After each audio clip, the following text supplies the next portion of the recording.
Chapter 1. Is the system distributed by the state? Magic City. In the dormitory of Magic City University, Shani was sitting on the bed writing his resume. Suddenly, a sharp and piercing female voice came from outside. "Shani, come out here." Shani.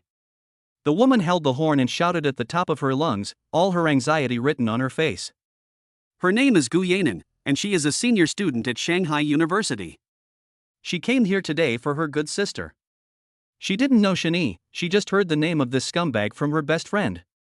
The woman started to panic when she saw that the man was not there. "Please show up quickly, I'm really anxious."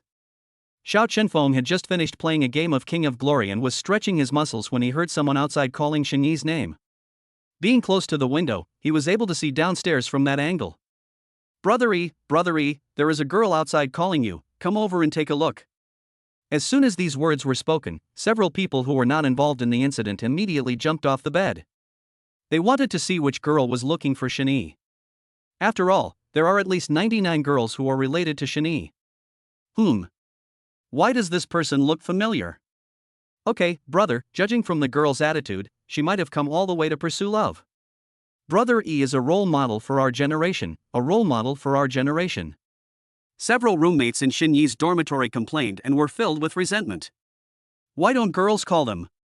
It's reasonable or out of envy and jealousy. Then they quickly ran to the balcony to watch, and saw a woman standing downstairs wearing a red skirt, a high ponytail and holding a loudspeaker in her hand. "Shani, if you hear this, get out of here right now. If you don't come out, I'm going to go into the boys' dormitory and catch you." When the roommates saw the girl's aggressive behavior, they couldn't help but secretly wipe their sweat, but fortunately it wasn't them who was found. "Brother E, what's going on?" "The girl is pretty but has a bad temper." "But big breasts and big butts mean you're good at giving birth," my roommate said jokingly. But now Shani is in a dilemma because he doesn't know the girl downstairs at all. "I don't know what's going on. I'll go down and take a look." After saying that, Shani quickly walked out of the dormitory. Downstairs, the girl looked at the time on her phone anxiously, thinking it was too late. After waiting for a while and seeing no movement inside, Gu Yanan closed his eyes and rushed into the boys' dormitory. I hadn't walked a few steps when I fell into a warm embrace. When I opened my eyes, I saw that it was the dormitory manager. Auntie, I'm looking for someone." "Look for someone outside. Girls are not allowed in the boys' dormitory." "Auntie, I really have something urgent to do. Please be flexible." Just when Gu Yanan was about to force her way in, a man's magnetic voice suddenly came to her ears. "I am Shani, what do you want from me?" Shani looked at the person in front of him. The girl was good looking and had a nice figure. If she were to be scored out of 10, she would have an 8.9. But he didn't remember any intersection between this person and himself. When Gu Yanan heard Shani's introduction, she pulled him out without saying a word. "Hurry up, I need you now." Not only was Shani a little confused, but even the dormitory aunt who was watching the show nearby was a little confused. "What's going on? You can't help it in broad daylight?" I have to say that young people nowadays really know how to have fun. Alas, I am getting old. "Wait, who are you and where are you taking me?" "Su Kenning, you know she's giving birth in the hospital now. If you still have any conscience, come with me now." Gu Yanan doesn't have a good temper towards scumbag men. If she had known that her best friend was being bullied by such a scumbag, she would definitely have beaten Shani up to vent her anger. On the other side, when Shani heard the name Su Kenning, he was stunned.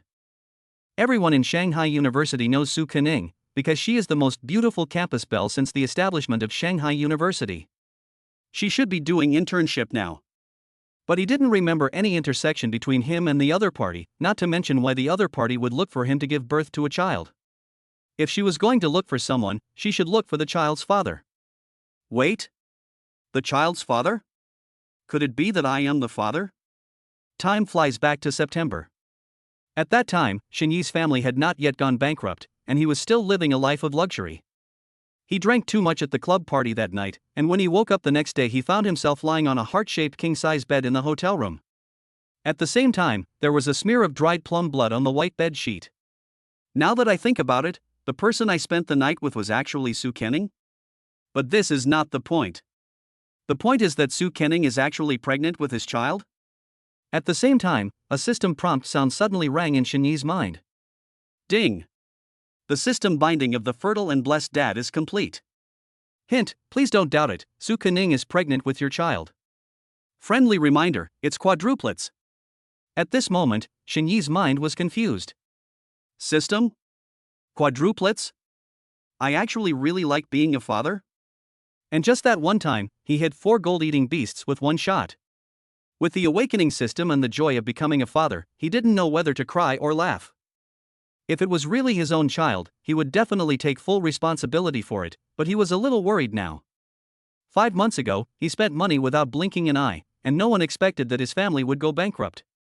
Thinking that the awakening system should give tens or millions of dollars at the beginning like other protagonists, Shinyi excitedly communicated with the system with his thoughts. System? System? Don't you have a gift for meeting me? Tens of millions? Millions? Or even hundreds of thousands will do. Raising a child requires money in every aspect, and although Shinyi has never been a father, he knows this clearly.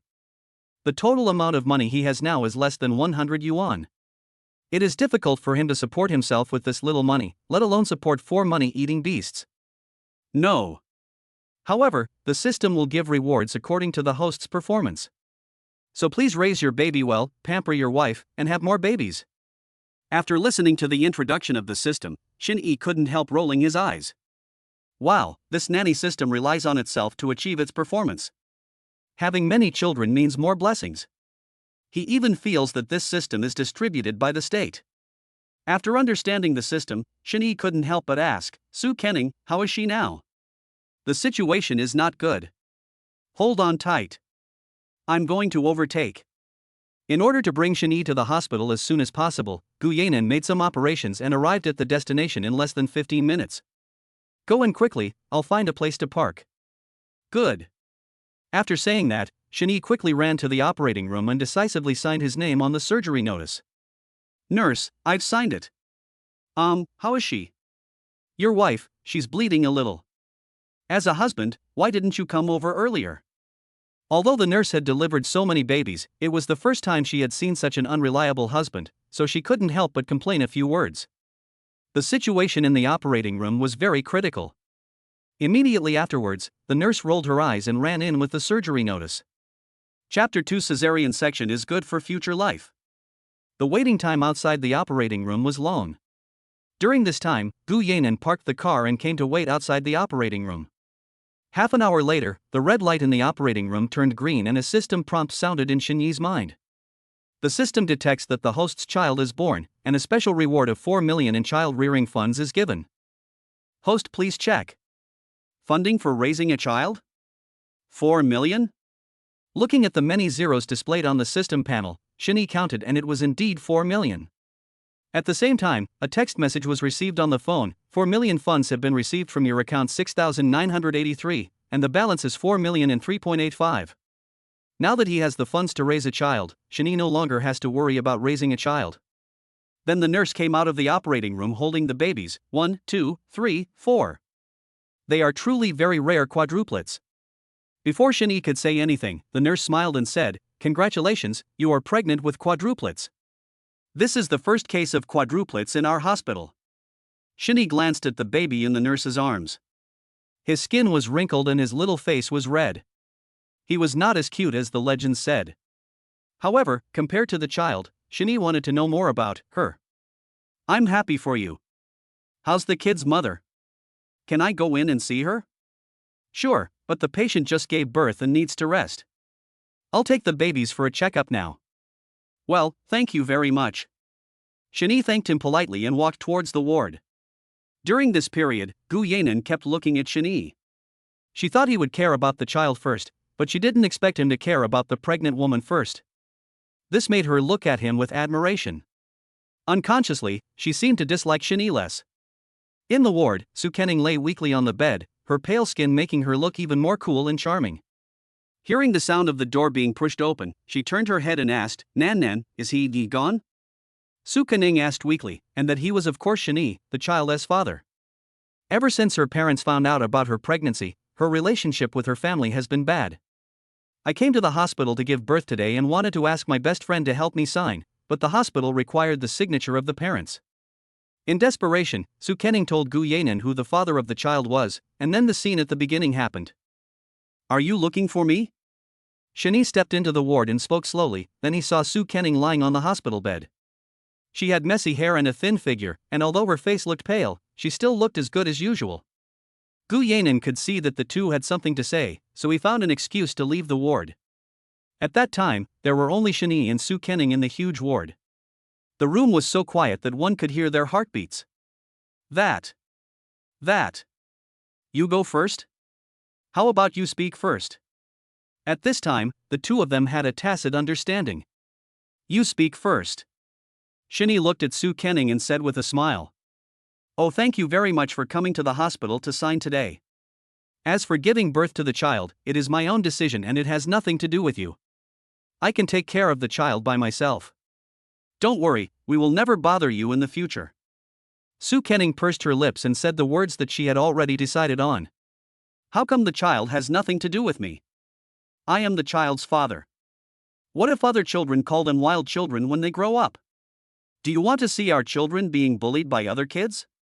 Shani pretended to be angry and said that it seemed that Su Kening had already regarded him as an irresponsible scumbag. But that's true. After all, my reputation wasn't very good before, and the women around me have never repeated it. But now, he really wants to take care of Su Kening and his children. Although Su Kening said it calmly on the surface, she actually had no choice. She had never told Shani about the existence of the child, so she didn't expect him to take responsibility now. But when she heard what Shani said, tears welled up in her eyes. Woo woo. Woo woo. Su Kening, you, don't cry. Shani couldn't bear to see girls cry, so he hurriedly helped Su Kening wipe her tears and comforted her at the same time. Don't cry, you just gave birth, you can't get too emotional. Don't cry, little idiot. Tell me what's wrong. Did I say something wrong? Tell me and I'll take it back. He didn't know how to coax a girl, nor did he know what he said was wrong, but seeing the girl crying, a sincere apology was the right thing to do. Although Shani didn't know where he went wrong. Puff. Su Kening, who was still crying the last second, couldn't help but laugh when she heard Shani's last words. He wants to take back what he said. How stupid. In fact, it wasn't he that Shani said anything wrong, but Su Kening was moved when she heard what he said. She really didn't expect Shani wanted to take responsibility, even if it was only for the child. She was quite happy. At least when the children grow up, they won't be told by other children that they don't have a father. Shani, do you really want to be responsible for the child? Of course, I am the child's father. If I am not responsible for the child, who will be responsible for the child? You are such a little fool. Also, I will be responsible for you. Shani looked into Su Kening's eyes sincerely and said that he would never be a scumbag who abandoned his wife and children. When Su Kening heard Shani's sincere answer, tears couldn't stop flowing. She sobbed and said, Shani, thank you. Don't cry, I'll be here for you in the future, Shani comforted carefully. To outsiders, Su Kening always looked as if she didn't want anyone to come near her. They would never imagine that she could be so cuddly. Looking at Su Kening, whose pale face and big dark eyes were sparkling with tears, Shani felt distressed. It is not easy for a woman to be pregnant for 10 months, and giving birth is like going through the gates of hell. And this October, Shani did not fulfill any of his responsibilities, and he felt very ashamed. All he could do was to compensate Su Kening and the children better. Hiss. Ouch. Suddenly, Su Kening frowned, his face full of pain. Seeing this, Shani asked anxiously, Kening, what's wrong with you? Are you feeling unwell? Please wait a moment. I'll go get the nurse now. It's okay, no need, it just hurt a little bit, but it's much better now. Su Kening stopped Shani, forced to smile and answered gently. Cut open? Well, the doctor said there were too many babies and it would be risky to give birth, so he asked me to choose a cesarean section. It must be very painful. Shani said with concern. It doesn't hurt too much, and the doctor said a cesarean section will be good for my future life. Chapter 3, Breastfeeding. After Su Kening finished speaking, a blush appeared on her face, making her look even more beautiful and charming. However, Shani didn't seem to understand what Su Kening said. He pursed his lips and nodded. Well, as long as it's good for your future life. After a while, the nurses sent the babies who had been examined into the ward and arranged them in order. The leader among them was the head nurse, who spoke to Su Kenning and Shinee with a smile. The babies are healthy after the checkup. The one on the far left is Debao, followed by Erbao, Sanbao, and Sibao. The first three are boys, and the last one is a girl.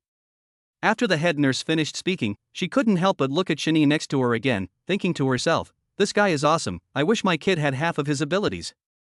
Make a good word in one go." "Yeah, okay, thank you very much." "You're welcome. Do you have milk now?" "You'll have to feed the babies when they wake up later." The head nurse waved her hand, then looked at Su Kenning on the bed and asked. "After giving birth, babies must be fed once they cry, even if they don't drink much. The body of a newborn is not fully developed yet and its appetite is very small, so it is important to feed it in small amounts and multiple times." After hearing what the nurse said, Su Kenning's face turned red again. Shinee was still there. Although both of them have children, they are still more or less embarrassed. However, everything was for the sake of the child. Su Kenning said softly, "No milk yet. Then you have to start feeding quickly, otherwise the children will cry and you will be in a mess."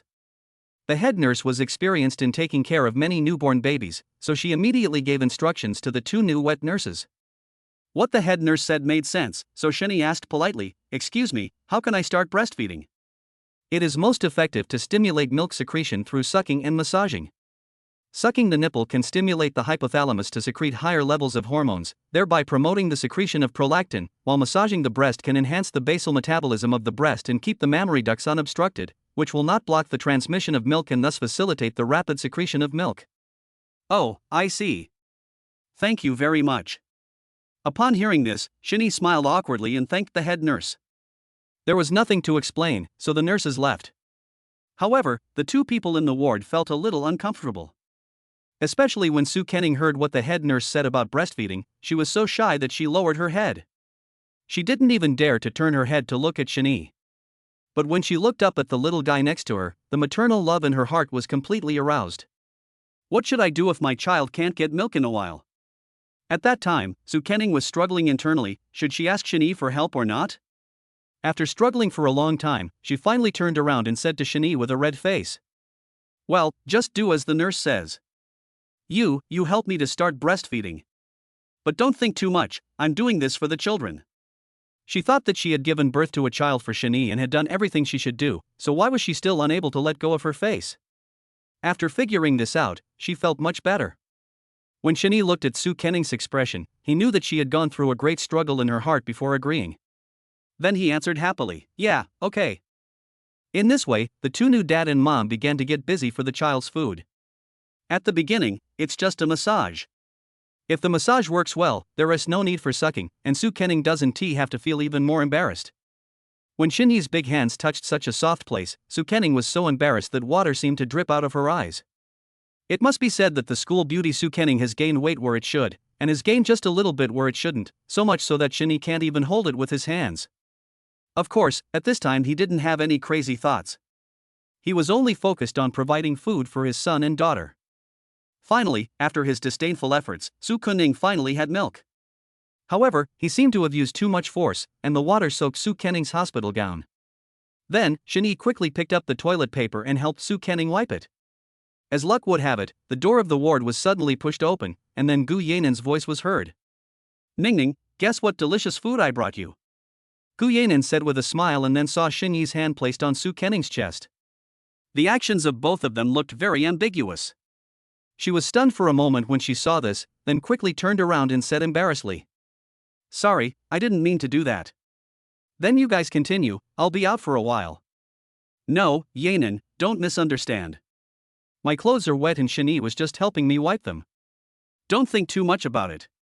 Su Kenning was so embarrassed when her good friend saw what happened just now that she wanted to crawl into the ground.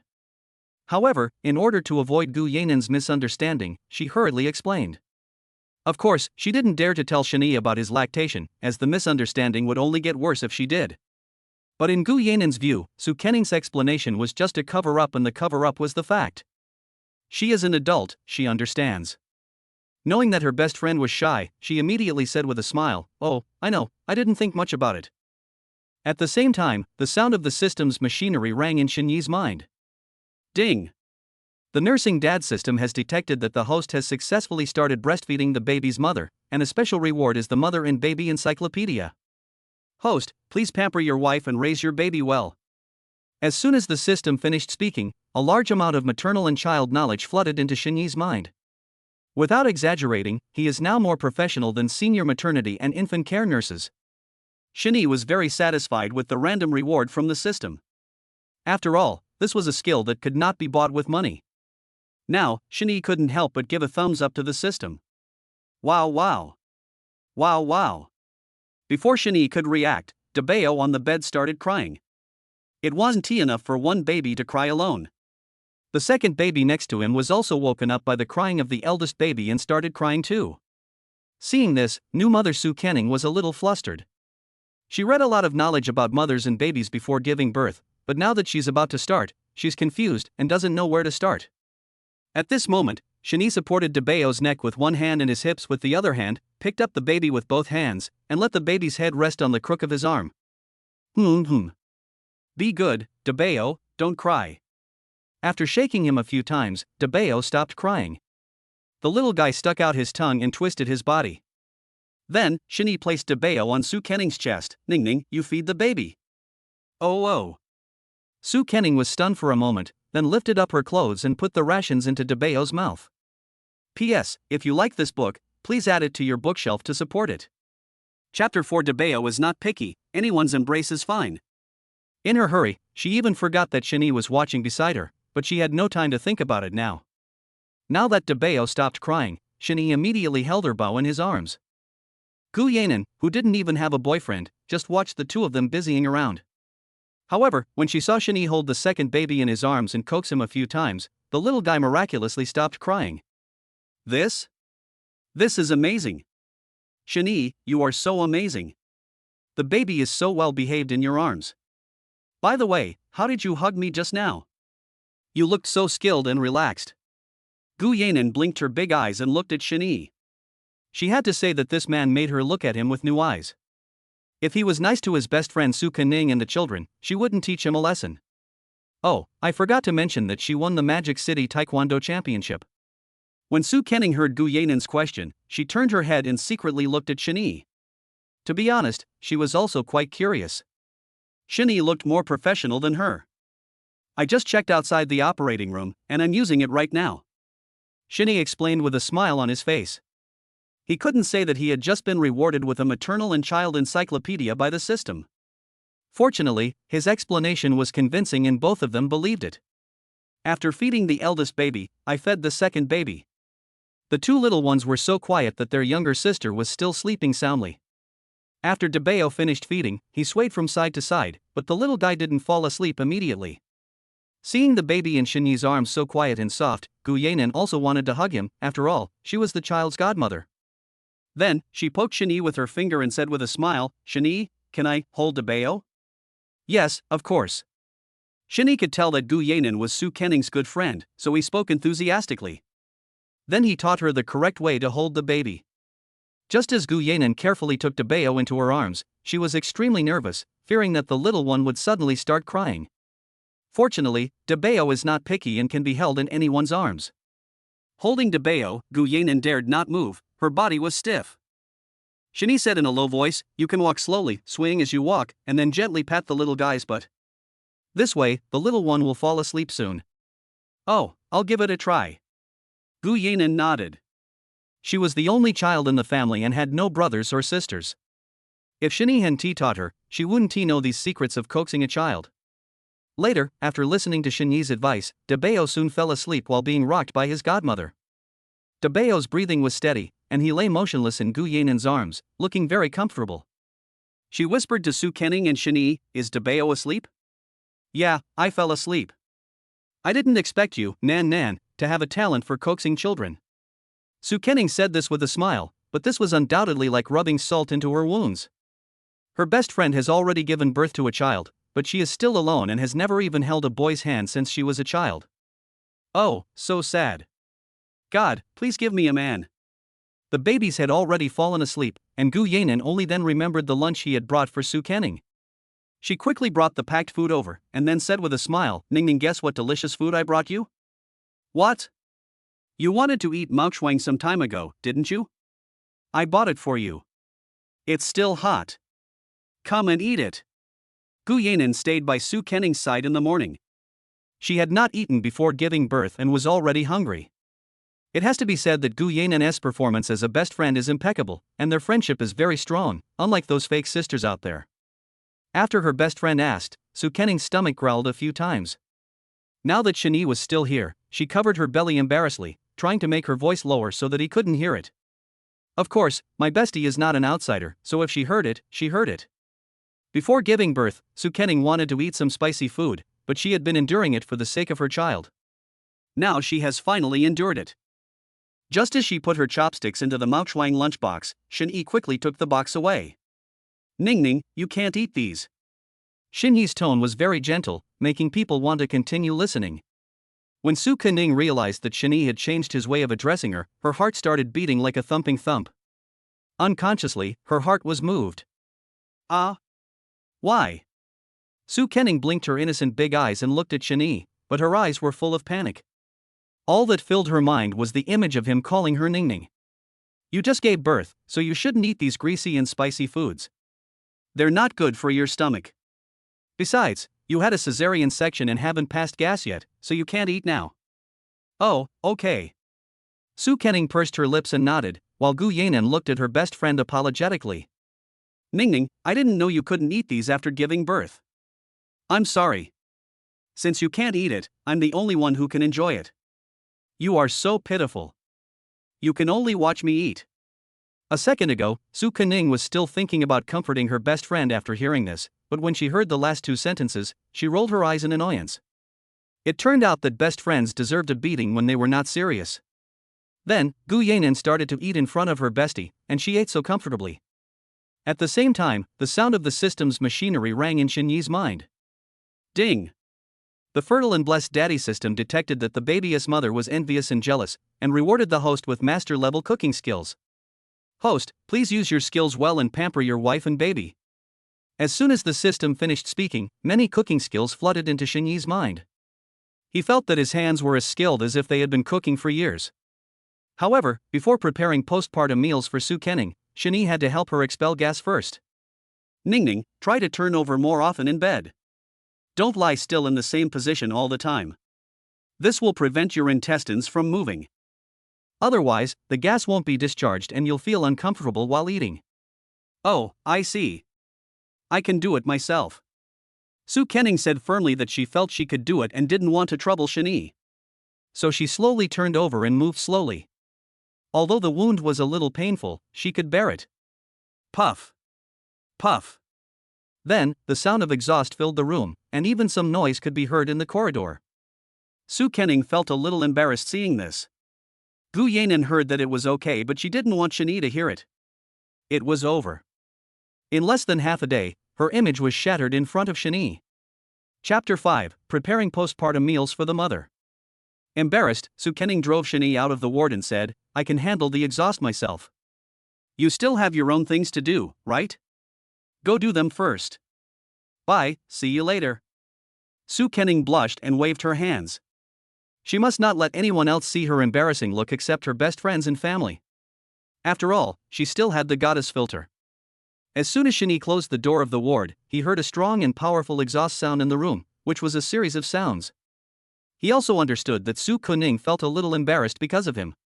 Seeing that Su Kenning had not completely opened up to him, he shook his head and sighed a few times. The road to chasing a wife is long. Gu Yanan was eating happily in the ward, but he lost his appetite after being disturbed by Su Kenning. Even before becoming Shin Yi, he had already sensed that Su Kenning valued women over friends. Little Ningning, I protest, why don't you let me go out too? You? No need, I don't have to feel burdened in front of you. Su Kenning said with a smirk. Although the two of them had a deep friendship, they were also a pair of bickering enemies and would tease each other from time to time. Gu Yanan rolled his eyes helplessly and said, okay. I'm not hungry anymore. Thinking that there was no problem with Su Kenning's gas discharge, Shin Yi went to a small restaurant opposite the hospital. It was just past noon and the peak dining time had passed. Now there were no other customers in the restaurant except the owner and his wife. As soon as Shani entered the door, a man in a floral apron came up and spoke politely. "Little brother, what would you like to eat?" "Brother, can you cook for yourself here?" Shani saw that the restaurant was very clean, so he asked the boss. The dishes in restaurants outside are always high in oil and salt, with a lot of seasonings. It is better to cook them yourself in a healthier way, and at the same time use the skill given by the system. "Ah, I mean I'll pay for the food, but I want to cook it myself." "Yes, of course, no problem." As long as there is money to be made, the boss agreed happily. This way he can also rest more, so why not do it? Afterwards, Shani took the ingredients he needed to the kitchen and started cooking. The boss and his wife snuggled aside, watching him cook quietly. It's not that the two of them didn't think highly of him, it's just that Shani was too young. There were really very few young people who could cook these days. "Honey, can he do it?" The proprietress looked at the man next to her and expressed concern. "Whether it works or not is none of our business. They just don't want us to make it, and they can't blame us if it's not tasty." The two looked at each other and nodded, then each took out their cell phones to pass the time by checking the news.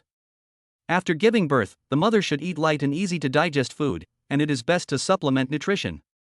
Based on this premise, Shani prepared to make a pot of chestnut chicken soup and vegetable porridge for Su Kenning, and then cook 2 plates of green vegetables. Without further ado, he began to prepare the ingredients needed for the chicken soup. After all, the chicken soup needed to be simmered over low heat to be extremely delicious. First, Shani chose a 3 yellow chicken.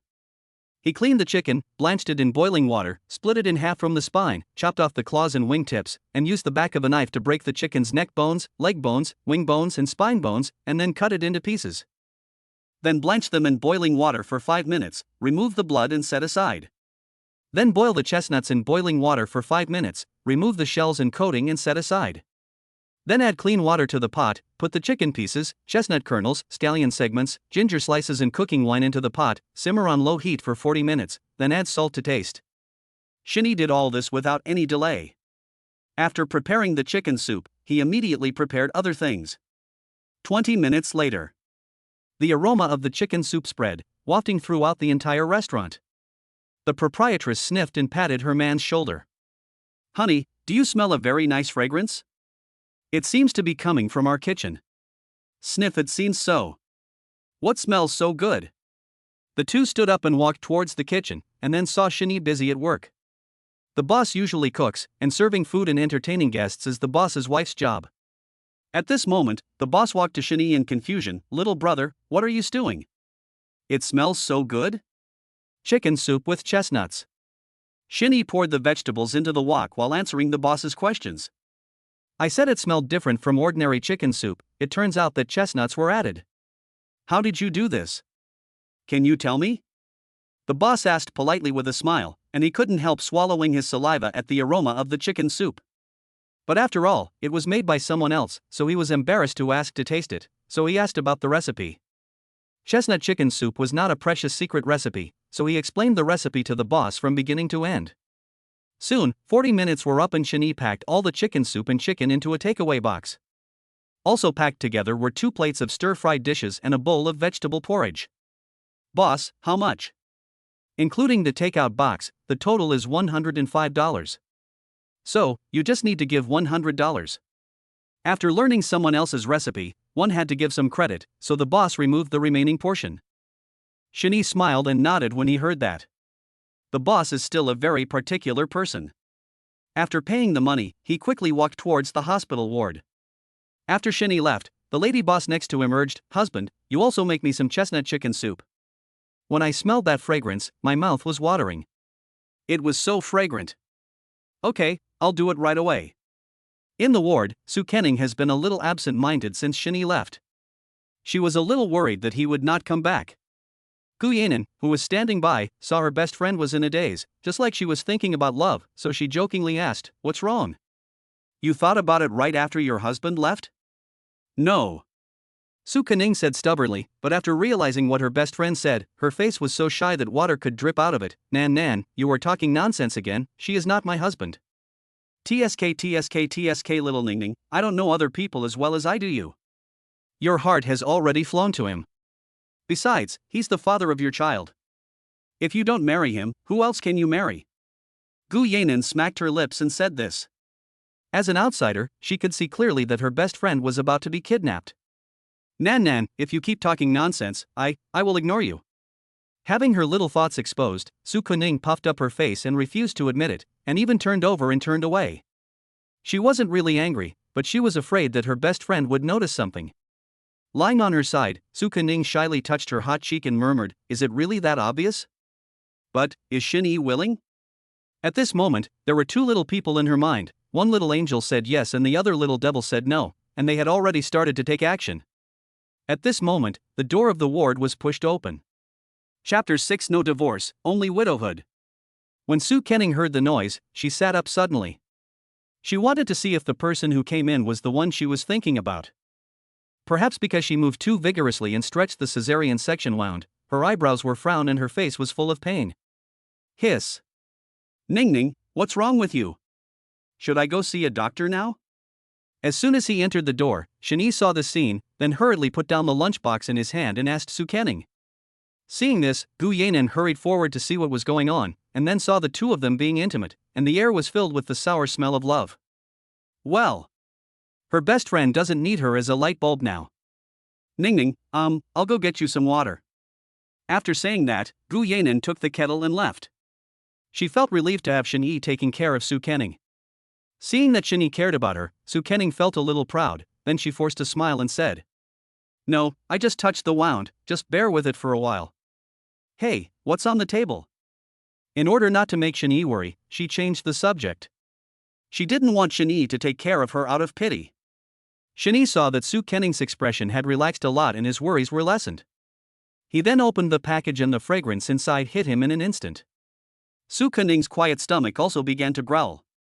Gurgle gurgle. Gurgle gurgle. Okay, don't be polite with me. Wait a minute, I'll feed you. Her stomach started to growl again. Su Kenning felt a little uncomfortable, and it was Xin-Yi who comforted her. Afraid that Su Kenning would get hurt by the knife, Xin-Yi helped her lie down on the bed and then shook the bed. Then he picked up the spoon, scooped up a sip of the chestnut chicken soup and blew on it. When he felt it was not too hot, he handed it to Su Kenning's mouth. Ning, be good and try it. I'll do it myself. Xin-Yi is so good to her that Su Kenning will not be willing to leave him when the time comes. She knew that she and Xin-Yi had no emotional foundation, and they would not be able to go far with only the child as a hindrance. In this case, you should keep your distance from the beginning so that you won't feel sad after leaving the hospital. This is what Su Kenning thought. She didn't want to disrupt Xin-Yi's peaceful life because of her own reasons. However, Xin-Yi didn't think so. Seeing Su Kenning's refusal, he replied domineeringly. No, I didn't take good care of you when you were pregnant. Now I want to make it up to you twice as much. But, you will leave us eventually, and you will have your own life. Leave? Where to? I don't want to leave. How can I bear to leave when you mothers are around? Listening to Su Kenning's words, Xin-Yi was a little confused. After a moment, he realized that she was afraid that he would leave after taking care of her and she was discharged from the hospital. He shook his head and sighed. What a silly girl. Ning, I said before that if I'm responsible for you, I'll be responsible for you for the rest of my life. I, Xin-Yi, will only be nice to one woman from now on, and that's you. After thinking about it, Xin-Yi felt something was wrong again, and then he said, and my mother, and your mother, and oh, our daughter. Puff. Su Kenning couldn't help laughing out loud when she saw Xin-Yi's sincere and silly look. I'm serious. I'm not kidding. When you are out of confinement, we will go and get the certificate. What do you say, my dear wife? Afraid that Su Kenning would not agree, Xin-Yi continued to speak his mind. But these words went straight to Su Kenning's heart. She thought Xin-Yi would be unwilling. Now she no longer had any worries in her heart, and her little head nodded with a smile like a chick pecking at rice. Okay, I do. Xin-Yi, thank you. Xin-Yi held Su Kenning's fair and tender little hand with his right hand, touched her dark hair with his left hand, and smiled affectionately. Be good, and still call me Xin-Yi? Ah. Old man, he. Hearing Xin-Yi's words, Su Kenning smiled shyly and then teased Xin-Yi. After succeeding, she took Xin-Yi's arm and said sweetly, Hubby, I want to drink soup. Okay, husband, I'll feed you. At this moment, the two of them were like a newlywed couple, sweet and inseparable, the envy of others, especially Gu Yanin, who was a soloist since birth. Seeing this intimate scene, she decided to go out for another walk. In the ward, Su Kenning not only ate the vegetable porridge and 2 plates of green vegetables made by Shani, but also ate the chicken soup until only the bones were left. This was the most filling meal she had had since she became pregnant and gave birth. Even the chef at home couldn't make it as good as this. At that time, Su Kenning couldn't help but praise, "Honey, where did you buy this food? It's so delicious. Especially the chicken soup is so delicious that it makes people want to drink more." "But honey, this meal is so delicious, so is it expensive?" "Not expensive at all." Shani shook his head when he heard that. The ingredients and the venue only cost $100, which was already great value for money. Su Kenning didn't believe this explanation. She had eaten meals prepared by many famous chefs since she was a child, but none of them could reach such a level. Thinking that the other party's cooking skills are so superb, he must be a chef from a 5-star hotel. Thinking about it this way, Su Kenning felt that the meal Shani bought was probably not cheap. Shani was a well-known figure in the school after all, and she had heard some stories about him. "I heard from others that Shani's family went bankrupt before. Could it be that this news is false?" Su Kenning shook her head and denied the idea. The only explanation now was that Shani wanted to make it up to her. Su Kenning was very touched to see that he still wanted to give her a good life even though he was down and out, but she was not a woman who despised the poor and loved the rich. "Hubby, don't lie to me. I know everything. This meal must be expensive, let's not buy it in the future. I can cook by myself. I'll cook for you when I'm discharged from the hospital." Shani's family must not be well off since such a big thing happened there, and Su Kenning didn't want herself and her children to become a burden to her husband. Fortunately, during her pregnancy, she learned various skills in order to save more money. Although they are not very good, they can make do. This change is a huge transformation for the young lady who once had never done any housework. Of course, the culprit must be Shani. If it weren't for him, Su Kenning wouldn't have cut off contact with her family, and no one from her parents' side showed up when she gave birth. Now all these are past matters. The key is that Su Kenning is willing. As Shani listened, he realized that his wife felt that the food in front of them was not cheap, and he felt indescribably moved after hearing Su Kenning's heartfelt words. A kind word warms you through 3 winter months, while an evil word hurts you through 6 months of summer. Since he went bankrupt, in addition to the people in the dormitory and Su Kenning, those who used to follow him around are eager to add insult to injury. Chapter 7 First Diaper Change. A friend in need is a friend indeed. This saying is quite applicable to Shani. However, he felt uncomfortable when he saw Su Kenning living frugally. "Wife, just eat without worry, eat boldly, these meals are all made by me. Just tell me what you want to eat in the future and I'll make it for you. Don't be polite to me." When Su Kenning heard Shani's words, she opened her eyes wide in shock and looked at the man in front of her in disbelief. If you don't know better, you might think she saw a ghost. Based on Su Kenning's understanding of star-rated hotels, a chef who can preserve the original flavor of ingredients must be no ordinary chef. However, she did not expect Shani to have such a level of skill. Now she was nothing but shocked. "Husband? You said you did all this?" "Yeah, what's the problem?" No, I just think you're awesome." Su Kenning quickly waved her hands and spoke to Shani shyly. Unconsciously, Shani's image became much taller in her mind. Looking at the 4 porcelain dolls lying quietly beside her, Su Kenning complained in her heart. "Babies, your dad is very good. I believe he will be a good father." Gu Yanan walked around the hospital, looked at the time, and returned to the ward when he thought it was about time. "As soon as I entered the ward, I saw a couple talking and laughing in front of the bed." When Su Kenning, who had a pretty face lying on the hospital bed, saw her best friend, her shy little face immediately turned red. Nan, you're back. Well, do you want some water?" "No need." Su Kenning answered in a low voice. She had just eaten a lot. She drank all the porridge and chicken soup. Now there was no room left in her stomach. Wow wow. Wow wow. At that moment, a shrill cry echoed throughout the room. Shani took a look and found that it was Sanbao who started crying. This is what happens with multiple babies. When one baby cries, the other babies hear the cry and start crying too. Just like that, the cries of 4 little babies echoed throughout the room, and could even be heard clearly in the corridor. The baby kept crying, and Shani hurried to check on him. After looking through them all, Shani said to Su Kenning in an orderly manner, "3rd and 4th treasures didn't drink milk just now, they must be hungry." The eldest one pooped, and the second one peed. Wife, you feed Sanbao first, I'll take care of Sanbao and Sibao. Good. Su Kenning agreed quickly and took Sanbao into her arms. The clothes were lifted up, revealing a piece of Snow White, and then the rations were put into Sanbao's mouth, and the little guy stopped crying. I saw the little guy shaking his arms a few times, then sucking hard, his fair little face full of satisfaction. Gu Yanin on the side was not idle either. She held Sibao in her arms. Oh, Sibao, be good and don't cry. After shaking for a few times, the little guy stopped crying, but just stuck out his little tongue back and forth. It seemed that he was hungry. There was no other way. The babies were still young, and it was simply unrealistic to feed two at the same time. Fortunately, Sanbao had a small appetite and soon vomited out the food. On the other side, Shinny was not idle either.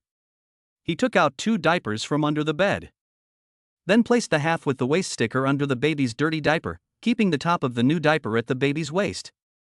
Then Shinny used the front piece of the old diaper to wipe the feces off the baby's butt. Next, he grabbed the baby's ankles with one hand and lifted them up gently. With the other hand, he folded the dirty diaper under the baby's buttocks, took it out and put it in the garbage bag. The next step is to wipe Tabeo's butt clean with baby wipes, and then put on a new diaper after it dries naturally. The whole process of Shinny changing diapers was smooth and fluid, and Su Kenning and Gu Yanin couldn't help but give him a thumbs up. Brother, 666. Honey, you're really awesome. Chapter 8. You are in trouble. You have fallen in love. Looking at Shinyi's skillful movements, Su Kenning began to feel suspicious. It's understandable that a grown man can hold a baby with standard movements, but it's a problem if he can't even change a diaper skillfully. Is that possible? Su Kenning had a bold idea in her mind and immediately asked Shinyi. Honey, do you have a very young brother or sister? No, I'm an only child. When Su Kenning heard Shinyi's answer, her heart sank. Since he has no younger brothers or sisters, how can he coax a child like this? Since postpartum hormones cannot return to normal levels in a short period of time, Su Kenning started to have wild thoughts. When Shinyi saw Su Kenning's face suddenly darkened, he asked hurriedly. Honey, what's wrong? It shouldn't be uncommon to have an only child. Well, it's not unusual. What's unusual is that you have more than 4 children. After hearing this, Shinyi's mind was full of question marks. What was his wife talking about? When he saw Su Kenning turned her head away, he realized that she seemed angry. Thinking carefully about what his wife said, Shinyi felt that his wife might be overthinking it, so he hurried to Su Kenning and explained sincerely. Wife, I swear to God I don't have any other children. As for these skills, I learned them because I worked as a promoter in a maternity and baby store. Real? It's all true. If you don't believe me, I can swear an oath to you. The main reason was that the system's reward was so incredible that Shinyi had to make up a lie on the spot. Fortunately, when he was about to swear an oath, Su Kenning suddenly held Shinyi's big hand and said with heartache. Don't swear, I believe you. Thanks to my wife's trust, I definitely don't have any other women or children. Shinyi patted his chest guiltily. For the sake of his wife and children, and to prevent the country from using him as a guinea pig, he told this white lie. But what he said was true, that he had no other women and children. Before his family went bankrupt, he spent all day hanging out with that bunch of bad friends. He didn't even look at those women who were heavily made up.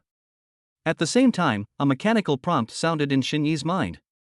Ding! The Fertile and Blessed Daddy system detected that the host successfully changed the baby's diaper, and a special business opportunity was awarded. Host, please pamper your wife, raise your children well, and make more money. As soon as the system finished talking about the business opportunity, it was transferred to the system backpack, but Shinyi didn't have time to look at it now. Because there were 3 babies waiting in line for him to change their diapers. Seeing the tiny babies, Shinyi felt very happy and excited. But he soon realized that the babies were either pooping or peeing. Shinyi also thought that 4 children would be useless, so he had to stock up more diapers for them, otherwise he would not be able to keep up with them if there were not enough. After settling the babies, Shinyi prepared to go back to the dormitory to get some clothes while Gu Yanin was with Su Kenning. He would be with his wife and children at night. Why? Can't bear to leave your husband? Yeah, now Su Kenning is like a little girl in love, wishing Shinyi would be by her side all the time. Ningning, you are in trouble. You have fallen in love. Seeing this, Gu Yanin shook his head helplessly and said, there is one more woman in the world who has been poisoned by love. Chapter 9. You can't even find a job cleaning the toilet. After coming out of the hospital, Shani hailed a taxi. Master, go to Magic City University. 20 minutes later, the car stopped at the entrance of the living area of Madhu University. Shani paid the money and walked down. At that time, the campus gate was bustling with people, and a group of people gathered in a circle, and no one knew what they were doing.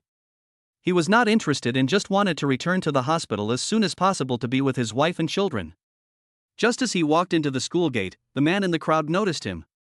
Brother E, why are you walking so fast? Are you in a hurry to be reborn?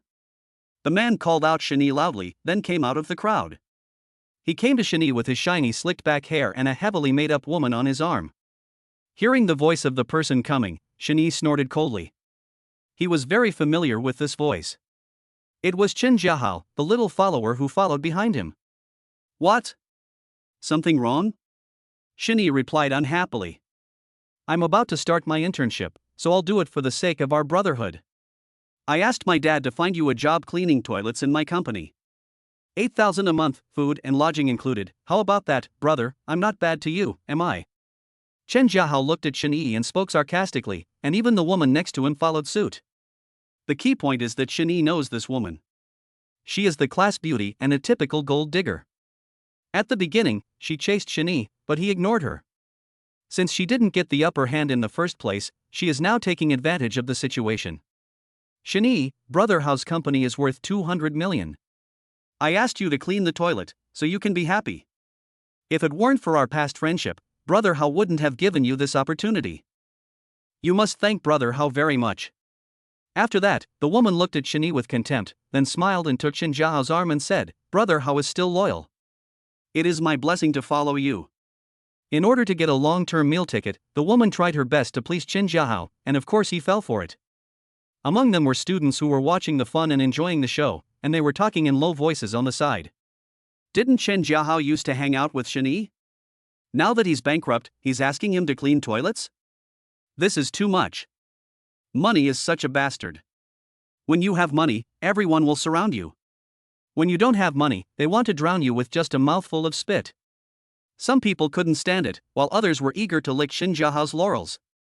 I am about to graduate and start my internship.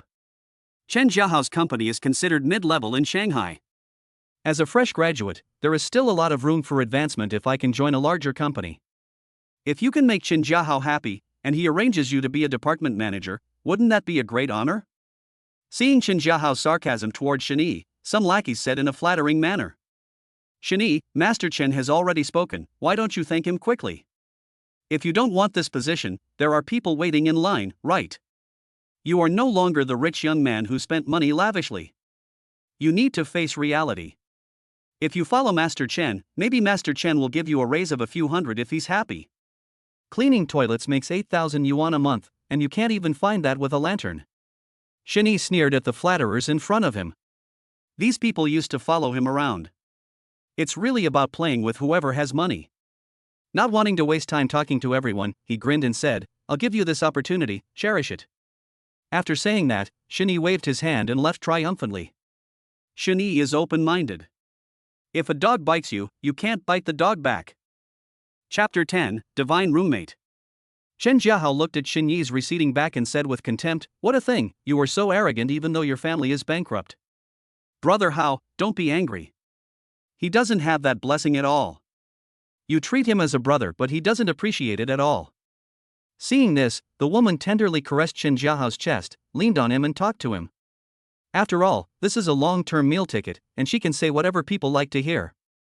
As soon as these words were spoken, they were immediately echoed by the other lackeys. Mr. Chen, it's not worth getting angry with this kind of person. It's just that our Master Chen values friendship and loyalty.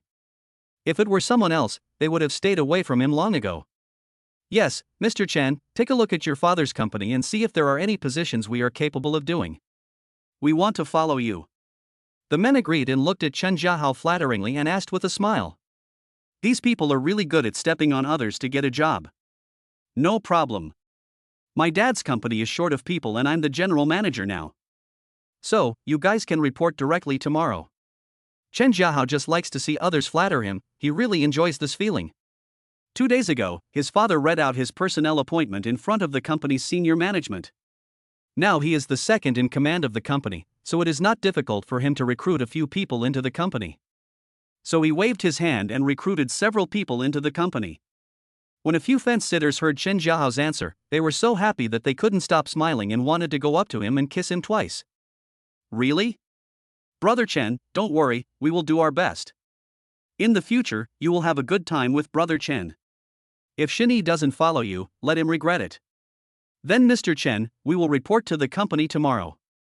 On the other side, in the boys' dormitory, Xiao Chenfeng and his two companions were playing King of Glory in a row when the dormitory door was suddenly pushed open with a bang. Then, Shinyi returned to his bed from behind the others and quickly packed his clothes. Seeing this, Xiao Chenfeng quickly ran to Shinyi and asked in a mean way, "Brother Yi, what are you doing? Hey, is there something wrong?" Zhang Jianqi saw Shinyi packing clothes, his eyes were full of confusion. "You're packing your clothes, aren't you going to come back to sleep tonight? Oh, you are making rapid progress. When will you start classes? Come and teach us." Shinyi saw a few people raising their eyebrows and grinning, and shook his head helplessly. The thinking of these people is still too backward. If they knew that I had a child, they would kneel down and call me ancestor. However, Shinyi did not plan to tell them the news now. He was afraid that they would get excited and run to the hospital to visit their wives and children. Although he was young, he knew that no outsiders could visit a woman until she was out of confinement. After Shinyi finished packing his clothes, he smiled and said to them, "I have something to do these few days, so I won't be back to the dormitory." I'll go first. They were all adults, and considering what happened in the morning, they understood instantly and responded with a smile. Let's go, let's go. There's nothing to do at school. We won't disturb your time alone. Brother Yi, please walk slowly and take care of yourself at night. Looking at Shinyi's back, Xiao Chenfeng and others said with a smirk. However, after seeing Shinyi off, the few of them no longer had the heart to play games. Since their freshman year, the four of them have lived in the same dormitory. As good brothers, they understood Shinyi's current situation best. Then, Zhang Jianqi called the two of them to his side to discuss it together. Brother Yi's family is bankrupt. We definitely can't spend a girl's money when we're dating. As good brothers, we have to step up at this time. Zhang Jianqi is most obsessed with martial arts novels. Influenced by the books, he values friendship and loyalty. Now seeing that his good brother has a girl who stays with him, they are envious but happy for Shinyi in their hearts. Sun Jufa, who was standing by, remained silent upon hearing this. He hesitated for a moment before speaking. Well, Archie is right. My mom just sent me this month's living expenses 2 days ago. I'll give her 1,000. After hearing this, Xiao Chenfeng nodded silently and continued, I have saved 3,000 yuan in the past few months. I originally wanted to buy some gaming equipment, but now Brother Yi is in trouble and we have to help him. I have decided not to buy the equipment and save it for Brother Yi to find a girlfriend. One offers 1,000 and the other offers 3,000, Zhang Jianqi said weakly while looking at WeChat wallet. Well, I have little living expenses, so I can only give 500. Zhang Jianqi said this with some embarrassment. After all, it was he who proposed the donation and he had contributed the least, so he felt a little guilty about it. It's okay. This is our token of our appreciation. Brother Yi will understand. Xiao Chenfeng patted Zhang Jianqi's shoulder to comfort him. During the years in college, everyone got to know each other's families. Zhang Jianqi only had a mother and an older sister, and his father passed away when he was a child, so it was not easy for him to come up with the 500 yuan. Although Xiao Chenfeng and Sun Jufa's families are not very wealthy, they are a well-off family.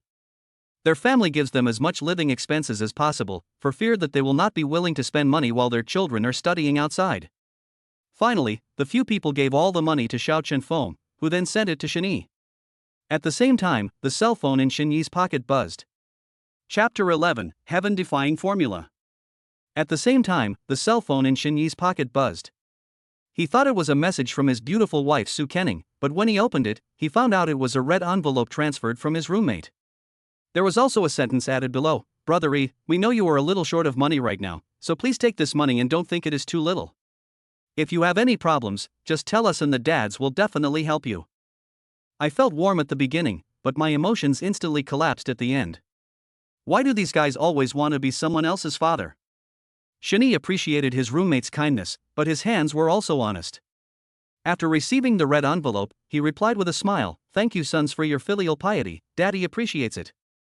After leaving school, Shani immediately took a taxi to the hospital. When he got off the bus, he saw a large maternity and baby store operating opposite the hospital.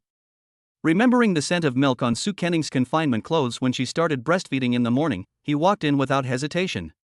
When the salesperson saw a customer coming, he quickly opened the door and greeted him with a smile. "Welcome, what can I do for you?" The salesperson was surprised to see a young and handsome man in front of him. Do handsome men get married so early these days? Arriving at the store, Shani took a quick look, and when he didn't see what he was looking for, he politely said, "I want to buy confinement clothes for my wife." "Yes, sir, please follow me." Then, the salesperson led Shani to an area filled with postpartum clothes. Looking at the dazzling array of clothes, Shani was overwhelmed. There were so many styles and colors of confinement clothes. Besides, he had never bought this kind of thing before and didn't know how to choose. Seeing Shani speechless with shock, the salesperson introduced, "Sir, this pink printed confinement suit is the most cost-effective in our store. Many mothers buy this. One reason is that the fabric is comfortable, soft and breathable, and has the functions of keeping warm and absorbing moisture. The second reason is that it is wide, which is good for blood circulation and prevents breasts from being squeezed too much and causing diseases such as mastitis. Most importantly, wide clothes are more conducive to the movement of mothers." After hearing the salesperson's explanation, Shani placed an order directly, and at the same time bought confinement clothes of the same style but in different colors for Soo Kenning to change. The salesperson was very happy after selling several maternity clothes in one go. However, she felt very uncomfortable when she saw such a young and attentive dad.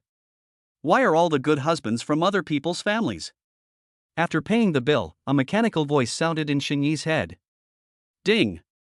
The Fertile and Blessed Daddy system detected that the host bought confinement clothes for the baby's mother, and specially rewarded a scar-free formula. Friendly reminder, the patent has been registered. Host, please pamper your wife and raise your baby well. Fuck, so awesome? After hearing about the system's reward, Shani immediately understood the effectiveness of the scar remover. According to the system, scars will be repaired immediately after applying it for 5 minutes, and the skin will be as good as new. With this amazing effect, he couldn't help but say it was a national quintessence. Looking at the formula, he immediately thought of Soo Kenning. No girl doesn't love beauty. If his wife knew that the scar from her cesarean section could be removed, she would definitely be happy. And the fact was indeed as Shani thought, but that was a story for later. After all, scar no more could only be used after the scar had healed. After becoming a father and a husband, Shani's state of mind also changed. With such a good product, he must make it available to all mothers who have had cesarean sections. I guess this is also what Soo Kenning hopes to see. Chapter 12, Husband, I ate a little more than 100 million. In the ward, Gu Yanin sat aside, scrolling through his phone boredly, while Soo Kenning fell asleep sweetly on the hospital bed. The several restless little babies nearby also fell asleep peacefully. The room was so quiet that one could hear clearly if an embroidery needle dropped. After a while, the door of the ward was gently pushed open, and then Shani walked in. For fear of disturbing the babies in Soo Kenning, Gu Yanin quickly made a hush gesture to Shani when she saw this. Since her best friend's husband is here, there is no need for her to stay here. Picking up the bag, Gu Yanin whispered to Shani. Shani, I have something else to do tonight, so I'll leave this to you. Okay, go slow on the way back. Shani nodded and gave a casual instruction. After all, the other person had been busy in the hospital all day, and he was very grateful. After seeing Gu Yanin off, he sat beside Soo Kenning's bed, feeling deeply moved. Before today, he was still a bachelor, but now he has a wife and children. It's really fate. However, he really liked this sudden surprise. Looking at the pretty beauty lying on the bed with the well-behaved baby beside her, Shani's heart was filled with happiness. At night, in a high-end residential area in Shanghai. After receiving a phone call, Chen Bali frowned and let the cigarette but burn slowly. Soon, a young man's voice was heard from outside. Dad, Mom, I'm back. When Chen Jiahao entered the living room, he saw his father sitting on the sofa, with his head down in deep thought, not saying a word. Based on his understanding of his father, he thought there must be some problem in the company. At this time, Chen's mother saw her son coming back and hurriedly pulled him to her side. Jiahao, your dad became like this after receiving a phone call. You are the general manager of the company now. You must work hard and impress your father. Mom, don't worry. Chen Jiahao patted his chest and assured his mother with a smile. Then he sat next to Chen Bali and asked carefully, Dad, is there something wrong with the company? I'm grown up now and can help you share the burden. Chen Bali slowly reacted when he heard his son say this, then turned to look at him with a look of disbelief on his face. No one knows a son better than his father. As a father, Chen Jiahao knows his academic performance and abilities well. He either plays with women or hangs out with his bad friends. It is for this reason that Chen Bali wants to keep his son by his side and teach him how to do things. Although he is not optimistic about his son, the company's affairs will still be handed over to Chen Jiahao in the future. This is a good opportunity to teach him how to handle the company's affairs. Then, Chen Bali put out his cigarette and spoke earnestly. The scar removal cream that the company recently developed is not as effective as expected.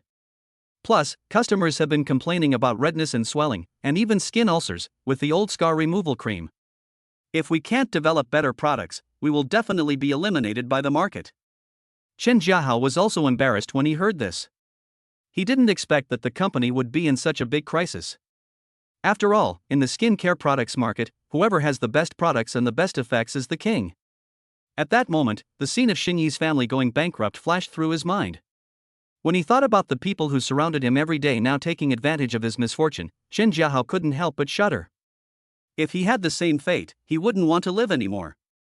Thinking of this, he quickly shook his head and comforted himself in his heart, no, my family will never fall to that point. At that time, he secretly vowed in his heart that he must help the company overcome the current difficulties. After being taught a business war lesson by his father, he returned to his room and began to think of a solution. Suddenly, an idea flashed in his head, and Chen Jiahao sat up abruptly and muttered. The company cannot develop a new scar removal cream, but it can buy other people's patents. After thinking of a solution, he immediately called the person who was in charge of the matter, and he believed that there would be news soon. Chen Jiahao was very proud of himself because he knew where to start. If he could really accomplish this, his father would surely be confident in handing over the company to him. By then, I will be second to none and above everyone else. The lights in the ward were not on, and the street lights outside the window cast a few dots into the room. Sleepiness faded away and Su Kenning slowly opened her eyes. Looking around, I saw Xinyi standing beside the bed with his chin poked out and his eyes closed.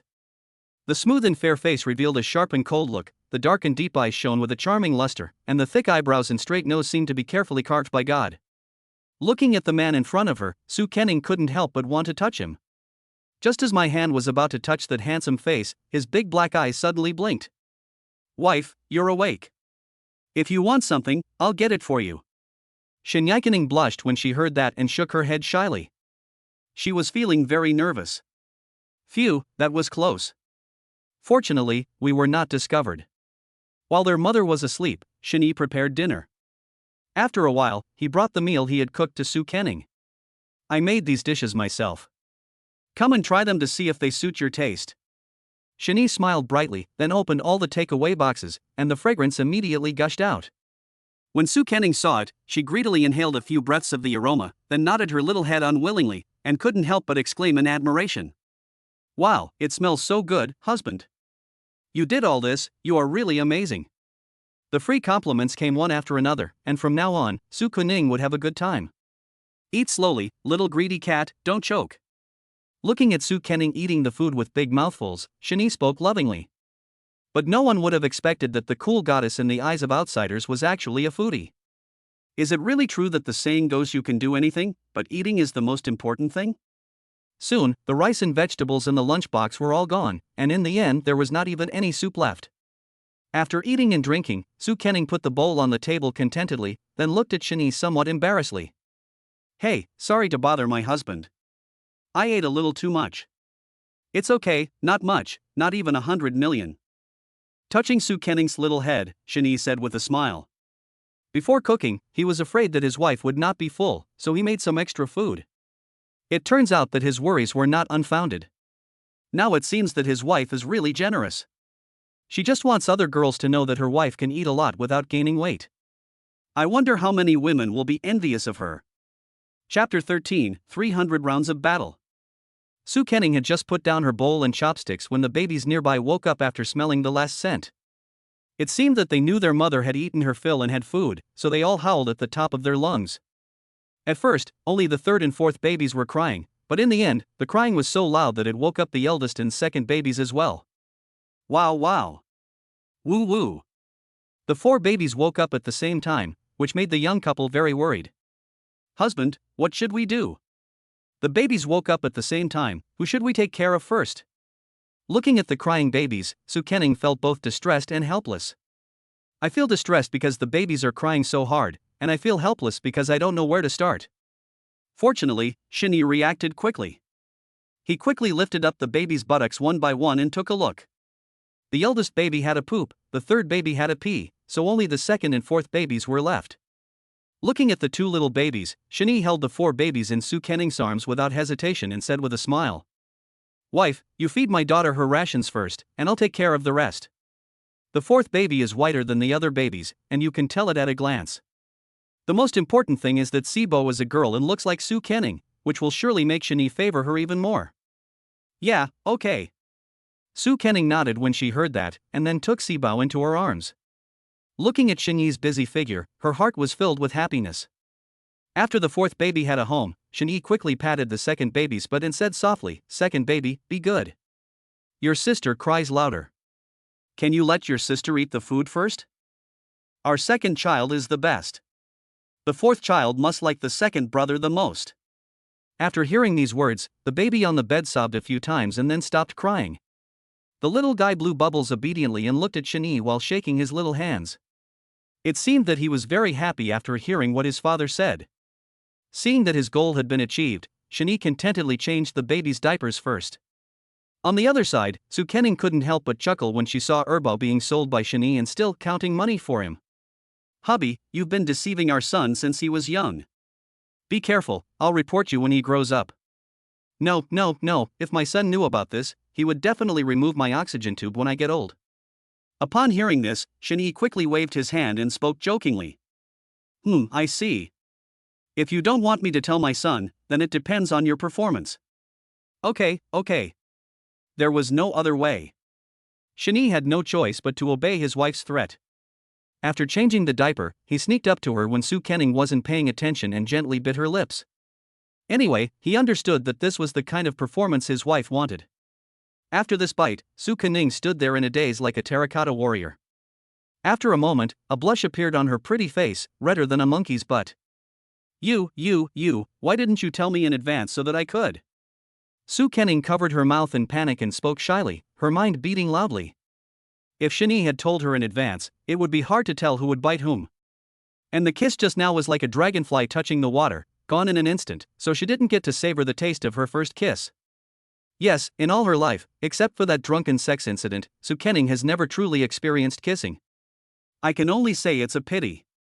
At that time, Su Kening pouted her lips and fixed her gaze on Shin Yi's lips, then she made up her mind, everyone says kissing is wonderful, I must experience it next time. Fight him for 300 rounds? Chapter 14. These confinement clothes are so convenient. As Su Kening thought about it, a smile spread across her face. However, Shin Yi, who was standing by, did not notice his wife's little thoughts. After changing diapers for Dabeo and Sanbao, he began to prepare food for the little ones. With the maternal and child encyclopedia in hand, he felt like a fish in water.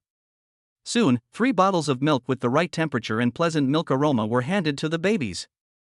"Here come your rations, darlings. Hey dear, are you getting impatient waiting?" The moment the baby's little lips touched the nipple, he sucked hard, fearing that the bottle would be taken away by his father in the next second. "Slow down, Daddy won't snatch it from you. Seeing this, Shin Yi spoke to Erbao with a confused look on his face. "If we really want to snatch it, it's with Sibao." Thinking of this, he couldn't help but glance at Su Kening's chest, which was white under her clothes. Then he swallowed hard. Suddenly, a wonderful idea popped into my mind. What does breast milk taste like? The more he thought about it, the more the thoughts in his head became out of control, so he quickly slapped himself on the face a few times. After calming down, a system prompt sounded in Shin Yi's head. Ding! The Fertile and Blessed Daddy system detected that the host successfully prepared milk powder for the baby, and rewarded a stock market trend chart. Host, please pamper your wife and raise your baby well. Stock market chart? Upon hearing the news, Shinee was stunned. When he was still a rich young man, he played around in the stock market, but he didn't make as much as he lost. There is no such joy as spending money, so he stopped spending money. As soon as he thought about it, some red and green bar charts appeared in Shinee's head, and he carefully discovered that this was the trend for the next day. With this discovery, he excitedly took a deep breath and gave a thumbs up and began to praise, "Holy crap! This system is really awesome. This is like an open book exam. I can't help but give you a big hug," Shinee said with a look of joy. "Forget about the hug. Hurry up and have more babies. My performance depends on you." The system left this sentence and then returned to calm again. I have to say, the system is really cool. It either gives out rewards or promotes childbirth. It can be said to be doing its job conscientiously. However, Shinee couldn't help rolling his eyes after hearing what the system said. My goodness, isn't it enough to give birth to 4 money-eating beasts? It's really a system of a father who has many children and is blessed with many blessings. There is no humanity and no opposite sex. Quadruplets are rare in the whole country, but to the system they are like cabbages in the vegetable market, available in all quantities. Of course, he didn't take what the system said to heart. He was thinking about having another baby before his wife was discharged from the hospital. People who didn't know would think that he treated Sue Kenning as a sow that could only give birth to piglets. It's better to let things take their own course. What Shinee didn't know was that with the help of the system, the number of babies he would have in the future would break the world record. However, the most urgent task is to create better living conditions for my wife and children. With these things given by the system, success is just around the corner. After the babies have eaten and drunk their fill, they lie quietly in bed without crying or making a fuss. At this time, Shinee took out the confinement clothes from his pocket and handed them to Sue Kenning. "Wife, your hospital gown got wet this afternoon. These are the confinement clothes I bought for you. You'll be more comfortable if you change to a new one, and it'll be easier to breastfeed." After that, Shinee demonstrated it to Sue Kenning in the same way as the salesperson explained. But as he did that, Sue Kenning's ears turned red all the way to her neck. The 2 pieces of cloth on the chest can be lifted up for breastfeeding, and can completely cover the breasts when put down. I can only say that this confinement clothing is so convenient. Chapter 15. Earn money to support my wife and children. Sue Kenning appreciated Shinee's kindness, and she hurriedly took the confinement clothes. Apart from the convenient design, the clothes are quite light. Husband, turn around. Although they were calling each other an old couple, Sue Kenning still couldn't change clothes in front of Shinee. "I feel so shy." Shinee smiled when he heard that. It seemed that his wife still couldn't let go completely in front of him. It's okay, Bravox is not afraid of difficulties and believes that there will be a day when you can open your heart. Then he obediently turned his back to Sue Kenning. "Okay, little idiot, change slowly, I promise not to peek." With Shinee's assurance, Sue Kenning finally let go of her worries and started to change her clothes. There was a knife wound on her stomach, so she didn't dare to change her clothes quickly, for fear of accidentally tearing the wound. Finally, after a long 10 minutes, Sue Kenning spoke slowly. "Honey, I'm done. Well, go to sleep. I'll take care of the baby. Don't worry." The patient had just finished the operation and still needed to get enough rest. Shinee helped her lie down and considerately covered her with a quilt. Sue Kenning felt Shinee's caring care particularly deeply today, and she was very glad that she found the right person. "Thank you for your hard work tonight, husband." "Silly boy, you deserve all the hard work," Shinee said from the bottom of his heart. After a while, my wife fell asleep, and the 4 money-eating beasts also slowly fell asleep. Only after covering the little ones with quilts did Shinee have time to study the stock market chart. A cesarean section usually allows the patient to be discharged from the hospital in about a week. Before that, Shinee has to prepare a living environment for his wife and child. The stock market trend charts provided by the system include both domestic and foreign stocks, and those displayed are stocks with high returns in the short term. Apart from the 4 million given by the system, he is now penniless. The most urgent task now is to use this 4 million to make money. Half an hour later, he found the stock with the highest return on investment, which was Maba Automobile. The curve chart shows that the stock price of Maba Automobile will plummet at 9:30 and finally drop by 3 percentage points. It is now 8:30. Taking advantage of this gap, Shinee quickly logged into his account and tried his best to buy Maba cars. The stock market changes every minute, probably because Maba is a large automobile manufacturer and the current curve is very stable. Next, just wait to collect the money. Ding ding ding. Just when I was about to close my phone, the university class group suddenly became lively. Shani clicked on it and saw that it was a message from his former follower Chen Jiahao. Students, I have good news for you. Maba Automobile will hold a new car launch today. For a car with such high profile, the stock price will definitely rise sharply after the new car is launched. And according to reliable information, if you invest tens of thousands, you can triple your money by reselling it. But I have to remind someone that if you can't come up with tens of thousands of dollars, you'd better not join in the fun. As soon as the message was sent out, the WeChat group immediately exploded. Anyone with a discerning eye could tell that Chen Jiahao was mocking Shani in the last sentence. People who knew that Chen Jiahao used to be good friends with Shani felt very uncomfortable after hearing this. But if you can make money, no one wants to go against money. Although college students have some money, it is still a bit difficult for them to come up with tens of thousands of dollars at one time. At one time, there were countless people in the group who followed the trend, tried to test the waters, and waited and watched. Is this news true or false? Can you really earn so much? Mr. Chen has inside information, so it's safe to listen to him. Oh my god, here comes the chance to make a fortune. Thank you, Mr. Chen, for thinking of us. Looking at these people's compliments, Chen Jiahao felt very proud. In order to make everyone feel at ease to make money with him, he said, I have invested 1 million in this project myself.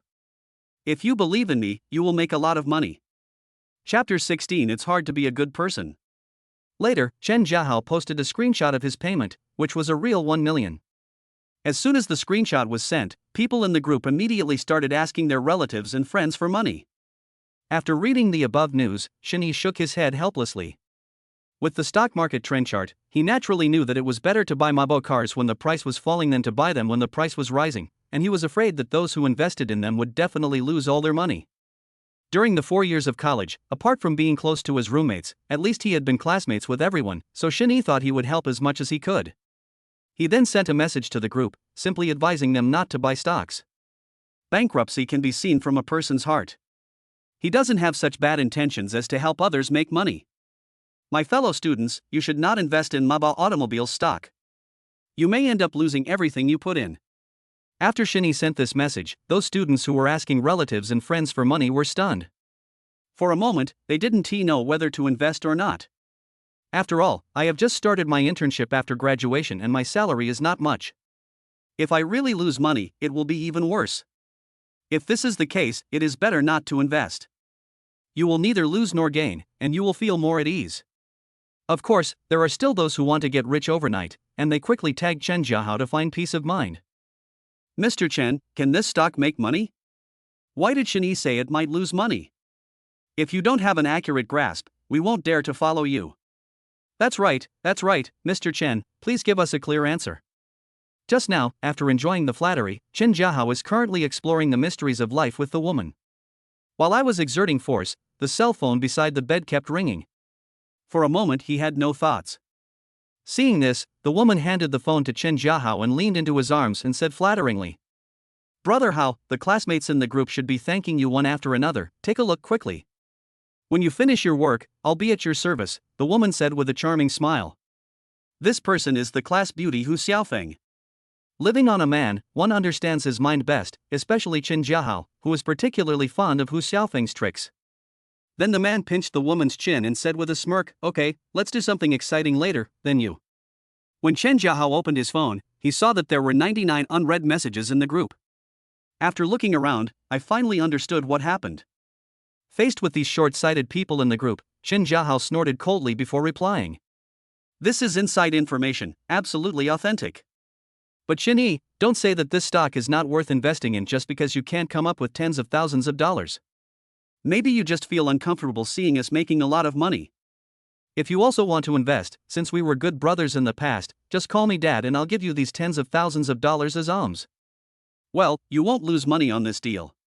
Chen Jiahao said proudly that the news that Mabao's stock was going to surge was something he had bought at a high price, and it was absolutely true. As for what Shani said, he didn't believe a single word of it. Based on Chen Jiahao's words, more than half of the people in the group currently choose to believe what he said. In order to get on this high horse, they tried their best to please this god of wealth.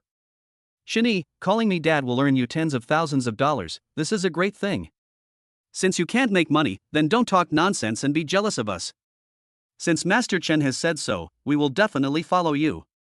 Xinyi's ears have become calloused from hearing all this talk of flattery and bullying in the group. Since his classmates were unwilling to believe it, he stopped trying to persuade them. I have said this, it is up to you whether you believe it or not.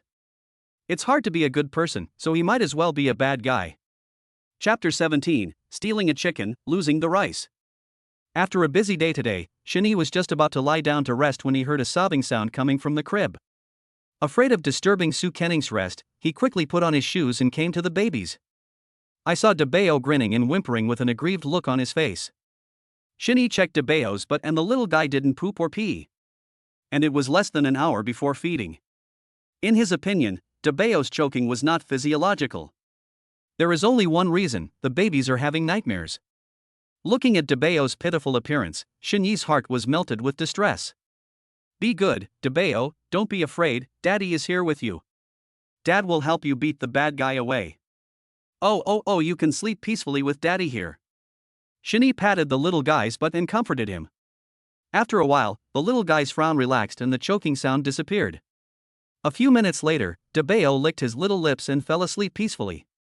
Afterwards, Xinyi watched DeBeo for nearly half an hour, and only returned to bed after making sure that the little guy was fine. After a tiring day, Xinyi fell asleep in just a few minutes. Later, after hearing the little guy crying, he suddenly sat up.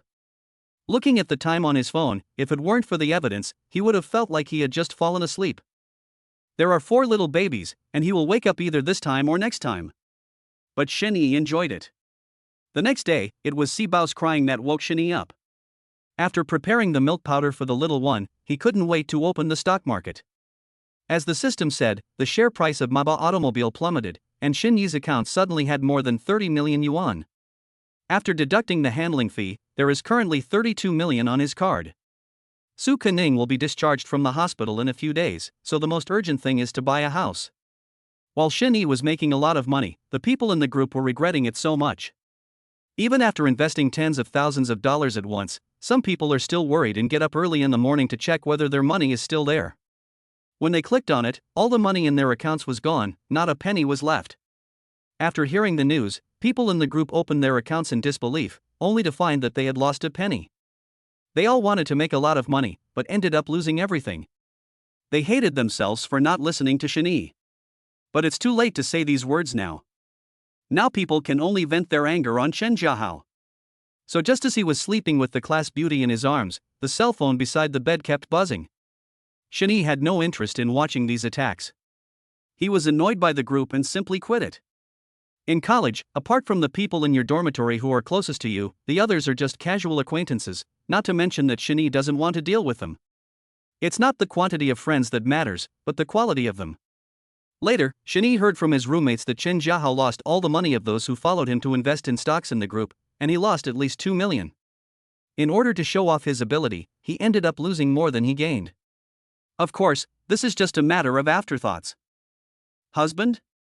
From last night till now, Su Kening slept very comfortably and was not woken up once. So the first thing I do when I wake up is to find a man. When Xinyi heard Su Kening's cry, he hurried to her side and asked her with concern. Now that you're awake, are you hungry? I'll make you whatever you want to eat. The man had big dark circles under his eyes and was yawning as he spoke.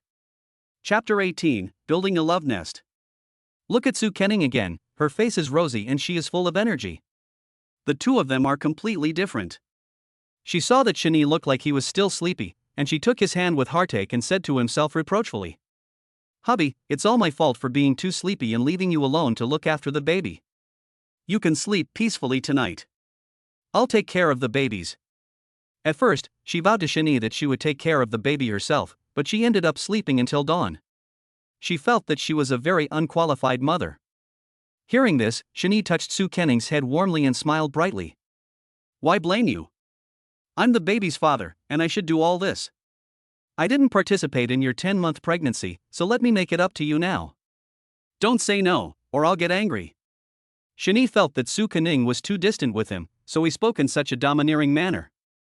After all, the two of them are going to spend their whole lives together, and there will be no distinction between you and me in terms of giving. Oh, okay, then you've worked hard, husband. I am so happy to have you by my side. Su Kening said this from the bottom of her heart.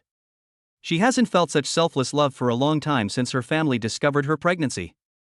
Her family didn't come when she gave birth, so she felt very lonely. It seems they are still angry. Ning Ning, look what delicious food I brought you. The voice arrives before the person does. This is Gu Yanan's style.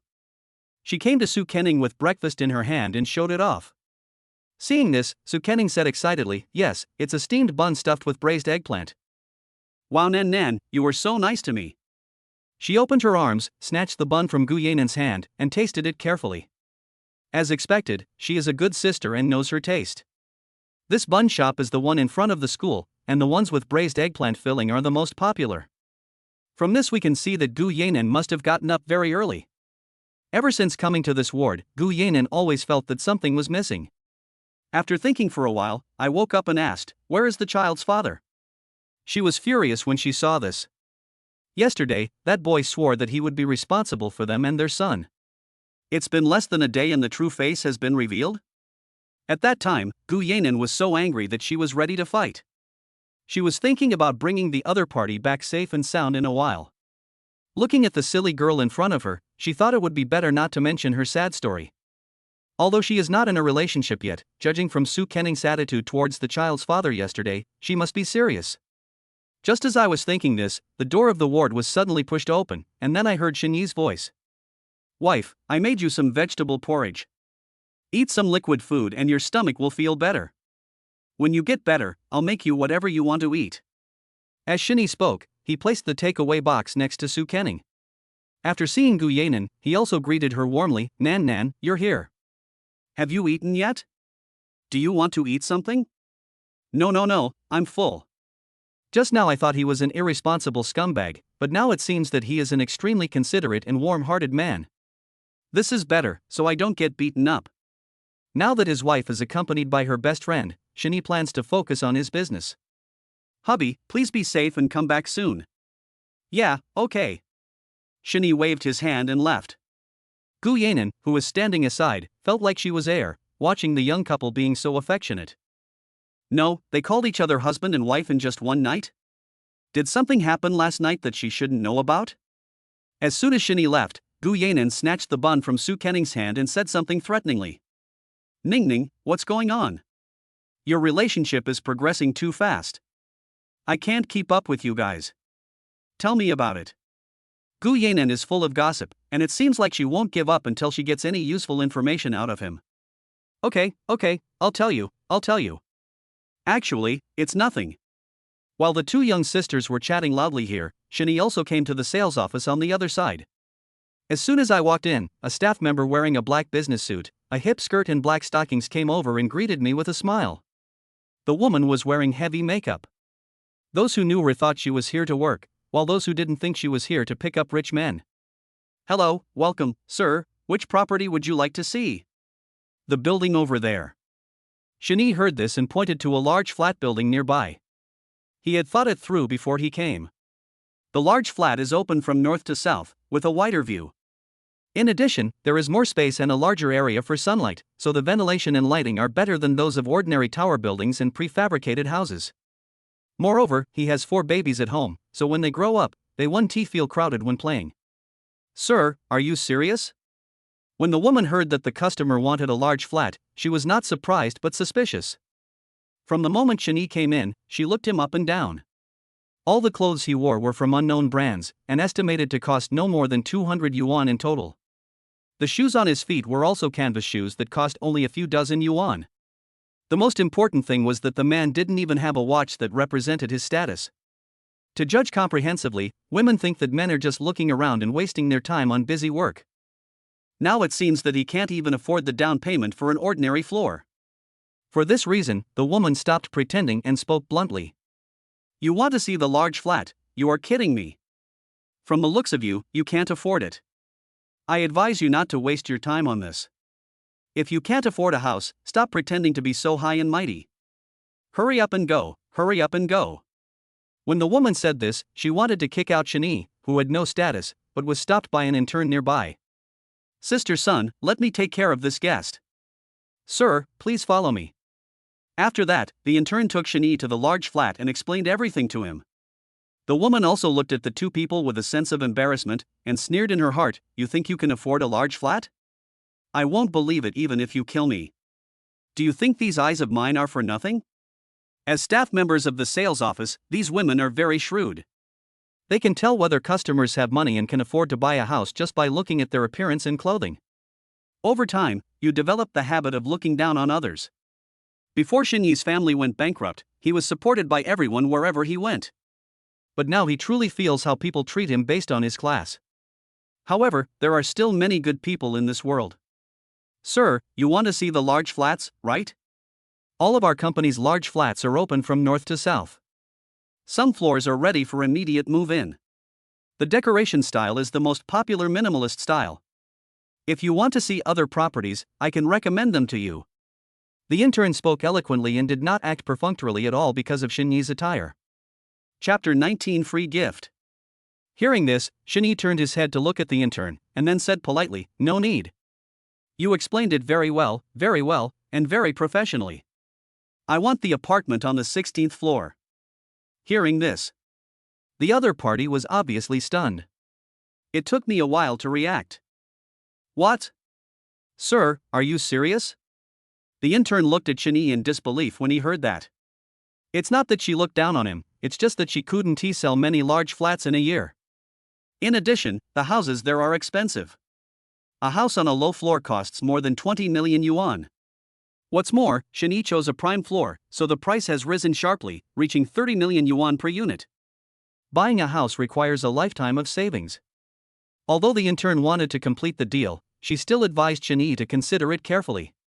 After all, 30 million is not a small amount. "Sir, if you don't want to think about it, you can give me your reply tomorrow." "No, I've thought it through. This community is well developed in terms of green area and surrounding facilities. There is also an international kindergarten next to it. With a one-stop service for living and raising children, wouldn't life be wonderful?" "Okay, sir, please wait a moment. I'll go get the purchase contract right away." After the intern arranged Shinyi to the VIP area nearby, he immediately went to get the documents. When Sister Sun, who was observing from the side, heard that Shinyi was really going to buy the large flat, her eyes almost popped out of her head in shock. In my heart, I was even more complaining. I didn't expect this guy could really afford it. Not only is he rich, he's also handsome. If I hook up with him, wouldn't I be on the peak of my life? As she was thinking this, the intern passed by her with a contract in hand. Seeing this, Sun Lijuan hurriedly called her. "Luli, the manager just called you. I don't know what's going on, but it's very urgent.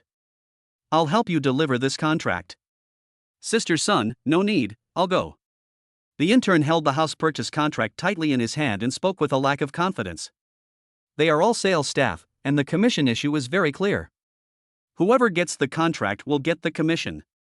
What's more, Shinyi's order is for a large flat, so the commission will be even higher. Hearing the intern say this, Sun Lijuan's face was full of impatience. She came to Lu Li's ear and spoke loudly. "Your regularization quota is in my hands, so you need to think carefully about what is more important." After Sun Lijuan's threats, Lu Li had no choice but to compromise. Finally, she shrugged her chest excitedly and came to Shinyi happily. "Sir, the person I'm introducing to you is still an intern. She doesn't have enough experience, so I'll be in charge of you.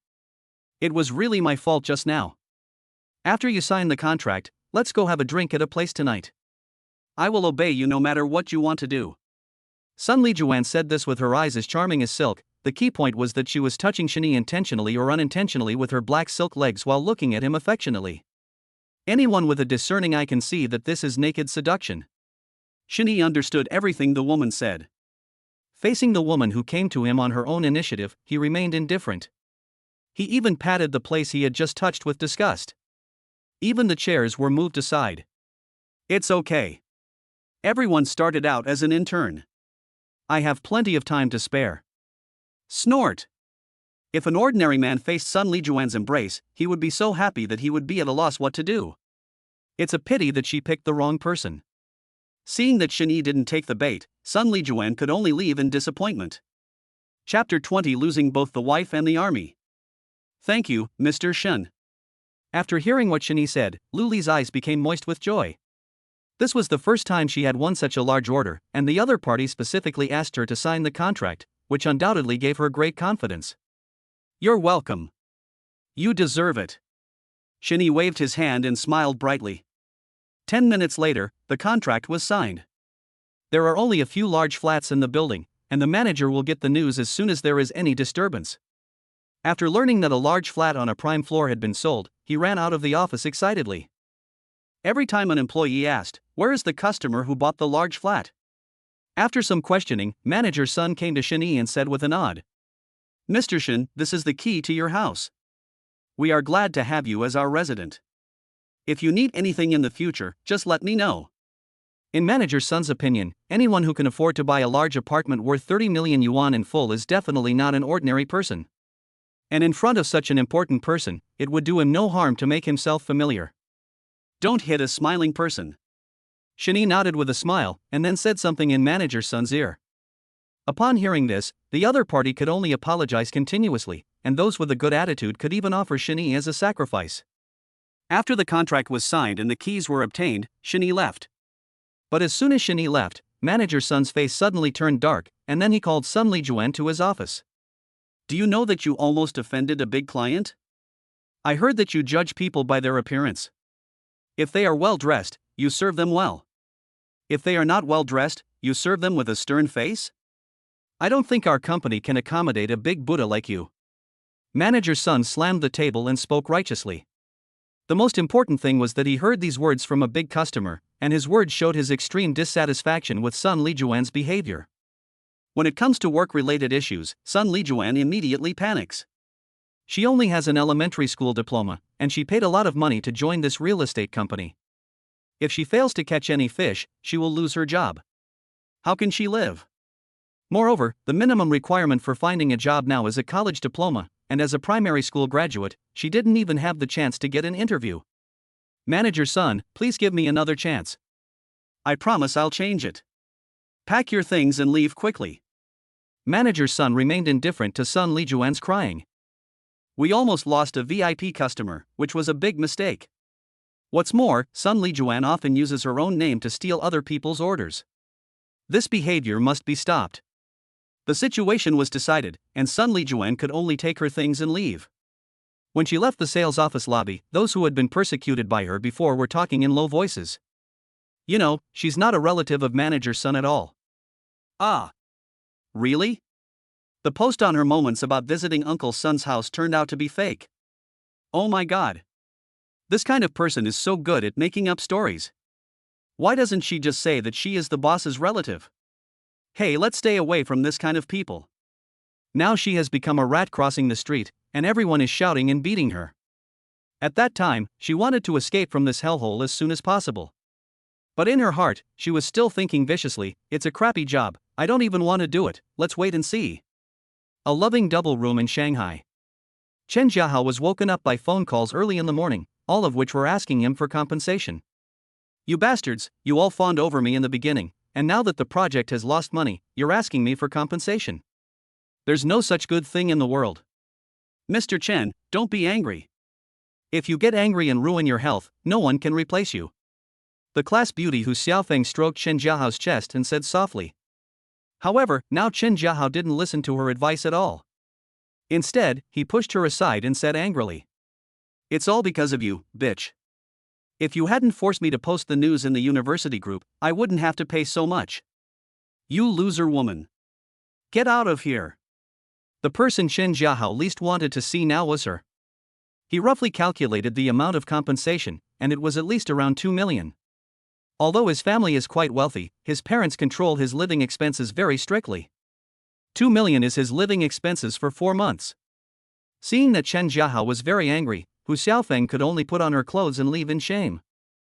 Before leaving, she pouted quietly towards the bedroom. "You bastard, if it weren't for your wealth, I wouldn't have given myself to you. When I find someone rich, I'll kick you out without you having to chase me away." There was a gleam in her eyes, and then she slammed the door shut. At that time, Chen Jiahao was thinking about a solution when the phone next to him rang at an inopportune time. When he saw that it was the person who sold him the information, he was furious. "Damn it, the Mabo car is worthless, you didn't provide the real information, you have to pay me." Qin Jiahao said angrily that this matter should be solved from the source. Unexpectedly, after hearing the news, the other side sneered, "Qin Jiahao, you pay the money and get the goods. If you want compensation, our store will not be responsible. I warned you at the beginning that this news was 99% true, but it was still 1% unreliable. You. You. You. You." The other party was obviously not planning to pay compensation by distancing themselves from the matter, and Chen Jiahao had also heard that there was gang influence behind them, and that they were backed by a big boss. It seems that the money will not be returned. After weighing the pros and cons, Chen Jiahao asked slowly, "So what do you want from me?" "I have found what you asked me to find out."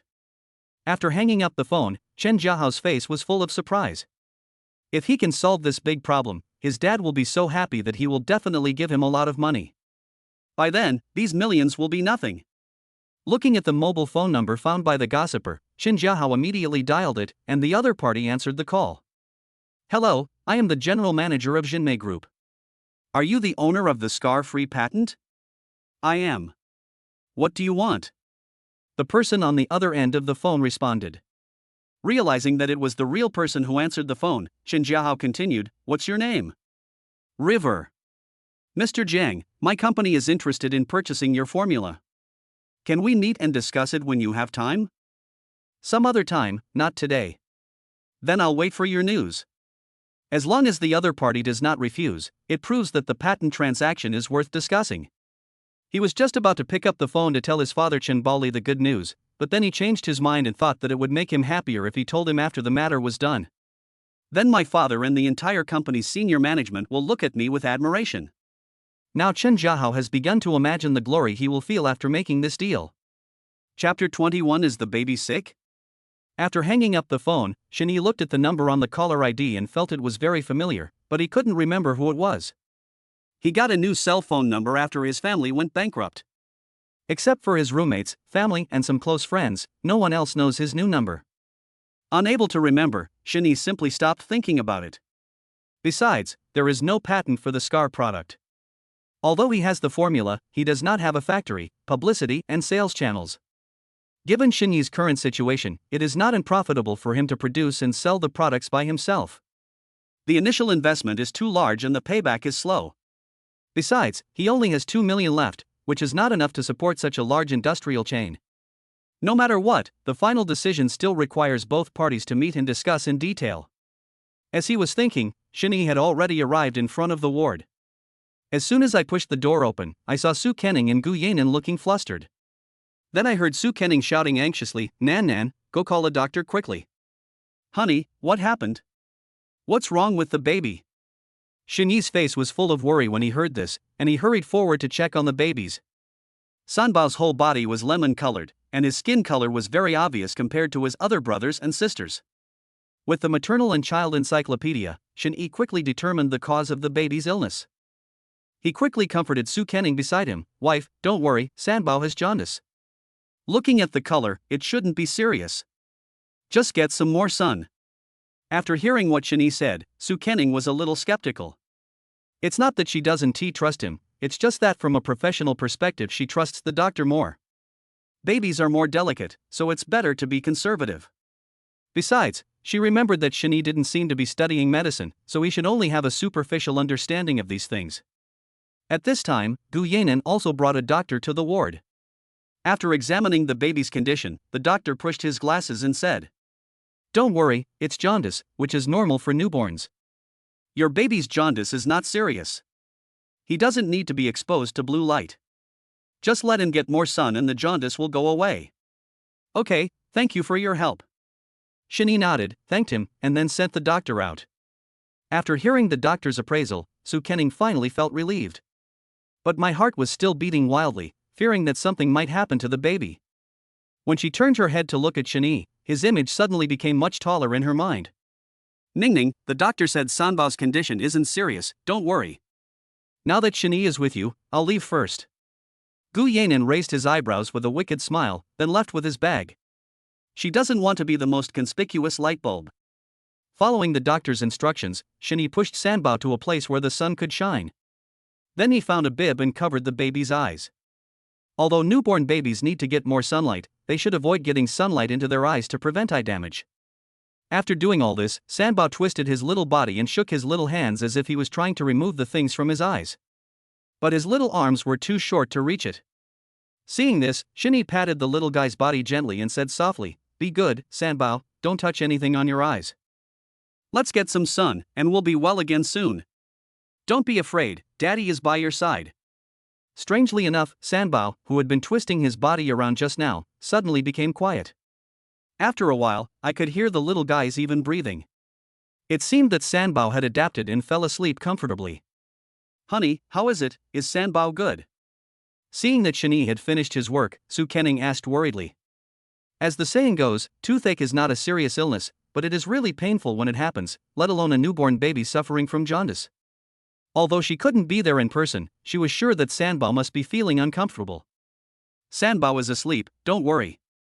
Shini walked over, hugged Su Kening in his arms and comforted her. The baby was sick, and Su Kening wished she could take the responsibility for them. Moreover, she felt very guilty, as she blamed herself for not taking good care of the baby. "Shini, am I useless?" "No, Ningning, the baby's illness is not caused by you. Don't overthink it. I'm here." Seeing Su Kening blaming herself, Shani felt very distressed. Whether before or after delivery, the mother's emotions are very important. In order to prevent Su Kening from having wild thoughts, Shani pinched Su Kening's chin and said jokingly, "If you keep pouting, you'll soon turn into a duckling, and then your baby will laugh at you." "No way. Don't laugh at me. If you laugh again, I will.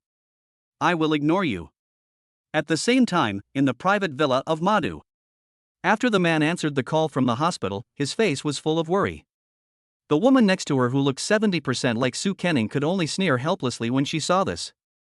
"Lao Su, why are you doing this? If you care about your daughter, just go see her. What's the point of just sitting here and listening to reports over the phone? What nonsense are you talking about? The company just called me. I'm not going to see that unfilial daughter." After finishing speaking, Su Jintian picked up the newspaper beside him and started reading, fearing that he would be seen through by the woman next to him if he was a second late. Ever since he found out his daughter was pregnant out of wedlock, he's been going crazy. When asked which bastard gave birth to the child, his daughter refused to say a word, so Su Jintian was so angry that he severed the relationship between his parents and Su Kening. However, he regrets it every day. If he had not been so tough at the time, his daughter would not have been so stubborn as to not come home for 8 or 9 months. "You're just being stubborn." Seeing this, Tang Wanzhou shook her head helplessly. After living with Su Zhendong for so many years, she knew exactly what he was thinking. Ever since his daughter ran away from home, the old man secretly rented a 1-bedroom apartment to his daughter at a low price of 8,000 yuan. There were also various prizes for giving Su Kening such things as daily necessities, for fear that her daughter would not have enough food or warm clothes outside. However, Su Kening was completely unaware of all this. She still thought that she was extremely lucky this year and could win the first prize by eating instant noodles. "I am an old man who was good in every way except that I have a stubborn temper, the kind that even 8 oxen cannot pull me back." In fact, in countless sleepless nights, she often saw the old man staring at his daughter's photo in a daze. I guess he misses his daughter, but he just doesn't want to admit it. Both father and daughter are of the same character, and Tang Wanzhou is helpless. Ever since he said those harsh words that day, Su Zhendong didn't allow his wife and daughter to meet. Tang Wanzhou of course wanted to do it secretly, but Su Kening had a stubborn temper, so the two of them only talked on the phone occasionally. But she knew that the old man always eavesdropped at the door. When their daughter was born, the couple was on a business trip in the United States. After they came back, the hospital director called Su Zhendong and told him that Su Kening had safely given birth to quadruplets. She wanted to go and take a look, but was stopped by Su Jintian. Maybe the old man just can't bring himself to do that. Tang Wanzhou thought that if the old man no longer accepted his grandchildren, she would go and see him secretly tomorrow. See if someone is in a hurry. Chapter 22. The system is here to give you benefits. After an afternoon of sunbathing, Sanbao's jaundice has almost disappeared. It will heal after another 2 or 3 days of sun exposure. Then, Shini took off the bib from the little guy's eyes and pushed him to Su Kening's side. Then, a mechanical prompt sound suddenly rang in his head. Ding! The Fertile and Blessed Daddy system detected that the host has taken meticulous care of the babies, and specially rewarded 4 physical enhancement pills. Friendly reminder, the physical enhancement pills are only for babies. After taking them, they can enhance their resistance and reduce virus damage. Host, please pamper your wife and raise your baby well. As soon as the system finished speaking, a wooden box appeared in Xinyi's trouser pocket. When I opened it, I saw that it was indeed 4 transparent pills the size of a fingernail, and they smelled like medicine. Xinyi was so happy after hearing the news that he couldn't stop smiling. He was just worried about the newborn baby's weak resistance, and now the system was giving him experience. Even if you give him tens or hundreds of billions, he won't change it. Now the babies are fed with a mixture of breast milk and formula. Even if Su Kenning has a lot of milk, it is not enough for these little ones to eat every few hours. So the little one should take some warm water between 2 or 3 meals, and now is a good time. Xinyi took out 4 glass bottles, poured warm water at 37 or 38 degrees into them, and then put the pills rewarded by the system into each baby's bottle. In an instant, the pill melted instantly.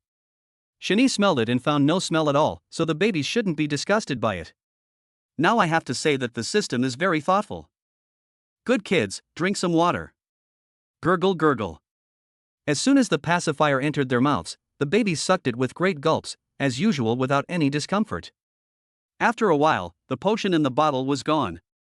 The efficacy of the medicine is gradually absorbed by the babies, slowly strengthening their physical fitness, but others cannot see it. Xinyi still has great faith in the system. After all, products produced by the system must be high quality.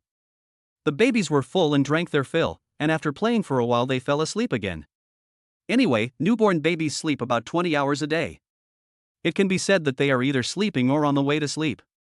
Looking at the soft and chewy little ones, Su Kenning suddenly remembered that the babies had not been named yet, so she tilted her head and asked Xinyi gently. Honey, we haven't named our babies yet, how about you think of one? Prosperity and loyalty to the country? Or the good old days? Su Kenning poked her little head and thought hard. It was really hard to name 4 little babies. Xinyi, who was standing by, couldn't help but take a breath when he heard his wife's suggestion. My wife's name is really shocking, different from others, different from you. If what Su Kenning said is true, these babies will cry and ask for changing their names when they grow up. It seems that the babies' names are in his hands. After thinking for a while, Xinyi suddenly had an idea and said excitedly, how about calling them Tuan Tuan, Yuan Yuan, Kai Kai, Xin Xin? Xinyi thought that these were all good words and would definitely bring good news to the babies in the family. This is also what the babies expect from their families. Hearing this, Su Kenning murmured, Xin Tuan Xuan, Xin Yuan Yuan, Xin Kai Kai, Xin Xin Xin, well, not bad, much better than what I gave them, my husband is still the best. After going through all of this, Su Kenning was still very satisfied with the names Xinyi came up with. The most important thing is that the more you shout, the happier you become, as if there is magic. After confirming, Su Kenning looked at the little ones in the stroller nearby, happily touched their chubby little faces and said, My dears, you have names now. Are you happy? The eldest is Xin Tuan Xuan, the second is Xin Yuan Yuan, the third is Xin Kai Kai, and the fourth is Xin Xin Xin. From now on, our whole family will be together happily, and you should grow up happily. After Su Kenning finished speaking, the little one squirmed a little, and Sibao's mouth corners slightly raised. They must be very satisfied with this name. As long as the babies and Su Kenning were happy, Xinyi was happy. He looked at them with a loving face and a smile on his face. Suddenly, a mechanical prompt sound rang in Xinyi's head again. Ding! The system detects that the host has named the babies, and rewards a special edition of Poison and a celebrity-style nanny car. Friendly reminder, Poison must be picked up at the store, and the nanny car is parked in the hospital parking space. Host, please pamper your wife and raise your baby well. As soon as the system finished speaking, a car key appeared in Xinyi's hand. The Duwu is every man's dream car, and Xinyi never thought that one day he would be able to drive one. Although he had driven a sports car before, he had never driven a special edition one. After all, you can't buy one just by having money. If possible, he really wanted to give the system a big hug. The system simply touched his heart. The most important thing is that the system thoughtfully sent a nanny car, so he doesn't have to worry about his wife and children being discharged from the hospital. Before going to bed, Xinyi checked the baby's diapers. Seeing that she couldn't help, Su Kenning simply started playing Douyin. She was smiling at first, but when Xinyi came to her, he saw that she was clenching her pink fists, with indignation on her face. Wife, what's wrong with you? Who made you angry? This manhwa car is so abominable. It refused to give ice cream to Chinese people when they asked for it, but turned around and gave it to foreigners with a smile. What a Western worshipping person. It's so abominable. Su Kenning pouted her lips and spoke angrily, looking like a typical May 4th movement youth. Shen Yi was a little amused when he heard this. His wife was really too immersed in the role. If I tell her that he earned more than 30 million because of this, would my wife applaud? But yesterday Shen Yi only knew that the share price of Maba Automobile was going to fall, but he didn't expect it was because of a $2 ice cream. I have to say that this must be the most expensive ice cream in history, no doubt about it. I believe that Mabwa will remember this lesson. Okay, honey, don't be angry. It's late. You should go to bed. As Shen Yi was about to take Su Kenning's phone away, she pleaded. Honey, let's play for a while, just for a while, okay? Men can't resist a woman acting coquettishly, especially one like Su Kenning who was good at acting cute and coquettish. There is no way, my wife is so good at it. Okay, then I'll let you play for another 10 minutes. Once the 10 minutes are up, you must go to sleep immediately. Do you understand? I know it. Good man. Shen Yi felt light and fluttery after hearing this, and felt like his whole heart was about to melt. Chapter 23 You're blocking my car. In the early morning, Shen Yi was still awakened by the babies crying. The babies needed to be fed every 2 or 3 hours, so he didn't sleep well for 2 days and his eyes were dark and he looked listless. Shen Yi had no complaints about these and worked hard without complaint. After all, he couldn't bear to let Su Kenning do these things and just sit there and do nothing. After taking care of the little ones, Shen Yi yawned as he made a loving breakfast for Su Kenning. Suddenly, a system prompt sounded in my head. Ding! The fertile and blessed daddy system detected that the host has taken good care of the baby and worked like a slave, so he is rewarded with a magic potion. Host, please pamper your wife and raise your baby well. Upon hearing this, Shen Yi looked at the blue potion in his hand in confusion. A magic potion? System, what is the use of this potion? Reply to the host, please experience it yourself. After the system finished speaking in a haughty tone, it returned to its calm state, but Shen Yi was so angry that he wanted to curse. Fuck, at least there's a rendering. Forget it. Anything produced by the system must be a top-notch product. Relying on his trust in the system, Shen Yi drank the magic potion in one gulp. In an instant, he felt his body extremely hot, and after a while he shivered with cold. This situation lasted for 3 minutes before returning to normal. Just when Shen Yi wanted to curse the system for giving him a low-quality product, he was surprised to find that the dark circles around his eyes had completely disappeared, and he now felt refreshed. Even if he was asked to run a full marathon, he would not even breathe heavily. Of course, these are just what Shen Yi can see and feel. There are some hidden surprises waiting for him to discover. When I returned to the ward, Su Kenning had already woken up. After Shen Yi fed her breakfast, he went out. After all, there was an important thing to do today, which was to pick up the car. Moreover, Su Kenning will be discharged from the hospital in a few days, so today I will clean the new house and see if there is anything missing. Half an hour later, at the 4S store in Shanghai. Shen Yi pushed the door and entered the store, then went to the front desk to explain his purpose. When the staff heard that the person in front of him was here to pick up the car, he immediately said respectfully, "Sir, please wait a moment, our manager will be here soon."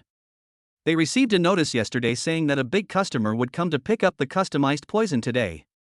Moreover, there is only one order to pick up the car today, so it is very easy to identify. Not long after, the manager in a black suit trotted over to Shen Yi and said humbly, "Sorry sir, I kept you waiting for so long. Here are your car keys." After that, the manager respectfully handed the keys to Du Yao's car to Shen Yi. He glanced around but didn't see the car of his dreams, so he turned around and asked, "Where's the car?" "In the front hall. Please follow me."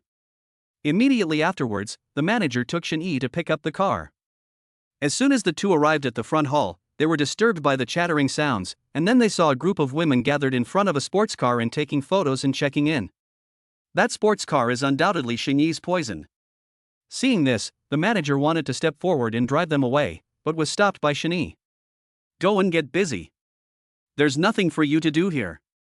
"Okay, Mr. Lin." The real owners didn't mind, and the manager didn't need to waste time talking to these fake socialites, so he left tactfully. Everyone loves cars, so Shen Yi didn't disturb them and just waited aside. At this time, a 36D woman wearing a black miniskirt and Balenciaga black stockings was looking at the photo of herself sitting on the hood of a sports car with satisfaction. When she was leaving, she looked up and saw a man staring at her thigh with lustful eyes. Seeing that the other person was wearing a cheap shirt and shorts, the woman walked up to Shin Yi and spoke rudely. "You stinky loser, even though my thighs are beautiful, you don't have to stare at them. Go somewhere cooler." "Who's looking at you?" "I'm looking at my car." Shin Yi pushed the woman aside without even looking at her. Women these days are really self-indulgent. How could she have the nerve to compare herself with her own car? "Is that car yours?" "Ha, you really are bragging without thinking." When the woman heard this, she felt like she had just heard a terrible joke. She would never believe that such a poor guy could afford a luxury car worth tens of millions. As soon as these words were spoken, the beautiful women around him all laughed at Shin Yi for dreaming. However, the next second they only felt pain on their faces. Shin Yi took out the car keys and unlocked the car in front of everyone, and Du Yao also blinked the headlights in cooperation. Then, Shin Yi spoke to the woman who was blocking the driver's door. Please make way." "Oh. The woman answered dully, then made way stiffly. Everyone watched Shin Yi get in the car and start it. Suddenly the roar of the sports car echoed throughout the exhibition hall. The fake socialites finally came to their senses and rushed to the car window, speaking to Shin Yi with smiles as bright as flowers. "Handsome guy, leave me your contact information so we can get to know each other. I'm alone at home today and I'm afraid of the dark. Can you come and keep me company at night? Handsome guy, don't leave, let's talk."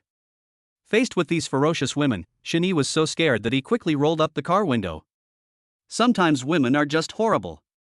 In order to escape from this den of tigers and wolves, he stepped on the accelerator and sped away.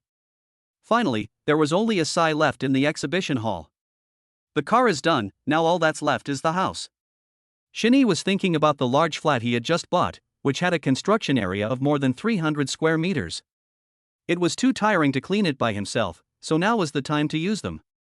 And of course, they are Shin Yi's nemesis roommates, and no one knows which lucky one will be chosen in the end. Then, Shin Yi picked up his phone and said something in the dormitory group. "My dear sons, are you here?" "No." As soon as the message was sent, someone responded quickly, and that lucky person was Xiao Chunfeng. After being threatened and lured by Shin Yi, Xiao Chunfeng reluctantly crawled out of the bed.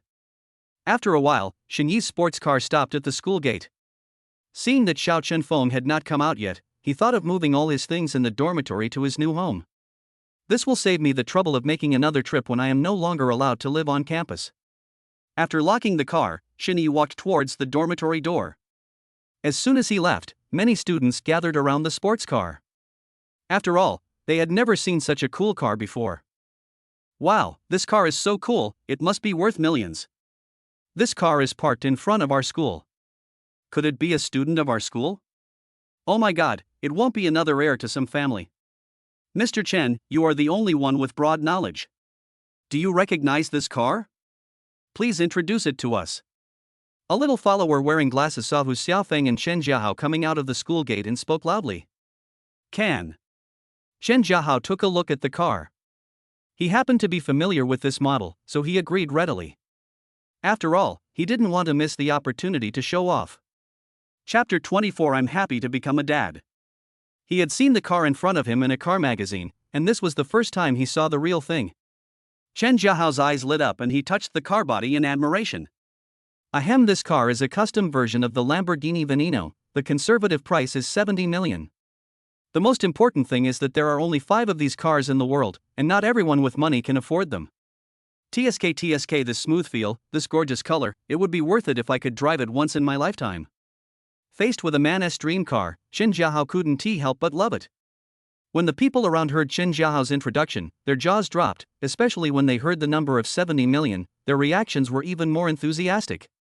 What? This car is worth 70 million? My god, rich people are so arrogant. How many years do I have to work to be able to afford this car? Who is driving this car? I really want to see it. In the eyes of many people, anyone who can afford a luxury car worth 70 million must be worth tens of billions or more, otherwise he wouldn't be able to afford the maintenance of the car. People all want to see who this rich man is. It would be even more worthwhile if they could just show their familiar face and work as his driver. Even Chen Jiahao didn't leave. He was probably curious about when such a wealthy person appeared in Shanghai.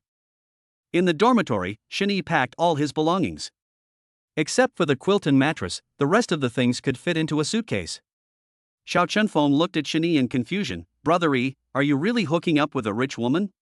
What nonsense! Shani rolled his eyes in annoyance when he heard that. What is this guy thinking about all day long? Could it be that he wants to get something for nothing? In fact, it's not Xiao Chunfeng's fault for thinking this way. It's just that Shani's behavior is a little abnormal. Ever since he was called away by the little girl that day, Shani has not returned home at night, and now he actually wants to move out. Xinyi's roommates are now fully aware of his situation, and moving out will definitely incur additional expenses. With his current financial resources, it would be difficult for him to rent a basement in the outer ring of Shanghai, so the only explanation was that their good brother was kept by a rich woman. Xiao Chunfeng thought Xinyi was too embarrassed to say it, so he kept it secret. Then he put his hand on Xinyi's shoulder and chuckled. Don't be embarrassed. It's not shameful for one to eat standing up while the other eats lying down. Tell me about this, brother. I promise not to tell anyone. Xiao Chunfeng's eyes were shining brightly, and he looked like he would not give up until he dug out some information. Looking at his gossipy look, Xinyi felt helpless. My goodness, I haven't even said anything yet and they started making wild guesses. I have to say, this imagination is really rich. However, compared to their own experiences, these people's thinking is still a bit conservative. Well, he would need these guys to help with the moving in a few days anyway, so Shani thought he might as well just say it out loud. I'm not being kept by a rich woman, I'm just becoming a father. Ah ha ha, you still say no? Wait, what? Being a father? You? After hearing what Shani said, Xiao Chunfeng felt that his brain was not enough. My good brother just said that he has become a father. Is he his biological father or stepfather? Brother E, what's going on? Are you really being kept by a rich woman as a stepfather? Let me tell you, it's not easy to be a stepfather these days. What a mess. You are the stepfather. Your whole family is a stepfather. Shani held his forehead and spoke swearingly. No? Of course not. I'm a real father now, and you have 3 nephews and 1 niece. At the full moon banquet, you must have every gift. Shani was naturally rude to these good brothers. When Xiao Chunfeng saw Shani giving him 4 thumbs up, he couldn't help but gasp. What? You have 4 children? My God, my sister-in-law can give birth to more children than a sow. Go away, go away. How can you talk like that? We call this contributing to the country. Now that the 3-child policy has been opened, Shani has taken a one-step approach and fully complied with the country's project guidelines. Okay, you're right. Could it be that my sister-in-law is the woman who called you downstairs last time? No, that's her best friend. Okay, stop guessing. You'll see her in 2 days. Shani knew that Xiao Chunfeng must be itching to get his way when he said halfway through his words, but who told him to say that he was being kept by a rich woman? This can be considered as a small lesson for him. Hey brother E, tell me, who is my sister-in-law? It makes me uncomfortable if you hold it in like this. As they chatted, the two arrived at the gate. Then I saw a group of people gathered together and chattering non-stop. Usually Xiao Chunfeng likes to join in the fun, but he saw Chen Jiahao was also there from a distance. He knew that the two of them were not getting along, so he didn't want Shani to be ridiculed by them and just wanted to take him away quickly. Brother E, didn't you say you came here by car? Where's the car? Although there was a beautiful sports car parked in front of the school, Xiao Chunfeng would never have thought that the car belonged to Shani. He just kept looking into the distance, afraid that he would miss it. It's far away, but it's right in front of you.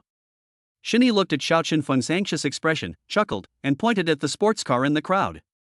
Holy crap, you made it? Is this car really yours? Well, come on, let's put our stuff up there and I'll take you for a ride. Although Xiao Chunfeng found it a little unbelievable that the car belonged to Shani, he believed that his brother was not the kind of person who boasted. Then, he followed Shani like a little follower, especially looking at Chen Jiahao with an expression as if he was watching the fun. The two men walked through the crowd, and Shani placed the quilt directly on the hood of Duyao's car. After holding for a while, his arms were sore and he needed to take a break. At this moment, Chen Jiahao was so distressed that tears were about to flow out of his eyes. Hey! Shani, take your junk away quickly. Do you know what kind of car this is? You can't afford to pay for it if you damage it. 70 million, you'd have to work for many years to earn that, hee hee. When everyone heard this, they also began to advise Shani.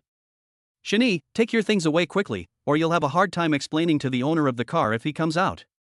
This car is so expensive, it's not something that ordinary people like us can touch. Please leave now. We will definitely not tell anyone.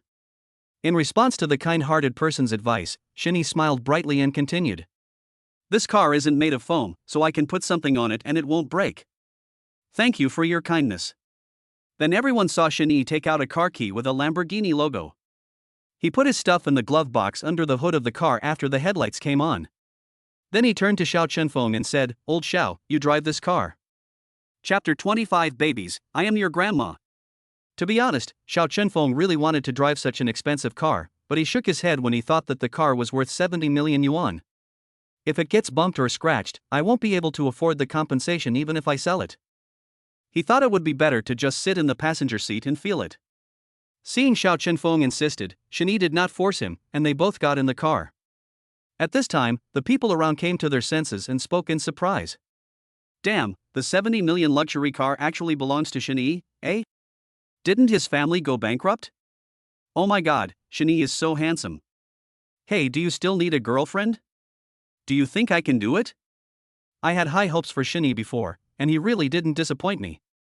Shani, are you still in need of a driver? As expected, when you have money, you will find good people everywhere in your life. Of course, Shani ignored them. He turned the key and stepped on the accelerator. The roar of the sports car immediately filled the entire street. Xiao Chenfeng saw Chen Jiahao standing in front of the sports car in a daze and said proudly, Mr. Chen, a good dog doesn't block the road. You. Chen Jiahao was both angry and furious when he heard this. This was the first time he had been humiliated like this since he grew up. However, Shani did not give him a chance to refute and drove away directly. Looking at the exhaust gas left by the sports car, Hu Xiaofeng said in shock. Mr. Chen, is that car really Shenyi's? He has no money to buy it, he must be renting it to save face. Chen Jiahao could only say this to comfort himself. After all, even if the store rented out luxury cars, he couldn't afford a custom-made car worth 70 million. When I get Scar-No's patent, the 70 million luxury car will all be my brother's. We'll see. Afterwards, Chen Jiahao called Mr. Jiang again, but no one answered the call. As for why no one answered the call, it was because the sound of the phone was completely covered by the roar of the sports car. In the luxury car, Xiao Chenfeng touched the car's interior and praised it highly.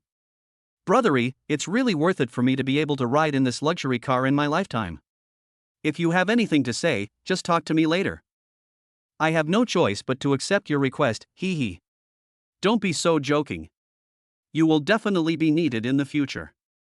Since they were all brothers, Shani didn't bother to be polite with him. Then the two of them drove into the high-end residential area in Magic City Yuerong Huafu. At the same time, in the private villa of Madu. While having breakfast in the morning, Tang Wanzhou asked Su Zhendong in a roundabout way. Lao Su, I see that the baby photos posted by people on Douyin are all very cute. Are you really not going to go and see our grandchildren? Hearing his wife say this, Su Zhendong felt a ripple in his heart, but he still did not compromise. No, you are not allowed to go either. What are we looking at? Our daughter has already severed her parental ties with us. It would be an eyesore to go there. Okay, I have something to do at the company, so I have to go there quickly. You just stay at home. Su Zhendong spoke very firmly, but his mind had already flown away. The driver was already waiting at the door, and he walked out calmly with his briefcase. Seeing that the boss had already sat down, the driver respectfully asked, Boss, are you going to the company? Su Zhendong nodded. When the luxury car turned out of the gate of the villa, he pretended to be calm and said, Let's not go to the company first, let's go to the Magic City 3rd Hospital. Okay, boss. As soon as the old man left, Tang Wanzhou put the nourishing chicken soup she had cooked into the thermos box. She cursed and complained about the stubborn old man she had found. If the old man doesn't go to see his daughter, I'll go and see her myself. Then, she carried the lunchbox and went to the Magic City 3rd Hospital. Tang Wanzhou went out and took a taxi. The driver took a shortcut and arrived at the hospital earlier than Su Zhendong. After asking at the hospital front desk, I quickly found out Su Kenning's ward. At that time, the little ones were all sleeping soundly, and Su Kenning was lying on the hospital bedboard. Suddenly, she heard the door of the ward being pushed open. She turned around and saw that familiar and warm face. "Mom, why are you here?" "My dad is here too?" Seeing Tang Wanzhou, Su Kening asked in surprise. "No, I'm here." "Ningning, your father is still angry. Give him more time and he will figure it out." "Oh, okay." Hearing this news, Su Kening was visibly disappointed. Sure enough, my father hasn't forgiven me yet. After all, in order to give birth to the baby, she also said some regretful words. But she believed that her father would definitely feel relieved if he saw Shin Yi and his grandchildren. "Okay, my dear daughter, you just gave birth and you can't let your mind wander. Look at what delicious food your mother is going to make for you." Mushroom chicken soup smells so good, Mom. How did you know I wanted to drink this?" No one knows a daughter better than her mother. "Wait a moment, I'll serve you some." Seeing that her daughter wanted to drink the chicken soup she had made, Tang Wanzhou hurriedly served Su Kening a large bowl. Seeing her drinking so contentedly, Tang Wanzhou was extremely happy. "Ning Ning, slow down, there's more after you finish drinking." Looking at her daughter drinking without any image, Tang Wanzhou didn't know whether to laugh or cry. After serving her daughter another bowl, she noticed the little ones next to her. "I saw 4 little babies lying side by side in the stroller. The little ones licked their lips from time to time, looking so cute." "Babies, I'm your grandma." "Wow." Hearing the sound, Erbao twisted his body, waved his little hands in front of his mouth, and then fell asleep again. Tang Wanzhou thought the little one was about to wake up, and she was so scared that she quickly held her breath, but fortunately it was a false alarm. Just when Tang Wanzhou wanted to sit next to the little ones and watch them carefully, the door of the ward was pushed open again. Then 2 doctors in white coats and blue masks walked in. "Room check, Su Kening, are you feeling uncomfortable after giving birth?" One of the doctors held a notebook and asked some simple questions, while the other doctor followed beside him and looked around furtively. When he saw Tang Wanzhou turned her head, he was so frightened that he froze in place, thinking to himself, "Why is she here?" He thought that since he didn't speak and was wearing a mask, the 2 people wouldn't be able to recognize him. Just when Su Zhendong was feeling relieved, Tang Wanzhou discovered that the doctor next to him was acting suspiciously. Looking closely, isn't this the old man who refused to come no matter what? No matter how much he disguised himself, Tang Wanzhou could still see through it at a glance. Then, Tang Wanzhou's eyes rolled and a plan immediately came to mind. She just pulled Su Zhendong aside and asked him, "Doctor, my daughter just gave birth. What should I give her to nourish her?" "Well." Being pulled aside by the old woman, Su Zhendong's forehead was covered with sweat due to nervousness. He thought he was recognized. Fortunately, it was just people asking questions. Ahem, just make something nourishing. Su Zhendong didn't understand these things, so he could only make up stories. Chapter 26. It's a mistake. Su Zhendong didn't understand these things, so he could only make up stories. "Well, thank you, doctor. By the way, what's your name?" "It's just a trivial matter, not worth mentioning." Su Zhendong responded in a low voice, waving his hand. What a joke. If I tell him his name, he might not be able to leave this ward. In fact, Tang Wanzhou was not in a hurry to expose him.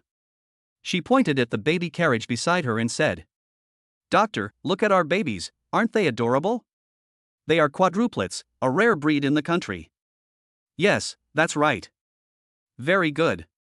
Looking at the little ones, Su Zhendong was filled with love from the bottom of his heart. Yes, soft, tender, fair and clean babies are the most adorable. Suddenly, Su Zhentian remembered that the hospital director called in yesterday and said that one of the babies had jaundice, but fortunately it was not serious. But he was still a little worried, so he decided to see it with his own eyes. "I saw that Sanbao's skin color was still a little yellow, but I believe he will recover after today." Su Zhentian felt relieved to see that his baby and daughter were both healthy. On the other side, the professional doctor had asked all the questions and it was time for Su Zhentian to go back. At this moment, the babies in the strollers suddenly burst into tears. Wow wow. Woo wah woo wah. One baby started crying, and then the rest of the babies started crying too. The sound was quite loud. Just as Su Zhentian stepped out of the ward, Tang Wanzhou pulled him in. On the one hand, it is to cultivate the relationship between the old man and the little ones, and on the other hand, it is to repair the father-daughter relationship between the two. "Doctor, we are short of staff right now, please stay and help." What? Come in quickly." Tang Wanzhou dragged Su Jintian to the stroller and let the doctor mind his own business.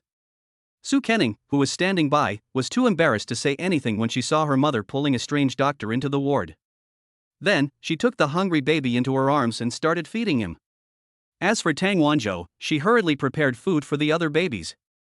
When he was young, Su Jintian was busy building his career, so he didn't hold Su Kenning very often when she was little, so much so that now he doesn't even know the correct way to hold a baby. It was only after Su Kenning explained that Su Jintian was able to reluctantly hold Debeo in his arms. Mung baby, be good and don't cry. Maybe due to the influence of blood relationship, Debeo felt very safe in his arms, so he calmed down after crying for a few times. The little guy was blinking his big eyes and looking at the person in front of him. I've confirmed through your eyes that he's a safe person. Su Kenning really didn't expect Tang Wanzhou to come today. At that time, she suddenly remembered something. Mom, you came to see me, does my dad know? He doesn't know. Hearing this, Tang Wanzhou looked at Su Jintian, who was wearing a white coat, and answered with a chuckle. When Su Jintian heard his wife's answer, he felt relieved. He thought that if this woman knew that he had come here secretly, she would definitely laugh her teeth off when she got back. Well, it's okay if you don't know, so my dad won't be mad at you. Su Kenning nodded. He knew his father's temper and would always keep his word. Anyway, the child has been born and can't be put back. Su Kenning turned to look at Tang Wanzhou and discuss with her. Mom, based on your understanding of my dad, now that the baby is born, I'll go apologize to my dad after I'm done with the confinement. Do you think he can forgive me? Well, there's no overnight hatred between parents and children. Mom will speak well of you when the time comes, and your dad will definitely forgive you. Doctor, isn't that right? After Tang Wanzhou finished speaking, she turned and said to Su Jintian. In fact, I also wanted to test his bottom line. Although she felt that the old man must have forgiven his daughter long ago, it was just that he was too stubborn. I'm obviously thinking about it very seriously, but I'm pretending not to care. It's a good opportunity to break the old man's false face. Your mother is right. How can parents who love their children bear grudges when they don't even have time to do so? Ning, the doctor said so, it must be fine, don't worry. To be honest, Su Kenning felt much better after hearing what the two said. But she always felt something was strange. She had a hunch that her mother knew this doctor. Soon, the babies were full and they were happily lying in their cribs kicking around. There was nothing for him to do now, so Su Jintian said hello and left. Before leaving, Tang Wanzhou ran to the door of the ward to see him off. Thank you, doctor. You are welcome. Su Jintian was afraid that if he said more he would be exposed, so he just responded casually and ran away immediately. Tang Wanzhou looked at the old man's back and smiled triumphantly. Back in the ward, the little ones were in high spirits, and Tang Wanzhou and Su Kenning were teasing them. Ning, Sibo looks a lot like you when you were a child. You were also so lively when you were a child. After eating, he has to play around for a while, and he won't go to bed until he's tired. Ahaha, I didn't know I was so naughty when I was a kid. Looking at the pink and tender Sibao, Su Kenning pinched her soft little face. This little guy has perfectly inherited her good qualities. Play with the little ones for a while and they giggle from time to time. Of course, at such an important moment, Tang Wanzhou took every photo on her mobile phone. She didn't leave until the little ones fell asleep. Ning, Mom will come to see you another day. You can call Mom anytime if you have anything. Don't worry if your dad knows. Okay, I get it. Go back now. My bestie will be back soon. Su Kenning did not tell Tang Wanzhou about Xinyi's existence. The main reason was that he was afraid that she would vent all her anger on Xinyi. Su Kenning didn't want to beat the child, and she didn't want Xinyi to take the blame. As for future matters, we'll take it one step at a time. But there is one thing she absolutely believes, that is, her parents will definitely accept Xinyi as a good son-in-law. At 6 o'clock in the afternoon, Su Jindong showed up at home on time with his briefcase. Honey, I'm back. Thank you for your hard work, Dr. Su. Tang Wanzhou handed the slippers to Su Jindong with a smile. When he heard what his wife said, he felt like he was hit by a hammer, but he still pretended to be unaware. What, Dr. Su? What nonsense are you talking about? Are you still asleep and talking in your sleep? Oh, so someone has such a bad memory. Let me help you think about it. He was just kidding in front of me, so Tang Wanzhou was the first one to teach him how to behave. Her face suddenly changed and she grabbed Su Jindong's ear and walked towards the living room. How's it going, Dr. Su? Do you remember? I remember now. I remember now. Being recognized by his wife, Su Jindong lowered his head, feeling a little embarrassed. Chapter 27. I'll just take a look, just one look. He felt somewhat proud when his wife didn't recognize him, but now he thinks that she just wanted to watch his performance quietly. When did you recognize me? Su Jindong thought he was dressed impeccably and even lowered his voice. I didn't expect that others could see through it so easily. Anyway, no matter what, I want to die knowingly. Looking at the old man's puzzled expression, Tang Wanzhou said proudly. I would recognize you even if you turned into ashes. Well, Su Jindong really couldn't respond to this. Since he was discovered, he might as well just throw it away. Besides, it was tiring to keep pretending that he didn't care. Why, I can't go to the hospital to see my daughter and grandchildren. Sure, of course. It would have been better if we had done this earlier. Tang Wanzhou chuckled. If the old man didn't speak out his true feelings, he would probably get sick. She was really worried about her parents. Tang Wanzhou felt heartbroken when she thought of her daughter living alone with 4 children. Now Su Jindong was no longer angry with his daughter, so she simply discussed the matter with the old man. Lao Su, how about we take our daughter home after she's discharged from the hospital? Of course she will. She will be exhausted from having to take care of 4 babies while recuperating after the baby is born. We will pick her up when she is discharged from the hospital in a few days. Speaking of his daughter, Su Jindong felt heartbroken. He must be heartbroken that such a beautiful young girl was taken away by a pig. Moreover, he wanted to beat up the man who got his daughter pregnant. As he thought about it, Su Jindong clenched his fists and gritted his teeth, saying, "Don't let me know who you are, brat, or I'll make you pay for it." This side was so angry that its teeth were itching, while Tang Wanzhou felt like he was soaking in a honey pot. I saw her looking at her phone, unable to stop smiling. What are you looking at so happily? Su Jindong saw his wife giggling and asked in confusion. Photos of babies. Our grandchildren? Let me see them too. Upon hearing the news, Su Jindong instantly perked up. Today he was forced to leave the hospital before he could play with the little ones properly. Even the appearances of the 4 little babies are a little confused. As soon as he heard his wife took a photo, he grabbed it and took a closer look. The sight of a person holding his phone and looking at it alone instantly made Tang Wanzhou unhappy. She said with her eyes wide open, filled with anger. Su Jindong, that's my phone, let me see it too. Don't worry, honey, I'll just take a look, just one look. At the same time, you wrong womanchen. Shani suddenly sneezed twice, and Xiao Chenfeng said in a mean way when he saw it. Brother, sneezing means thinking, scolding, and mumbling. Look, someone is saying bad things about you behind your back. Go, and clean up. Looking at Xiao Chenfeng's gloating expression, Shani rolled his eyes in annoyance. This guy is good in every way except that he is too talkative.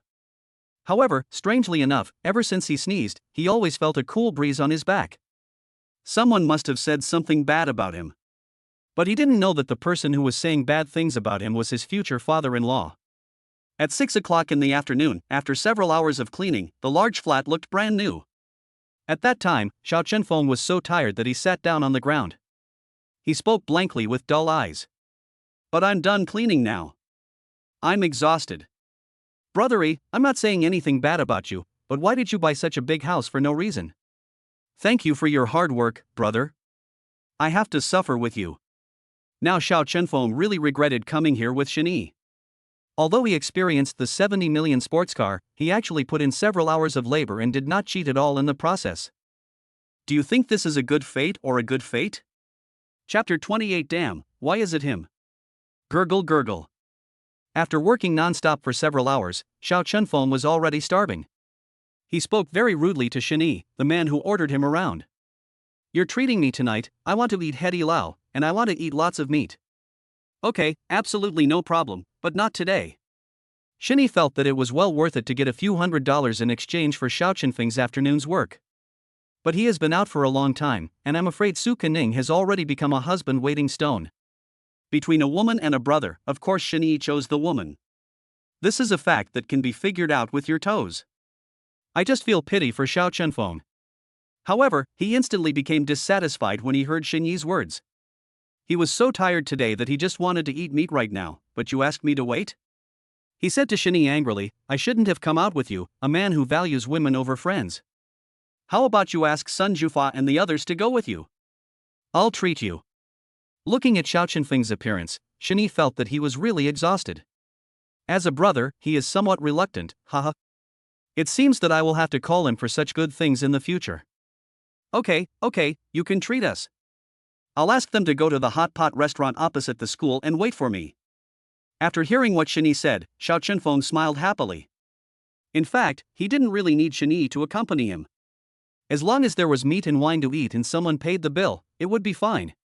But the most important point is that eating hot pot alone is not delicious because there is no one to snatch the meat from you. The rice tastes better only when everyone rushes to eat it. Do you think he is asking for trouble? The house was cleaned and everything missing had been bought, except for Su Kenning to be discharged from the hospital. Then the two of them left Yuronghua Mansion. At the same time, Sun Jufa and the other person ran out of the internet cafe without saying a word after receiving Xiao Qinfeng's message. If you are not active in eating, there is something wrong with your thinking. When they arrived at the hot pot restaurant, they found a seat by the window. Suddenly, I heard a series of roars, and then I saw a cool sports car parked in front of the hot pot restaurant. Seeing this, Sun Jufa excitedly touched Zhang Jianqi next to him with his elbow. Hey, Archie, stop looking at your phone and look out the window. There's a Lamborghini limited edition supercar. Ah? Really? Let me see. As he said that, Zhang Jianqi quickly looked out the window and looked drooling. This cool body, this cool design, this is absolutely my favorite. If I could drive it once, my life would be complete. Then Sun Jufa poked his chin and sighed, I don't know what kind of person can drive such an expensive sports car. Not only were the two of them staring at the luxury car, but even people on the street and in stores couldn't help but take a few glances at it. Especially the young girls, their eyes were shining, as if they hadn't eaten for many days. With just one glance, those girls even thought of the names of their future children, but Shini would not give them this opportunity. After a while, they saw the passenger door open. Most people would have thought that a beautiful woman would come out of the car, but it turned out to be a grown man, and they knew this grown man. Damn, Xiao Qinfeng? Why is it him? The two men widened their eyes, their minds filled with disbelief. Xiao Qinfeng and Zhang Jianqi looked at each other, pinched each other's cheeks before they believed this fact. On the other side, Shini sent Xiao Qinfeng to the door of the hot pot restaurant and left quickly. His wife and children were waiting for him in the hospital. Chapter 29, One Knife for Poverty, One Knife for Wealth, One Knife for Wearing S. As soon as Xiao Qinfeng entered the hot pot restaurant, Zhang Jianqi and his friend helped him to a seat, and then they spoke with serious expressions. Fuck, Lao Xiao, if you are a real person, don't show your true colors. If you show your true colors, you are not a real person. Tell the truth. Are you hooking up with a super rich woman? Don't play dumb. We all saw you get off the sports car just now. Why didn't you tell your brothers about this good news? Sun Zhu was seen speaking in a mean voice, with the same expression he had when he and Xiao Qinfeng asked about Shini. Sure enough, men also want to get something for nothing and make money by lying down. Hearing the word sports car, Xiao Qinfeng immediately understood, and then he spoke in a deep voice. Ahaha, so that's what happened. It's not that I didn't tell you, it's because I just found out about it today.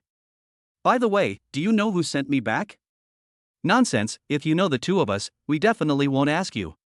Upon hearing this, Zhang Jianqi and the other man rolled their eyes at him in displeasure. If he knew, would this good thing still be his, Xiao Qinfeng's turn? Seeing that the two were full of gossip, Xiao Qinfeng's eyes rolled and he immediately put his legs on Sun Jufa.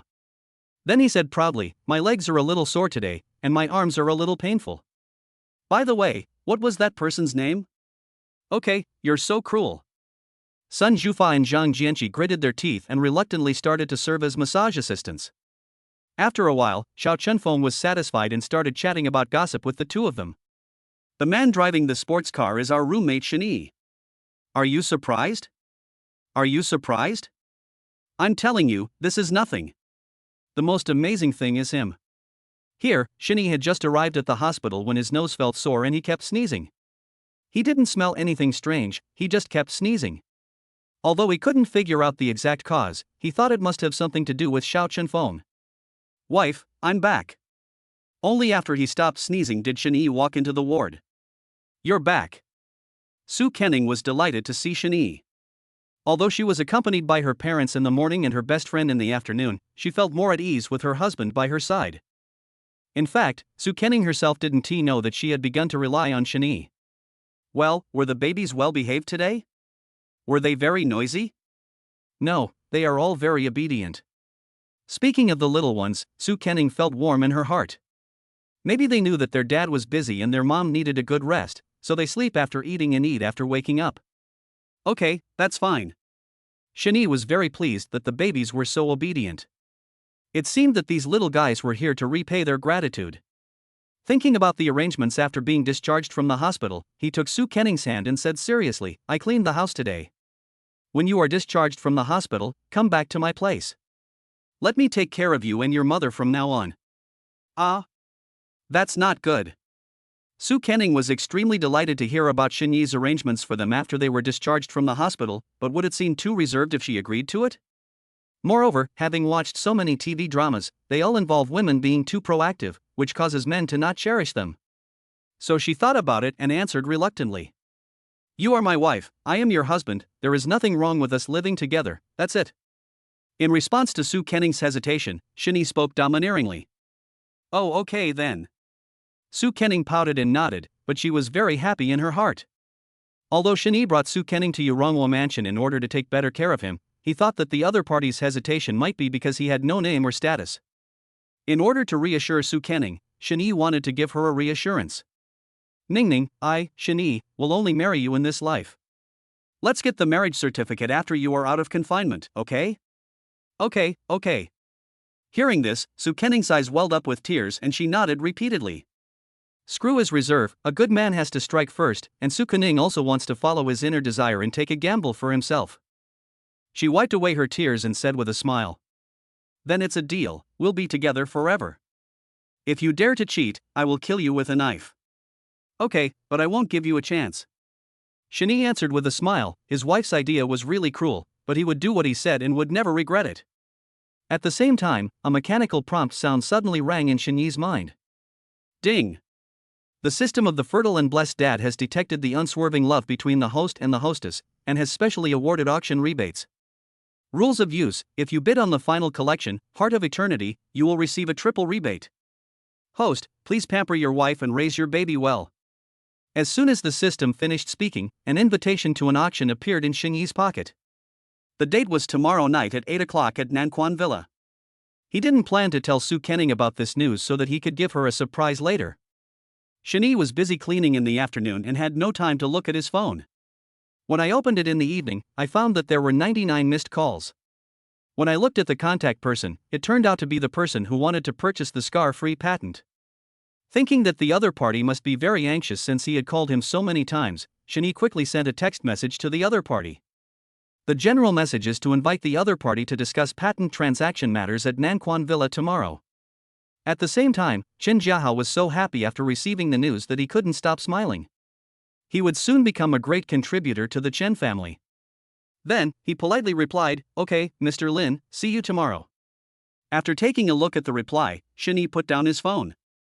At that moment, he suddenly remembered that the system had given him a business opportunity before, but he seemed to have not opened it yet.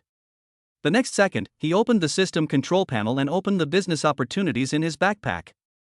The day after tomorrow morning, Tianbao Gambling Stone Factory will receive a new batch of old stones, which will produce imperial green stones worth 300 million yuan.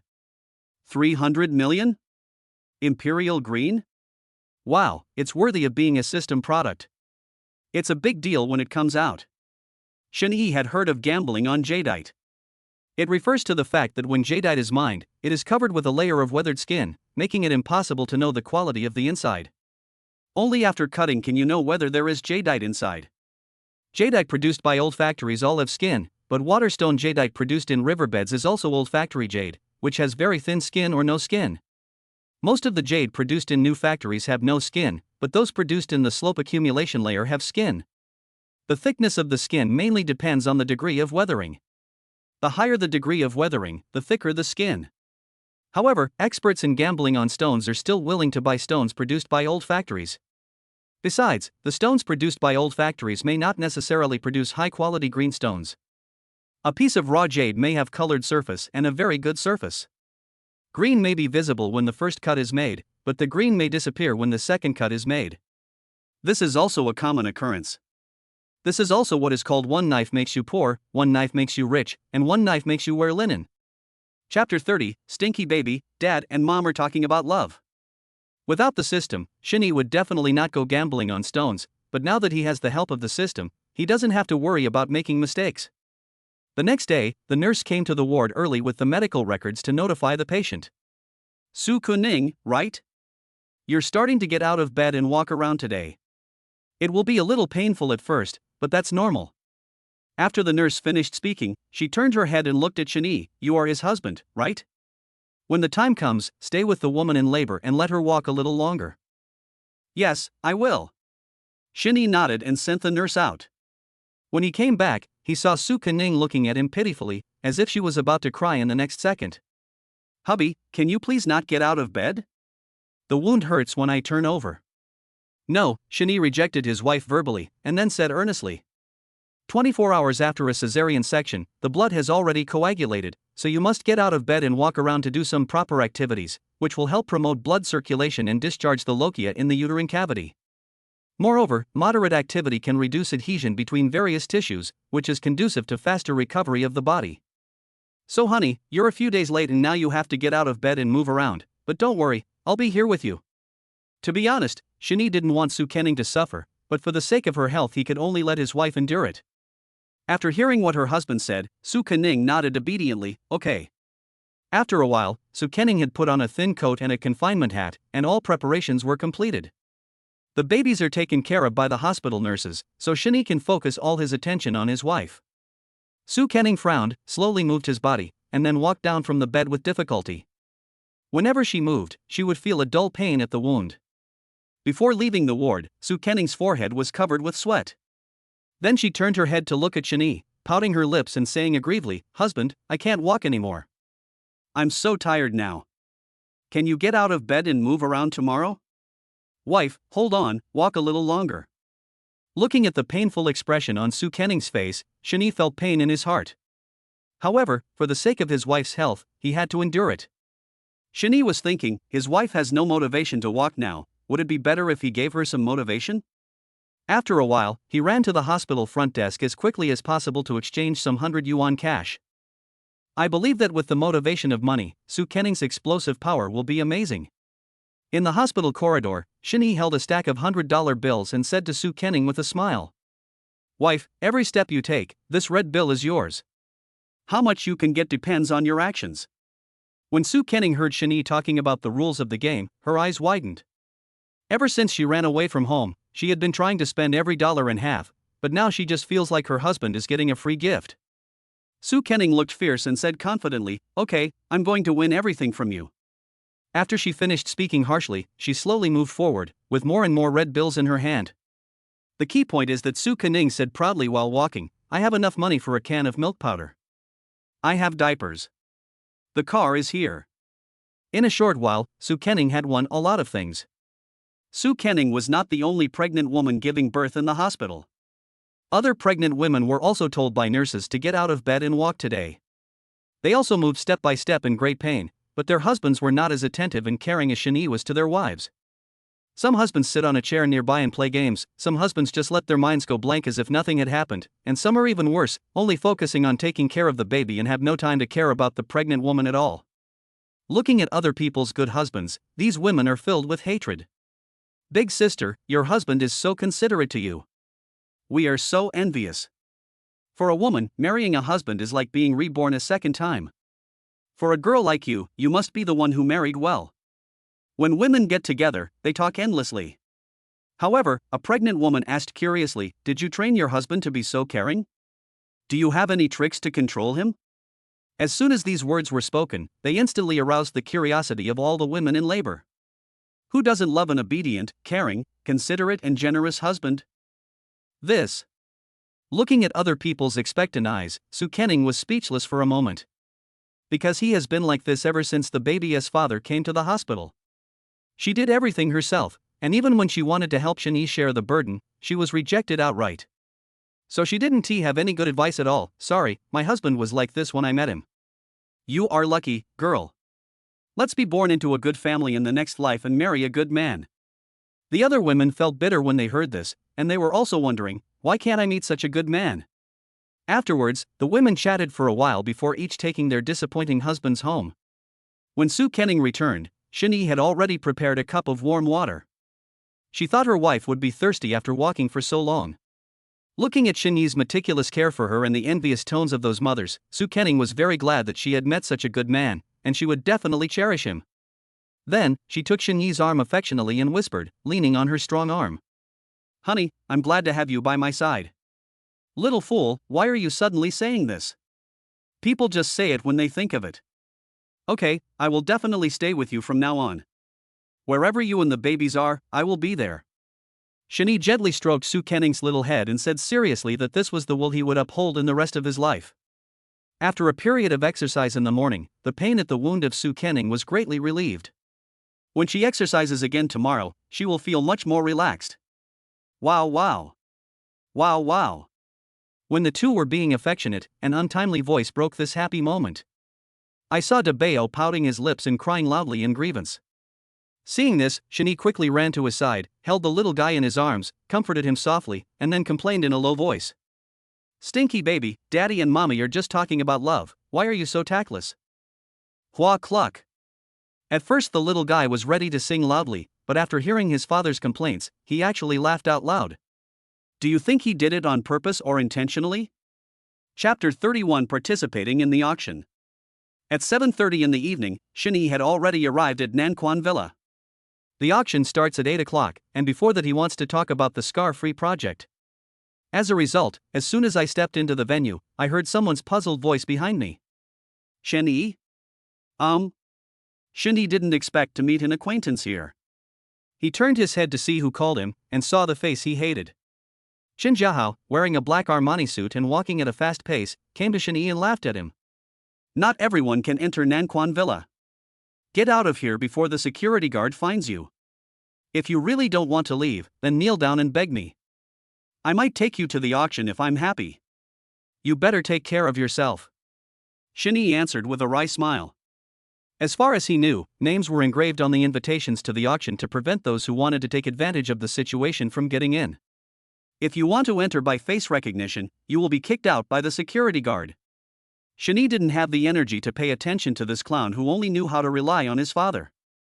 Then he went to the seat in the waiting room and waited for the buyer to appear. On the other side, Chen Jiahao jogged excitedly after receiving the message from the seller.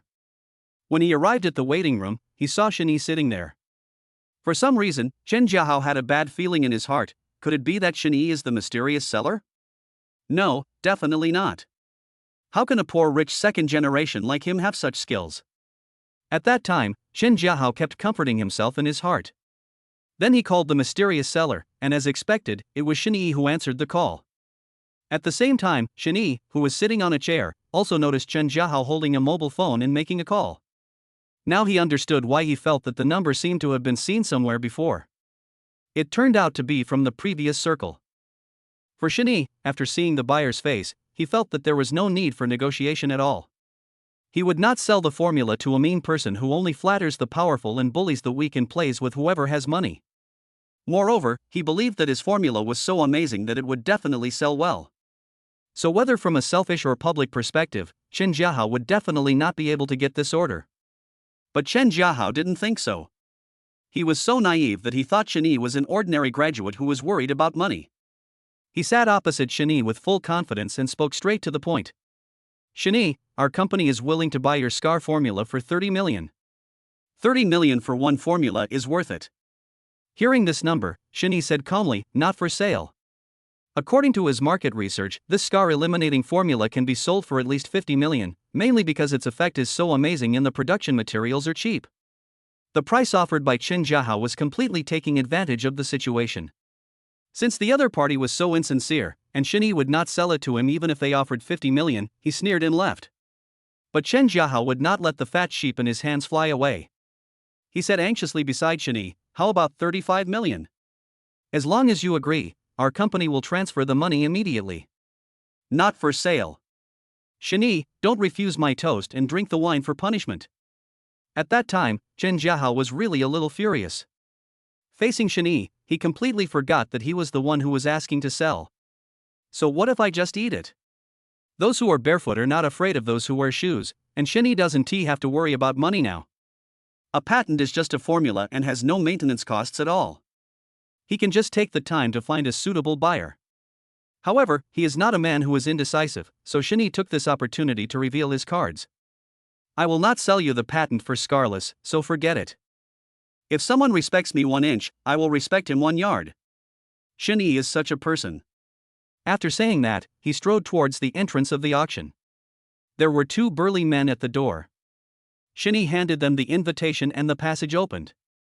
As for Chen Jiahao, he has not given up.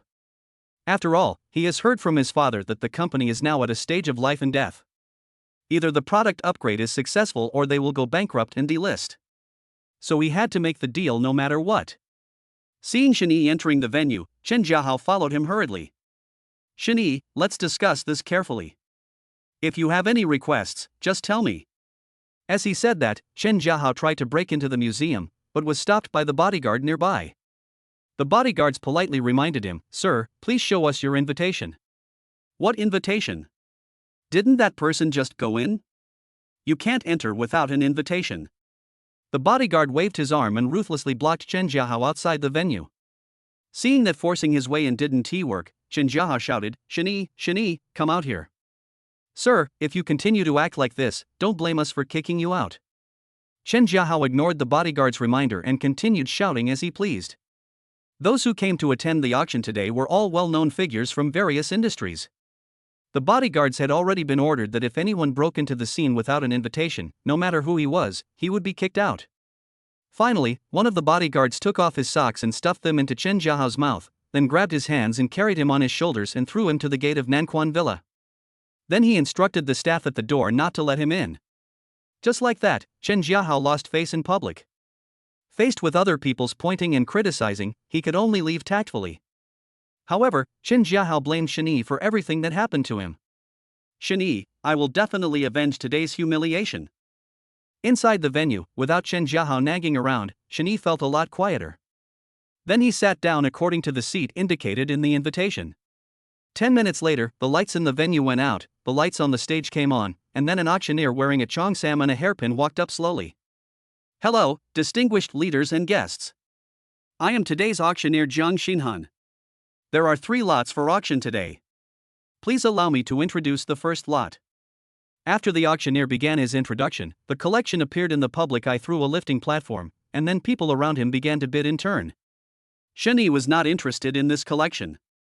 His only goal today was the Heart of Eternity. Soon, both items were sold to their owners and the auctioneer began to introduce the third item. The last piece of today's collection is the Heart of Eternity, the main stone of which is an oval, naturally formed, top-quality pink diamond. It weighs 24.78 carats, is flawless, has small round diamonds around the center stone, and the setting is made of platinum. The starting price is 150 million. Bidding begins now. Chapter 32 Su Kenning, will you marry me? As soon as the Heart of Eternity appeared, countless women fell in love with it. It seems that Shani has many opponents today. 200 million. 280 million. 350 million. Finally, when Eternal Heart's bid reached 800 million, no one dared to bid anymore. At this moment, Shani in the corner held up his number plate and shouted, 1 billion. As soon as these words were spoken, people around looked in the direction of the voice. They wanted to see who had called out the high price of 1 billion. After seeing the result clearly, I was even more confused, because the guy who was bidding was a young man in his early 20s. Do you know who this person is? I don't recognize him. Maybe he's some low-key rich second-generation guy. When did such a person appear in the Magic City? People around were speculating about Xinyi's identity. After all, those who could come to the auction venue today all had a certain fortune. The items at the auction are what they can afford. Thinking of this, those older wealthy people couldn't help but look up to Shani. Some of them even met Xinyi's gaze, smiled slightly, and were much more polite. Let us talk about what happened at the auction. Ever since Shani started bidding, there was complete silence all around. Even the person who offered 800 million was discouraged and apparently gave up. The auctioneer was still confirming again and again, anyone else want to bid? 1 billion each time. a billion twice. 1 billion 3 times, bam. Deal. The auctioneer excitedly banged the hammer and said happily, "Congratulations to Mr. Number 65 for his third lot, the Heart of Eternity." Not only Shani was happy, but auctioneer Jiang Xinhan was also equally excited. After all, this item was the most expensive item sold in all the auctions she had hosted, and it was also the most outstanding achievement in her career. All 3 lots were sold and the auction ended. Afterwards, a staff member took Shani to a room with strict security, where the Heart of Eternity was displayed in a display case. After a while, auctioneer Jiang Xinhan came into the room with staff and one-time payment equipment. Facing Shani, she smiled and said, "Mr. Jiang, how are you going to pay the 1 billion? Swipe the card." Shani took out a bank card from his pocket and handed it over. During this waiting time, the system had already transferred 10 billion into his bank card. The system reward will be credited to your account after completing the formalities. Jiang Xinhan took the bank card and swiped it on the POS machine, and 1 billion was immediately deposited into the account. Then the staff put on gloves, placed the Heart of Eternity in a ring box and handed it to Shani, along with various certificates. Putting the ring in his pocket, Shani left. All that is left for everyone is envy and the unattainable. At the same time, a mechanical prompt sounded in Shani's head. Ding! The system of the Fertile and Blessed Dad has detected that the host has successfully bid for the Heart of Eternity, and the triple rebate has been issued. Host, please pamper your wife and raise your baby well. As soon as the system finished speaking, Shani's mobile phone received a message from the bank. 3 billion yuan has been credited to your savings card with the last number 0983, and the current balance is 200 XXXX yuan. I have to say that the system's benefits this time are really good. Shani is getting something for nothing. You get both money and a ring, it's a sure win deal. 20 minutes later, Shani arrived at the hospital. He entered the ward cautiously, and suddenly Su Kenning's voice came from the side. "Hubby, you're back. Why aren't you asleep yet? Didn't I tell you not to wait for me?" Shani gently pinched Su Kenning's little face. It was her fault for being disobedient. "I can't sleep without you." "Well, since you can't sleep, I'm going to show you something." When Su Kenning heard that there was something to see, she shuddered all over and sat up excitedly. I was so happy that I didn't even feel the pain from the wound. Seeing his wife's expectant look, Shani smiled, shook his head and took out the ring box from his pocket. After opening it, he turned to Su Kenning and said sincerely, "Su Kenning, will you marry me?" Wow, what a beautiful diamond ring. It must be very expensive. Other girls would be so happy to agree if they saw their boyfriend propose to them and take out such a dazzling ring. But the first thing my wife did when she saw it was to ask about its price. She is such a woman with such a unique way of thinking. In this case, Shani could only continue speaking lovingly. It doesn't matter how expensive it is. What matters most is whether you are willing to do it. Yes, of course I do.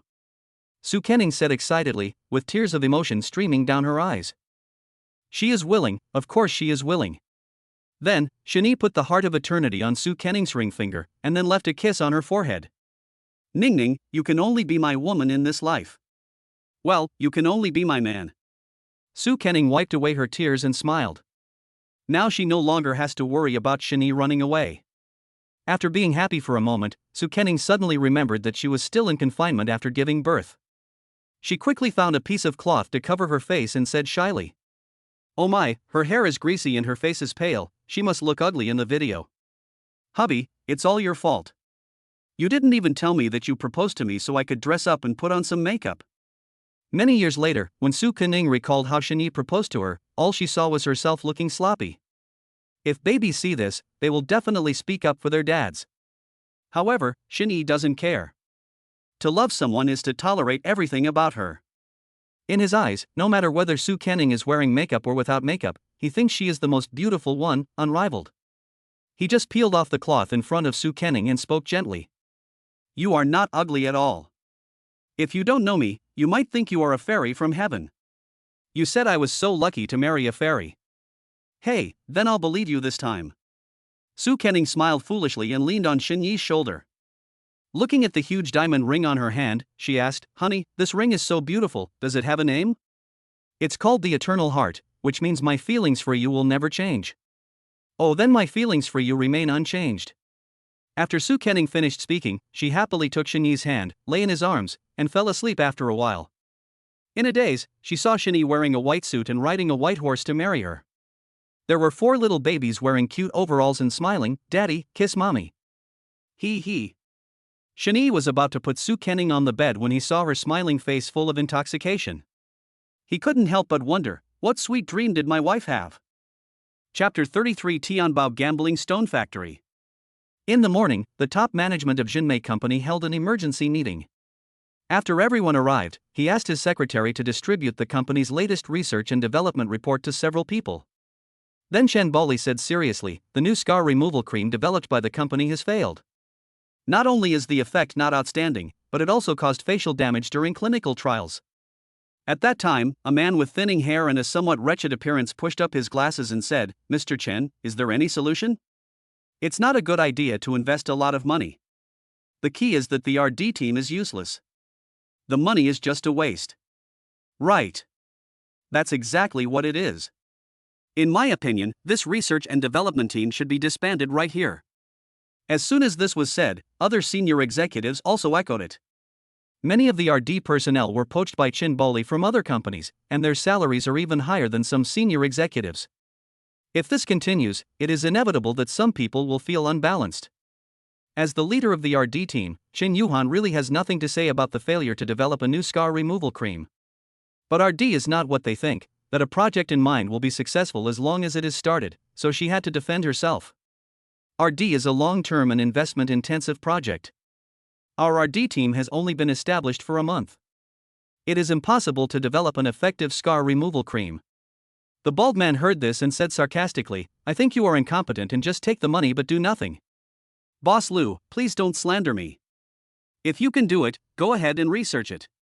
If you succeed, we will give you all the salaries of all the employees in our RD team."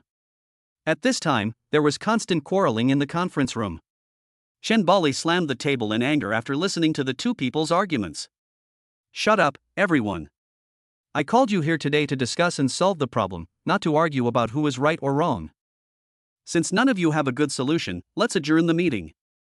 There is no point in keeping so many people here if they can't come up with a useful solution. In this case, everyone could only leave tactfully." In fact, Chen Bali has already thought of a countermeasure, but there is no news yet. At that time, he was lying weakly on the chair, looking a dozen years older. Seeing this, Xin Jiahao sat next to his father and said with a worried look on his face, "Dad, what should we do with the company now that it's like this?" "Don't lose heart. We are not out of ammunition and food yet." After a while, the secretary came to the president's office with documents and said excitedly, "Director Chen, there is news. There is a patent on the market called Scar-Free, which is not owned by any company yet. We can buy it." Chen Bali instantly perked up after hearing this.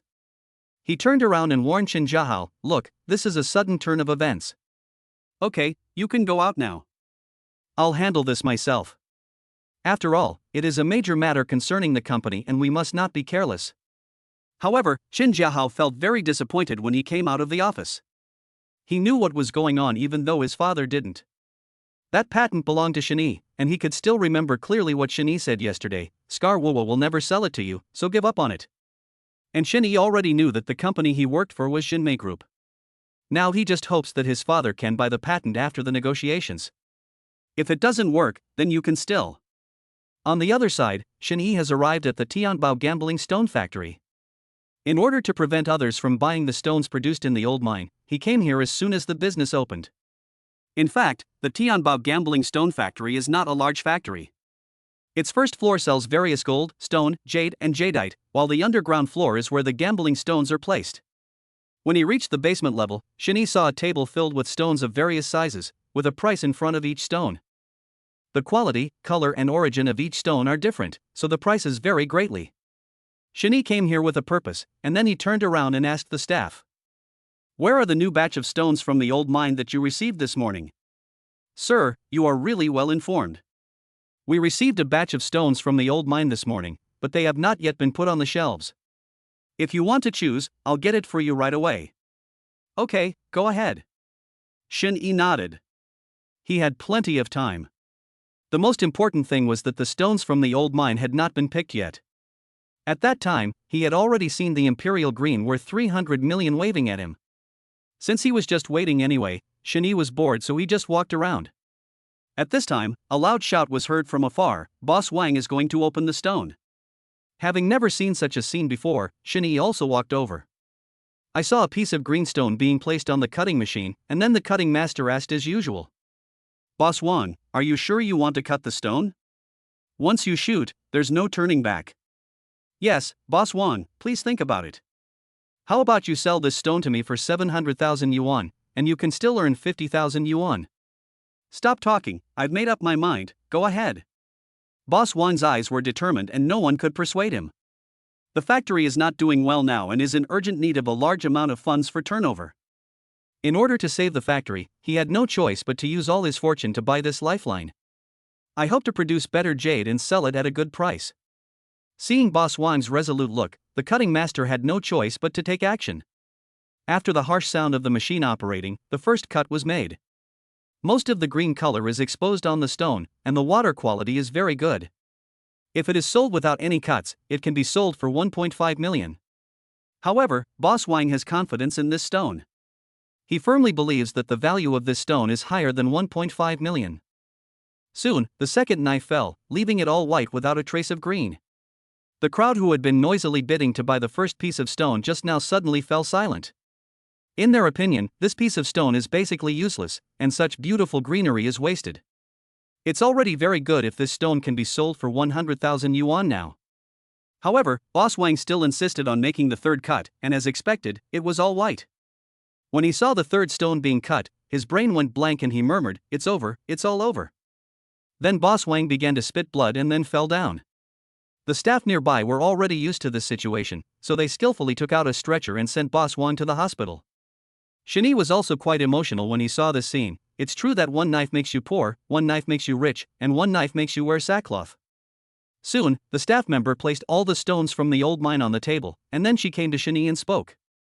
"Sir, we have taken out the stones from the old mine. Please follow me."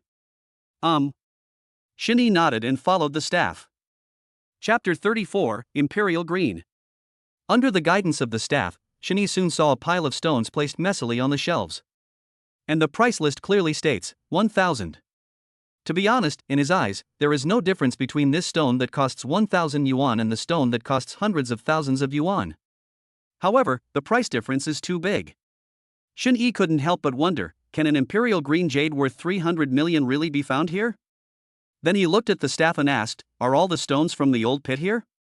"Yes, sir." The staff nodded. After years of working in the workplace, the woman knew what the customer was wondering about, and she immediately explained. "Sir, you may not know that the output of stones from the old mine is very scarce now, and good stones are even rarer. If we hadn't cooperated with the manufacturer, you wouldn't have seen these stones that don't look very good." "So that's how it is." Shin-Yi nodded. It seemed that the imperial green was among them. "I want all the stones from these old mines." "Really? Really? Sir, you are not kidding?" "Real." The staff was delighted to confirm that the guest in front of them was not joking. As sales staff, they will receive commission as long as customers buy stones. Although the stones Shin-Yi bought were the cheapest, there was nothing he could do about the large quantity of them. Just today, we saw that there were more than 10 pieces of old pit stones. Stones worth hundreds of thousands of dollars are only sold a few times a month, and the most popular ones are stones that sell for a few $1,000s each. Most people just bought one piece to try their luck, but it was the first time the staff had seen someone like Shin-Yi buy the whole place. Faced with the high commission, the staff still wanted to give Shin-Yi a reminder. "Sir, a stone worth 1,000 yuan may not produce any good jade. Let me tell you this first. If you change your mind, you can tell me." "No, just them." Shin-Yi still appreciated the staff's kind reminder. After all, their internal staff will grade the stones before the price is put on them. Normally, you wouldn't be able to get anything good out of a 1,000 yuan stone, but Shin-Yi has a cheat. Today he will give you a good lesson. Just as he took out his bank card to pay, a gloomy voice suddenly came from the side.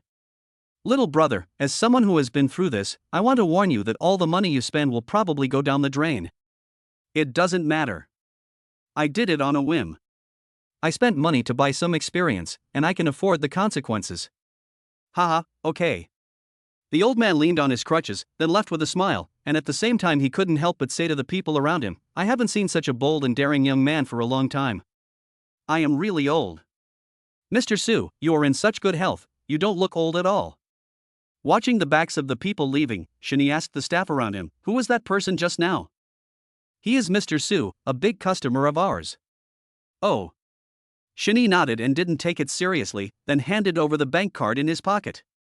"There are a total of 15 stones produced in the old pit today. Since Shani bought so many at once, he can get a 10% discount, so Shani finally spent 13,500 yuan.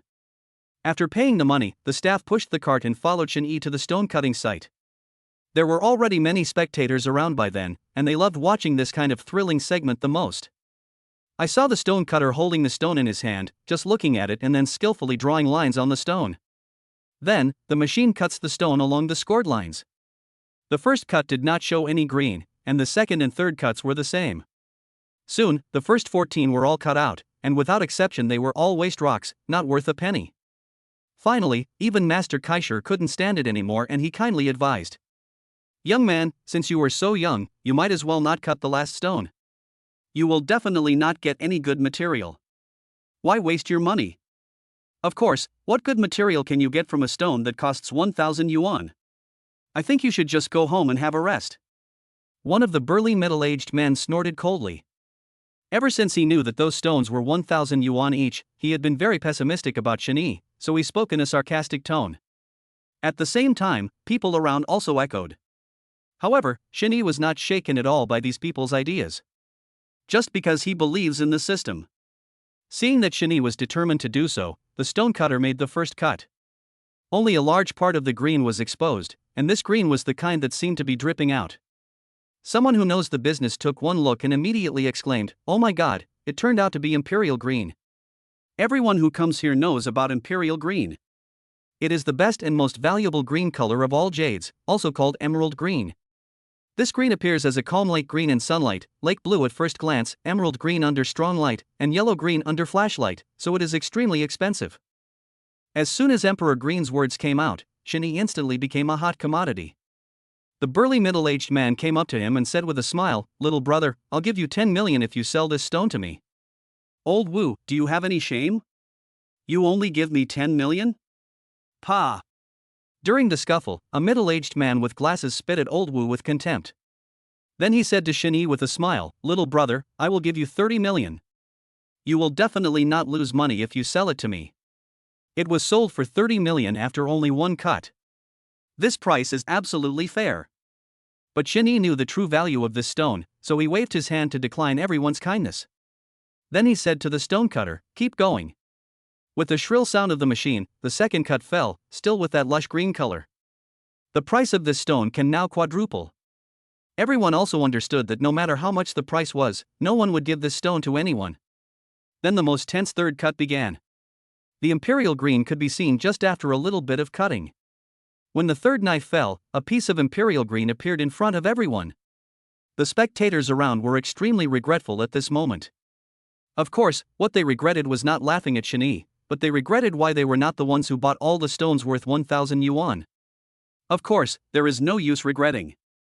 What doesn't belong to you will never belong to you again. Now they can only feel envy and jealousy. At that time, several middle-aged men dressed in bright and beautiful clothes walked through the crowd and came to Shani. It's easy to figure out that they came for the imperial green. The woman in black business suit was the first to speak. "Little brother, our glittering jewelry store is willing to spend 100 million to buy your imperial green." Chapter 35. The highest bidder wins. My goodness, that's 100 million. Everyone couldn't help but gasp. Those who can afford tens of millions can only stand aside. Now they have no right to speak in this field, and they are afraid that they will not be able to pick up the leak of Emperor Green. 100 million? When Shani heard this number, he frowned and shook his head. The woman's bid obviously did not reach his desired price. There were also several other jewelry stores, so he decided to wait and see. Let us have an auction, the highest bidder wins.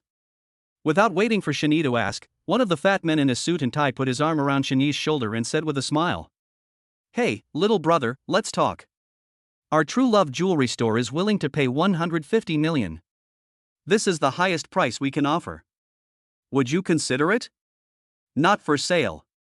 Shinny refused straightforwardly. After asking around, he found out that the highest bid offered by these jewelry stores was only 200 million. It must be said that the price was too low. In fact, the jewelry store's idea is very realistic. There are only a few people who can come up with hundreds of millions at once. If Shinny is eager to cash in, he can only sell it to them at a low price. However, Shinny was not in a hurry at all. If he really couldn't sell it for 300 million, he would just keep it for collection. Anyway, this complete piece of imperial green would become more and more expensive. Just as he was thinking this, the sound of a crutch came from a distance, and the people around him had to respectfully address him when they saw it, Old Sue. When the heads of several jewelry stores saw this, they all understood, it's over, the duck in hand flew away. At this time, the old man pointed to the imperial green next to him and said, "Little brother, if my guess is correct, your imperial green is worth 300 million. I am willing to buy it at the market price."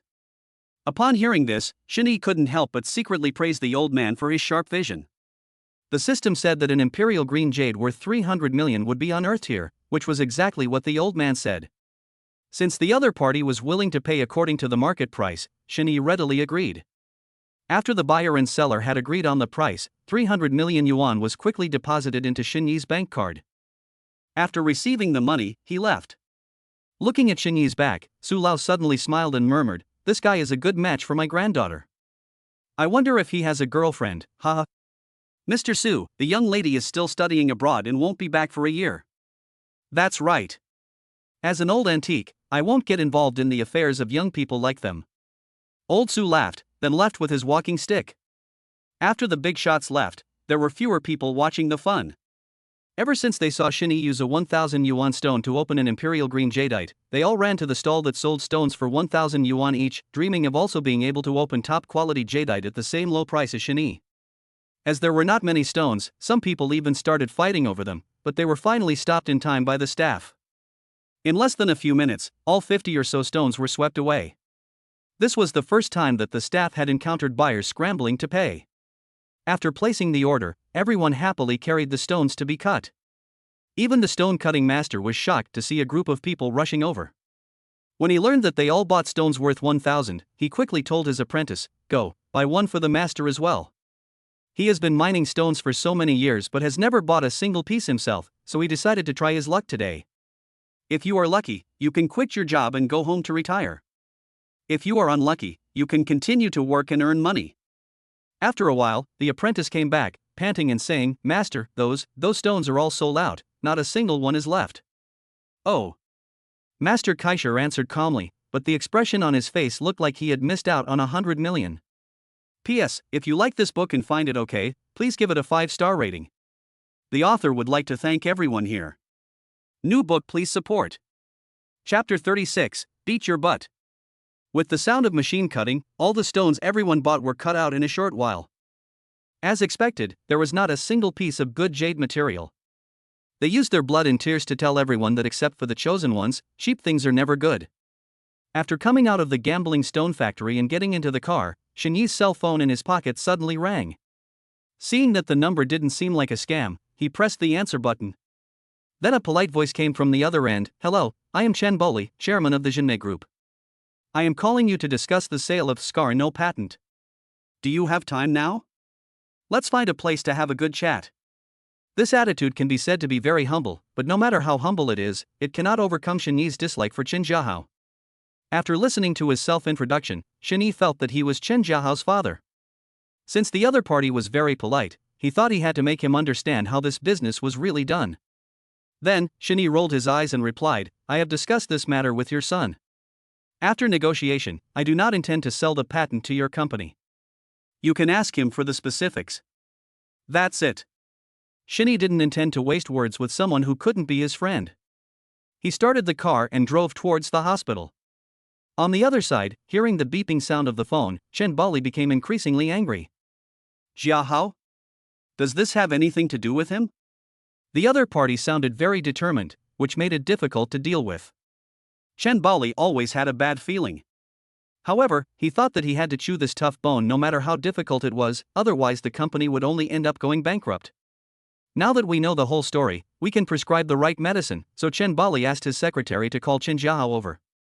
After waiting for a while, the secretary came running in a panic, and then stammered, "Mr. Chen. Mr. Chen, the general manager is not in the office. I looked around but couldn't find him."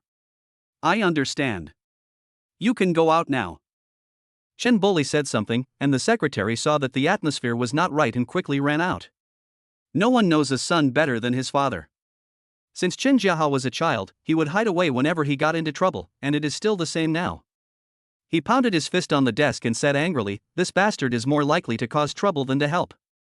The most important thing for the company at present is to develop new products," so Chen Bali hurried home to settle accounts with his son. 20 minutes later, he opened the door.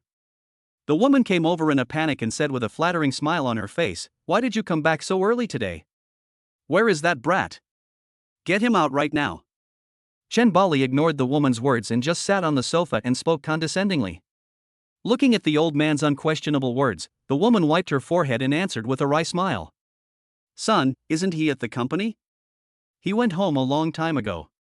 Seeing that the woman was indifferent, Chen Bali was so angry that he had to take action. He searched the whole house and finally kicked open the bathroom door and dragged Chen Jiahao out by the ear. Chen Jiahao was often beaten by his father since he was a child.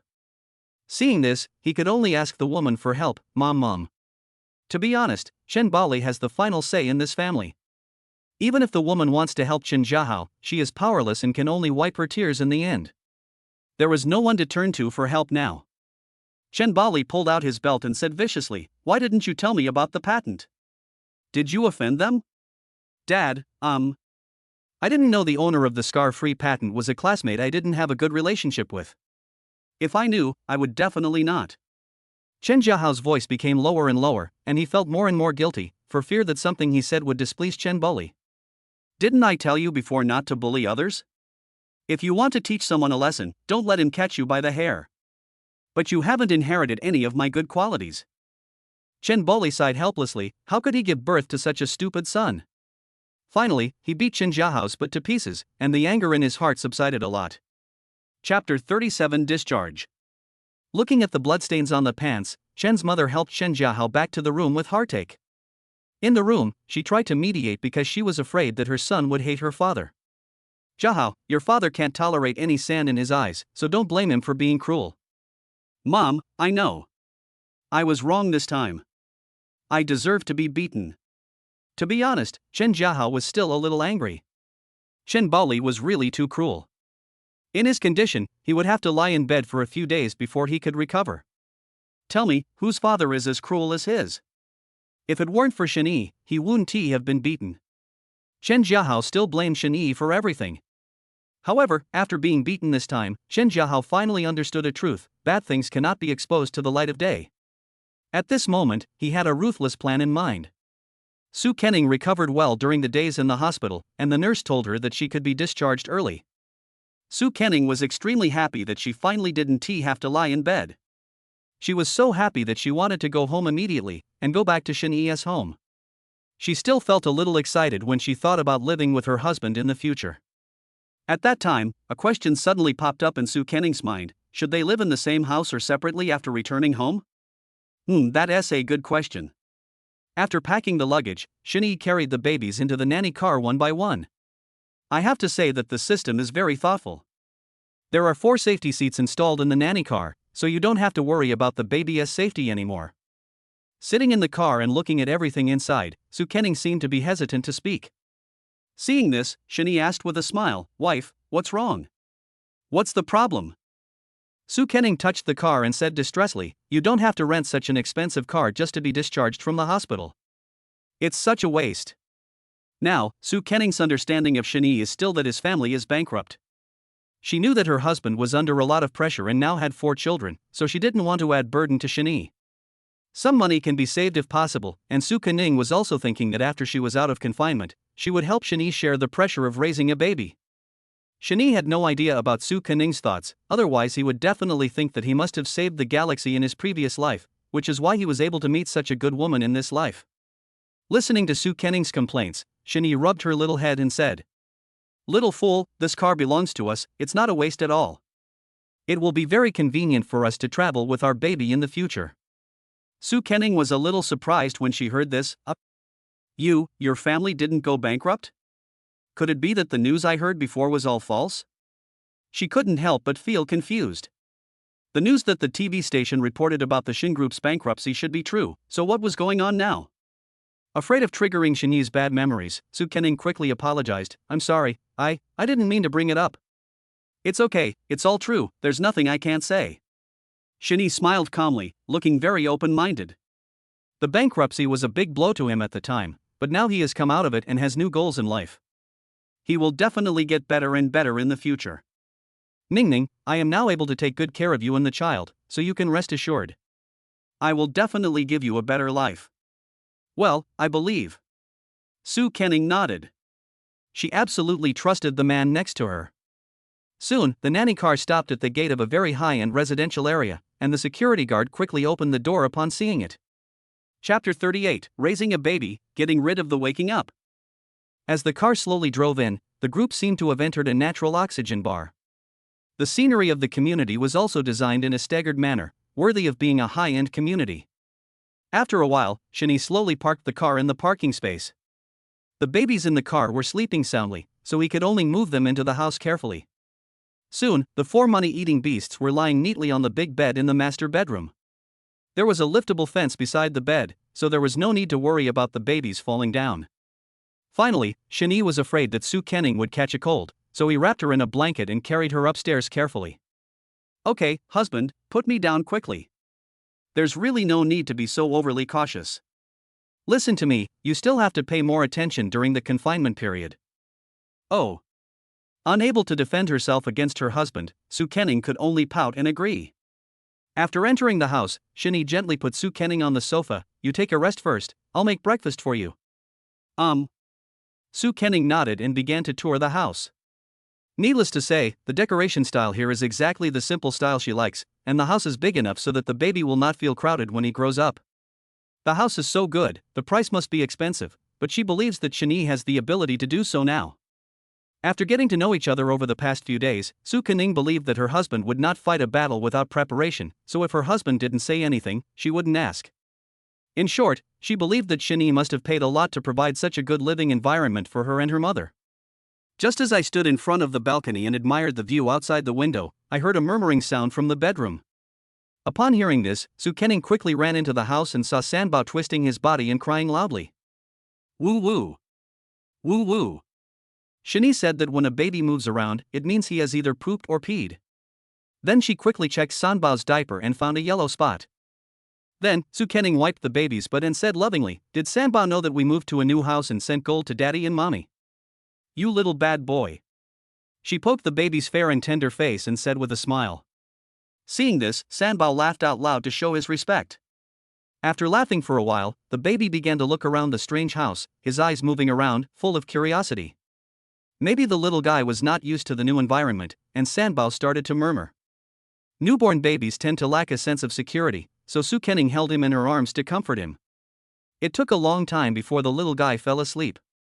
Just when he breathed a sigh of relief, Sanbao next to him licked his little mouth and smacked a few times, then found that there was nothing in his mouth.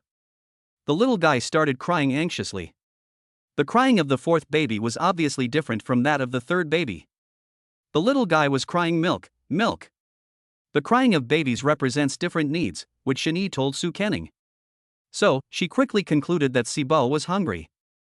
Then, he held the baby's neck with his right hand in her but with his left hand and held her in his arms. Seeing the little guy anxiously looking for food, Su Kenning lifted up his shirt lovingly. Feeling the juice entering his mouth, Sanbao began to drink milk quietly. Soon, Shinyi prepared breakfast. He went to the bedroom and asked his wife to eat while he looked after the baby. Su Kenning was seen holding Sanbao, making a hush gesture, and then whispered, Sanbao is asleep, I will put her in bed when she falls asleep. You go eat first. After being busy all morning, carrying so many things back to the house, and starting to cook without even taking a break, to be honest, Su Kenning felt a little sorry for Shinyi. As for herself, she wasn't that hungry, and the baby was still in her arms. Seeing that his wife was unable to move, Shinyi had no choice but to agree. In the restaurant, he ate a few quick bites, and when he was full, he hurried back to the master bedroom to replace Su Kenning. Sibao is already fast asleep, go eat quickly, I'm here. Good. Su Kening nodded, then gently placed Sibao on the bed. Unexpectedly, the little guy started crying loudly as soon as he fell into the bed, with his little mouth gaping, looking so pitiful. So, Shinny hurriedly took Sibao into his arms, comforted him gently, and at the same time waved his hand to let his wife go eat quickly. Be good, Sibao, don't cry. Daddy is here, Daddy is here. Oh, Sibao is sleeping soundly. As Shinny spoke, he gently patted Sibao's little butt. Soon, the little guy's eyelids drooped. Based on the useful information in the maternal and child encyclopedia, he lifted one of Sibao's little hands, and only put her on the bed after seeing that she did not react. There is a skill to avoid waking up on the ground. You should let the baby's buttocks touch the bed first, otherwise the baby will have a sense of weightlessness. This is usually the reason why the baby wakes up on the ground. For some babies, even if you put their buttocks in first and then their heads, they will still wake up when you pull your hands out from under their necks. At this time, don't rush to hold the baby in your arms. You should first hold the baby's legs and hands to prevent her from moving. At the same time, use your empty palm to pat the baby's butt with a little force, and the little guy will stop moving and calm down in a few minutes. Finally, cover the little one's body with a small blanket so that she will sleep soundly and peacefully. I have to say that raising a baby requires skills. Once you learn these, they will be very easy to coax. The third hospital of Demon City. Since learning that Su Kening was going to be discharged from the hospital, Su Jindong and his wife set the alarm last night. As a result, when he woke up the next day, it was already bright outside the window, and the alarm clock had already been knocked to the ground by him. Looking at the time on the wall, Tang Wanzhou anxiously woke Su Jindong up. Old Su, wake up quickly. We have to go to the hospital to pick up our daughter today. Oh. Su Jindong opened his sleepy eyes, and the next second he realized that he had to go to the hospital today. He then quickly got up and put on his clothes. When the two arrived at the hospital ward, the room was already empty. At that time, the nurse was cleaning the ward. When she saw the two people coming in, she asked, "Who are you looking for?" Su Kening. Who are you to her? The hospital wants to ensure the privacy of the patient, so the nurse asked more detailed questions. We too are her parents. Oh, she was discharged this morning, and her husband is with her. Hearing the news, Su Jindong felt annoyed. It was all his fault that he slept too soundly, otherwise he would not have been able to pick up his daughter in time. But wait. What did the nurse just say? Her husband? Upon hearing this news, Su Jintian and Tang Wanzhou stared at each other in amazement. There was a man around their daughter? And this man was their nominal son-in-law? The two old men just felt that the amount of information was too overwhelming and they could not take it all in. At the same time, Tang Wanzhou murmured in her heart, "Why doesn't my daughter say anything? Such a big thing is still hidden, Girls are really out of control when they grow up." Chapter 39, Making Friends Out of Nothing. At this time, the nurse next to her had just finished tidying up the bed. She did not notice anything unusual on their faces. She came to Su Jindong and his wife with a smile and said, "Your daughter is so lucky to have found such a considerate husband. If my daughter could find a man as good as that, I would wake up laughing in my dreams. You have such a good son-in-law. Just wait and enjoy your life in peace in the future." The two could only nod with a wry smile at the nurse's words. If they hadn't heard from the nurse, they wouldn't have known about the son-in-law. Now that the daughter has been discharged from the hospital, she must have gone back to her husband's home, so there is no need to go to Su Kening's rental house. To be honest, Su Jindong is feeling a little anxious now, as if his own little cabbage has been kidnapped. Although the nurse had a good impression of their future son-in-law, as parents they always wanted to see him with their own eyes to feel at ease. Then, Tang Wanzhou picked up her phone and called Su Kening. "Ningning, where did you go after you were discharged from the hospital? Dad and Mom went to see you." Mom, I'm going to stay with my friend. He can help me take care of the baby." Su Kening was a little surprised when she received Tang Wanzhou's call, but what surprised her most was hearing the news that the two of them were coming to see her. If Shani wasn't there, she would have readily agreed, but she wasn't sure about her father's attitude towards Shani, so she said guiltily that she was staying at a friend's house.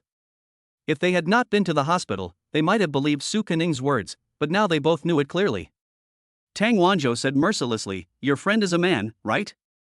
And he is our future son-in-law? Mom, how did you know? I didn't hide this from you on purpose. Dad and Mom already knew about it, so Su Kenning didn't hide it anymore. Then she explained, actually, that boy is the baby's father. I didn't tell you because I was afraid you wouldn't be able to accept it. I wanted to tell you later. Su Kening didn't expect her parents to know the news so quickly. Now she was like an ant on hot pan, afraid that they would have a bad impression of Shani before they even met him. Hearing her daughter's anxious tone, Tang Wanzhou understood that her daughter had decided on the other person. The greatest hope of parents is their children's happiness. Since the man is in love with her and the woman is interested in him, she can't say anything. Okay, silly girl, your father's birthday is in a few days, so bring him home to see him then. Well, thank you mom, Mua love you. After her mother gave in, Su Kenning felt relieved. After she chatted a few more words with the parents and asked about the baby's recent situation, Tang Wanzhou hung up the phone. Why don't you talk to your daughter more? Seeing the call was hung up, Su Jindong next to him became anxious. I asked you to speak just now but you didn't. If you miss your daughter, you can call her yourself. Su Jindong listened quietly during the call.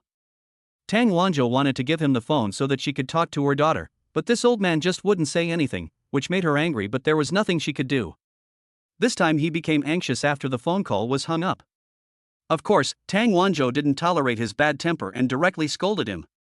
Su Jindong, knowing that he was in the wrong, couldn't say a word for a long time. He could only silently serve as a driver. But he was very much looking forward to the arrival of his daughter and grandson. As for the future son-in-law, forget it. Anyone who competed with him for his daughter was an enemy. As for whether the word future can be removed, Su Jindong thought it would take rigorous testing. 20 minutes later, Su Jindong drove to the most comprehensive shopping mall in Shanghai. Tang Wanzhou looked at the tall buildings and asked in confusion, Lao Su, what are we doing here? My daughter will be home soon, so we need to prepare well. You can cook a few more dishes that she likes when the time comes. It will be more than a week before they arrive. Isn't it too early to prepare now? Not early, wife, let's go. While Su Jindong pushed Tang Wanzhou forward, he was still thinking about what his daughter liked to eat. He is as quiet as all the other fathers in the world, but his love for his children is passionate. At the same time, Su Kenning's face was full of smiles after she hung up the phone. Shini walked into the house and saw that his wife was in a good mood, so he asked, Ningning, what happened that makes you so happy? It's a great thing. In Su Kenning's opinion, her mother's agreement to let her bring Shani home was a big step forward, but given her father's temper, she had already anticipated that Shani would suffer. Then Su Kenning pulled Shani to her side and said apologetically, Hubby, you have to go home with me in a few days. My parents want to see you. Shani pinched Su Kenning's chubby little face and replied, This is a good thing. Why do you look worried? No. Su Kenning was a little embarrassed. After a few seconds of ideological struggle, she faced Shani and spoke seriously. Since my parents found out about my pregnancy, I've had some unpleasantness with them. If you go to my house, my dad might not be very nice to you. So, you may have to suffer a little. After hearing this, Shani realized Su Kenning's good intentions. Looking at the silly girl in front of him, he hugged her in his arms with heartache. She must have suffered a lot during the 10 months of pregnancy, and she even went against her family in order to give birth to the child. What do all these sufferings mean to me now? Shani touched Su Kenning's shoulder distressfully and said, I really didn't fulfill my responsibilities before, and it's only right for uncle to treat me like this. Don't worry, even if my uncle hits me or scolds me, I have no complaints, as long as he doesn't get angry. Now that he has a child, Shani can understand the feelings of parents very well. If his daughter encountered such a thing, he, as a father, might do something. So for Su Kenning and her parents, all Shani could do was to compensate them. After hearing her husband's answer, Su Kenning felt warm inside.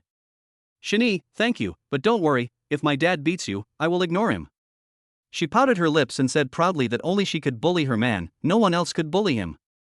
Su Jindong never expected that the daughter he raised would end up helping outsiders to bully him, her own father. It hurts. It hurts. Good. Shani grinned, but if his wife helped him, his future father-in-law would probably feel even more unbalanced. Forget it, why think about these things? When the time comes, we will just fight back with our generals and conquer our father-in-law. Chapter 40 I suddenly want to eat stinky tofu. Gurgle. When Shani was packing up, a faint voice suddenly sounded in his ears. Looking in the direction he was looking, he discovered that Su Kenning was holding her stomach, and her face couldn't help but turn red when she felt Shin'i's gaze, and even her earlobes became more translucent under the blush. Silly, are you hungry? Aha! Su Kenning pursed her lips and responded softly. Think about it. What to eat? I'll make it for you. It doesn't matter what flies in the sky, runs on the ground, or swims in the water. Shin'i didn't mean to laugh at Su Kenning, because he knew that Su Kenning was weak at the moment. It could be said that she needed to eat the food of 5 people by herself. After all, she still had to feed the babies. Being hungry is the norm. Wanting to eat is a good sign. Let me think about it. Su Kenning was indeed hungry. When she heard Shin'i ask her what she wanted to eat, she started to think seriously. After a moment she thought of it, but she couldn't put it into words. Hubby, Tell me, what do you want to eat? I told you not to laugh at me. Okay, don't laugh, just talk. After Su Kenning confirmed it again and again, she spoke timidly. I want to eat stinky tofu, the really stinky kind. I also want to eat steamed buns, and what I want most is to put stinky tofu in the buns and eat them. I also want to drink chicken soup, the milky white kind. Am I too annoying? After mentioning 3 kinds of things she wanted to eat in one breath, Su Kenning suddenly felt embarrassed. She didn't like to trouble others in the first place, but now she felt like she had too many fussies to deal with. How could that be? They are all very simple foods. Besides, even if you want to eat dragon meat, I have to catch a crocodile. Put. Hubby, you just make me happy. Okay, you stay home with the babies. I'm going to go buy groceries and we'll be back soon. Yeah. Be safe. Rest assured. After settling Su Kenning and her mother and the other 4 people, Shin'i hurried out to buy food. During this period, he also consulted the encyclopedia, which showed that the reason why Su Kenning wanted to eat these heavy-tasting foods was entirely due to an imbalance of hormones in his body, which led to changes in his taste. This is a normal phenomenon. As long as it is safe and hygienic, we can try our best to satisfy your needs. Only then did Shin'i feel at ease to come to the supermarket. After a thorough selection, Shin'i bought some stinky tofu, a bag of steamed buns, and a processed black chicken. Although it is best to steam the buns yourself, Su Kenning wanted to eat them now, and he couldn't bear to let her wait any longer, so he bought some ready-made ones. After buying things, Shin'i ran back home without stopping for a moment. After all, Su Kenning was unfamiliar with the place and had to take care of 4 little ones alone. What if she was too busy? Fortunately, he was worrying too much. When he returned home and entered the bedroom, he found that the 4 little ones were sleeping peacefully on the big bed. Maybe because it was too small, Shin'i felt that this bed could at least hold 4 more small gas tanks. Su Kenning was also tired and fell asleep, leaning on her arm to protect the other side of the children. Look at her sleeping face. Even though her complexion is a little pale, it still can't conceal her beauty. Shin'i felt a little distressed, but in order not to disturb them, he quickly left the room and closed the door gently. Coming to the kitchen, Shin'i is ready to show off his cooking skills. First, you need to stew the black chicken soup. This soup takes the longest time to cook, otherwise it will not be flavorful and will taste bland. Black chicken soup is a famous dish in Guangdong province. It has the effect of nourishing the liver, beautifying the skin, and prolonging life. It is especially effective in restoring the body for postpartum women. At the beginning, Shin'i put the cleaned black chicken into hot water and boiled it, then took it out after 5 minutes. This not only removes the fishy smell, but also is a thorough cleaning process. This process is usually called flying water. In this way, when you stew the soup, it will be clear, fresh and fragrant without any peculiar smell. Of course, if Su Kenning specifically asked for a milky white soup, that is another matter. Finally, put the chicken into the pot and added many seasonings. Shin'i then carefully skimmed off the floating blood foam. After the blood foam was gone, he covered the pot and simmered it over low heat. It could be eaten after 2 hours. Shin'i did all of this smoothly. No movement was redundant and no detail was missed. It is not surprising that the black chicken soup cooked in this way doubles in value. Then Shin'i started to prepare stinky tofu. This snack can truly be regarded as a traditional domestic snack, and the most well-known thing about it is its characteristic of smelling stinky but tasting delicious. Although stinky tofu looks ordinary, it is an ancient and traditional snack with a long history. Since I know the production method well, a plate of stinky tofu was ready in just over 10 minutes. The golden stinky tofu was placed on a plate and set aside. Prepare a bowl of sauce and pour it on the plate, and Shin'i's secret stinky tofu was ready. Even though Shani was the creator, he couldn't help but pick up the chopsticks, picked up a piece and put it into his mouth. After eating it, the feeling was indescribable. It was delicious. Since the black chicken soup needed to be simmered for a while, Shani did not wait in the kitchen. Instead, he looked at Su Kenning and the children and returned to the living room. At this moment, he had one thing on his mind, which was to meet his father-in-law and mother-in-law. Now that his father-in-law has spoken, he can't just delay and not go to meet him. That would be bad. And he really felt guilty towards Su Kenning, so even if his father-in-law didn't treat him well, he planned to endure it. He just wanted to take good care of Su Kenning and the children. This was what he really wanted in his heart. It was a decision he would never regret and would never change. But then again, if you want to visit your parents-in-law, you can't go empty-handed. You have to bring some decent gifts. After all, you don't hit someone who smiles at you. Whoa whoa whoa. Wow. Just when Shani was thinking about what gift to buy, crying sounds suddenly came from the bedroom. You know, the sound insulation in the house is very good, but even so, I could still hear the crying. How sharp must the crying be? Shani hurried back to the bedroom, pushed open the door, and saw Su Kenning in a panic. It's not that Su Kenning is stupid, it's just that it's too difficult to take care of 4 babies if they are crying at the same time.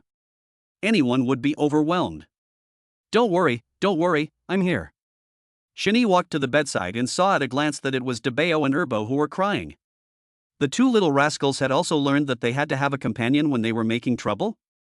On the contrary, the 3rd and 4th treasures were still asleep, but when their eldest and 2nd brothers cried, the sharp cries scared them both. At this moment, they were also waking up, their sleepy eyes slowly opened, and their little mouths yawned. Seeing this scene, Su Kenning's heart ached, fearing that the 2 would cry too. Chapter 41, Count them, the babies are still there. It should be urine.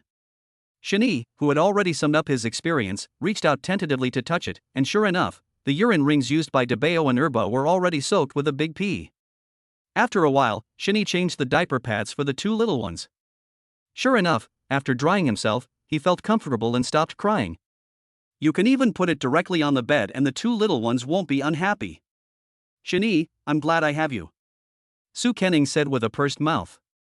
She had fallen asleep just now but was really frightened by the children. Look, a thin layer of sweat had already seeped out of her smooth forehead. She was very anxious. It's okay. Are you still sleepy? Rest for a while. The meal will be ready soon. Aha! Su Kenning was very much looking forward to it. She could even smell a faint fragrance when she moved her nose. At the same time, a system prompt sound suddenly rang in Shani's mind. Ding! The Fertile and Blessed Daddy system detected that the host successfully changed 1,000 diapers for the baby, and the reward skill is, the King of Leaks. Ability explanation, literal meaning, powerful skills, many opportunities to find leaks.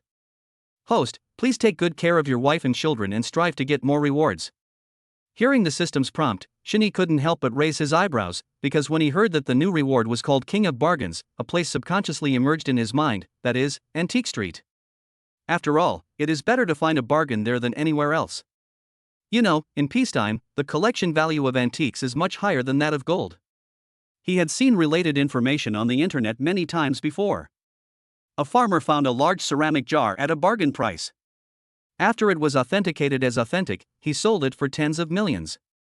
Tens of millions, such a huge sum of money is not a small amount in the eyes of most people, and it is even enough to spend a lifetime. So, after acquiring this ability, Shani was slightly tempted and wondered whether he should try his luck in Antique Street. Shani stayed in the bedroom, accompanying Su Kenning and playing with the babies. Happy time always passes by inadvertently. In the blink of an eye, an hour and a half has passed. During this period, Shani went to the kitchen twice, and each time, the taste of the black chicken soup in the casserole would rise to a higher level. Su Kenning, who had been hungry for a long time, quickly got out of bed after hearing the words "dinner is ready." But after they all went out, she turned back again. Because she was worried, she added another layer of defense to prevent the babies from falling to the ground. Shani couldn't help but laugh when he saw this. Stupid, can't I just bring the food over? Oh, that's too much trouble. In the end, Su Kenning still couldn't persuade Shani, so she had to sit on the bed obediently and watch Shani bring the food into the room. Looking at the golden stinky tofu, Su Kenning was moved. Taking another look at the casserole, she couldn't wait to get the milky white chicken soup she wanted.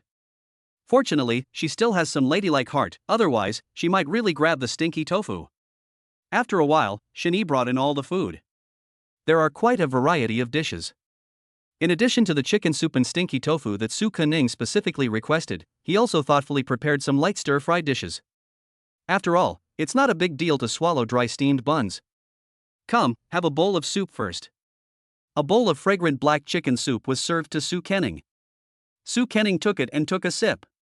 In an instant, her stomach felt warm and she felt indescribably comfortable. When he looked up again, Shani had already placed the steamed bun with stinky tofu in front of him. Don't be too considerate. Is it tasty? Tasty. After taking a bite of the steamed bun with stinky tofu, Su Kening fell deeply in love with the taste.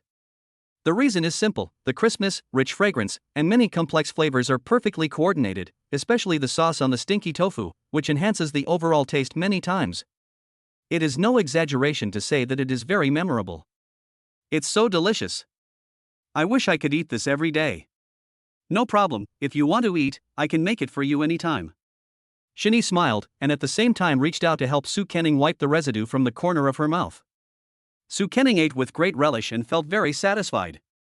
At the same time, they both noticed that the four darlings on the bed seemed to be impressed by their father's cooking skills. They were originally full of breast milk and formula, but now they were twitching their little noses and moving their heads slightly, as if they were looking for the source of the fragrance.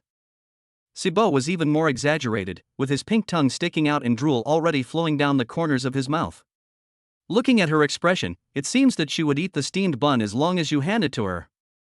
Look, Shani, the food you cooked is so delicious that these four little gluttons are drooling over it. Wait a little longer. When you grow up, Dad will make delicious food for you.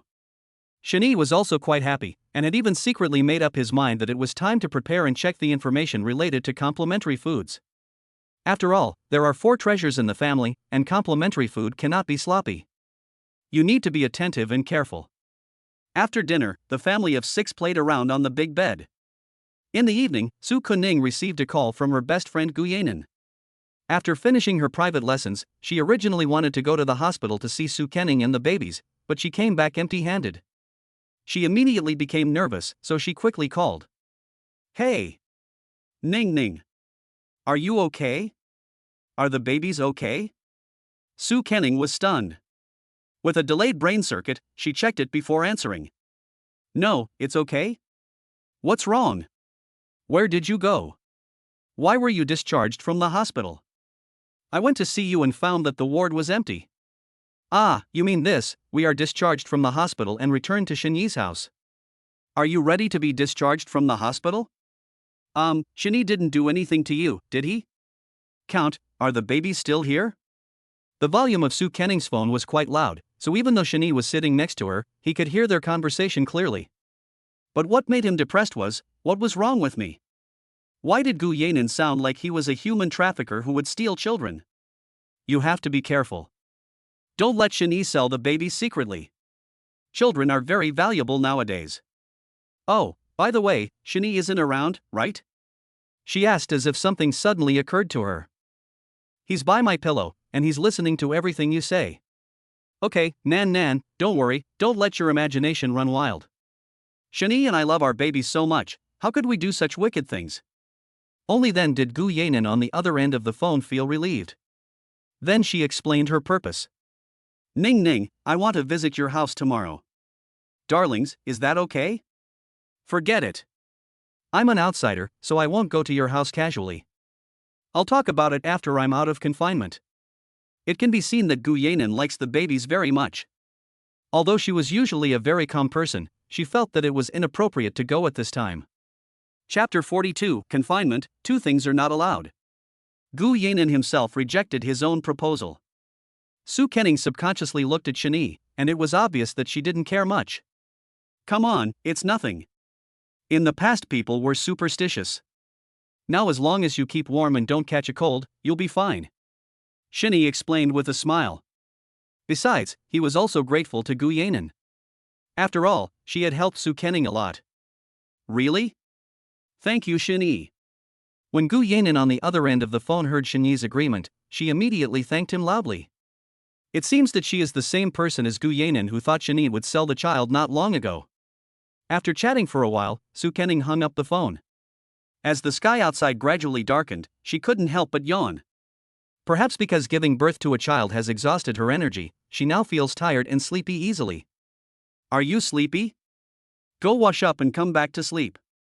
Shinny found a pair of pajamas and put it next to Su Kening, but the latter did not move. What's wrong? Shinny, are we going to sleep in the same room tonight? Sorry? Shinny asked, not knowing whether to laugh or cry. Not to mention that he had no ulterior motives at all. He mainly wanted to stay here so that he could take care of Su Kening and the children more conveniently. Su Kening didn't argue and just nodded. A little bit. Don't worry, I'll sleep on the ground? How can that be possible? Su Kening yelled, and then whispered, "This is your home, how can I let you sleep on the ground, it's so inappropriate." Forget it, just sleep on the bed. I've already given birth to 4 little kids for you, so why should you be embarrassed? Su Kening comforted herself, but what she said became more and more outrageous. It's not like I haven't seen it before, it's not like I haven't touched it before, it's not like I haven't. Ahem, stop, go wash up, I'll prepare diapers and hot water. Shinny hurriedly interrupted her, fearing that she might hurt her waist due to what she said. Okay, thank you for your hard work. Su Kening got out of bed and went to the bathroom to wash up. Looking at the fully equipped bathing facilities, she really wanted to get in. But when I thought about the various taboos during confinement, I still held back. But she still mumbled softly while washing. You are not allowed to go out during the confinement period. You are not allowed to take a bath during confinement. There are 2 things you can't do during confinement. You can't do this, and you can't do that. Phew. When I get old, I'll go around talking nonsense, too. Although Su Kening knew that some of the statements had no scientific basis, for some reason, she still felt that it would be better to not do it and be more down to earth. The main reason is that I am afraid that if something unexpected happens to my body, it will affect the babies. Oh, women, it's so difficult. After a while, Su Kening came out after washing up. She originally wanted to take her pajamas and go into the bathroom to change, but when she saw Shinny's busy back, she gave up the idea. After all, you can't chase Shinny out every day when you change clothes. What's more, he is the father of the babies and they are destined to sleep in the same bed and use the same pillow in the future. I should try to accept it myself. Thinking of this, Su Kening took off her pajamas and took off her clothes. Hearing the noise, Shinny turned his head, and when he saw Su Kening's delicate body exposed to the air, a thought subconsciously flashed through his mind: her legs are so long. Every inch of skin exudes unparalleled attraction. Shinny, what are you looking at? Su Kening, who had already taken off all her clothes, suddenly saw Shinny with a straight look in his eyes, and she couldn't help feeling embarrassed and anxious. She wanted to cover the upper part, but couldn't take care of the lower part. She wanted to cover the lower part, but the same went for the upper part. She just couldn't cover it at all. In the end, there are leaks everywhere and everything is exposed. In the end, she simply stopped blocking it, let go, picked up her pajamas and changed into them in front of Shinny. Just look at it, it won't be a loss of a piece of meat. Su Kening thought so, but the more she endured, the angrier she got, and the more she took a step back, the more she felt at a loss. She quickly packed up her clothes and came to Shinny barefoot. This situation made Shinny lose his mind. What's wrong? Shinny, you looked at me, I want to look at you too. The next second, his clothes were lifted up. The next second, after seeing his abdominal muscles, Su Kening climbed onto the bed contentedly. It turns out that he felt that he was at a disadvantage. Shinny was suddenly at a loss whether to laugh or cry. Why didn't you tell him earlier? If you want to see it, just go and see it. It's not a big deal. Come here. Well, what's the matter? Su Kening crawled back obediently and sat down in front of Shinny. Shinny lifted her pajamas. Ah! Su Kening exclaimed, holding onto the bed with her delicate hands, tightly grasping the sheets. I thought Shinny was acting like an animal and was about to do something, but I didn't expect him to actually bend down and carefully examine her wound. And the more he looked, the more Shinny's brows furrowed. This wound. You always say that I'm having a hard time, but in fact, you're the one who's having the hardest time. It turned out that it was due to the wound left during childbirth. After Su Kening realized that she had misunderstood Shinny, she puffed up her cheeks, but she was more touched in her heart. It's okay, I'm not a crazy girl who has to show my belly button when I wear clothes. This wound doesn't affect my beauty, right? She started to make Shani laugh. Silly boy, go to sleep. I will try my best to remove the scar and leave no scar. Aha! The two of them divided the work and Su Kenning fed and Burke the eldest and second baby.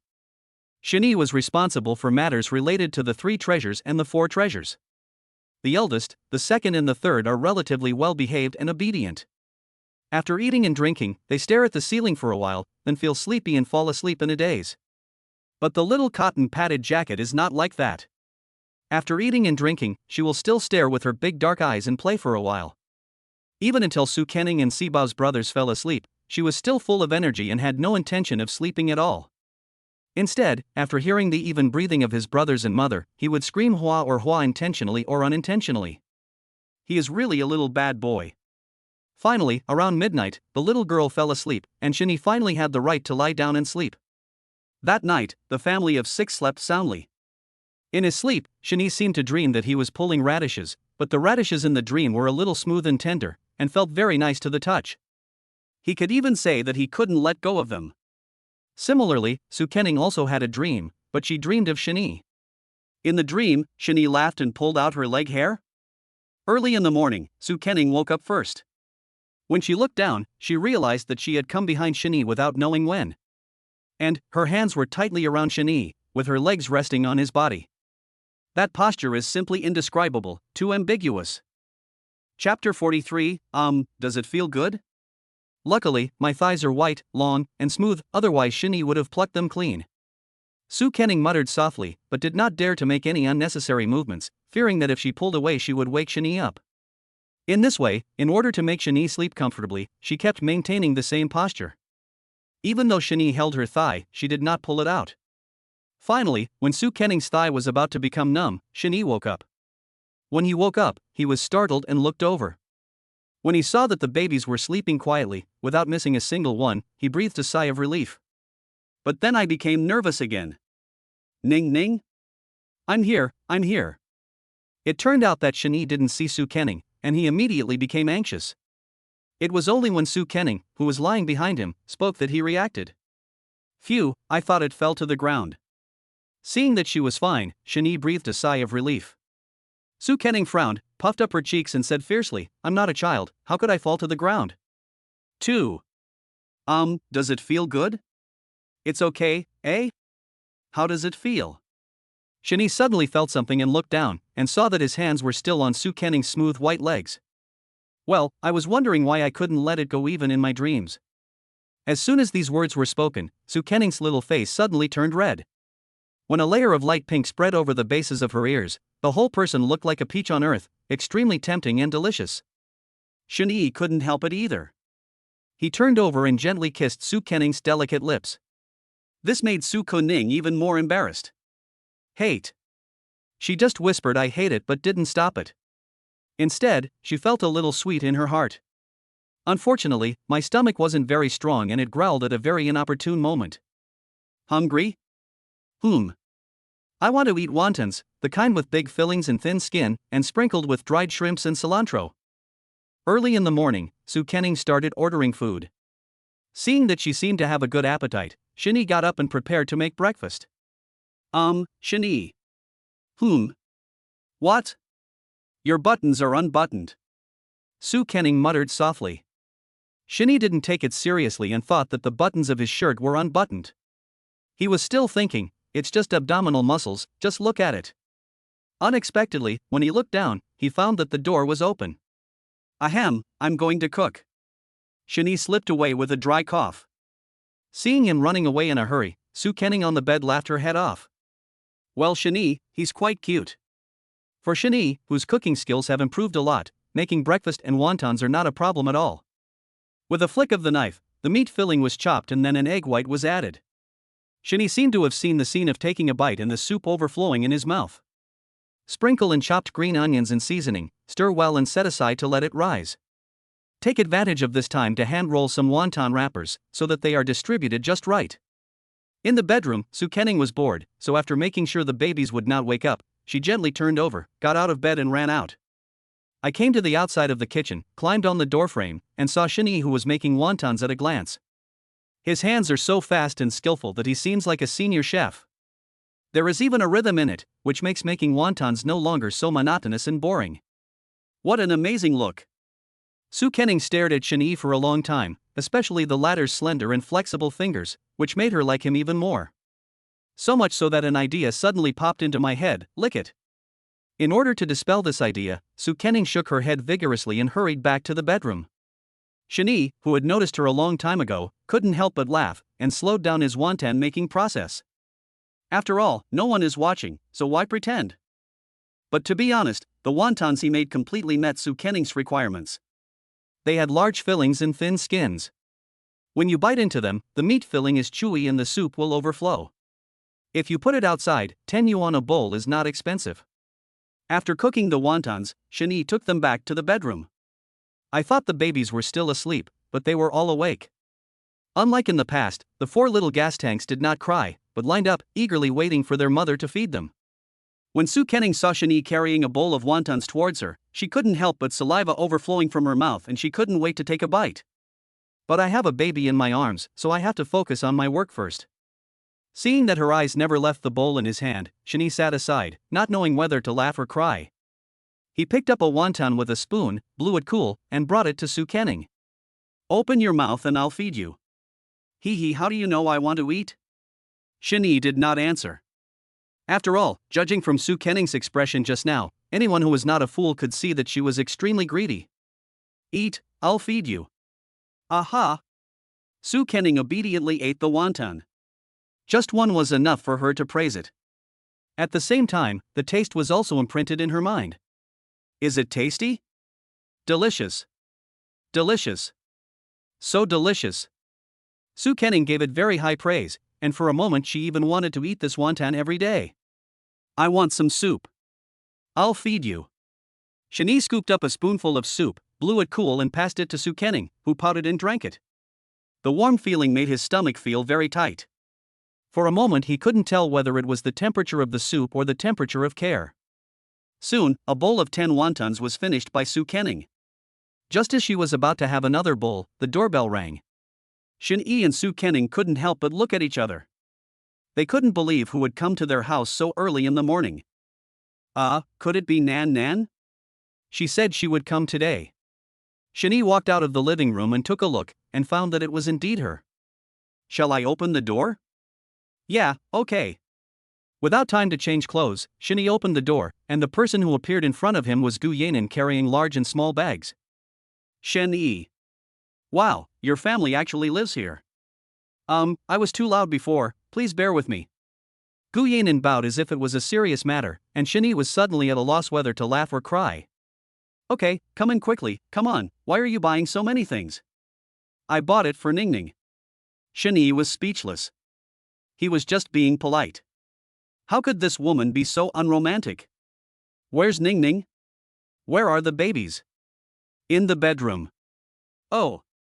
Can I go and see? It's okay, at least she knew to ask Shin-Yi if he minded. Go in, just take a look, okay. Aha! Gu Yanin understood. She could look at the babies, but she couldn't hug them or kiss them. But it's not a big problem, she still knows the importance of it. Chapter 44, Godmother's Gift to Baby. Shin-Yi followed behind and smiled as he watched Gu Yanin walking quietly. Nan Nan, don't be like this. The babies are already awake, so there's no need to worry about the noise. Okay. Only then did she dare to walk into the house with big strides. After entering the room, Gu Yanin couldn't wait to rush to the bed, but stopped there, not daring to get any closer. Hey babies, do you want to fuck your mom? Oh my, they are so cute. I want to take 1, 2, 3, 4 of them away. Su Kenning was at a loss whether to laugh or cry when she heard that. It was obvious that her best friend had not yet realized the power of the babies. Ningning, once you've seen the eldest crying, the second making a fuss, the third making a fuss, and the fourth laughing, you won't think so anymore. It's not as exaggerated as you say. Eh? What's that smell? It smells so good, not milky, more like... Oh, wontons. Gu Yanin suddenly noticed another bowl of wontons placed nearby. She got up early and had not had breakfast yet, just like Su Kenning did not long ago. Her stomach was rumbling. Okay, sit down and have a hot meal first. Hey! Then I won't be polite. If Su Kenning still had some ladylike demeanor when Shani was feeding her, then Gu Yanin really looked like a girl who had fled here from the east of the city. The rough way he eats is really not commendable. At least Su Kenning would chew the wontons thoroughly before swallowing them, but she didn't. She just ate them in big mouthfuls, one at a time. Hiccup. After drinking the soup and burping, his face was full of satisfaction. Ning Ning, where did you order this takeaway from? The wontons are so delicious, I'll order some when I get home. It's made by Shani. Isn't it delicious? Ning Ning, you're lucky. There aren't many men who can cook these days. Oh, I'm so envious. When will I be able to meet a guy like him? Be more ladylike, or you might encounter it. Su Kenning said this. It was not hurtful, but it was a bit insulting. Humph. In the novels I read, the heroine always goes out to get drunk, then has sex with the tall, rich and handsome hero, and then they get stuck together. Should I stop messing around and find a partner? Su Kenning interrupted him because she always felt that this guy was picking on her. When fate arrives, men will naturally fall from the sky. The one who fell from the sky could be Jean Chanzi. Then I'll take a bite of Tang Monk's flesh. The two sisters were playing around, and the atmosphere suddenly became much more lively. After a moment, Gu Yanin suddenly remembered something, ran to the living room, and brought in all the bags she had brought. I bought gifts for the babies, take a look. As she spoke, she took out a few boxes from her bag. After they were put together, there were exactly 4 sets, which means there was 1 set for each baby. Oh, there are so many babies, I can't afford to buy any gifts. I have to prepare 4 at once. You know what? The salesperson looked at me like he was looking at God. He was smiling the whole time. As Gu Yanin opened a set of boxes, Su Kenning saw a silver longevity lock lying on the golden lining. Very delicate and cute. Don't despise me. I'm not well off, and I need to buy 4 sets, so I can only buy a small longevity lock like this. But I also bought 4 small bracelets, 1 for each of the babies, so it's a complete set. How could Su Kenning dislike that? She clearly felt Gu Yanin's feelings. Thank you. I thank you on behalf of the babies. No, I don't want you to thank me on behalf of the babies. I want to wait until the 1st, 2nd, 3rd, and 4th babies grow up, and then I will personally say thank you. Gu Yanin squatted beside the bed, looking at the babies with love. Just as Su Kenning thought, she had never seen the power of the babies, otherwise she would definitely stay away from them. Judging from the way you're dressed, you must have just gotten up, right? In other words, you're living together? Not bad, the progress is quite fast. Gu Yanin also likes gossip very much, and she started gossiping after seeing Shani and Su Kenning's makeup. It's not what you think. What am I thinking? Gu Yanin asked back. Su Kenning didn't know how to answer for a moment. Shannan, are you okay today? It's okay. I came all the way here to see the babies. What's wrong? Upon hearing this, Shin-Yi nodded secretly. This way he had the opportunity to go out. I have to go out for a while. Can you accompany Ning Ning? When I come back, I will cook a table of food to treat you. When Gu Yanin heard that Shin-Yi was going to cook, he immediately nodded his head like a chicken pecking at rice. Although eating the wontons just now felt like Zhu Beiji eating ginseng fruit, the taste was still lingering in my mouth. Even without Shin-Yi telling her, she had decided to eat here today, or else she would stay here and not leave. Now that Shin-Yi agreed, she was naturally overjoyed. No problem, don't worry, I'm here, Ning Ning and the babies will be fine. That's good, I'll go clean it up first. After a while, Shin-Yi packed up and prepared to go out. Before that, he distributed all the things the babies would need so that the 2 girls would not have trouble finding them. After checking again and making sure nothing was missing, I left with peace of mind. Ning Ning, I have to say, Shin-Yi is really a good man. Yeah, it's good. Put. Pretty good? Ning Ning, when did your requirements become so high? Is Shin-Yi just pretty good? That really good man probably hasn't been born yet. Okay, I know what you mean, and I also know that Shin-Yi is a good person. Then tell the truth. Gu Yanin suddenly became serious, staring at Su Kenning's face and asked seriously. Did you guys last night, that? Which one? That one. Not sure whether Su Kenning was pretending not to understand or really didn't understand, Gu Yanan had no choice but to raise his hands high, with his left hand making an O and his right index finger passing through it. In an instant, Su Kenning understood and her face turned red. I hate Nan Nan so much.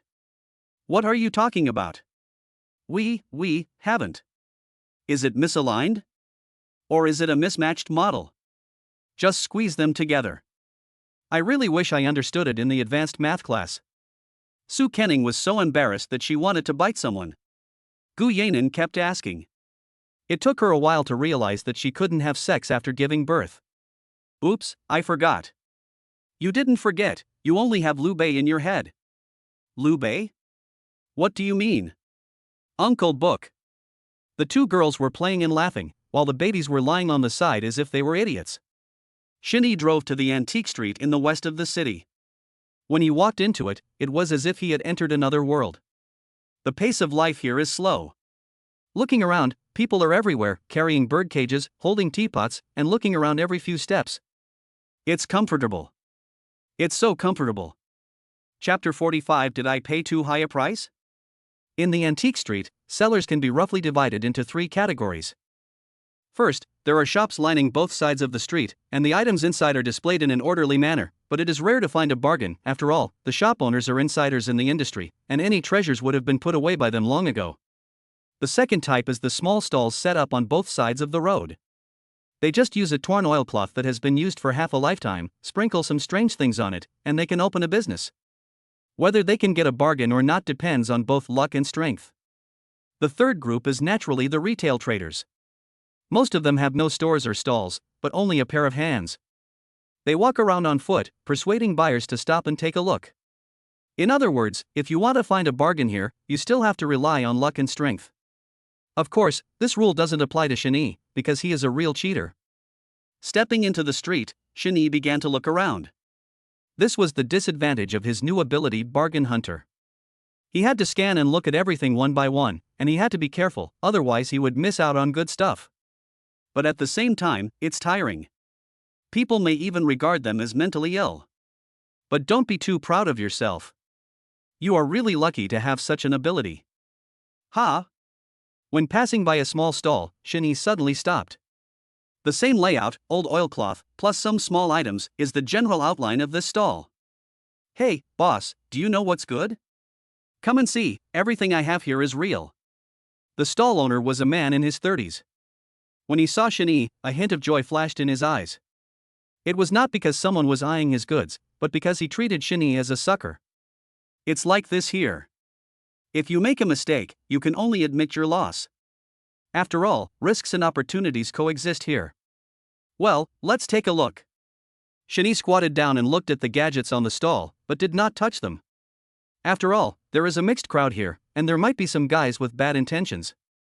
Especially when you want to see porcelain or other fragile items, you should hold them in your own hands and put them down gently, and you must never pass them hand to hand. If the other party lets go deliberately and the porcelain falls to the ground and breaks, whose property is it? In that case, the best outcome is that each of you takes half the responsibility. The boss makes a lot of money, you lose a lot of money, and you won't be able to seek justice anywhere. Boss, look at this. It's been here for a few days and no one knows what it is. I put this good stuff out because I think you look kind and I want to make friends with you. Jade ring? Shani looked in the direction indicated and saw a ring. It was red and fluorescent all over. People with less experience might be really moved after seeing it. Yes, it is a jade ring that was worn by Empress Dowager Cixi. I heard that she particularly liked this ring and would spit on it every day and then wipe it. After a long time, the surface has become fluorescent. It is very valuable as a collection. You're just being patinated. Besides, brother, can we not make up stories so disgusting? Don't read it, it's disgusting. Shinny waved his hands and pretended to retch. There was nothing he could do. He couldn't listen to the story this old man made up. He almost vomited out the wontons he had eaten in the morning. What's more, the system has just displayed the relevant information of this jade ring, collection value, extremely low, so why bother looking at it? The stall owner smiled awkwardly upon seeing this, as if he also felt that the story he made up was a bit ridiculous. Boss, come here, take a look at this. This is an authentic Ming Xuanda blue and white lotus shaped bowl with 8 auspicious patterns. The last time it appeared was in Hong Kong Island, where it was sold for more than 50 million. So how much do you plan to sell it for? Shinny asked with a smile. To be honest, he was a little curious about how this elder brother would make up a story. Hey, to be honest, I need the money urgently. I have a patient at home. One pill costs 1,800, which is too expensive. If you want to buy it, I will charge you 45 million. Hey, I am such an honest person. Hearing this, Shinyi was speechless.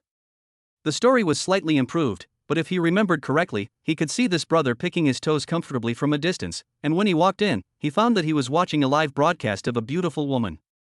How could it be consistent with what he said? There is a patient at home and I need money urgently. Brother, your story is not touching. And next time when you buy goods, please buy more decent things. It's easy to disgust people by always buying these saliva-soaked rings and spittoons. No. My spittoon. No, this is a genuine item. It's from the Ming Dynasty. Stop, don't talk about the Ming Dynasty ones. They might have been made overnight. After being pointed out, the boss chuckled and actually nodded in agreement. Brother, you are right. I have to make up a good story and get some good stuff. Upon hearing this, Shin-Yi couldn't help but be speechless. Do they have to purchase goods in batches? As expected, this leak is really not that easy to pick up. But then again, there must be a reason why Shin-Yi stopped in front of this stall. On the far east side, there is an object, a gilded dragon patterned axe. When he passed by just now, he just took a quick glance and the system issued a prompt sound. The specific information is: item name, gilded dragon patterned axe. Details, none. Era, Ming Dynasty Yongle. Condition, new. Quality, excellent. Summary, the collection value is extremely high and can be sold for a lot of money. Recommendation, buy. The system was so anxious that it was about to jump up and down. It was obviously a good product. But if he came up and picked it up directly, the boss might notice something, so Shin-Yi wandered around aimlessly. Now that you have told the boss, you know that his story is not convincing and his goods are fakes. You can go and look at the items you really want. Brother, how much did you sell this axe for? Be honest and stop making up stories for me, or make them sound better. After Shin-Yi finished speaking, the stall owner chuckled, and even though he was thick-skinned, he felt a little embarrassed. I bought this thing from someone else at a high price. I spent 50 million. Bah, I can't make it up anymore. If you really want it, I'll sell it to you. 50,000, that's it, 50,000, take it. The stall owner has learned his lesson and now focuses on sincerity. But the 5 fingers he raised seemed to clearly say, I will cheat you no matter what. In response to this price, Shin-Yi turned around and left, and he had to haggle over it. Hey. Boss, don't go. How about this, you name a price, and if it's suitable, you can take it away. I bid? Okay. If I sell it for 50. Sell. A string of question marks appeared on Shin-Yi's forehead. He hadn't even finished speaking, but the stall owner had already sold it? Brother, I said $50. Yes, I heard it right, scan code or cash? Well, it's too expensive. Chapter 46, Yellow Hair Comes to Cause Trouble. Wait. Just as Shin-Yi was about to pay, an untimely voice rang out. The two turned their heads and saw a yellow-haired dog. The dog had thin hair, and people couldn't help but want to stroke it. Shin-Yi just felt that this person looked familiar, but he couldn't remember where he had seen him. However, his intuition told him that he was not a good person. How much is this? I want it. I'm sorry, boss. This guy has already decided to buy it. What we value here is sincerity. The stall owner said with a smile, but did not make any other moves. Obviously, he was waiting for the price to be raised. I want 5,000, don't be so picky, sell it to me or not. The yellow-haired man waved his hand impatiently. When he heard that the price had suddenly increased tenfold, the stall owner was overjoyed and looked at Shin-Yi. Unexpectedly, Shin-Yi was more direct. He turned around and was about to leave. Hey! Boss! Why did you leave? Let's discuss it. Not only the stall owner, but even Huang Mayer, who was deliberately looking for trouble, was confused by Shin-Yi's behavior. Huang Ma knew that Shani liked this item, so he deliberately raised the price in order to make things difficult for him. But I never thought that Shani would not tolerate it at all. Since this gentleman wants it and offers a higher price, you can just sell it to him. Why are you calling me? Shani said with a sneer. He knew very well that this familiar-looking yellow-haired guy was not a good person. The yellow-haired man was looking for trouble and the stall owner wanted to raise the price. If he hesitated for a moment, the two of them would continue to argue. If Shani pretended not to care and turned away, it would dispel the two people's doubts about this gilded dragon-patterned axe.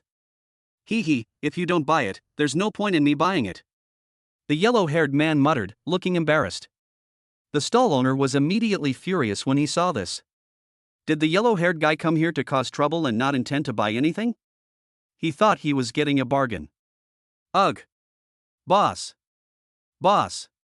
Didn't we agree on this? 50, that's 50. Pay and take it. Are you sure it won't change? Shani asked with a sneer. He was really a little dissatisfied with the stall owner's behavior.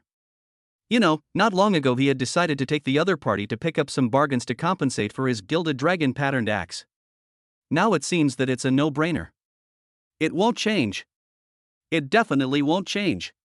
The stall owner handed the axe to Shani with a smile.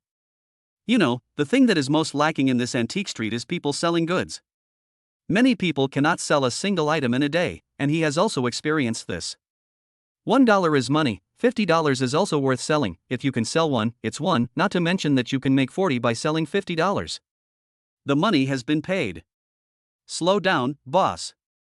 Taking the axe, Shani casually held it and walked towards the depths of the antique street. The yellow-haired man behind him followed him.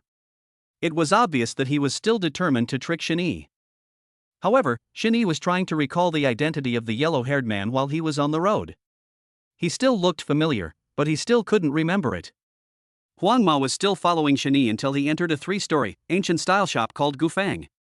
Shani didn't care and let him be. There are many counters in the Gufang pavilion.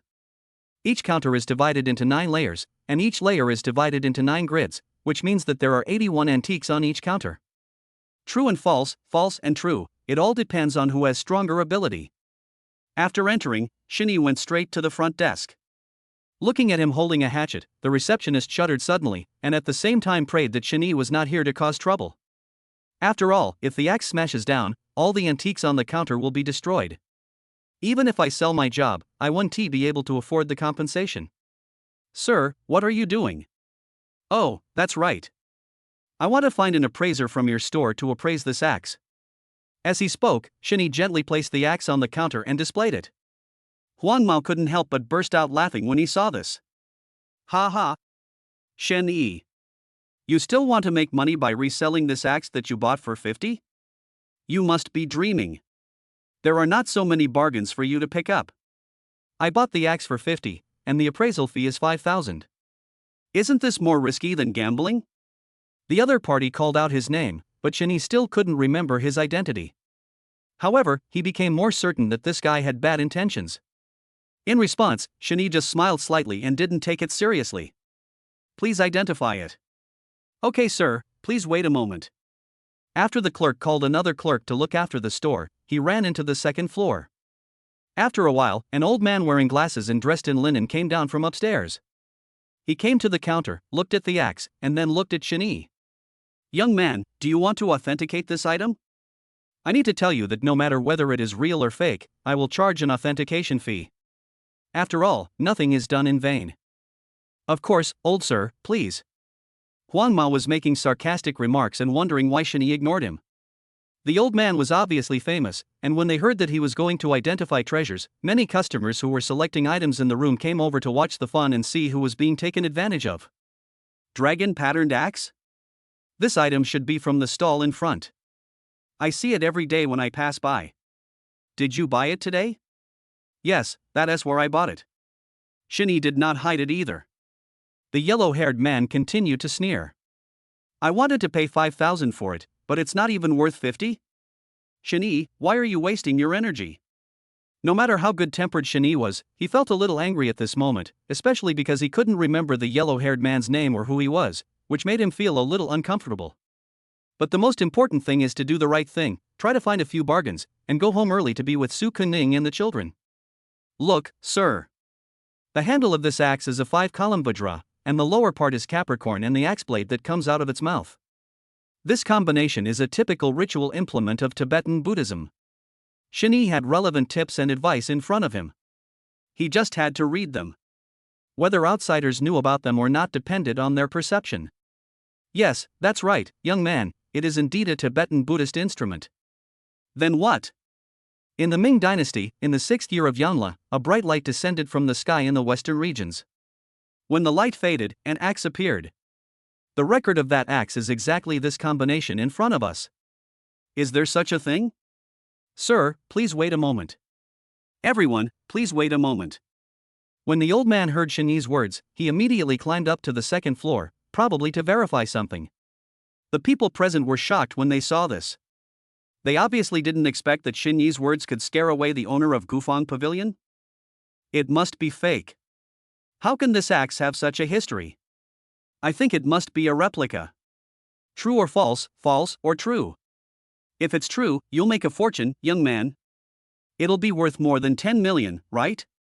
Huang Mao was very displeased by what the people around him said and started pouring cold water on them. If this axe is real, I'll eat all the dog shit on this street. It can be seen that he would rather eat shit than see the axe that Shenyi bought for 50 yuan being sold for 10 million. After all, he had a chance to buy this axe. Otherwise, the feeling will be worse than eating shit. Chapter 47, 50 bet for 60 million. Young man, you are just cheating for food and drink. I looked along the way when I came here. There isn't much dog shit on this street, but there is quite a bit of donkey dung. How about we make a deal? It's really possible. It's quite possible. Everyone in the room was talking at once, and Huang Mao was so angry that he was fuming. As long as one person said that the axe was real, it would be like stabbing a knife into his heart. Huang Mao looked at Shenyi and saw that he was calm and confident, and then he became even angrier. The onlookers did not rush, and Shenyi was also waiting patiently, waiting for 17 or 18 minutes. When the old man came down from upstairs, his steps were obviously much faster than before, and there was a hint of surprise on his face. Seeing this, Huang Mao started to panic. Mr. Fong, how is it? Someone asked. Sir, please wait a moment. Several of my friends will be here soon. Many of them are collectors of Ming Dynasty artifacts. By comparison, they are more professional than me. Okay, no rush. Quick, serve the tea.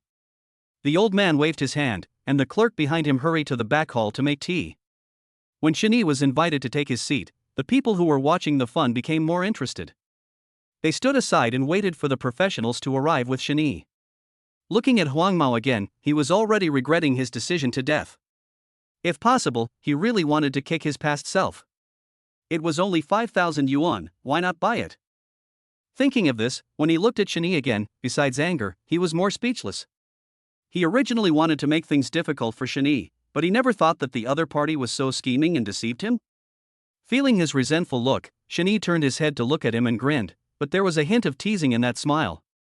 Huang Mao was almost driven mad. Finally, after half a cup of tea, the friends that Mr. Fong mentioned came over. Looking at their dusty appearance, they seemed to have come from far away. There was even a middle-aged man who asked a taxi driver to drive in directly. It was obvious that they were all very anxious. After a while, all of Mr. Fong's friends arrived. No matter who arrived first or later, everyone's attention was attracted when they saw the gilded dragon-patterned axe on the counter. Apparently they had received the notice from Mr. Fong. This axe was very likely to be an authentic one. As time passed, beads of sweat began to appear on the foreheads of the appraisal experts. They walked around it. Those who knew about it thought they were appraising treasures, while those who didn't thought they were in a martial arts competition. Even Huang Mao has had several clumps of hair pulled out. Don't ask, because I'm just anxious. At this moment, he was almost more eager than Shenyi to know whether this thing was real. Finally, after several confirmations by Mr. Fong and his friends, a summary answer surfaced. Sir, please come this way. Mr. Fong politely invited Shenyi to come in. In this way, everyone present had a general answer in their hearts, but even so, they still wanted to hear with their own ears what Mr. Fong and the others had to say. Huang Mao also squeezed over, and two old men behind him were watching him to prevent him from running away without cleaning up the dog shit on the street. Sir, how much did you pay for this item? 50. As he spoke, Shinny looked at the yellow-haired man. He offered 5,000, so I didn't buy it. Then he got scared and didn't buy it, so I took it for 50. After these words were spoken, Mr. Fong and his friends looked at Huang Mao with a hint of regret in their eyes. Everyone in the room suddenly realized what was going on. No wonder they found that Huang Mao seemed to hope that this object was fake more than anyone else. So that's it. TSK, 50, just $50, sir, I have to say, you made a fortune. Mr. Fong was amazed. Not only him, but even his friends were sighing and envious of Shin Yi's good luck. Oh? Is it authentic? Shin Yi asked knowingly. Of course, this is a genuine product, from the Yunla period of the Ming dynasty, a gilt iron axe with dragon pattern. I am short-sighted and short-sighted. I pass by it every day without even thinking of taking a closer look. It is destined that I should not get it. Wow. As soon as these words were spoken, everyone in the room was shocked. It turned out to be the real thing? 50 yuan. My God, it cost me more than that to take a taxi here. What incredible luck! It's even better than buying a lottery ticket. I've seen it, too, at a stall. It was so bright, I didn't take it seriously at all. Oh, I regret it, I regret it, I regret it. Mr. Fong, can you give me an estimate? How much is this old item worth? Every word and every comment from each person was mostly expressing emotion. But the most annoyed one was Huang Mao. He thought more than once, what would the scene be like if he really spent 5,000 to buy it? As for the price, we roughly estimated it, and it's worth at least 60 million. As soon as the price was announced, the atmosphere in the room reached a climax. Fuck. 60 million. What a long string of numbers. I may never see so much money in my life. Be more confident, you will definitely not see. Some were shocked, some were sober, and some were asking questions. This axe is so expensive, most people can't afford it, right? After saying this, Mr. Fong looked at Shin Yi with a slightly firm look in his eyes. What's your name, sir? Shin Yi. Mr. Shin, do you want to sell it to me? We can discuss the price. After hearing what Mr. Fong said, the brother who was just questioning whether anyone could afford this axe shrank back in disappointment. There was nothing he could do, sometimes a slap in the face comes so quickly. Shin Yi was also a little surprised. Obviously, no one expected that Mr. Fong would be so low-key and yet have the generosity to spend tens of millions to buy 5 pieces? That makes sense. After all, to own a multi-story antique shop on Antique Street, one must have billions of financial resources. Otherwise, how can one keep the merchandise in the store fresh? When the price is right, I will sell it. As he spoke, Shin Yi picked up the axe. He was just taking his own things, but it caused people around him to smack their teeth. Slow down, my ancestor. This is an antique, it's very valuable. Don't damage it. Don't worry, it's very solid. Shin Yi was in a state of not knowing whether to laugh or cry, and his expression became a little gentler. After all, the object was quite heavy, and it would be difficult to hold it if he didn't lift it up. Mr. Shin, we estimated the price to be around 60 million, but after all, there is no previous transaction price to refer to. We only estimated the intrinsic value and historical value of this gilded dragon-patterned axe. So, I plan to buy it for 61 million and keep it for collection. What do you think? Hearing this, Shin Yi was slightly stunned. It's not that I'm short-sighted. I was shocked and numb when I heard such a huge sum of money as 61 million. It's because of what Mr. Fong said. Logically, shouldn't what he meant by saying this be to lower the price? How come it is 1 million higher than the estimated price? You know, 1 million yuan can buy a house in a small city. Chapter 48, not very harmful, but very insulting. Mr. Shin, is the price not suitable? You can raise the price. The owner of Gufang Pavilion asked urgently, thinking that Shin Yi didn't ask because the price was not right. The price is acceptable, but I don't accept IOUs or credit. Shin Yi did not plan to stay in the antique street for a long time to pick up bargains. Although it is fun to use cheats to find bargains and make money very quickly, you will definitely be noticed in the long run. After all, the probability of finding a genuine item is so high, which is really abnormal. Therefore, Shin Yi planned to pick up a few more items and then go home, so even if he resold them, he would accept cash payment instead of credit. No problem. Mr. Shin, give me your card number and I'll transfer the money to you right away. Don't worry, my Gufang Pavilion and all the major banks have been informed, and the transfer speed is still very fast. Mr. Fong was delighted, and a hint of happiness appeared on his face that he could not hide.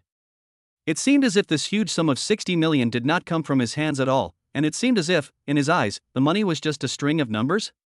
Shinny told the other party the card number. Then I was asked to wait at the back. Seeing this, the many guests in the room dispersed, some picking up goods, some leaving. The yellow-haired guy who targeted Shinny everywhere did not leave, but pretended to wander around the store, while always paying attention to whether Shinny came out. He didn't want to do anything to Shinny, and he didn't dare to do anything. He just watched Shinny earn more than 60 million, and he felt very unbalanced.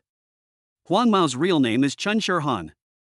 His family has some money and he used to follow Shinny around and play. However, after Shinny's family went bankrupt, his so-called friends also dispersed, and some people even refused to admit that they knew him at all. People like Chen Shirhan are shameless. After seeing Shinny in such a state of distress, they want to step on him. I never thought that I would slip and fall today. His family only has a little money, and they are not even considered rich second generation.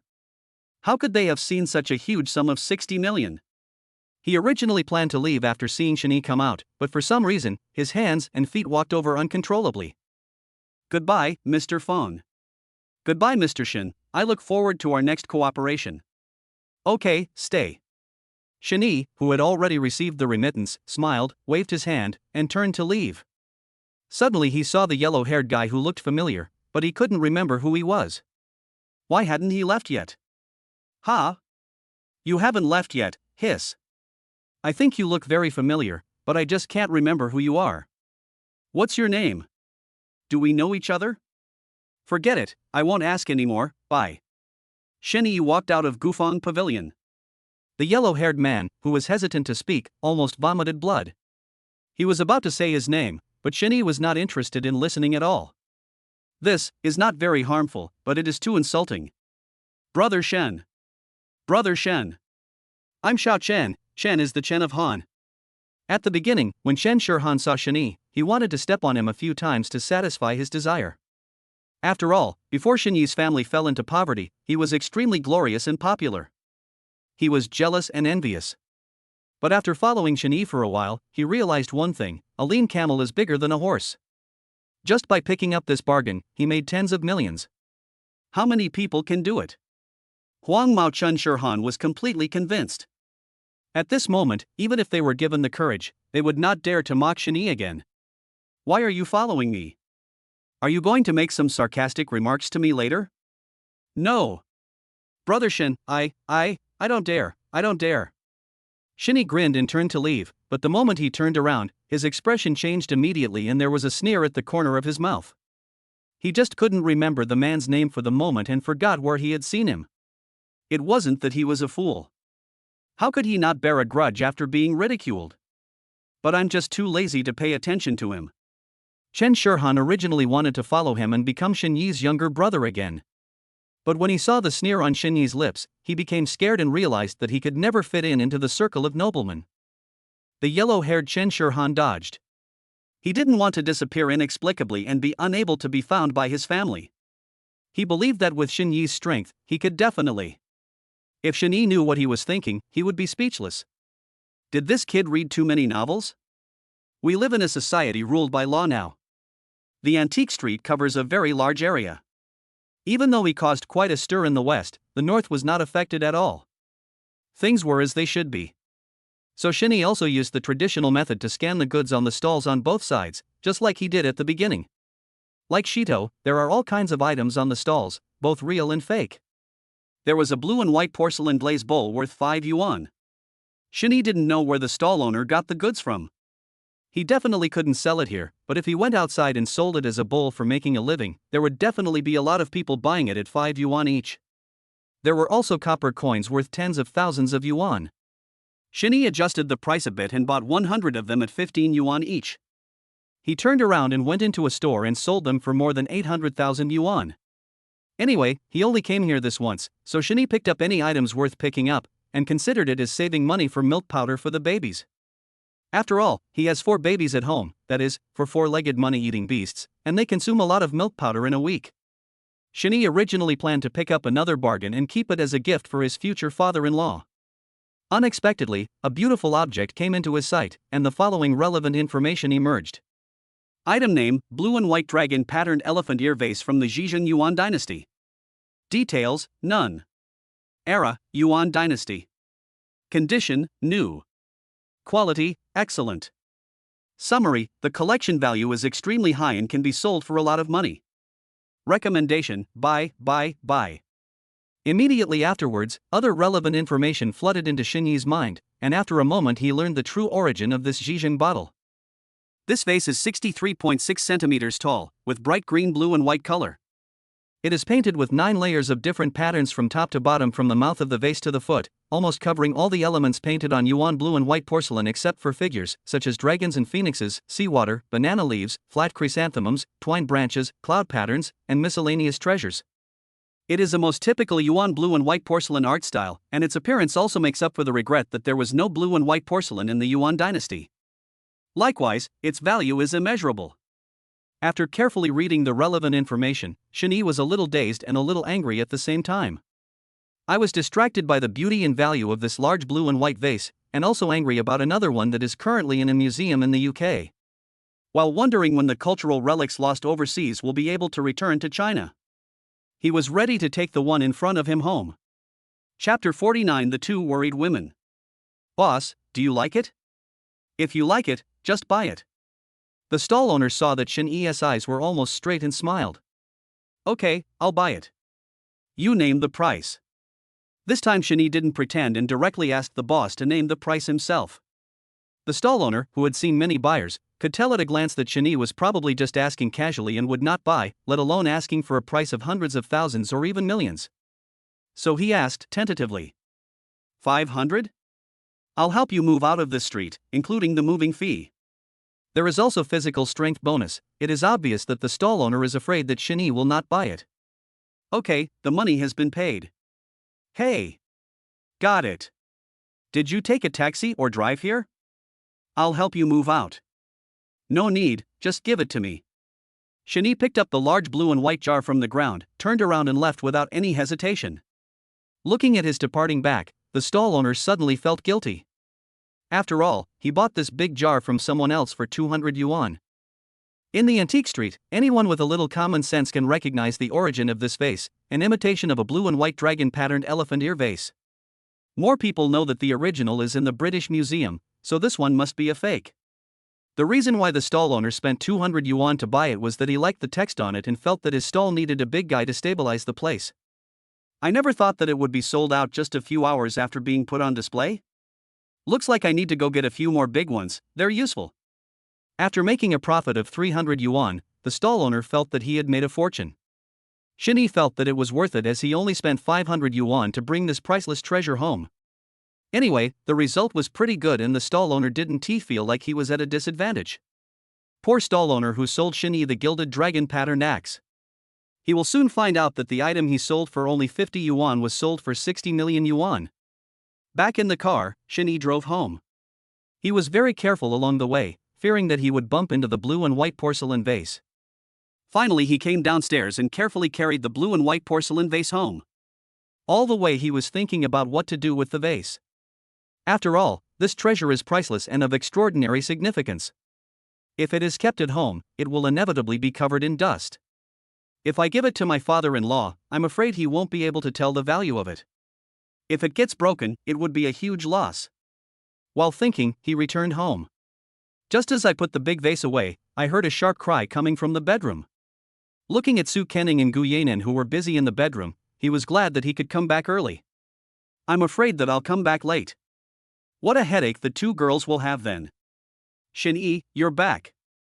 Seeing Shinee, Su Kenning pursed her lips, and a trace of sadness appeared on her pretty face. The babies cried together as if they had agreed beforehand, and she really had no idea what to do. Shinee.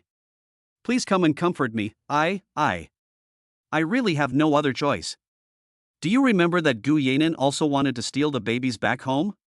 If you ask her now if she still has this idea, she will definitely shake her head. Not to mention stealing 1, 2, 3, or 4, she feels like her head is going to explode even if she takes just one back. Because I don't understand why babies cry. They've been fed with breast milk, formula milk, and changed diaper pads, but they're still crying. To be honest, within less than one morning, Gu Yanan had a clear understanding that taking care of children was just like fighting a war, harder than doing advanced mathematics, and more exciting than bungee jumping. It's okay, I'll do it. Shani rolled up his sleeves and walked to the bedside, coaxing and comforting them one by one. I don't know if it was because the babies gave them face, or if Shani was really good at it, but under his care, the babies stopped crying. But when Gu Yanan looked carefully, he found that Shani didn't seem to have done anything, and there was no change. How come the babies didn't cry when he was taking care of them? I can't figure it out, I don't understand. You're amazing, Shani. Do you have any special tricks? Teach us now, or what will you do next time you go out? Secret trick? No way. Just comfort her and she will stop crying. Shani shook his head, not knowing whether to laugh or cry. What secret trick did he have? He could just pick up the babies and coax them to stop crying. It doesn't seem that difficult? Put. Be more confident and remove the 5 words it seems not, okay? This is very difficult. Gu Yanan felt as if all the strength in his body had been drained away. That feeling was even more tiring than running 5,000 meters. Shani, you seem to be pretending. Gu Yanan murmured. Shani looked at Su Kenning after hearing this, and then heard her agree, a little bit indeed. Okay, I'm going to go out to the living room and rest for a while. I'm so tired. Gu Yanan staggered out of the bedroom, looking really exhausted. Shani looked down and found that Debao and Erbao were holding hands, while Sanbao and Sibao were looking at the ceiling as if nothing had happened. This scene is somewhat heartwarming, as if it wasn't them who had made Su Kenning and Gu Yanan so miserable not long ago. Shani, what did you do when you went out? You left in a hurry and I didn't have time to ask you. Me? I was planning to buy some gifts for my future father-in-law and mother-in-law, but I didn't buy any. I just made some money along the way. Shani said so. But Su Kenning's focus was not on the money he earned, but on buying gifts.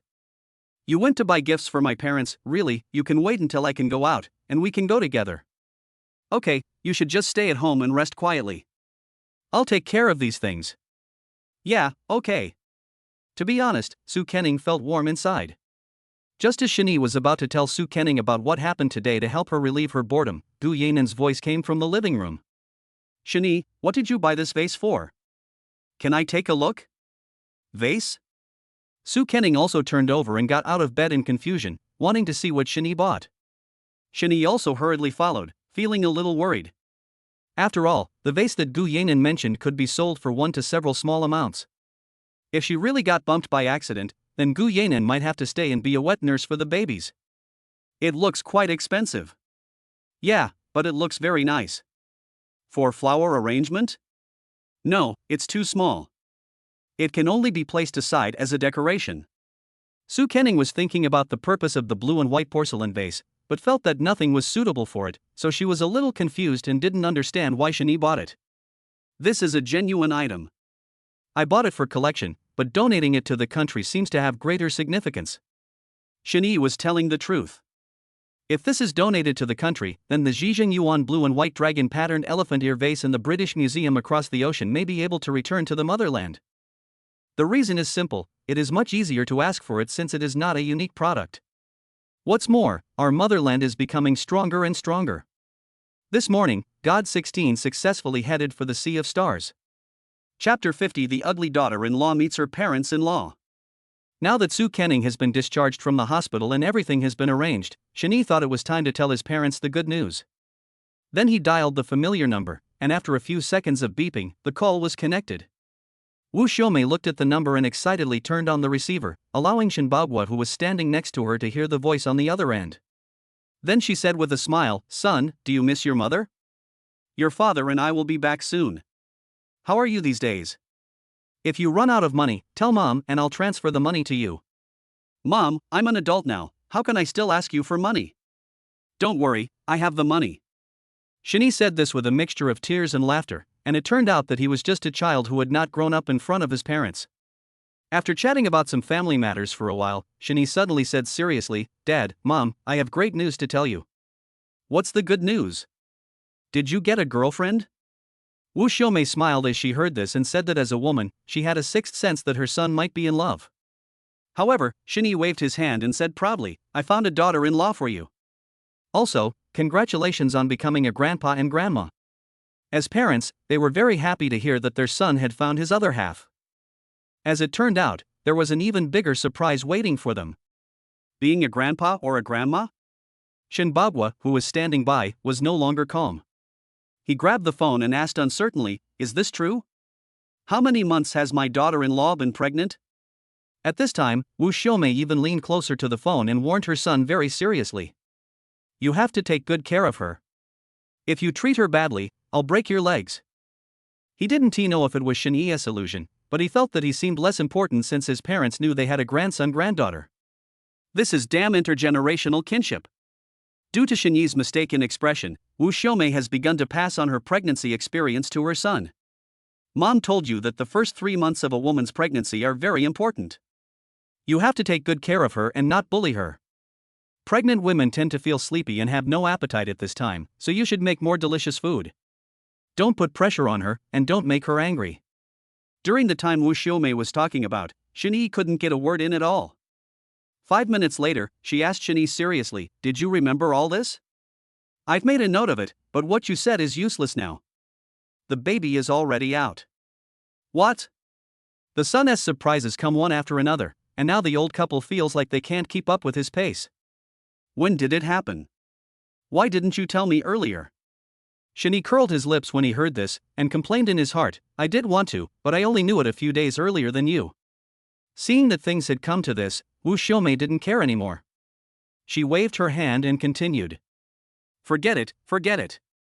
We are old, and we are becoming less and less able to understand the way you young people do things. But little brat, I'm telling you, you must treat others well." As a woman, she knew very well how difficult it was to be pregnant for 10 months, and giving birth was even more of a hassle. Listening to his mother's admonition, Shinyi said from the bottom of his heart, "Well, Dad, Mom, don't worry, I will treat Ningning well." What his daughter-in-law said was exactly what Shinbagua was thinking, but now he wanted to know more whether his daughter-in-law gave birth to a boy or a girl. "Although I like having both boys and girls, I still can't resist curiosity." At that time, Shinbagua coughed twice, and then asked his son, "What is the baby, a boy or a girl?" "Yes? Boy or girl?" Maybe Wu Xiaomei was so angry with her son that she forgot to ask the most important question. Shinyi said with a smug and proud look on his face, "Ningning gave birth to quadruplets, 3 boys and 1 girl. Oh my god, only when our ancestors' graves are smoking can such a good thing happen." "Haha, you little brat, you did a good job. You are worthy of being my son." From Shinbagua's generation to Shinyi's generation, the Shin family has always been a single-line family. Unexpectedly, this daughter-in-law is so fertile. It is really a blessing for their Shin family. Okay, let's take a look at the baby and daughter-in-law. Well, I'll go ask first. Shinyi didn't know whether Su Kening was ready to meet her in-laws, so he wouldn't force her. He hung up the phone and came to Su Kening to ask for her opinion. "Ningning, my parents want to see you and the baby. If you're not ready, I'd let them see the baby first, and you can see them when you're ready." Su Kening pursed her lips, thought for a while, and finally agreed to Shinyi's request. "Well, it's okay, I'm ready, but what should I say later?" "Just treat it normally. Don't worry, I'm here."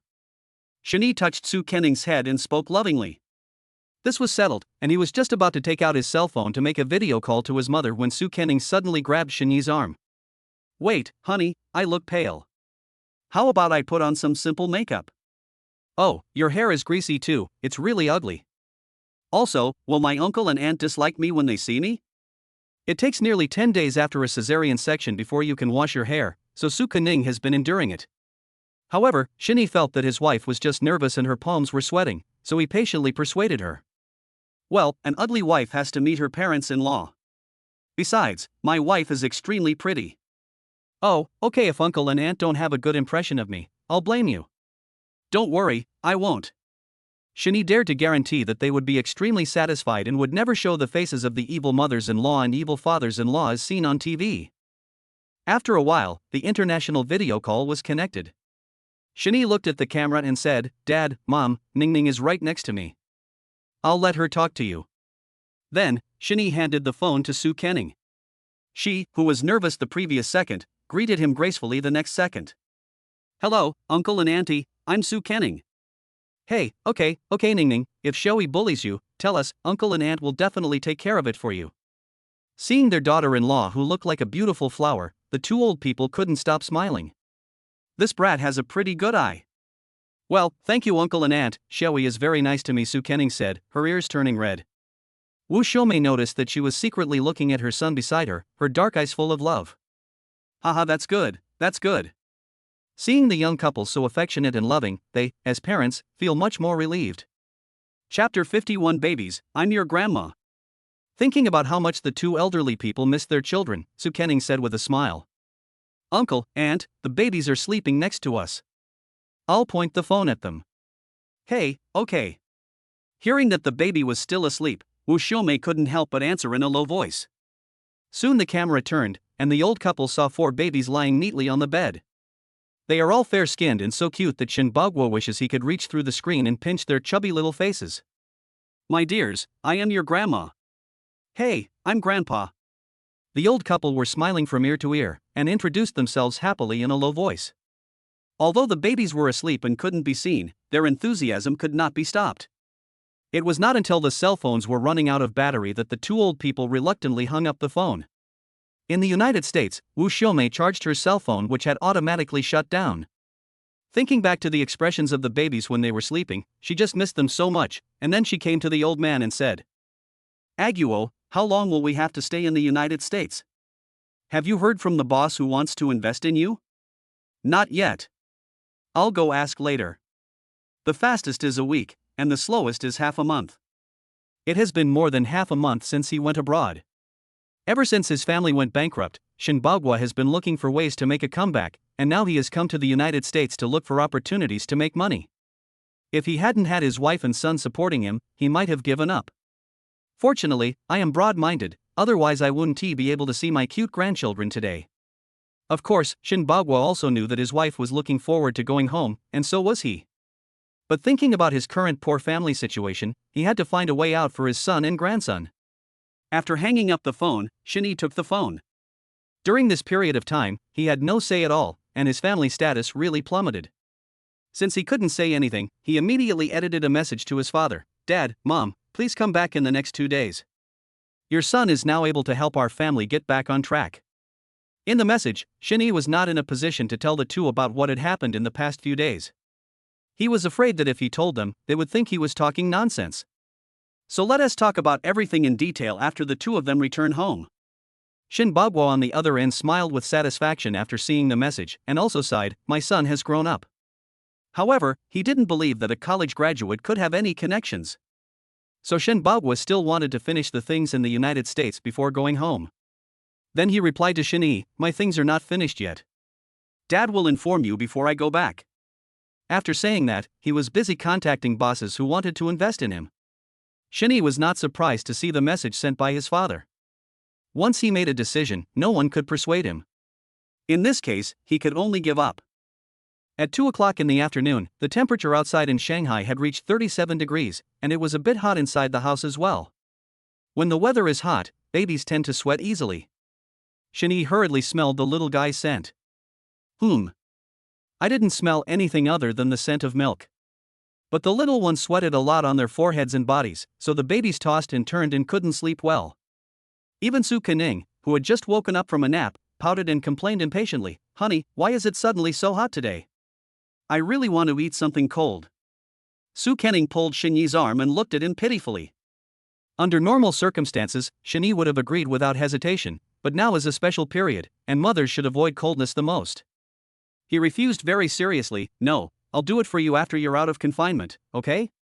No, I want to eat now." It's all because the weather is too hot, otherwise Su Kening wouldn't want to eat something ice cold to cool down. Shinyi looked at Su Kening's resolute expression and could only agree reluctantly. After all, he felt sorry for her when he saw her pitiful appearance. Then we agreed not to eat too much. "Okay, I will obey." Su Kening chuckled, and then continued, "Then honey, please make me some iced lemon passion fruit. I want to drink it." "Okay, little ancestor, I'll do it for you, you just look after the babies first." After saying that, Shinyi pinched Su Kening's nose lovingly and then got out of bed. There was no need to go out to buy fruits, rock sugar, and other things at home. He then took out the ice cube mold from the refrigerator, added water, and put it in the freezer. Then Shinny washed the passion fruit and scooped the pulp into a bowl. Finally, he rubbed the lemon with salt, soaked it in water for 10 minutes, cut it into thin slices and set it aside. All the preparations have been done, and now we come to the most important part, which is to boil the sugar. Whether a drink tastes good or not depends entirely on how sweet the sugar is. Of course, Shinny doesn't use any of that technology or hard work. I saw him pour white sugar and rock sugar in a 1-to-1 ratio into 500 milliliters of water, and then simmer over low heat. Cook until the sugar slowly melts and becomes somewhat sticky. After turning off the fire, Shinny dipped a little with chopsticks and tasted it. The sweetness was just right. At this time, the ice cubes in the refrigerator have been frozen and the drinks can be prepared. He took out a glass, poured the passion fruit into the glass and stirred it a few times to let the aroma come out better, then put the lemon slices in. Since Su Kenning couldn't drink anything too cold, Shinny only put 2 ice cubes into the cup and then added room temperature water. After putting an appropriate amount of syrup into it, Shinny found a lid to cover the cup, shook it vigorously a few times, and then handed it to Su Kenning. "Honey, the icy lemon passion fruit you requested is ready, come and try it." "Well, thank you, husband." Hearing the call, Su Kenning ran over happily, took the cup in her hand, and then tasted the delicious drink. As soon as she took a sip, she only felt the delicious taste, but not the cool feeling. Then she looked at Shinny in confusion and said, "Hubby, why isn't it cool at all? I put some ice in there for you." "Maybe the weather is too hot so you can't feel it clearly." Shinny explained seriously, but he was actually laughing in his heart. The 2 ice cubes have been melted by the room temperature water. In fact, they are only a little bit cooler than ordinary water. It must be said that he had been convinced by his own evil plan. "Oh, okay." Hearing her husband say this, Su Kenning could only drink reluctantly. After all, if it's Shinny, it must be delicious. After drinking the cup, Su Kenning's heart heat did not ease much, so she could only go to the bathroom to wash her face to cool down. As she passed by the kitchen, her sharp eyes just happened to see the ice cubes on the countertop that were emitting white smoke. Su Kenning looked around and confirmed that no one saw her before she said smugly, "Hey, I shouldn't be caught if I eat one secretly." Chapter 52, This baby is almost dying of heat. Then Su Kenning carefully picked up a piece of ice and put it in her mouth. The icy feeling instantly swept through her body. "Wow! So cool." She shivered suddenly, her face full of enjoyment. Just one was not enough, so she secretly ate several more. It was much cooler than washing her face. Just as she put the ice cube into her mouth, a voice suddenly came from the bedroom. "Wife? Wife? I'm coming." Su Kenning's mouth felt like it was burned. She turned over ice cubes in her mouth while answering and running towards the bedroom. Even so, she couldn't bear to spit out the ice in her mouth. "What's the matter, husband?" A few seconds later, Su Kenning appeared beside Shinny and asked with a pout. She looked so innocent that no one could tell that she had something in her mouth. "It's so hot, I was thinking." "Hey, what's in your mouth?" Just when he was about to say something, Shinny was unexpectedly attracted by Su Kenning.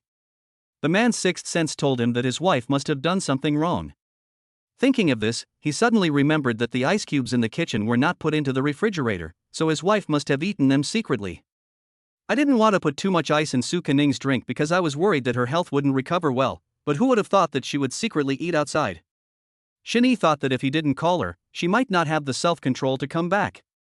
He asked very seriously, "Su Kenning, did you eat ice cubes?" Seeing Shinny's serious expression, Su Kenning felt guilty and afraid of making him angry, so she murmured and shook her head to deny it. But seeing her husband's disbelief, she had no choice but to admit defeat and tell him everything. "Honey, don't be angry, I only ate a few, I promise I didn't eat too much." "Really?" Shinny looked at her doubtfully, and then said, "Do you want me to bring the plate in and count how many you stole?" "Okay, I don't eat much, just over 10. Seeing that she couldn't hide it from her husband, Su Kenning pouted and lowered her head and said that it was mainly because the weather was too hot, otherwise she would never cheat on her husband even if she was beaten to death. Alas, she had thought she would feel much better after being discharged from the hospital, but she didn't expect that she would have to endure the awful confinement period. Being a woman is hard, being a mother is even harder. Anyway, the ice cubes have now been eaten by his wife, so no matter how much Shinny blames her for not paying attention to her health, it will be of no use. So he took the pitiful Su Kenning into his arms and said softly, "Wife, please don't eat ice cubes. If you don't take good care of your body during the confinement period, you will suffer from confinement diseases in the future, which is very uncomfortable. I don't want to see you suffer either. Su Kenning saw that Shani was worried about her, and now she regretted her behavior just now. Because of my willfulness, I hurt the people who really care about me. After she figured it out, she looked at Shani with apology. Hubby, I was wrong. I won't eat ice cubes again in this month. Please forgive me. Su Kenning shook Shani's arm as she spoke. Shani chuckled as he saw his wife pouting and acting coquettishly. Little fool, I won't really blame you, just don't eat it in the future. Hee, my husband is still the best. The young couple were so affectionate and loving that they didn't notice the baby twisting and turning on the bed. They even frowned. After a few seconds, Sibao's face turned red and his tender white hands moved back and forth, as if he was trying to lift up the thin blanket on his body. But her strength was too weak and she couldn't pull it at all. At this time, Sibao showed her special skills without hesitation. The little mouth opened, the lips trembled, and the throat became dry. Wow wow. Wow wow. The quiet room was filled with the babies crying, and Sibo looked aggrieved, as if complaining to his father and mother, this baby is dying of heat. Humph. Dad and Mom are true love, we are just an accident. Shani and Su Kenning, who were standing by, did not dare to delay after hearing the baby crying. They quickly held the baby in their arms and comforted him. It would have been fine if she hadn't been comforted, but once she was comforted, Sibao felt even more aggrieved, so much so that her brothers woke up impatiently after hearing her crying. As a result, the two of them could only frantically appease the little ancestors. We tried every method, sitting, standing, shaking, and bumping, but the baby still cried loudly. Seeing the babies crying non-stop, Su Kenning began to panic. She looked at Shani and asked worriedly, "Husband, why are the babies crying all the time? Are they feeling unwell?" "I don't think so." The babies had no other symptoms except that their faces looked a little rosy.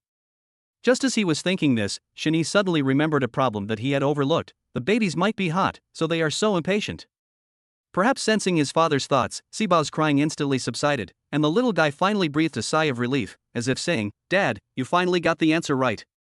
After knowing the problem, the young couple quickly started to reduce the size of clothes for their baby. With one less layer of clothing, the babies felt a lot cooler and stopped crying. I didn't expect the weather to be so hot, even the babies couldn't stand it. At this time, Shani finally remembered what he had just said to his wife, since the weather is warm today, let's just give the babies a bath. Yes, sure. The little one's Haven Tea had a bath at home since being discharged from the hospital. Fortunately, Shani prepared a bathtub for the babies on the day he cleaned the room, which comes in handy now. Then he went to the bathroom to prepare bath water of suitable temperature for the babies, while Su Kenning stayed in bed with the little ones. Having just experienced a crying fit, the little rascals were now looking at the ceiling leisurely, shaking their hands and giggling from time to time. They were really having a lot of fun. After a while, Shani prepared the bath water and came to the bedroom to call everyone. Seeing this, Su Kenning smiled and said to the kids, "Let's go take a shower, it's cool and refreshing." Hearing this, Sibo was particularly excited. The little guy waved his arms happily, looking like he wanted to rush into the water. Her other brothers looked indifferent, as if they were not the ones taking a bath. I don't know if these little rascals will be as calm as they are now in the future. After a few seconds, I arrived at the bathroom, where I saw 4 bathtubs of the same size but different colors lined up in a row. Shani first put Sibao into the pink bathtub. The little guy was leaning leisurely on the backrest of the bathtub. He looked so happy.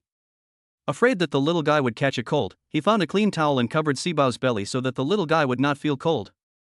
Shinshin, just stay here and let daddy carry your brother into the bathtub. Wow. Chapter 53 Good baby, take a bath. Sibao Shinshin clenched her little fists obediently and waved them in the water. If you didn't know her, you would think she was here to play in the water. While the younger sister was having a great time playing here, Debeo Tuenchuan, who was standing nearby, saw the bathtub and scaredly hid in Shinyi's arms. I saw him rubbing against his father's arms and just didn't want to leave. Seeing that Tuenchuan was so resistant to water, Shinyi comforted him softly. "Tuenchuan, look how happy your sister is playing in the water, why don't we go in and play too?" Woo! Hearing his father say this, the little guy grinned as if he understood. His resistance seemed to tell Shinyi, "Dad wants to lie to me, there is no way." Comforting didn't work, Shani could only resort to violence. After all, the weather was too hot, and the babies were all sweaty and couldn't sleep well. Most importantly, he was afraid that the babies would get smelly. Then he quickly grabbed Tuanchuan's little hands and feet and put him into the bathtub. At the beginning, the whole bathroom was filled with Tuanchuan's screams of being slaughtered like a pig, and even Su Kenning in the bedroom could hear Tuanchuan's resistance. Honey, what happened? It's okay, it's just that Tuanchuan was not very obedient when taking a bath. Shani replied with a wry smile, and then saw Tuanchuan's resentful eyes. He just reluctantly finished the whole process under his father's tyranny. For Tuan Tuan, taking a bath is torture. Only when he heard the sound of bath finished did a smile appear on his face. Since Debeo was so reluctant to take a bath, Shani did not force him. He picked up the bath towel beside him, wrapped him up, and then carried him to Su Kenning. In addition to Sibao who is willing to do it and Debeo who completes the simple task, there are Erbao and Sanbao waiting for them. Before Shani left with his second child in his arms, he did not forget to instruct Su Kenning, wife, wipe the water off Tuanchuan's body, then find him some thinner clothes to change into, and I'll take care of the rest when I come back. Yes, I understand. Su Kenning nodded, and then started to get busy according to her husband's instructions. Compared to Tuanchuan, Yuan Yuan seemed much more obedient as soon as he entered the bathroom. He had no resistance at all and completely let Shani put him into the bathtub. Yuan Yuan, Daddy will give you a bath, you have to be good. The little guy didn't say a word, just blinked his big eyes and looked at Shani. He looked so well behaved. With Yuan Yuan's cooperation, he successfully completed the task in a short time. In the end, Shani wrapped the little guy up and sent him to his wife. Apart from Xinshin who was keen on playing in the water, only Sanbao Kai Kai had not taken a bath. In one go, Shani carried the little guy to the bathroom. The little guy didn't seem reluctant when he first came in. As a result, when Sanbao's clothes were undressed, the little guy began to sob, woo-woo. He looked so aggrieved, as if Shani had snatched his clothes away. And when he was taking off his clothes, Sanbao's chubby little hands held onto his clothes tightly and refused to let go. He looked so stingy, as if his father didn't give him clothes to wear. Seeing this, Shani could only smile helplessly and said, Kai Kai, you can only take a shower after you take off your clothes. When you are done, Daddy will change you into new clothes, okay? Wow. Kai Kai seemed to understand Xingyi's words. After murmuring something, she let go of her hands instantly, as if any hesitation for even a second would be disrespectful to the new clothes. Like Yuan Yuan, Kai Kai cooperates very well with his father's work and raises his hands and feet without any complaints. After a while, the little guy finished his bath. Shani returned Kaifeng to Su Kenning as he did before. In the end, only Xinshin was left among these babies. She was keen on playing in the water, but this added some obstacles to her old father's work. Xinshin saw her father coming to her and she happily waved her little hands and feet so that all the water splashed onto Shani. Seeing his daughter so happy, he was about to say Xinshin, don't be naughty, but he choked back. It turned out that his daughter was his little lover in his previous life, and Shani even played with her in the water. When Xinshin saw this, she giggled with joy. After playing for a while, Shani started to give the baby a bath. In summer, the folds of the baby's fleshy parts must be cleaned. Finally, he applied a little bit of shower gel on his daughter. When she was almost done washing, Shani prepared the bath towel. Just when I was about to take Xinshin out of the bathtub, the little one didn't want to get out at all. I saw her gripping the edge of the bathtub with both hands, and even her fair and tender face was gripping the edge of the bathtub with force. Seeing this, Shani could only comfort her softly, Xinshin, the brothers are still waiting for you in the bedroom. Can we go play with them? There are so many toys in the bedroom. They are much more fun than water.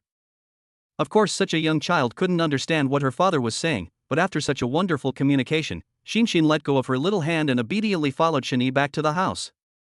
As soon as I entered the bedroom, I saw 3 little babies lying side by side on the bed, dressed. As boys, they did not lie there obediently. From time to time, he would bite his hands, stretch his legs, and even Debeo would murmur something, but no one could understand what he was saying. Hearing some noise outside the door, Su Kenning looked towards the door, and then saw Shani walking and holding Xinshin. When she saw that her husband's clothes were all wet, Su Kenning said anxiously, "Oh, why are your clothes wet?" "Husband, wait for me for a while. I'll find you some clean clothes and you can change into them quickly." "It's okay, I can find it myself later." Shani hurriedly stopped Su Kenning, saying that he could handle this small matter by himself. Besides, it must have been very difficult for her to help the 3 little babies change their clothes, so I wanted her to rest for a while.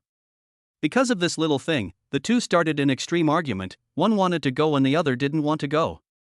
Even Xinshin in Xinyi's arms joined in the fun. Her head was covered with a bath towel. Unable to see the outside world, she began to cry anxiously. If the little one could talk, he would definitely say, "Dad, Mom, look at me." Seeing this, the young couple didn't bother to refuse, and hurried to Xinshin, pulling off the bath towel while comforting her. "Daddy and Mommy are here, Xinshin, be good." As his vision opened up, the little guy's crying expression immediately disappeared. As the old saying goes, a child's face changes at any time. After Xinshin changed her clothes, Shinny also changed into dry clothes. At that moment, a mechanical prompt sound of the system suddenly came into his mind. Ding! The Fertile and Blessed Daddy system detected that the host was bathing the babies, and a pill of fetal transformation will be awarded as a reward. Friendly reminder, this pill is only suitable for pregnant women. Host, please pamper your wife and raise your baby well. Rebirth pill? After seeing the effects sent by the system, Shinny exclaimed that this was a good thing and would not trade it for any money. Chapter 54, Rebirth Pill. Ever since he found out that Su Kenning had eaten those ice cubes, Shinny has been worried that the cold would harm his wife's health. Now that I have this pill that can transform me, all my worries will disappear. Moreover, according to the system, after taking this pill, the mother's body will return to normal, which means Su Kenning will not have to stay in confinement after childbirth. When the baby is not being breastfed, she can eat whatever she wants, and she doesn't even have to carefully cover herself when she goes out. Then, he put the pills in the box in his hand and walked to Su Kenning with a smile. "Wife, these candy beans are for you." "What?" Before she could see clearly what it was, Shinny put the pill into Su Kenning's mouth. She had great faith in what her husband gave her, and she started chewing it right away. After a while, she frowned and complained, "What kind of candy beans are these? They are not sweet at all. That's a sweet candy that tastes sweet again. You swallow it." "Oh." Su Kenning did as she was told half-heartedly, and soon her body reacted. My stomach growled in an instant, and the next second it started to hurt.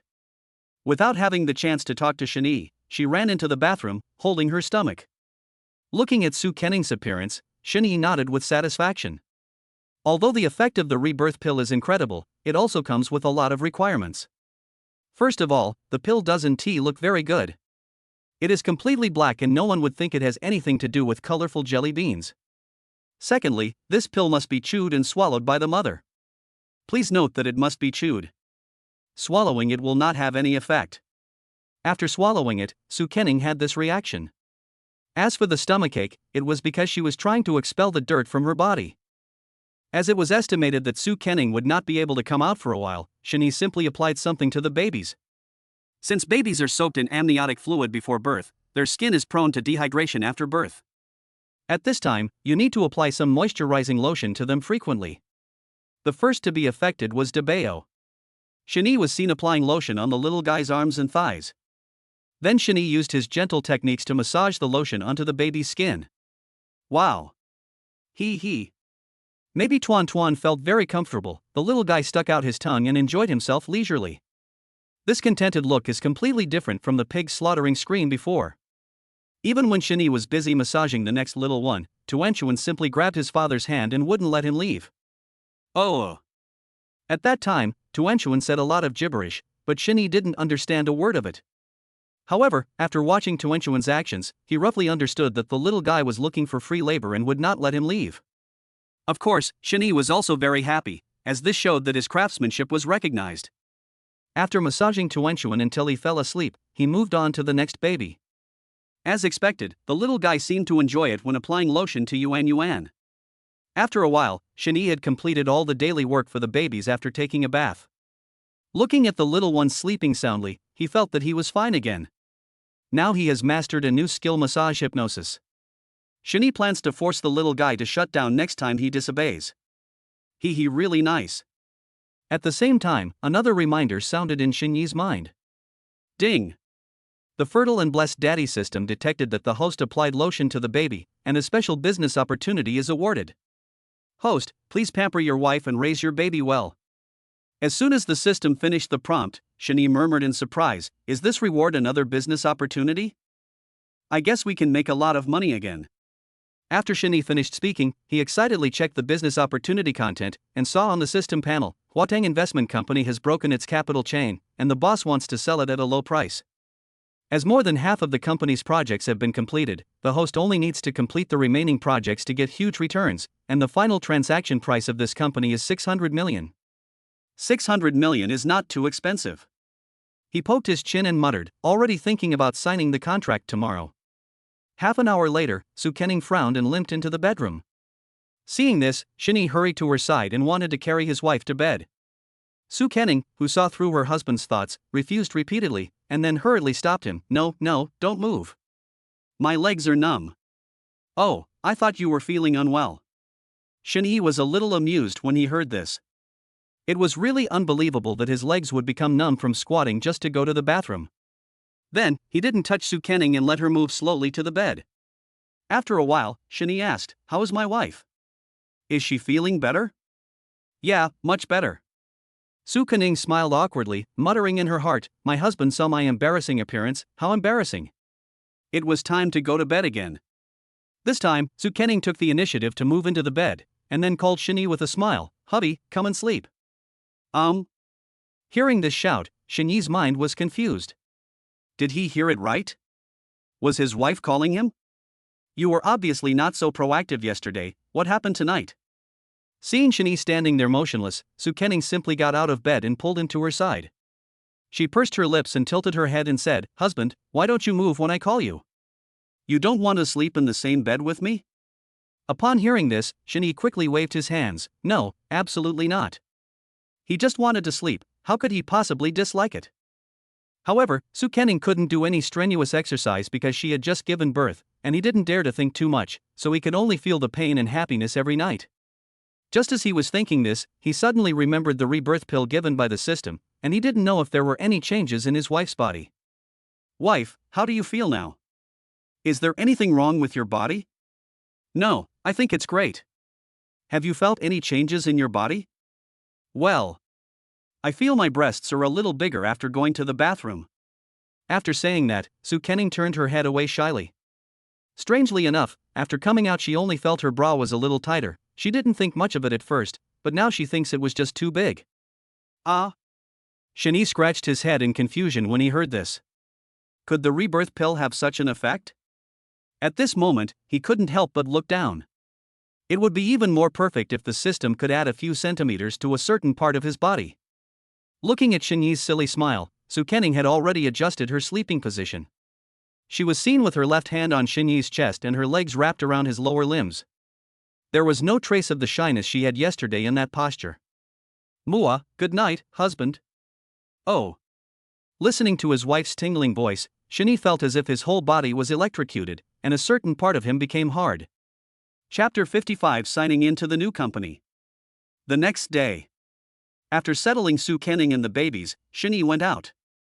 Although he felt very guilty, for the sake of his wife and children to have a better living condition, he felt that he had to seize the business opportunity revealed by the system.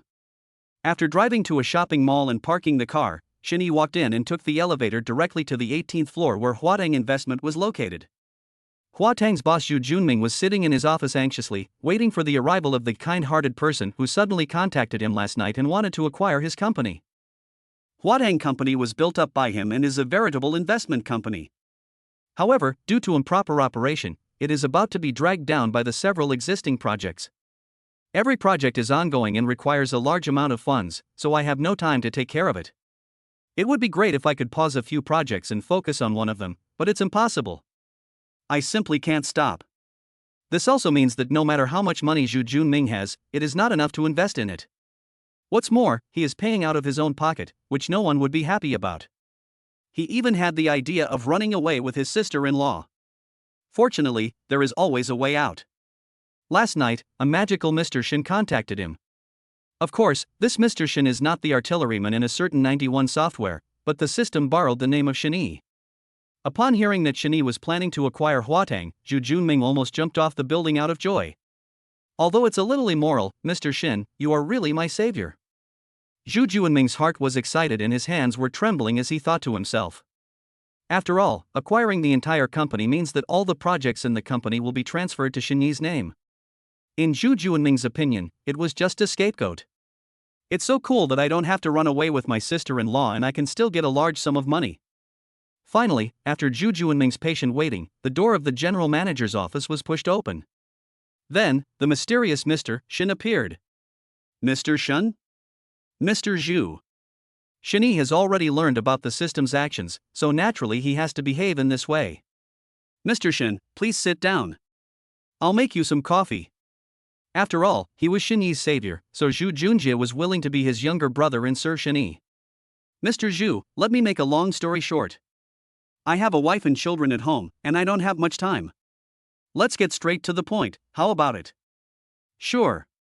I'd love to. No, I mean, of course it's no problem. Zhu Junming suppressed his excitement and pushed the folders of the projects he was investing into Shen one by one. As Shen's eyes swept across these projects, some related information and unknown information appeared before his eyes.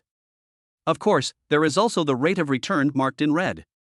It has to be said that Huatang Investment has some capabilities and the projects it invests in have considerable rates of return.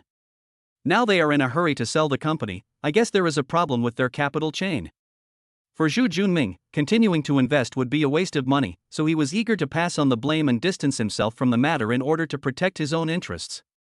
But for Shen, he only needs to invest money to push the project, which is basically half completed, to completion. This is equivalent to spending very little money and getting a great bargain. After all, it avoids many complicated steps such as negotiation and discussion, which is indeed a great bargain.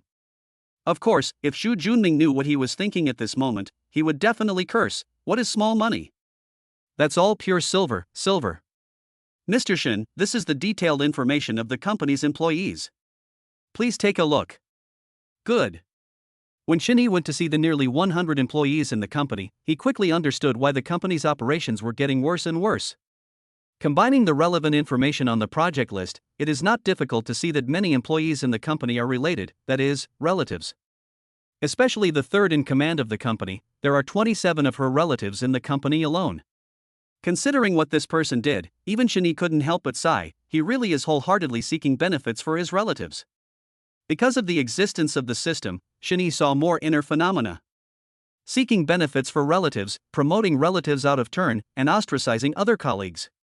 This third in command has basically hollowed out all power within the company. Poor Zhu Junming is still kept in the dark. He probably didn't know that several people who had just been promoted to supervisors went home for maternity leave and hadn't come to the company for more than half a year, but their salary and benefits were still the same. This person is not an employee, he is simply a vampire. It must be said that it is not easy for Huatang to persist until now. Mr. Shen, is there anything else you need me to explain?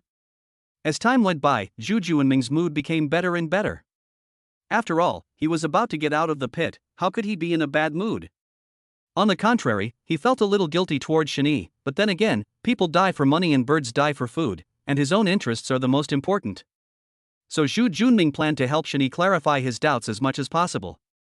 What he didn't know was that through the system's feedback, Shen knew it more clearly and had already made a decision and related handling methods in his mind. That's all, Mr. Zhu, shall we sign the contract? Okay. Sign. When the name of Zhu Junming was successfully signed on the final payment of the contract and the bank called to inform that the remittance had arrived, Zhu Junming sat down on the chair like a limp.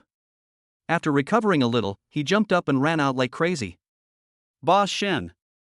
I am so grateful for your kindness. Goodbye. I don't want to stay in this place for even a minute. AA. Looking at Zhu Junming, who ran away in a hurry without even taking his personal belongings with him, Shen felt both amused and helpless, yet at the same time, he also felt a trace of pity for him. After all, if there hadn't been huge problems within the company, Zhu Junming's wealth would have at least increased to a small goal, right? But now, this company is mine, and it's time to get rid of the termites. Thinking of this, Shen pushed open the door of the general manager's office and walked out. Because Zhu Junming ran out like a madman, the employees were also alarmed. Before they knew what was happening, Shen spoke. Hello everyone, nice to meet you. I'm Shen, the new boss of Huatang Investment. You can call me Mr. Shen. Who are you? What did you do to our boss? Shen didn't waste any time and directly threw the relevant contract on the table, then walked straight to the meeting room. All departments, please come to the conference room for a meeting. Everyone. If you don't come, you will be fired immediately.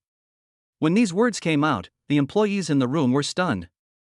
Several employees who were accustomed to flexible working hours directly expressed their dissatisfaction. What? The boss has changed so soon? I haven't heard any news about it. Damn. Although the new boss is handsome and powerful, I still feel uncomfortable. What's going on? Let's have a meeting. The new boss is so handsome. It always feels like something big is going to happen. The employees were talking at once, but they did not slow down much in heading to the meeting room. It was obvious that they did not want to offend the new boss. Chapter 56. You are all fired. A moment later, all the employees working in Huatang Company came to the meeting room after receiving the notice. Although the conference room is large, it is still quite crowded with nearly 100 employees squeezed in one conference room. But Shin Yi didn't care. He just called a few people to clear the tables in the conference room. In this way, the space is much larger and can accommodate so many people. Where's Lu Hui? Shin Yi asked everyone. The Lu Hui he mentioned was the third in command, the woman who was only concerned with seeking benefits for her relatives. Boss Shin, Boss Lu will be here soon. He should be discussing business with a client. A woman spoke, but it was not difficult to tell from her fake enthusiasm that she really didn't take Shin Yi, the new boss, seriously. Oh? Really? You're working hard. That's right, Mr. Lu is very competent. The woman agreed, tilting her head. She really thought Shin Yi was praising Lu Hui. You, go to the cafe downstairs to call her. If you don't come back in 10 minutes, both of you will be fired. Shin Yi pointed directly at the woman and gave her orders, his expression intimidating without even being angry. The woman also walked out of the meeting room reluctantly, but at this moment she still believed that with Lu Hui around, nothing would be a problem. After that, Shin Yi didn't say another word, but carefully examined the relevant information of the employees in the room. A few minutes later, the sound of high heels could be heard outside the meeting room. Not long after, the employee sent by Shin Yi to find Lu Hui came back following a woman in her 30s. Saw a girl with big waves. Lu Hui looked at Shin Yi and greeted him enthusiastically. Mr. Shun? I'm glad to be able to work under you. Unexpectedly, Shin Yi ignored her and started the meeting after glancing at everyone. The purpose of today's meeting is very simple. First of all, I want to let you know that I am now the boss of Huatang. Secondly, after the meeting, the person in charge of each project will send me a progress report. Got it? Yes, Mr. Shin. The project manager shouted, although it was the first time they met, Shin Yi was their boss after all, and the subordinates should do whatever the boss wanted them to do. Of course, except Lu Hui. Because Shin Yi didn't give Lu Hui any face just now, this woman already had a revengeful mentality in her heart. So after the other project leaders gave Shin Yi an accurate answer, Lu Hui did not say anything, but just crossed her shoulders, looking like she dared to go against the boss. Lu Hui, why don't you speak? Shin Yi asked with a smile. Although he was smiling, outsiders could see a hint of coldness on his face. Lu Hui was not timid and spoke frankly. Mr. Shin, I'm discussing business with a client. This is also part of the project process. If you suddenly call me back, what should I do if the client is delayed? Wouldn't that make me look bad on both sides? Shin Yi called her Lu Hui directly, which made her very unhappy. You know, whether in the company or outside, people would call her General Manager Lu, not to mention how proud she was. If you hadn't mentioned it, I would have almost forgotten. Lu Hui, do you drink a cup of coffee every day? Do you add sugar? Mr. Shin, what do you mean? I'm talking about the client's problem. Without waiting for Lu Hui to finish, Shin Yi continued to interrupt. I want to ask you about the coffee bill you reimbursed to the finance department. It clearly stated that it was bought for all employees of the company, but no one has had a drink of it. It's been a year, right? Where's the coffee? Or, the purchasing manager, is he your nephew? No, no way. Mr. Shin, don't say that. I'm not familiar with him. Lu Hui's eyes were a little evasive. Although she tried her best to disguise herself, her mentality had changed. After all, she brought her relatives into the company without telling anyone, so why does the new boss sound like he seems to know everything? Impossible, absolutely impossible. Lu Hui comforted herself, but Shin Yi did not give her time to catch her breath. Oh, sorry, I'm in a hurry, let's make it short. Lu Hui, right? You don't have to come to work tomorrow. And you, he, she. When these words were spoken, not only Lu Hui and the person who was named were stunned, but also everyone else in the meeting room, not understanding what the new boss Shani was doing. Mr. Shen, what do you mean? I didn't do anything wrong, why do you want to fire us? Do you know the consequences of violating the labor contract? Lu Hui threatened. Don't worry, Lu Hui, you can't just sit there and do nothing. You have to wait for the court summons. Subpoena? Oh, yes. I did a rough calculation. You have been appointing people based on personal connections in the company over the past few years. You are all her relatives, cousins? You are really devoted to seeking benefits for your relatives. You guys accepted bribes, kept secrets from each other, made mistakes, covered up for each other, and got salary increases and promotions. Where did you get the courage? Your cousin just got promoted to a supervisor, and she's pregnant? She hasn't done any work in the past 6 months, so how can she still get a salary of 10,000 yuan a month? Do you really think the company's money comes from the wind? In the past 2 years, you have obtained benefits for your relatives amounting to 40 million. Wow, you are really a qualified relative. If one person succeeds, everyone else will benefit, right?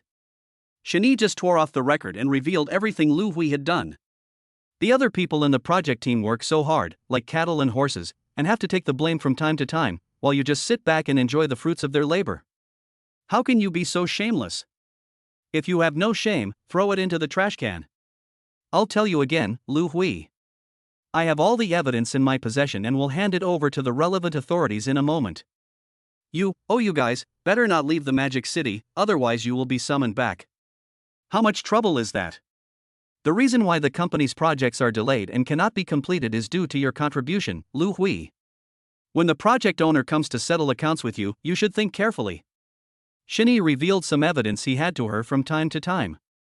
Every time she opened her mouth, Lu Hui's face would become uglier. In the end, she had collapsed on the ground, looking extremely embarrassed, in stark contrast to her triumphant appearance not long ago. Boss Shen, I was wrong. Please forgive me.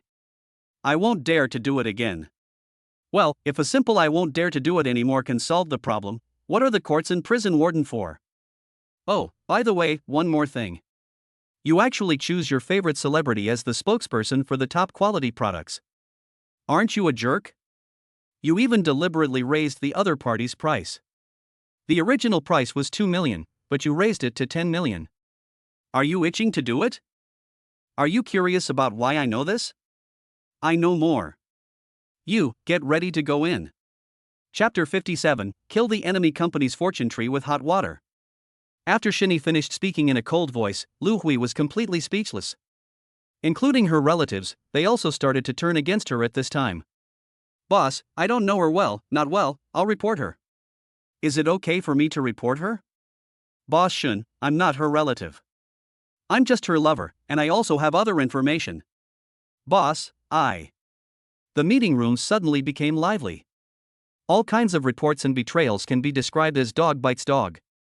Lu Hui's face turned pale. She had never imagined that the power she had painstakingly accumulated would collapse in just one day. She also didn't expect that the relatives she was taking care of would turn against her at this critical moment. She was full of regret at this moment, but when she thought about what she would face next, she was even more at a loss. She was still young and had a lot of money to spend, and she didn't want to go to jail. At this moment, everything she had done in Huatang over the years flashed through her mind like a revolving lantern. All of the images that flashed by showed the length of punishment she would face. 1 year, 3 years, 10 years, 15 years, indefinitely. There is no desire to live, but I am reluctant to die. By the time Lu Hui came to her senses, she had already been dragged out of the meeting room. Of course, Shani did not keep Lu Hui's relatives, but told them that they were fired and should go home and wait for processing. Although he was very angry, he had no choice but to leave in disappointment. The conference room suddenly became much emptier. Some were shocked by the new boss's iron fist. Some people just felt happy, and it was obvious that they had long been fed up with Lu Hui and her group. Others are genuinely concerned about the company. Boss, will firing so many people at once affect the operation of our company? This person's concerns are not unfounded. After all, the company is currently carrying out several projects, and it is inevitable that there will be a shortage of manpower. Although it feels great and satisfying to have eradicated these malignant tumors, after all, the company cannot do without people.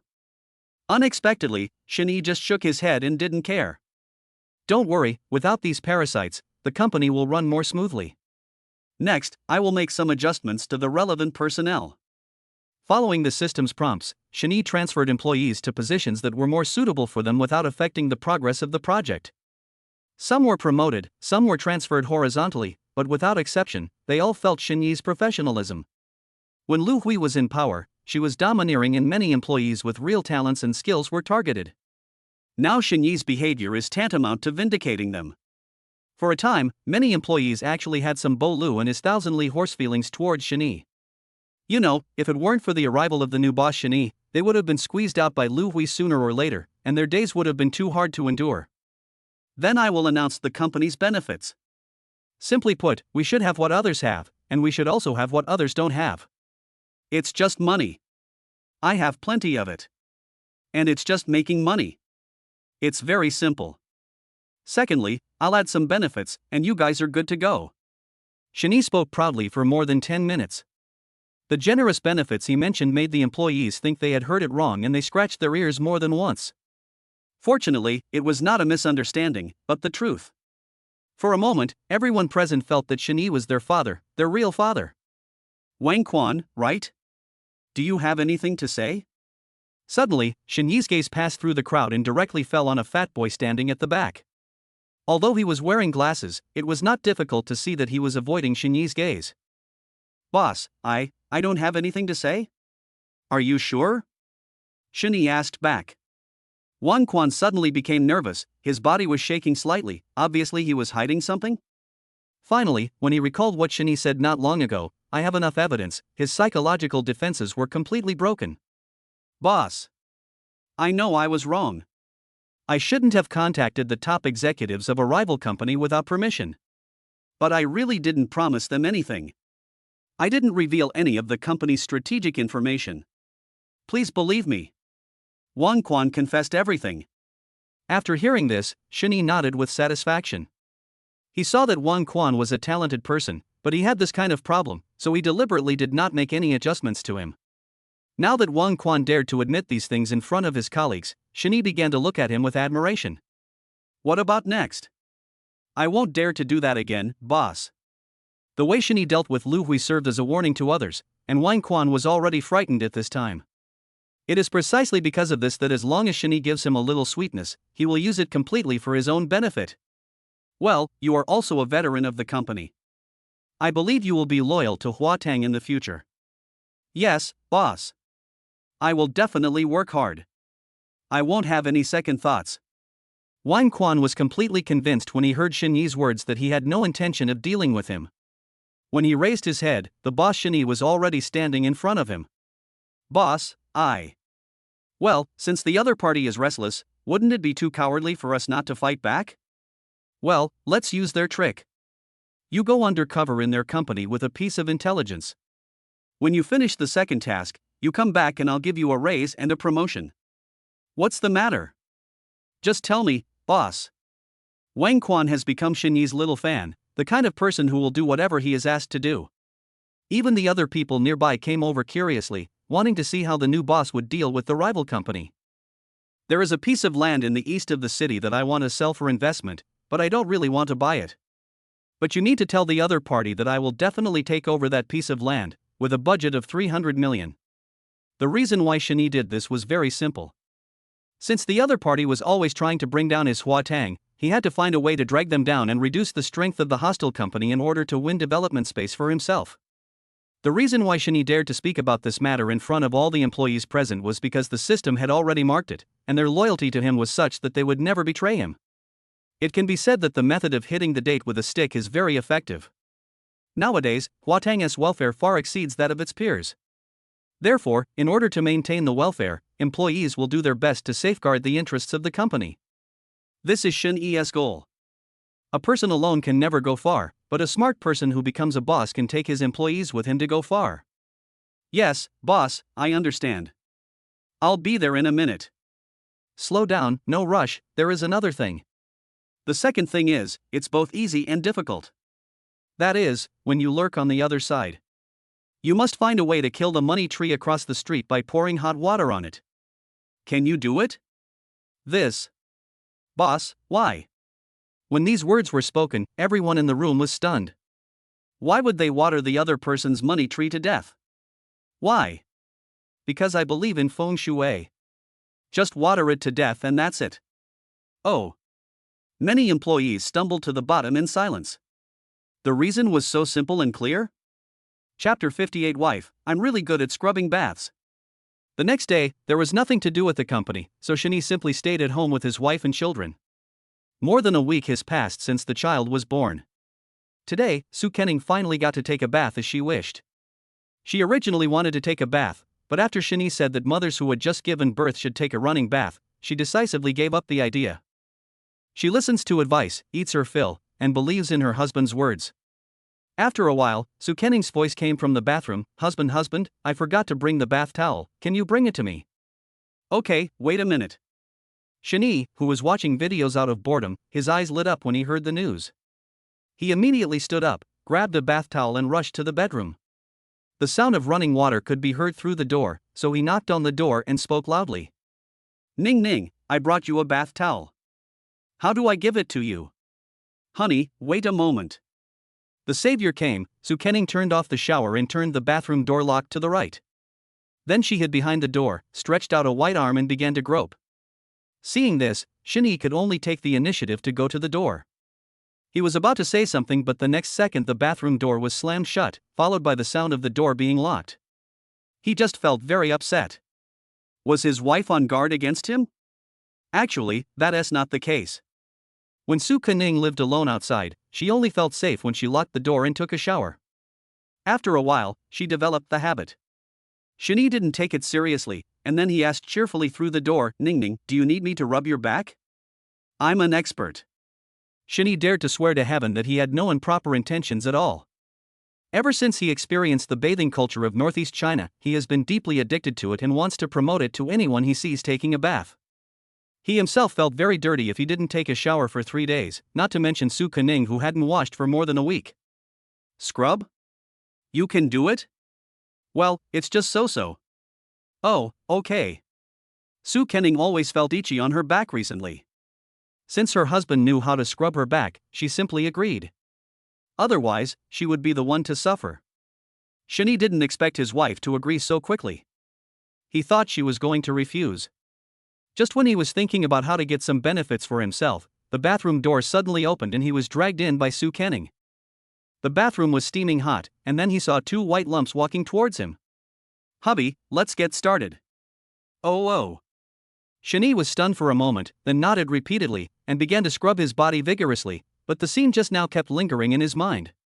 It's great that you don't have to seek for benefits, they just appear on their own. In fact, Su Kenning had a great psychological struggle before pulling Shani into the bathroom. All the embarrassment was eliminated by the reason that he was her man. In this way, he can see the super benefits. After taking a shower, Su Kenning changed into dry home clothes and lay on the bed. Just now, Shani saw that his wife's wound had healed, and then he took out the scar-free that he prepared according to the recipe. Wife, this is scar removal cream, try it on. Does it really work? Su Kenning asked doubtfully. If it was an ordinary scar, she might believe it could be removed, but this was a surgical scar and it probably couldn't be removed with just this small bottle of medicine. You'll know after you try it. Shani comforted her warmly, then lifted up her belly, and then a shocking scar appeared in front of them. Looking at the foot-long scar, he touched Su Kenning's head distressfully. Wife, I'm sorry for making you suffer. There is no such thing as suffering or not suffering. I am willing to do it for the babies. Okay, husband, try it on. Su Kenning was afraid that Shani would always feel guilty, so she quickly changed the subject. At his wife's urging, Shani applied the ointment on the wound. At first she felt a coolness on the scar, but after a while there was no discomfort. Shani also remembered that the system said that the effect would only be seen after 10 minutes of application. Just as the two were waiting for the result, the doorbell suddenly rang.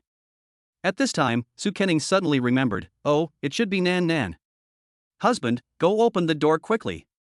Shani put on his slippers and went to the door to open it. Then he saw Gu Yanan walking and carrying large and small bags. The scene looked like they were fleeing. Nan Nan, you are here now, what else do you want to bring? When a guest came to the house, Shini smiled and said politely, "Oh, I'm so sorry." Gu Yanin rubbed his head and walked inside. In fact, she wanted to eat it again after eating the food cooked by Shin Yi 2 days ago. It wouldn't look good if it got out that I came here empty-handed to eat for free, so I just bought a bunch of food and toys. After putting down the things, Gu Yanin ran to the bedroom to see Su Kenning and the babies. I saw the little ones were lying quietly on the bed and sleeping soundly. So, she didn't disturb the little guy and went straight to Su Kenning. Seeing her best friend smeared something unknown on her belly, Gu Yanin asked in confusion, "Ningning, what are you smearing? Are you feeling unwell somewhere?" Seeing her best friend looking at her worriedly, Su Kenning waved her hand and answered with a smile. "No, this is scar removal cream. I don't know if it works." "Oh, don't worry. If the ointment doesn't work, you can use laser scar removal, which is guaranteed to cure the problem." "Haha, okay." Soon, 10 minutes passed, and Su Kenning wiped the ointment off the wound without any expectation. "I was just trying it out, but when I saw the smooth skin on my belly, I was stunned." She even thought she was dazzled, so she rubbed her eyes hard. The result was just as she saw, the surgical scar really disappeared. Then, Su Kenning excitedly shared the good news with the two of them. "Hubby, Nan, the scar is really gone. This thing is really effective." Seeing this, Gu Yanin was shocked and said, "Oh my god, is this true? What kind of ointment is so magical?" Thinking back to the time, she had put a lot of effort into removing the scar on her forehead, but now a small bottle of ointment actually did the trick. She suddenly felt unbalanced. Of course, it's not that my best friend's scars were removed, but why didn't she come across such a good product earlier, otherwise she wouldn't have suffered so much. As for this bottle of ointment, Su Kenning knew nothing about it. She said with confused eyes, "I don't know. Shin-Yi gave it to me." At that time, Shin-Yi heard Su Kenning shout and rushed over from the living room. Although he knew that scar no more would definitely work, he was still shocked after seeing it with his own eyes. As expected, products produced by the system must be high quality. Anyone who doesn't believe this will definitely fight to the end. When Shin-Yi saw Su Kenning's overjoyed smile, he said with relief, "Well, I'm glad I didn't disappoint you." Chapter 59. Sister, I can hardly afford to buy gifts. The moment the surgical scar was removed, a mechanical prompt sound suddenly rang in Shin-Yi's head. Ding! The system detects that the host has successfully removed the surgical scar for Bauma, and rewards Dragon Nation martial arts proficiency. The host can protect his wife and children while protecting himself. Host, please pamper your wife and raise your baby well. Mastery of martial arts? As soon as Shin-Yi murmured, a large amount of martial arts knowledge flooded into his mind. With the help of the skills and secret manuals, he mastered them thoroughly, and it felt as if he had practiced Dragon Country martial arts for decades and could do it with ease. Shin-Yi was very satisfied with this skill. In the days to come, he will do his best to protect his family's safety. Gu Yanin originally had a scar on her back, but she didn't have surgery because she was afraid of the pain. Also for this reason, she never wore suspenders or bikinis. Now that she had the opportunity to remove scars painlessly, she had to seize it. Then she hurriedly asked Shin-Yi, "Where did you buy this bottle of ointment?" "I'll buy one too. This ointment is developed by myself and is not sold anywhere else." Shin-Yi told the truth. Of course he didn't know Gu Yanin's intention. Otherwise, because of his wife, he would definitely make another bottle for her for free. Seeing Shin-Yi say this, Gu Yanin became a little anxious. Then Shin-Yi, can you make another bottle? I'll pay for it, no matter how much it costs. For women, price is not an issue when it comes to beauty, especially since this ointment is so effective. No, you're Ningning's good friend, how can I take money from you? I'll make you a can for free later. Remember to ask for it when you leave. Ah, that's great. Hearing Shin-Yi say this, Gu Yanin was overjoyed. Ningning, you found a good husband, and even I, your best friend, benefit from it. No, it's my blessing to find a wife as considerate as Ningning.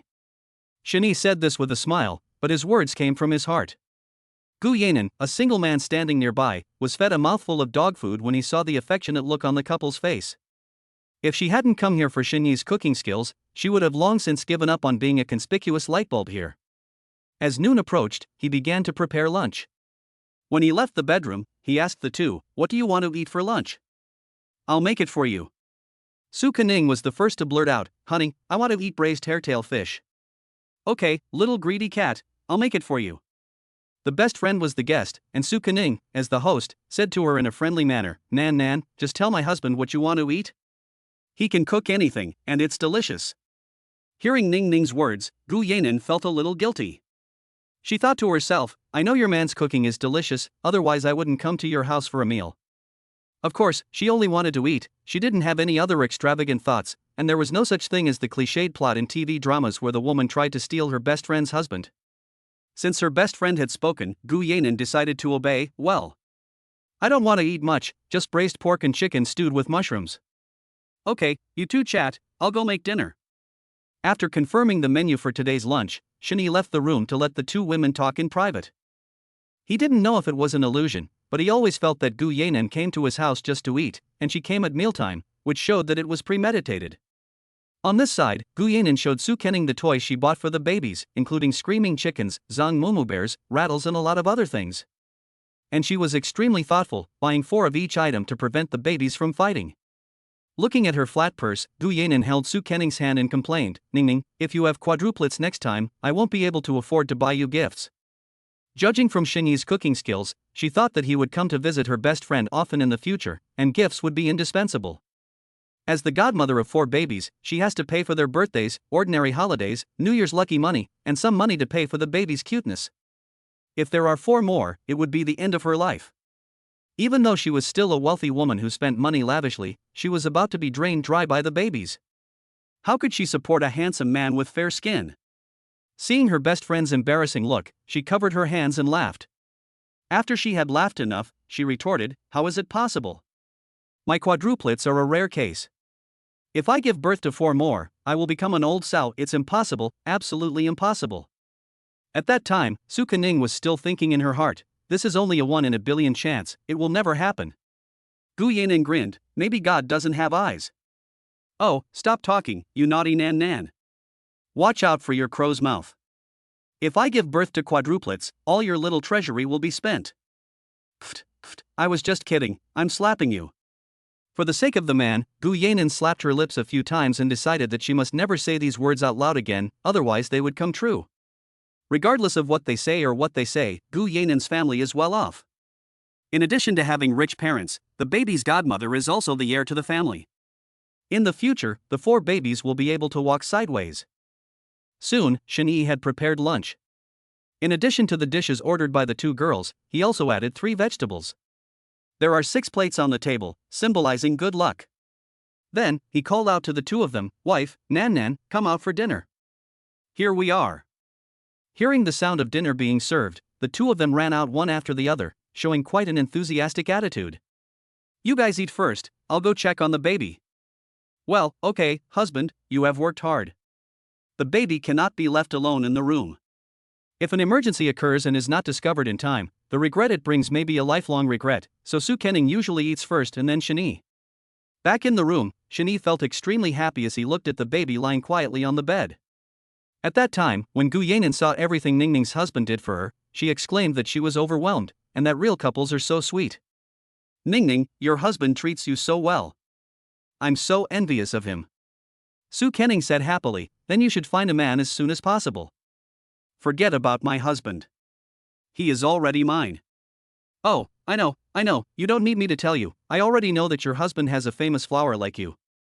Seeing her best friend rubbing salt into her wounds again, Gu Yanin angrily picked up a piece of braised pork and put it into her mouth.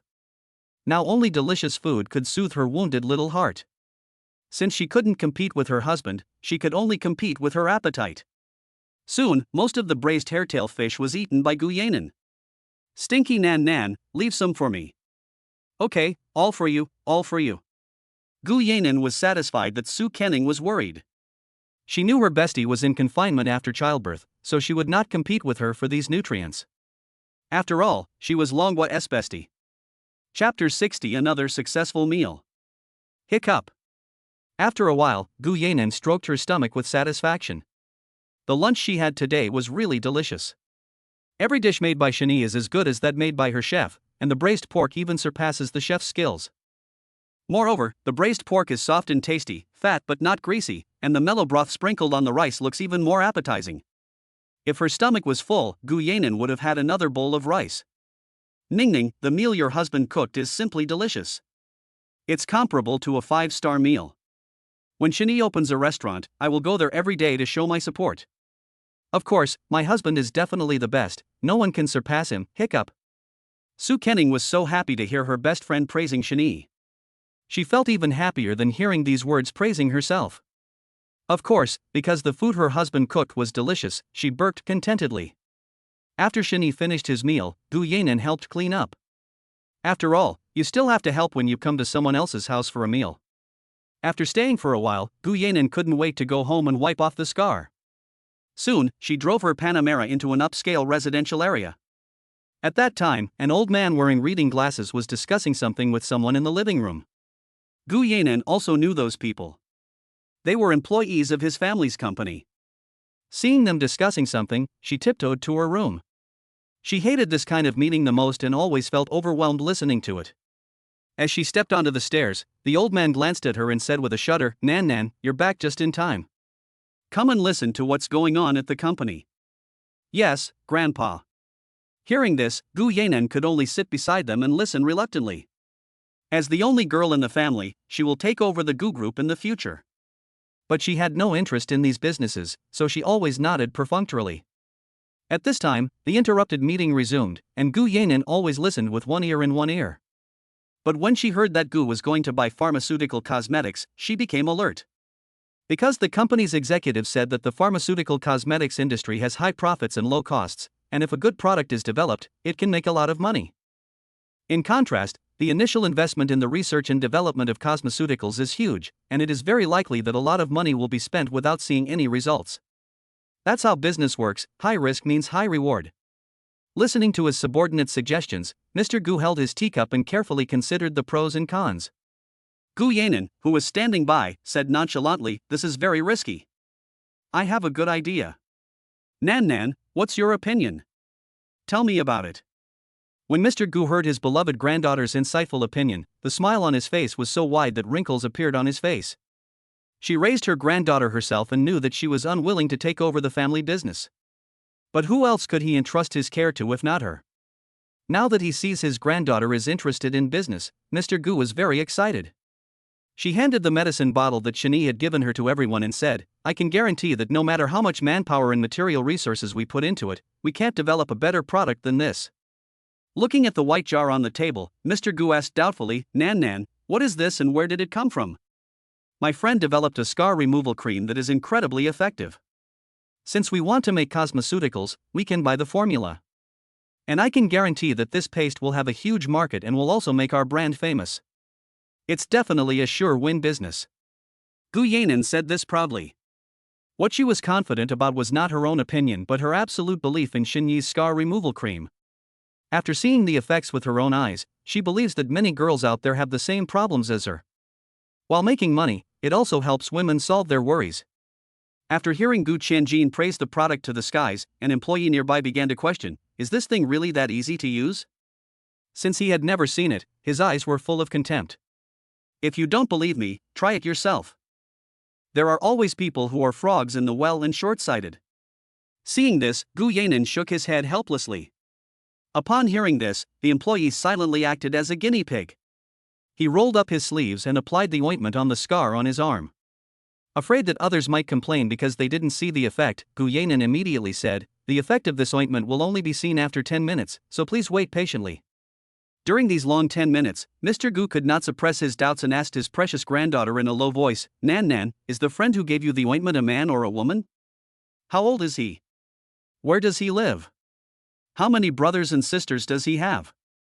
Seeing that Grandpa wanted to inquire about her personal feelings again, Gu Yanan said helplessly, a man, he already has several children.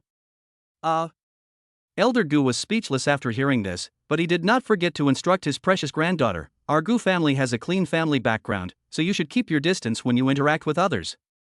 Her ears were almost calloused from listening to her grandfather nagging at her. Finally, Gu Yanan said impatiently, Grandpa, I understand what you said. Don't worry, I am not that kind of person. That's good, Mr. Gu breathed a sigh of relief when he heard that.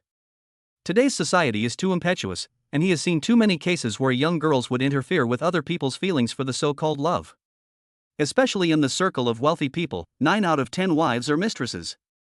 As a person who has experienced this is some advice that Mr. Gu gave to his granddaughter. The deeper the love of parents, the more far-reaching their plans will be. As children, only after becoming parents themselves can we appreciate the good intentions of the elders. After the little episode, 10 minutes were up. The clerk couldn't wait to wipe the ointment off his hands. During these 10 minutes, he didn't feel any other pain except the cool feeling of the ointment. So, I don't hold out hope for scar removal. When the toilet paper wiped off all the ointment, everyone around him, except him, stared at his arm in amazement. Seeing others behaving abnormally, he looked down, and the result made him drop his jaw. I saw that the place on the arm where the scar was originally became extremely smooth, and the ugly scar had long disappeared. The young clerk remembered that the scar had been there as long as he could remember, and now he no longer dared to underestimate the ointment in front of him. This ointment is so miraculous. You don't know that the scar on my arm has been there for 30 or 40 years. I didn't expect it to be removed so cleanly. Miss, you really didn't exaggerate. If we put this ointment on the market, it will definitely sell out. Miss, your friend is really amazing. He was able to develop this amazing ointment. I don't know if people will sell such a good formula. Chapter 61, Meeting an Acquaintance in a Tea House. The employees were talking one after another, and if Mr. Gu hadn't interrupted them, they would have continued discussing. Nan, first ask your friend if he wants to sell the formula of the ointment. We will definitely give him a fair price. Okay, I'll go ask in a moment. Gu Yanan nodded, thinking that if the business could be successful, Su Kening and Shini would have less pressure in raising a child. After all, when a child is young, there are places where money needs to be spent, so it would definitely do no harm to save money in advance. Now that the company has a development direction, Mr. Gu simply asked all the employees to go back. If this project succeeds, his granddaughter will be a great contributor. He didn't expect that his granddaughter, who had always behaved in a peculiar way, was so smart this time, which really impressed him. After everyone left, Gu Yanan returned to her room and called her best friend Su Kening. As soon as the call was connected, the person on the other end said with a smile, "Why, you missed me after just being away for such a short while." A good girlfriend is shameless. Who said that? I miss my goddaughter and godson, not you. The two of them argued for a while before Gu Yanan got to the point. Ning, after I got home, my grandfather saw that the scar removal cream made by Shini was quite effective, so he wanted to buy his formula. If you ask him if he wants to sell it, the price will definitely be fair. Gu Yanan patted her chest and assured that she was not the kind of person who would specifically cheat those she knew. Su Kening thought it was inconvenient for her to make the decision on the patent issue, so she simply handed the decision-making power to her husband. My husband is right next to us. I'll put him on speakerphone so you can talk to him. Good. Gu Yanan nodded, and then explained the purpose of his visit. Upon hearing this, Shini readily agreed immediately. He had originally wanted to sell the recipe, but he didn't expect that after searching for a long time, he would finally find it without any effort. Seeing Shini agreed, Gu Yanan said excitedly, "Then you can meet and talk with my grandfather tomorrow." Okay, then you can send the time and address to Ningning's phone. Aha! The intention of cooperation has been confirmed, and Gu Yanan hurried downstairs to tell his grandfather the good news. My friend agreed to sell the formula. Grandpa, you should have a good talk with him tomorrow. The price must be fair and people must not be left at a disadvantage. Okay, since you still don't trust Grandpa, I promise to give him a fair price. Old Gu poked his granddaughter's little head and said indignantly, "She hasn't even gotten married yet and she's already turning her elbows outward. It's really true that girls can't be kept when they grow up." However, it was unexpected that the other party agreed to sell the formula. Now Gu Zhongtian has begun to look forward to meeting the young man tomorrow. He was very curious about what kind of person could come up with such a recipe. Shini never thought that he was being missed by an old man. Soon, the meeting time arrived, and Gu Zhongtian chose to meet in a tea house. Shini found the box according to the address. When he opened the door, he saw an old man sitting at the tea table. He thought that this man was Gu Yanan's grandfather, so he greeted him politely. "Hello, Mr. Gu, I'm Shini." Seeing the person coming, Gu Zhongtian first looked him up and down, and then invited him to sit down. Seeing that the young man was handsome and steady in his speech and behavior, he thought that this friend of his granddaughter was really good, and it would be even better if he could take him as his granddaughter's son-in-law. Tea, young man. Well, thank you, Mr. Gu. Shini picked up the teacup and took a sip. He didn't come to reminisce about the past, so he asked, I wonder how much Mr. Gu plans to offer. Seeing that the young man went straight to the point without any hesitation, Gu Zhongtian put down his teacup and said with a smile. According to market research, your formula is worth 50 million, including the patent. So my offer is 50 million. What do you think, Xiaoshan? Ever since he entered the room, Shinyi felt that the person sitting in front of him was no ordinary person. He must have experienced battles in the business world. Their market research was exactly what I expected, and it was obvious that they had done the preparatory work. Shinyi was very happy to deal with such people. After all, no one liked to be treated as a fool by others. Speaking with data was the most reliable. So Shinyi was very satisfied with this price. Well, sure, but I want the full amount. No problem, give me the account number and the money will be deposited immediately. Gu Zhongtian said with a smile, looking at the young man in front of him who handled things so skillfully. He thought for a moment that he was the same age as him. It is rare for young people at his stage to have such determination and courage. He would make a fortune if he could take him home to be his grandson-in-law. Within a few minutes, another 50 million was deposited into Shinyi's bank card. Looking at the text message from the bank, he smiled and said, Mr. Gu, it's a pleasure to work with you. The money was already in hand, and Shinyi wanted to slip away. When he was about to say goodbye, the old man on the other side said kindly and amiably, Xiaoshan, how old are you? Where do you live? How many brothers and sisters do you have? Are your parents still alive? Although Gu Yanan said yesterday that other people already have several children, Gu Zhongtian must be lying when he thought Shinyi was still so young and was thinking about his granddaughter. He had never seen anyone so young become a father. Faced with the sudden question, Shinyi was confused. Was the other party checking his household registration? The deal has been settled, so there is no point in talking about this. Just when he was about to answer, he suddenly realized that the old man would not want to introduce Gu Yanan to him. Then, Shinyi refused knowingly, Mr. Gu, I already have 4 children, and my wife and I love each other very much. Oh, what a pity. Gu Zhongtian felt heartbroken that his good grandson-in-law had become someone else's son-in-law. After this incident, he lost his mood to drink tea and walked out of the room with Shinyi. The place where Gu Zhongtian made the appointment was a large tea house, where many people of status would come to drink tea. So, when the two of them just went out, they ran into Mr. Su head-on.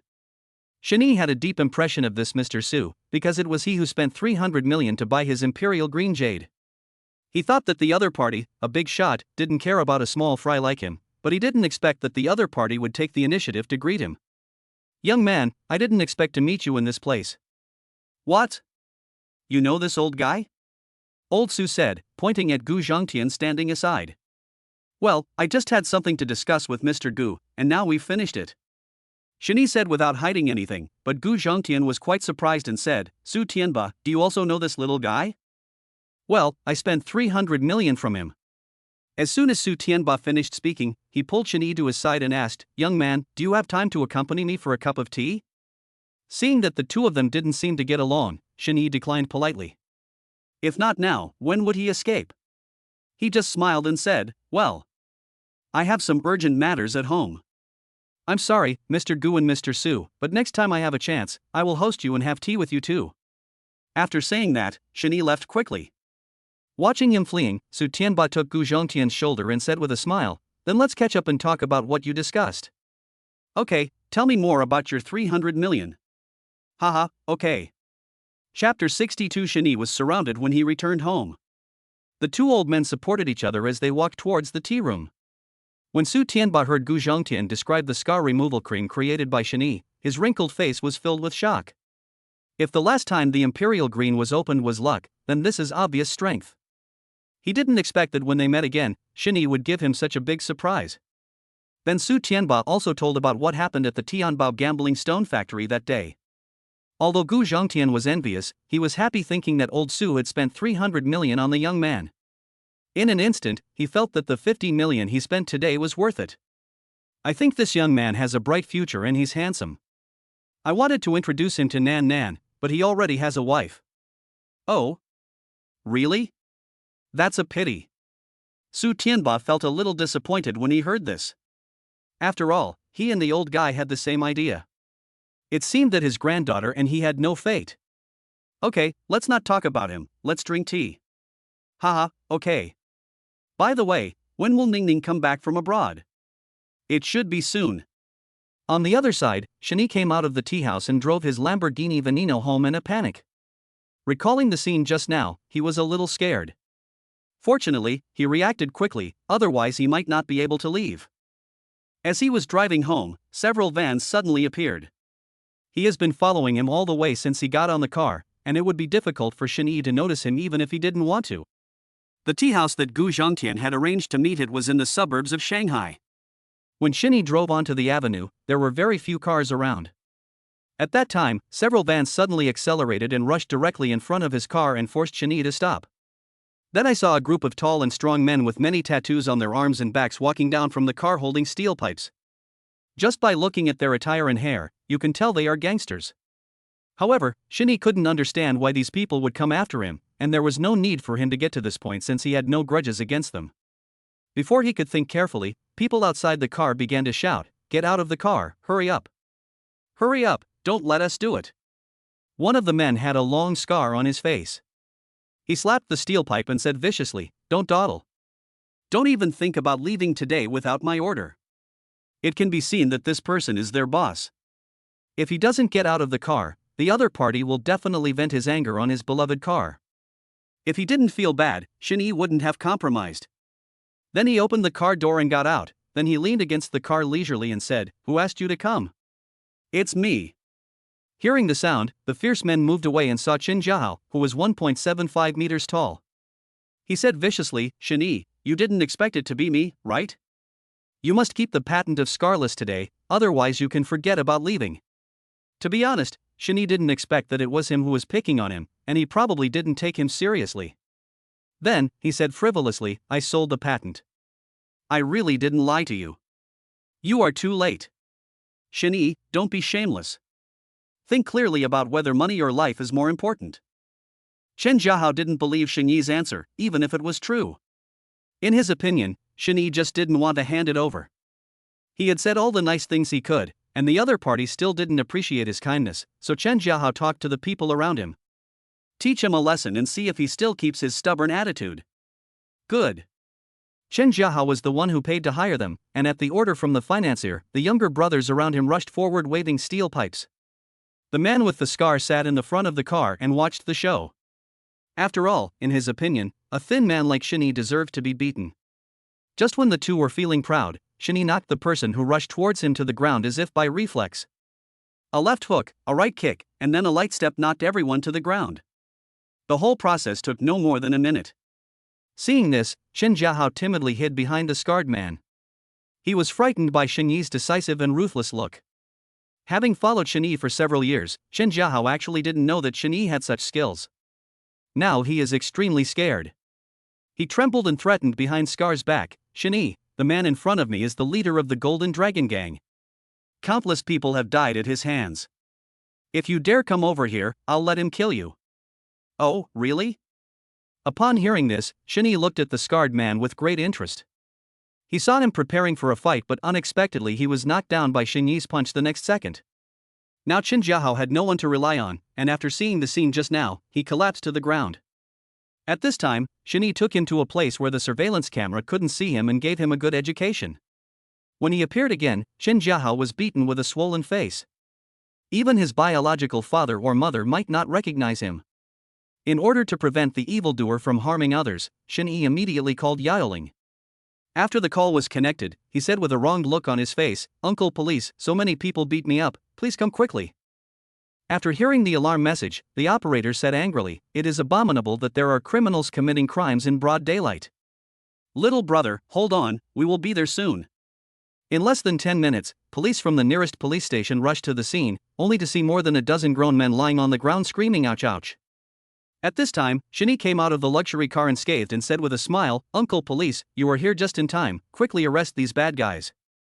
These people even threatened to kill me, but luckily I survived." Well. The policeman is a middle-aged man in his 40s with rich experience in handling cases. He has been to at least 8,000 scenes. Today was the first time I encountered a criminal suspect being beaten to the point where he had no power to fight back. If he hadn't seen the man with the scar, he would have really thought Shin-yi was lying. The case handling process still had to be followed. The police pushed all the suspects into the police car, and Shen-yi also followed to cooperate with the investigation. After arriving at the police station, what Shen-yi had told him about the suspect's circumstances was basically true, so he stayed for a short while before leaving. As the main suspect in this case, Shin Jiahao wanted to lie to get away with the crime, but the police had a sharp eye. They slammed the table and asked him to tell the truth, and he was so scared that he told the truth immediately. Let's say he attempted murder and hired someone to injure someone. Even if the circumstances are not serious, he will at least have to work on a sewing machine for 3 years in prison, and when he gets out he can be a tailor. There are still many procedures to go through for conviction and sentencing, so these are all later plots.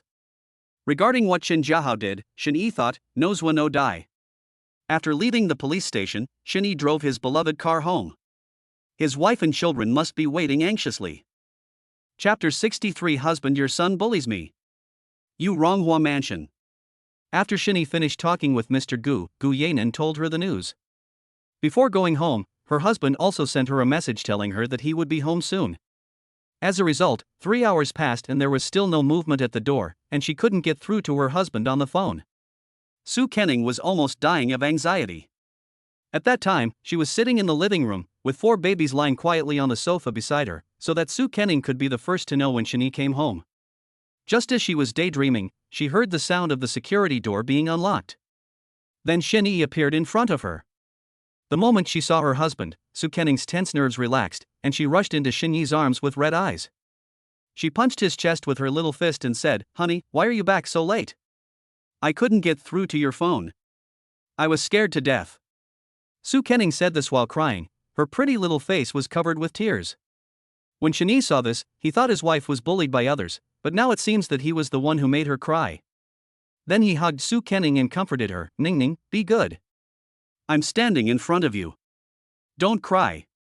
If you cry again, the babies will seek justice for you." "Nonsense, the babies are so young, it's not certain who will be bullied." Hearing Shen-yi say this, Su Kenning wiped her tears and said coquettishly, "That must be because they are bullying me. It's my fault for making their mom unhappy." "Okay, stop talking nonsense. If you do this again and I can't find you, I will ignore you, humph." Su Kenning was relieved to see Shen-yi return safely, but she was really panicked because she couldn't find her husband, so she spoke in a threatening tone. "Okay, I promise to tell you where I'm going, and I'll keep my phone on at all times so you won't be unable to contact me." "Well, that's right." Hearing Shen-yi's sincere speech, Su Kenning nodded contentedly, then pinched her husband's handsome face and said with a smile, "Husband, you have to do it obediently. Make sure the mission is accomplished." After spending some time with his wife, Shen-yi came to take a look at the baby. Seeing that the babies were sleeping soundly, he felt relieved. A few days of such ordinary and happy days passed, and in 2 or 3 days it would be Su Jintian's birthday. Su Kenning thought that she hadn't seen her grandfather for a long time, so she decided to go back to her hometown to spend some time with him. Of course, the most crucial reason is that her grandfather loves her and doesn't want to be too harsh on Shen-yi. In this way, even if Su Jintian intends to make things difficult for her, he has to consider Su Tianba's mood. After breakfast, Su Kenning called her grandfather. After the butler answered the phone and learned that it was the young lady calling, he shouted excitedly, "Master, it's Ning calling."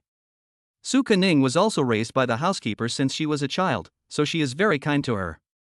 Su Tianba was feeding goldfish outside. When he heard the news, he hurried over with his crutch. Then he said with a smile, "Ning, you haven't called Grandpa for a long time, don't you miss him?"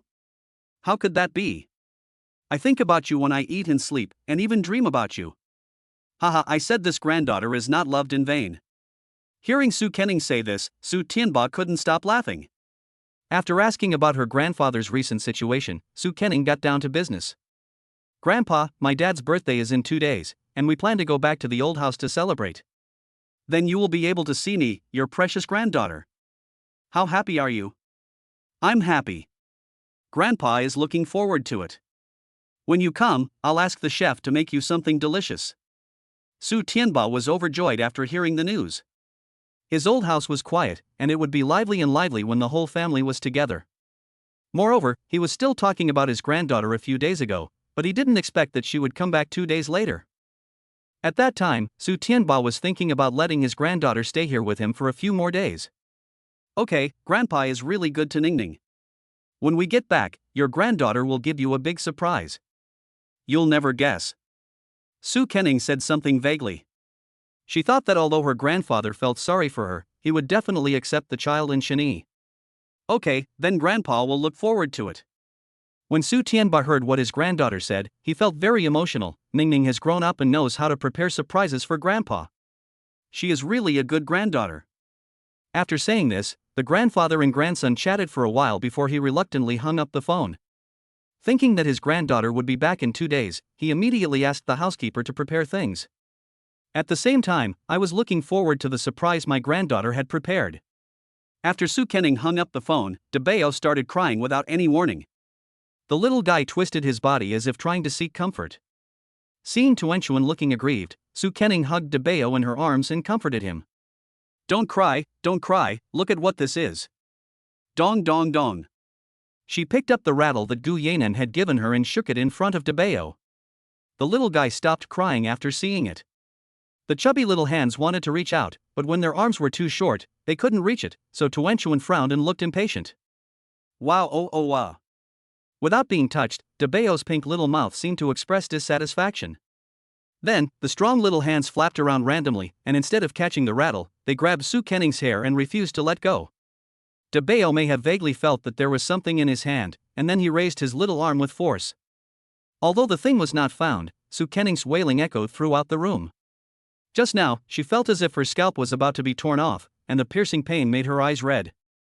Afraid that Tuanchuan would come again, Su Kenning said anxiously, DeBeo, let go quickly, you're hurting mommy. As she spoke, she pried open Tuanchuan's fingers.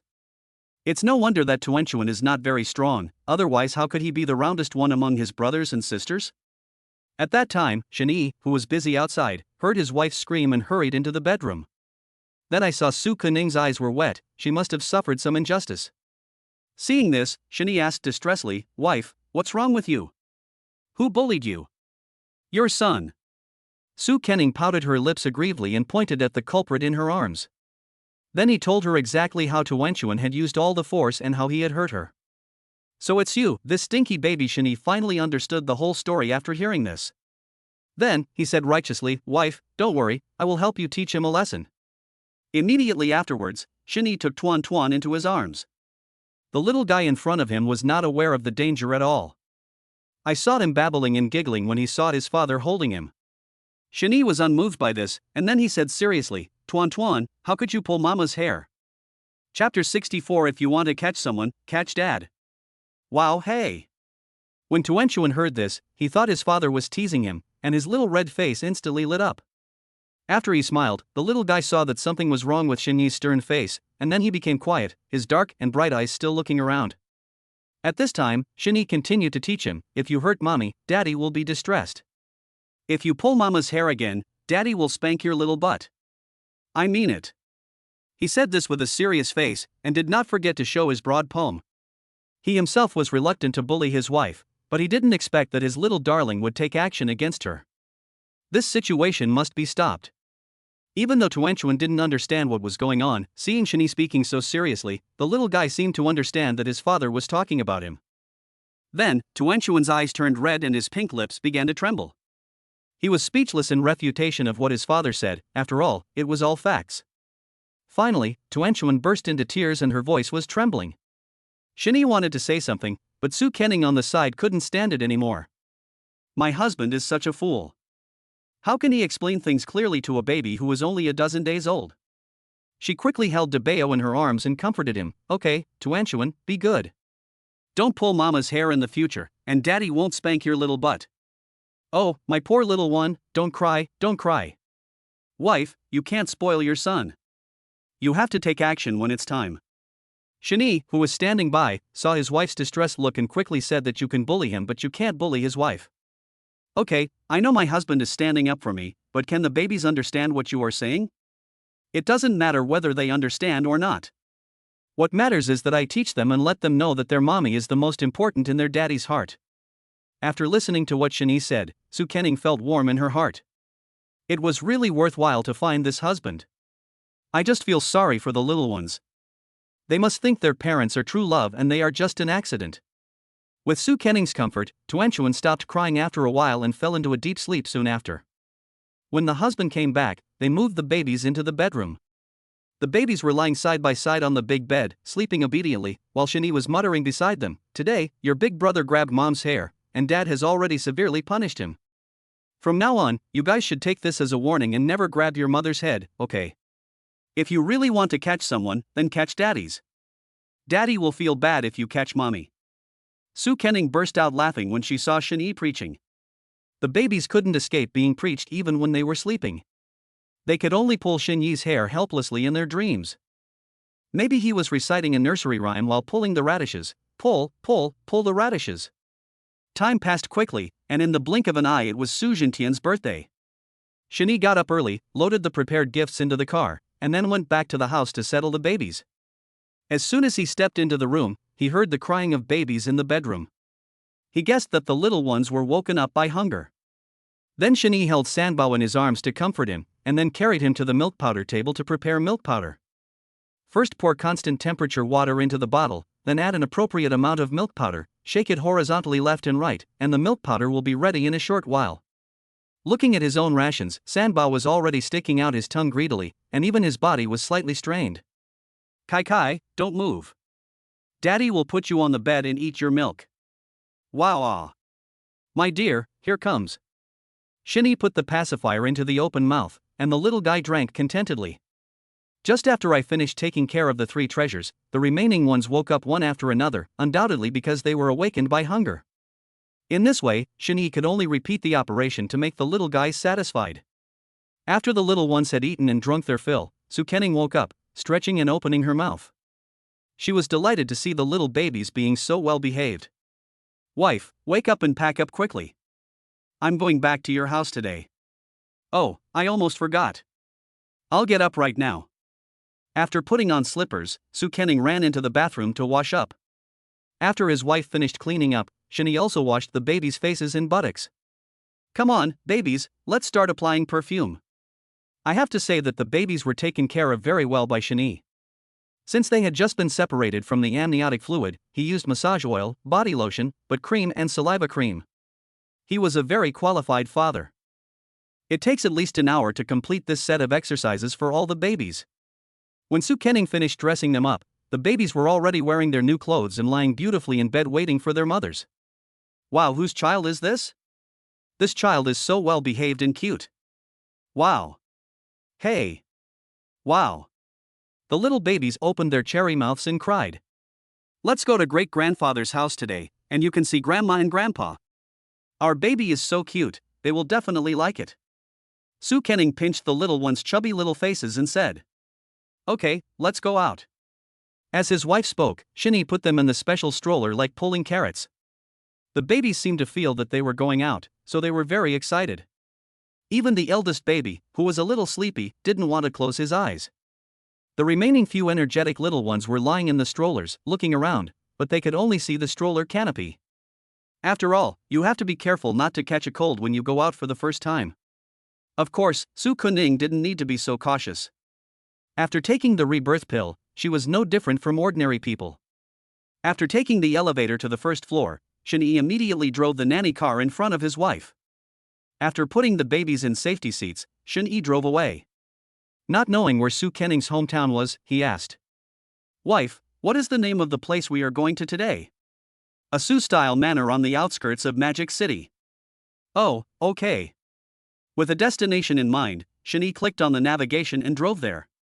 However, after hearing the name Su-style manor, he always felt that it sounded familiar, and he was wondering in his heart, is this Su City manor the famous one in the Magic City?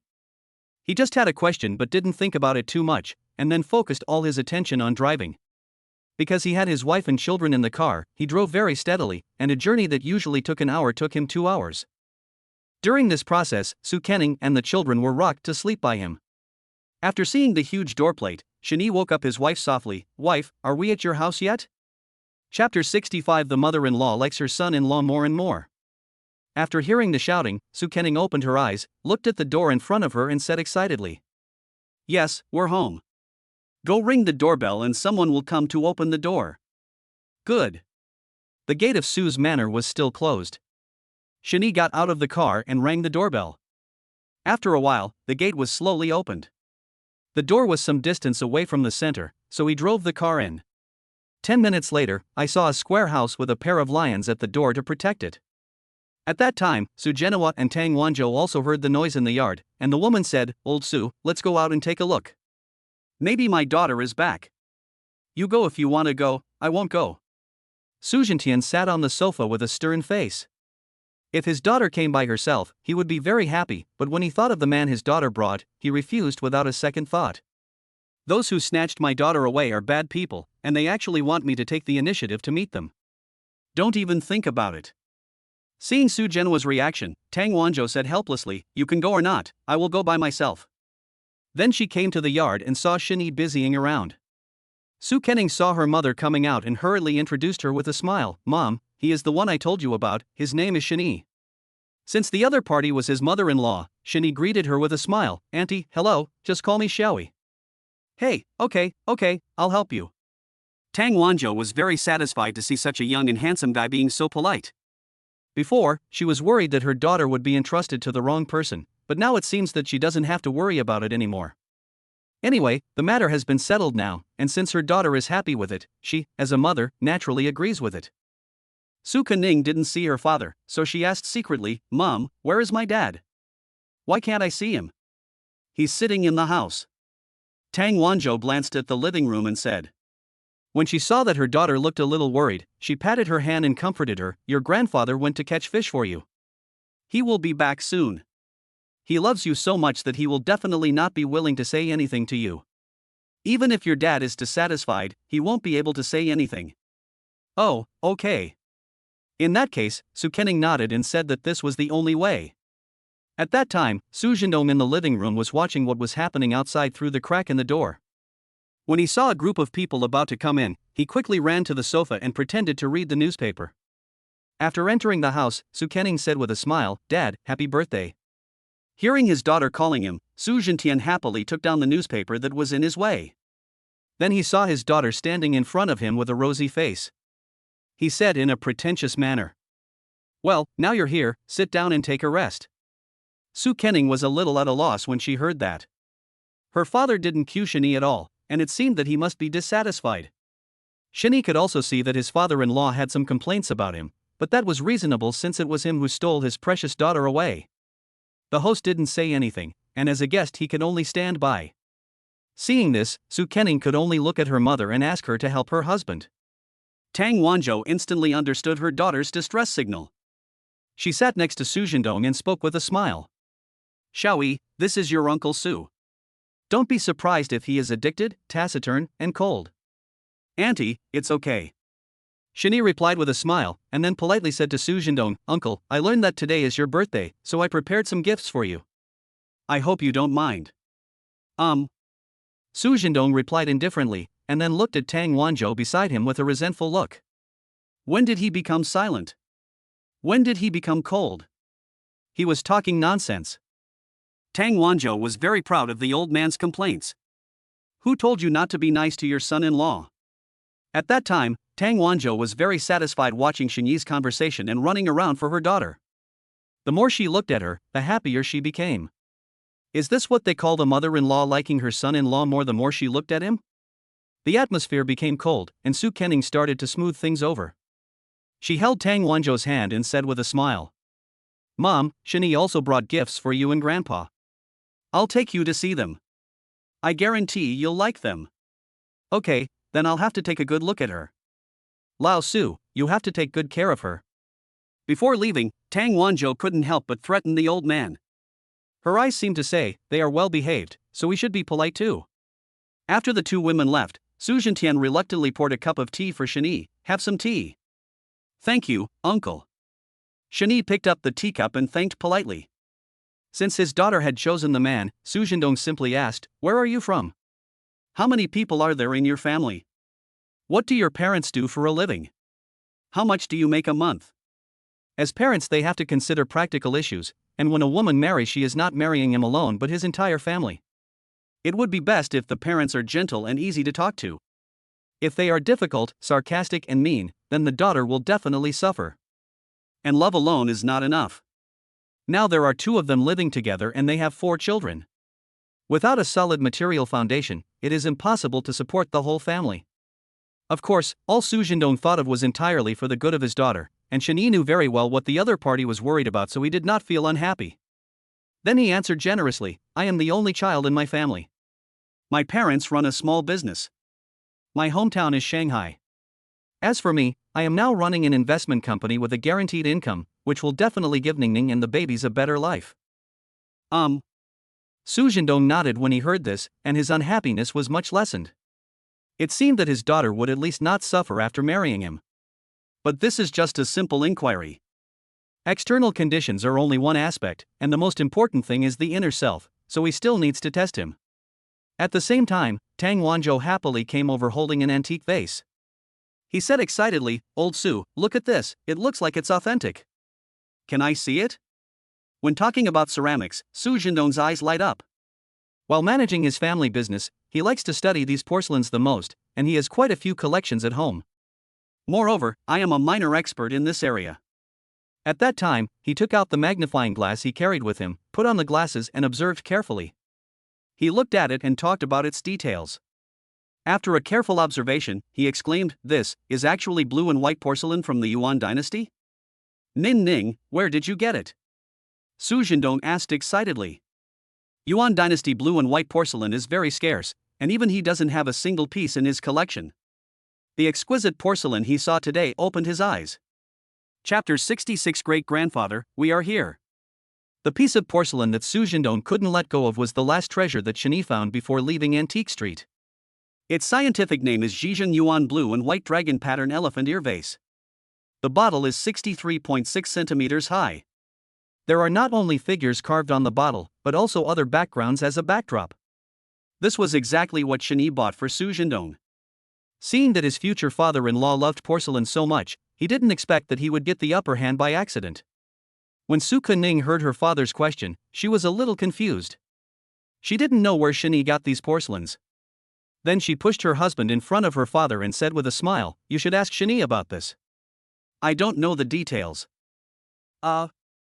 Su Jindong nodded when he heard it. He didn't want to pay attention to Shen Yi at first, but now he had no choice but to pay attention to him. He just coughed lightly a few times, and even addressed her in a more intimate way, and said, Xiaoxin, how did you get this thing? I found it on the antique street. It looks like blue and white porcelain from the Yuan dynasty. I didn't expect it to be real. If you hadn't seen it, I wouldn't have known its true value. Shen Yi told the truth, but he concealed the authenticity of the blue and white porcelain. No one doesn't like to be complimented, so he was also flattering his father-in-law in disguise. This is called besieging Wei to save Zhao and conquering the father-in-law. At that time, Su Jindong could hardly hold back the joy on his face after hearing Shen Yi's words. It should be said that he really liked listening to the young man's words, but it was not so easy for him to accept it. But he gradually began to look at Shen Yi with new respect, and even his tone became much softer. Xiaoxun, come and sit down and tell uncle about Antique Street. Good. Shen Yi sat down happily, then made an okay gesture to Su Kening, as if to say, Don't worry, leave this to me. Seeing the harmonious scene between the two, Tang Wanzhou and the other girl decided not to disturb them and went to the kitchen to prepare ingredients for lunch. Not long after, the sound of a car horn was heard outside the door, and then a white-haired old man got out of the back seat.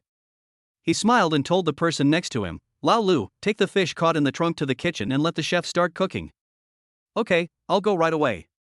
Old Lu started asking people to help him move the more than 100 kilograms of fish in. Standing in the yard, Su Tianba looked at the nanny car next to him with some confusion. Then he looked at the license plate number, confirmed that it was not his car, and then thought that there were guests at home. Normally, no one bothers this old guy, so he couldn't guess who the person was. As soon as he arrived in the living room, he saw two people sitting on the sofa, one was his son and the other was Shen Yi, whom he admired very much. Therefore, Su Tianba simply ignored his son, looked at Shen Yi with a smile and asked, Young man, why are you in my house? Mr. Su, is this your home? Is Ningning your granddaughter? When Shen Yi saw the person coming, he roughly understood what was going on, but he didn't expect it to be such a coincidence. After Su Jindong saw his father's attitude towards Shen Yi, he whispered in his ear, Dad, do you know Shen Yi? I've met her twice. She's a nice young woman. I wanted to introduce Ningning to her, but it's a pity that she already has a girlfriend. And I heard that they have several children. After hearing these words, Su Jindong didn't know whether to laugh or cry. He really wanted to say, Shinyi's girlfriend is your granddaughter, and the child he mentioned is your great-grandson. Of course he still held back. He wanted to see the expression on his father's face when Ningning told her about this. Speak of the devil, and he will appear. At that time, Su Kening pushed the stroller into the living room. When she saw the grandfather she had been thinking about day and night, she went forward and hugged him affectionately. Grandpa, Ningning misses you so much. Oh, Grandpa's dear granddaughter, I miss you too. You left to study abroad without telling me, and you made Grandpa so worried. Su Tianba said lovingly, looking at the guests beside him as he comforted his granddaughter. Okay, Ningning, there are guests here, don't let them laugh at you. After saying that, Su Kening saw her grandfather's eyes fall on Shani. Today was a showdown, so she immediately pulled Shani over and introduced him to her grandfather with a smile. Grandpa, this is Shani, my granddaughter's boyfriend, and the man she wants to marry. What? Su Tianba was stunned when he heard the news. My goodness. He originally wanted to bring the two of them together, but now it seems like they have fallen in love with each other? If it was before, he would have been quite happy, but now he looked at Shani fiercely, and then called him aside to question him in front of everyone. Xiaoshun, don't you have a girlfriend and children? Why are you messing with my granddaughter again? Young people, don't think about climbing high branches, you should keep your feet on the ground. I'll find a chance to separate from Ning Ning later.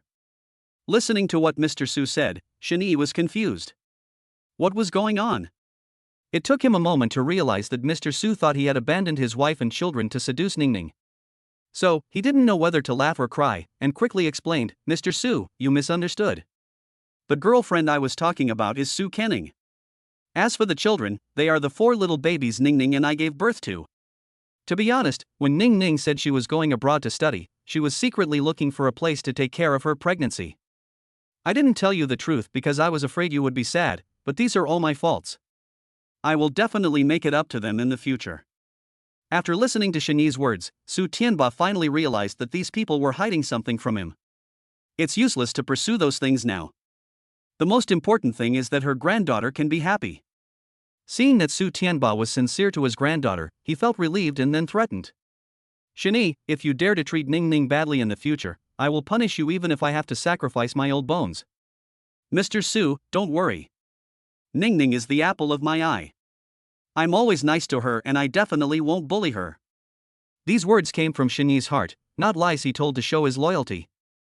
Okay, just remember it. Su Tianba nodded, looked at Shani and said with a smile, we are a family now, why do you still call me Old Su? Grandpa. Hey, my good grandson-in-law, huh? The misunderstanding was cleared up, and he was so happy that Shani became his grandson-in-law. He would have to piss off the old guy Gu Zhongtian later.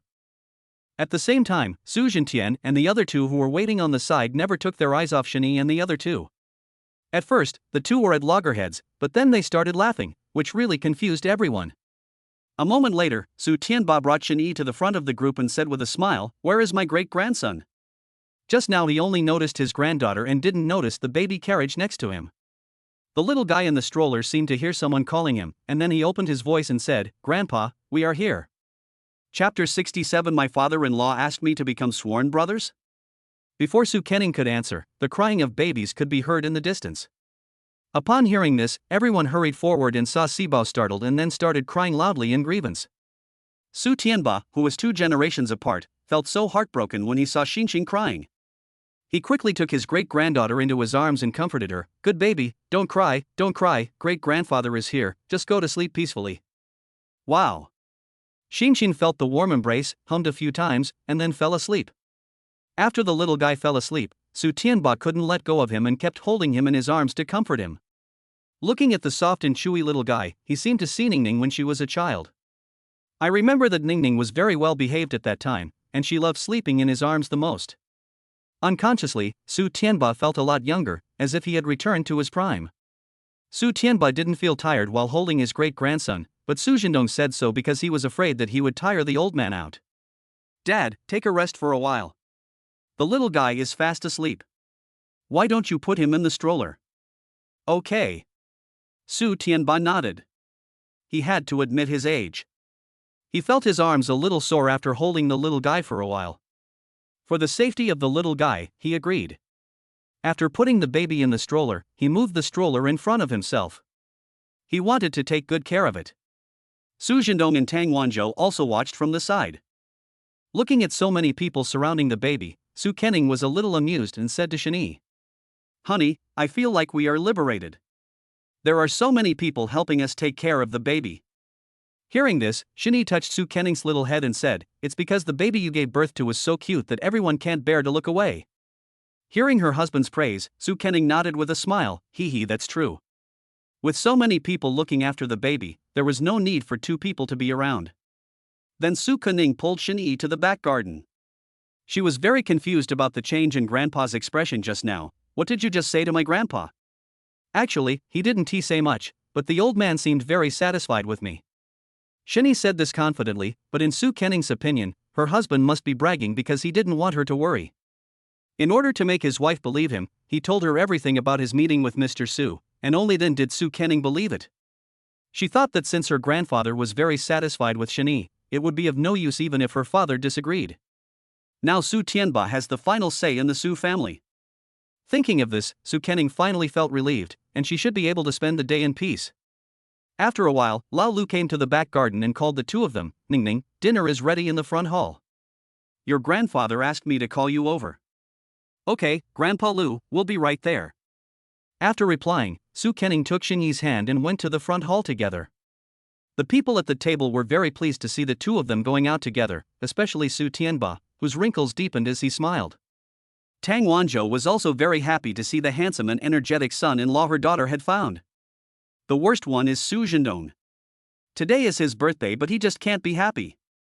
Especially when he saw his little daughter holding another man's hand, he felt even more upset. It was as if his daughter had been stolen by someone else.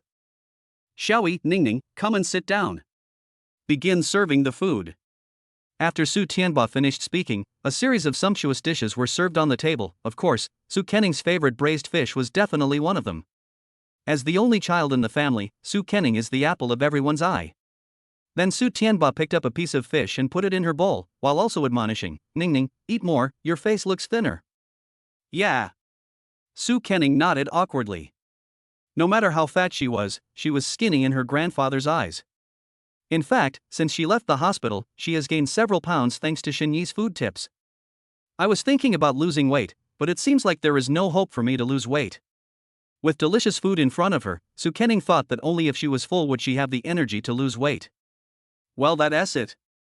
At home, Su Kenning thought that Xinyi might be embarrassed to pick up food, so she put the delicious food into his bowl. After a while, a small pile of food appeared in the small white bowl. "Hubby, eat more and don't be so formal. Just treat it like your own home." "Yeah, okay." Xinyi nodded with a smile, then lowered his head to eat his food. For some reason, he felt a chill on his back, and he couldn't help shivering in the middle of summer. In fact, it was not some monsters, but the two cold gazes of Su Jindong and Su Tianba. Although they had no opinion about this person, when they saw their daughter and granddaughter picking up food for Xinyi, they both felt sad.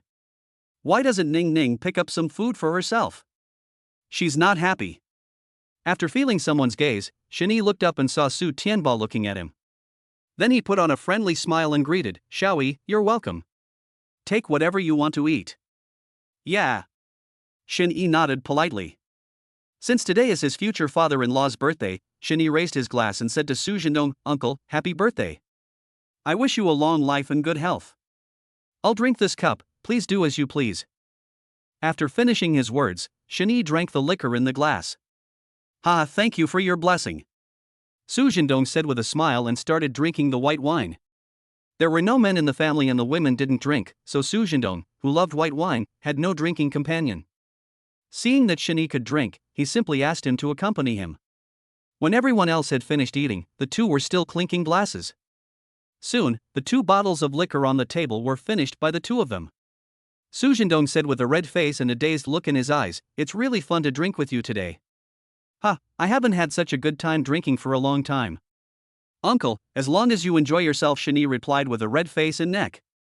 It can be seen that he drank a lot, but in order to conquer his father-in-law, he must accompany him to enjoy himself. "Why call me uncle? Call me brother. I'm only a few years older than you." It was obvious that Su Jindong was drunk and had lost his mind. He was drinking happily today and then said, "It's a shame that we met too late." How about we become sworn brothers? I'm a few years older than you, so you can call me Big Brother and I'll call you Second Brother. Okay, Big Brother. Hey, Second Brother. Come on, do it. The sober people on the side laughed so hard at the harmonious side of the two. How much alcohol does one have to drink to tell the difference between the eldest brother and the second younger brother? Watching the two's actions, Tang Wanzhou had already estimated that Su Jintian would pull Shen Yi to his knees on the ground in a second and then start talking. With the heavens above and the earth as our witness, today we two once again become brothers of the opposite sex. Chapter 68 System Rewards Endurance. The sworn brotherhood was lively for a while, but soon Su Jintian became drowsy and fell asleep on the table the next second. Shen Yi next to him was not much better. He saw that the other person was drunk, and then he could no longer hold on and fell asleep. In the end, it was Lao Lu who found someone to send the two drunkards back to their respective rooms. Downstairs, she was relieved that the babies were being taken care of by Su Tianbai and Tang Wanzhou. Then Su Kenning went back to the room to see Shen Yi worriedly. As soon as she entered the room, Shen Yi was lying on the bed with his face flushed and snoring. In order to make her husband sleep comfortably, Su Kenning took off his shoes and covered him with a quilt. Seeing her husband drinking like this just to please his father, she felt a little distressed. Honey, you've worked hard today, manhwa. You should have a good rest. Su Kenning kissed Shen Yi on the forehead and was about to leave, but unexpectedly Shen Yi suddenly grabbed her arm and hugged her in his arms. Looking at the lovely wife in front of him, Shen Yi was so dazed that he thought he was in a dream. He then became unrestrained and hugged his wife and kissed her again and again. Of course Shen Yi's hands and feet were out of control and he started to take off the other person's clothes. Soon the two of them started to make love. After enduring for so long, it was finally all released, and Shen Yi felt extremely comfortable. An hour later, he fell asleep contentedly while hugging Su Kenning. Shen Yi was in a daze, but Su Kenning was very clear-headed. At that time, she was lying in her husband's arms, looking at his handsome face and touching it involuntarily. Thinking about the embarrassing thing that happened just now, her face turned red, but she felt extremely happy in her heart. Shen Yi, I love you. I will only marry you in this life. After saying that, she curled up in Shen Yi's arms and fell asleep happily. On one side, the young couple was in love, while on the other side, Su Jindong was lying alone in the empty room. Having been married to him for so many years, Tang Wanzhou knows him very well. When the old man is drunk, he will talk nonsense even when he is sleeping. She might as well spend time with her grandson instead of being bothered by the drunkard's noise. However, Su Jindong was lucky enough to fulfill his mission. At that time, he muttered to himself in the room, "Drink, my second brother." Nearing evening, Shen Yi struggled to get up, touching his splitting headache. His movement directly woke up Su Kenning, who was next to him. Honey, are you feeling better? Are you still feeling bad? Yeah, much better. Shen Yi pinched the tip of his nose and replied. Then he noticed that both of their clothes were scattered on the ground, and Su Kenning was lying naked beside him. Only then did he realize that everything that happened in his dream was real, otherwise he would not have felt so comfortable. Being stared at by her husband, Su Kenning shyly crawled under the quilt. Her heart was pounding like a deer running around. Seeing his wife's shy look, he gently lifted the quilt in front of her and then took Su Kenning into his arms. Ning Ning, I will treat you well for the rest of my life. Hubby, I believe you. Lying on her husband's strong chest, Su Kenning nodded. At that moment, a system prompt sound suddenly rang in Shen Yi's mind. Ding! The system detects that the host and the mother are communicating at close range, and their relationship is improving rapidly. Special rewards are given for endurance. Friendly reminder, endurance can be enhanced in any aspect. Host, please pamper your wife and raise your baby well. Endurance? Any aspect? After listening to the system's prompts, Shen Yi already had an idea in his mind. As a man, he gave his endurance to his second brother without even thinking about it. As the master of the system, he wanted to give a high thumbs up to the system's rewards, and every reward of skills touched his heart. Really hot tie pants.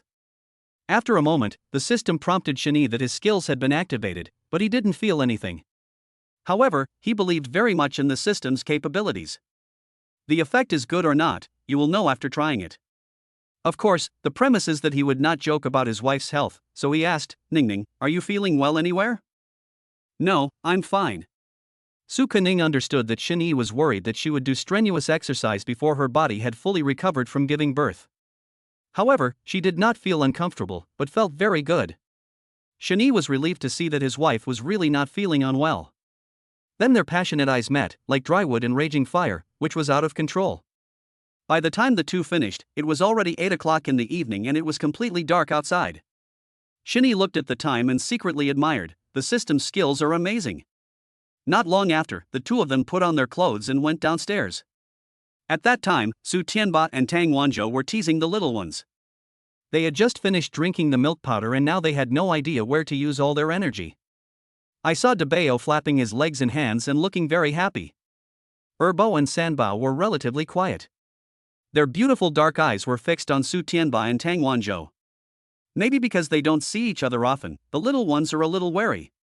As for Sibao, he didn't care about these. When he saw someone playing with him and making him happy, the little guy giggled. At the same time, he was mumbling something, as if he was telling the two of them something interesting. Grandpa, Mom, my dad hasn't woken up yet? At the same time, Su Kenning and her partner also came to the two elders. She was a little worried when she didn't see Su Jindong. No, your dad needs to get some sleep, don't worry about him. Every time Su Jindong got drunk, he would not be able to sober up unless he took a nap. Tang Wanzhou had gotten used to it over the years, but when she saw that Shinyi's face was still a little red, she gave him some advice. Xiaoyi, there is hangover soup in the kitchen, go and have a bowl yourself. Okay, thank you, Auntie. Shinyi nodded with a smile, then walked straight to the kitchen. Of course he couldn't let his mother-in-law down. But after Shinyi left, Tang Wanzhou pulled Su Kenning aside and said very seriously, Ningning, I understand that you young people are full of energy, but you have to know when to stop, understand? Mom, what are you talking about? Su Kenning felt a little guilty when she heard that. Could it be that the noise they made just now was so loud that it was directly heard on the first floor? She would definitely not admit to this embarrassing thing. When Tang Wanzhou saw that her daughter was pretending to be ignorant, she said with a smile, just remember what I said. They are all experienced people, so they stopped at the right time. She was afraid that if she said too much, her daughter would be too embarrassed to face others. At this time, Shinyi finished drinking the sobering soup and came to Su Kenning. Before he could say anything, his wife hit him on the chest with her little fist. Hubby, it's all your fault. It's so embarrassing. Why blame me? What happened? Shinyi was totally confused, and when he heard the whole story he did not know whether to laugh or cry. It seems that it is best to do this at home next time, so that no matter how loud my wife wants to shout, no one else can hear it. Chapter 69, Discussing Marriage. The huge Sioux City Manor used the best materials in its decoration and construction, so the sound insulation must be excellent. So Tang Wanzhou didn't give instructions to her daughter because she heard something, but she guessed it because she saw Su Kenning's rosy face and the fact that the two of them didn't go out all afternoon. As someone who has been through this, she understood that Su Kenning was extremely embarrassed after being exposed by her mother. So she could only come to the baby. After all, the baby was still young and couldn't say anything even if she wanted to. Debao, Erbo, Sanbao, Sibao, do you miss your mom? Did you listen to what Grandpa and Grandma said this afternoon? Wow. Just as Su Kenning finished speaking, she heard Sibao mumbling something. Although she didn't know what baby talk the little guy was saying, she could tell that Sibao was extremely happy. These little babies are so well behaved. They are not tiring at all and are very obedient. Tang Wanzhou pinched the baby's chubby little faces and said lovingly that she would be willing to take care of the children every day. On the side, Su Tianba looked at the sky outside and said without any doubt. Ningning, Xiaoyi, it's not safe to go back home so late outside. It's a good idea for you to stay at Grandpa's place for 2 more days and keep an old man like me company. Hearing this, Su Kenning took Su Tianba's arm and said with a smile, Grandpa, if you don't keep me, I will stay here for 2 more days. Please don't think your granddaughter eats too much. No, I don't mind at all. Just tell the kitchen what you want to eat, and Grandpa will make sure you never go broke. Su Tianba laughed out loud when he heard this. His granddaughter was even making fun of him. The granddaughter and her husband were kept, and the son was still sleeping soundly. He looked at his daughter-in-law and said, Wanzhou, don't leave, let's have some fun together as a family. Okay. Tang Wanzhou nodded, if for no other reason than to accompany her grandchildren. In a blink of an eye, it was already noon of the next day. Su Jindong woke up in a daze, rubbing his head. When he went downstairs, he saw the family sitting at the dinner table. The dishes had not been served yet. Having been hungry for 2 meals, he quickly ran to the dining table and sat down. Seeing this, Tang Wanzhou couldn't help but tease the old man a few words. Old Sujoshin, have you woken up? I thought you were going to sleep until the afternoon, so we didn't call you for dinner. I didn't expect you to arrive just in time for dinner. He understood his wife's sarcasm and replied with a laugh, well, it's better to be lucky than to be early, right, wife? Tang Wanzhou smiled and didn't answer. At this time, the chef brought the prepared meal, and Su Jindong started eating without saying a word. We had a good drink yesterday, so he was particularly friendly to Shen Yi today, and then he said with a smile. Shall we eat more? Can we have 2 more cups later? It was so hard to find someone to drink with him, so he certainly didn't want to miss this opportunity. But before Shen Yi could say anything, Tang Wanzhou refused on behalf of her son-in-law. You drank so much yesterday, take a break, or your body won't be able to take it. It's okay, let's drink and enjoy life today. Su Jindong said with a smile. He thought that if he was born in ancient times, there would be no Li Bai. Su Tianba looked at his son who was addicted to alcohol and couldn't help but hold his forehead. This bastard really thought he was Li Tai Bai. It's okay. There are always better places than the one before. His daughter-in-law can make him obedient and he won't have to worry about anything. Tang Wanzhou put down his bowl and chopsticks and said to Su Jindong with a smile, you drank too much yesterday and insisted on dragging Xiaoyi to become sworn brothers. You are his eldest brother and he is your second brother. What's the matter? Do you want to become sworn brothers again today? What? Was I really like this yesterday? Su Jindong couldn't believe that his wife was talking about him. It's genuine. Your precious daughter has a recorded video. Do you want me to see it? Tang Wanzhou said with a raised eyebrow. No, no. He waved his hands repeatedly. He really didn't want to see the embarrassing scene yesterday. Tell me, whose father-in-law would force his son-in-law to become sworn brothers? Isn't this a mess?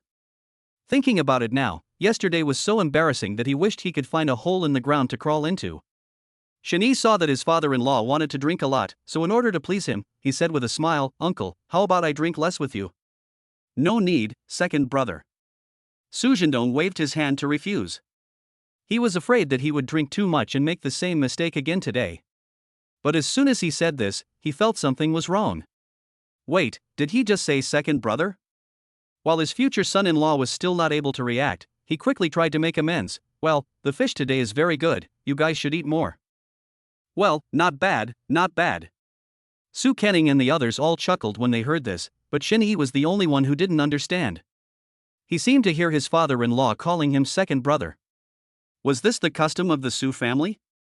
So, Shen Yi whispered in Su Kenning's ear, Ningning, did you hear what your uncle said just now? No, my dad didn't say anything. Su Kenning pretended to be innocent when he spoke, but in fact he was just trying to protect his father's face. After all, Su Jindong attached great importance to face. Since his wife said so, Shen Yi thought he might have heard it wrongly. However, one day in the future, he found the video in Su Kenning's mobile phone and understood the origin of his second brother. He even laughed while watching the video. Which son-in-law dares to be on friendly terms with his father-in-law? Only his son-in-law can do that. After lunch, the family sat on the sofa. Except for Shen Yi and Su Kenning, the rest of them were all gathered in front of the stroller to play with the child. Even if the two wanted to squeeze in, they couldn't.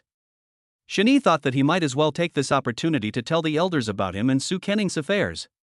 After all, the child was grown up and the household registration had to be registered quickly, and he also wanted to give his wife a legitimate identity.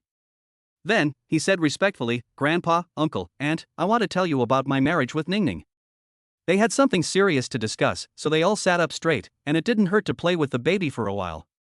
Now Su Tianba still has the final say on important family matters. Even though Su Jindong is Ningning's biological father, he has to listen to his father. Then, Su Tianba, who had already decided on his grandson-in-law, looked at Shen Yi with a smile and said, Xiaoyi, what are your plans? Hearing this, Shen Yi said what he was thinking, my parents are still abroad. When they come back, my parents and I will come in person to offer the betrothal gifts. I hope the elders will agree to my marriage with Ningning. Ah, okay, I agree to your marriage. We can discuss the wedding date after the two parents meet. Su Tianba laughed out loud upon hearing this. He was indeed right about Shen Yi, his grandson-in-law. Tang Wanzhou was so happy after hearing her son-in-law's oath to her daughter that she couldn't stop smiling. Finally, after 2 days of contact, Su Zhendong was very satisfied with Shen. He was relieved that his daughter could find a man who loved her, but for some reason he felt uncomfortable in his heart. Alas, my little cotton padded jacket will soon become someone else's. Chapter 70. Such a good man is hard to find even with a lantern. Shen was delighted when he heard this. Well, thank you Grandpa for your help. Uncle and Aunt, please rest assured that I will treat Ning Ning well in the future. If someone else encountered this situation, the woman would definitely suffer. In order to save money, the man would not hold a wedding or give a betrothal gift. In the end, the two of them would only get a marriage certificate. Anyway, they think that since they have a child, they don't have to worry about the girl's parents not compromising. Now let us look at Shen. Not only is he willing to follow etiquette, he also gives enough respect to the girl's family. Few boys can do this. Of course, Su Kening was also very touched by everything Shen did for her. She really did not choose the wrong person. At night, the 4 babies yawned and fell asleep shortly after Shen finished feeding them. At that time, Su Kening ran to her husband and hugged him from behind, saying coquettishly, "Husband, it's great to have you." "Little fool, what's wrong? What are you thinking about again?" Su Kening pursed her lips, her little face puffed up. She was just a little emotional. "Nothing, let's go to bed, you've been tired all day." Upon hearing this, Shen looked at Su Kening with a smirk on his face. "Actually, I'm not tired yet, how about?" Even before he said the next sentence, Su Kening had already guessed what her husband wanted to say. She turned around and said shyly, "Stinky husband, you need to be more restrained, or wait 2 days, okay?" Shen knew that his wife would overthink things, so he thought of teasing her. He held Su Kening's shoulders and said with a smile, "Actually, I wanted to rub your shoulders and legs for you. You must be exhausted after sitting in the car for such a long time today." "Hate it, why don't you say the whole thing? I thought you were acting like an animal." The stinky husband would make fun of her, so mean. "Okay, I won't tease you anymore. Lie down quickly and let me give you a massage." Shen helped Su Kening lie down. Maybe because she had exercised too much today, Su Kening fell asleep after a while. Looking at the big baby and 4 small babies on the bed, his face was filled with happiness. Several days passed in a flash, and Shen and his friend had already lived in the old house for some time. That day, he received a call from Wang Quan, and after answering the call, the other end said excitedly, "Boss Shen, I have killed the fortune tree of the Fuming Investment Group, and no one found out that it was me who did it, Well done." Shen nodded. Money tree, if anyone dares to make trouble for the company, he will prevent them from making money." After receiving Shen's affirmation, Wang Quan brought another piece of good news. "I have already told them the news that you wanted to invest in the land in the east of the city. Just yesterday, they bought the land and spent a full 350 million yuan. Shen's heart trembled when he heard this. The other party was really generous. He originally just wanted to set a trap for the other party, but the other party wanted to force Huatang to death. In this case, he didn't need to be soft-hearted. Then he ordered, "Well done, you no longer need to stay in Fuming Group. After passing this land in the east of the city, people will no longer trust you. You will come to work in the company tomorrow and take the position of project director." "That's great. Thank you Mr. Shen for your trust. I will do my best," Wang Quan said excitedly. Now he admires Shen more and more. As long as Huatang does not go bankrupt, he will work hard to contribute to the company. After receiving Shen's instructions, Wang Quan didn't want to pretend for even a second at Fuming Group. He wrote 2 big words on an A4 paper, "Resignation," then rushed to the general manager's office and threw the resignation letter on his desk with an arrogant look. The general manager scolded Wang Quan for entering the office without saying hello before he even read what he had written. "Wang Quan, you treat the company as your home. Why don't you knock when you enter the office? Go out, knock on the door and then come in." In response, Wang Quan chuckled and said, "I came here today to inform you that I'm done with this. Whoever wants to knock can knock, but I won't. Hey, I'm just having fun." You. What are you talking about? Straighten your tongue before you speak." Seeing the general manager so angry that he was fuming, Wang Quan was extremely happy, as if all the anger he had been suppressing for the past few days had disappeared. Having avenged himself, he felt refreshed, even his breathing became smoother. Then he pushed the general manager into the chair and said with a smile, "Okay, Manager Wang, I won't waste my words on you.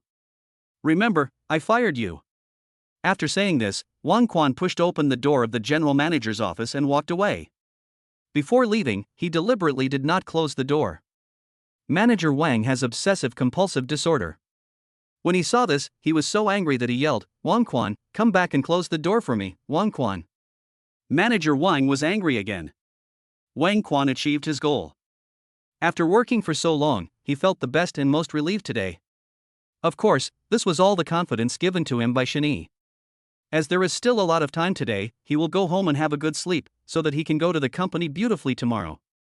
At the same time, Su-style manner. Su Kenning opened her eyes drowsily, and then saw Shani playing with 4 little babies. Of course, by this time the babies have already finished their delicious breakfast, their little butts, feet and faces have all been washed and smeared with perfume. Su Kenning couldn't help feeling guilty seeing this, as she seemed to have done nothing except breastfeeding for such a long time.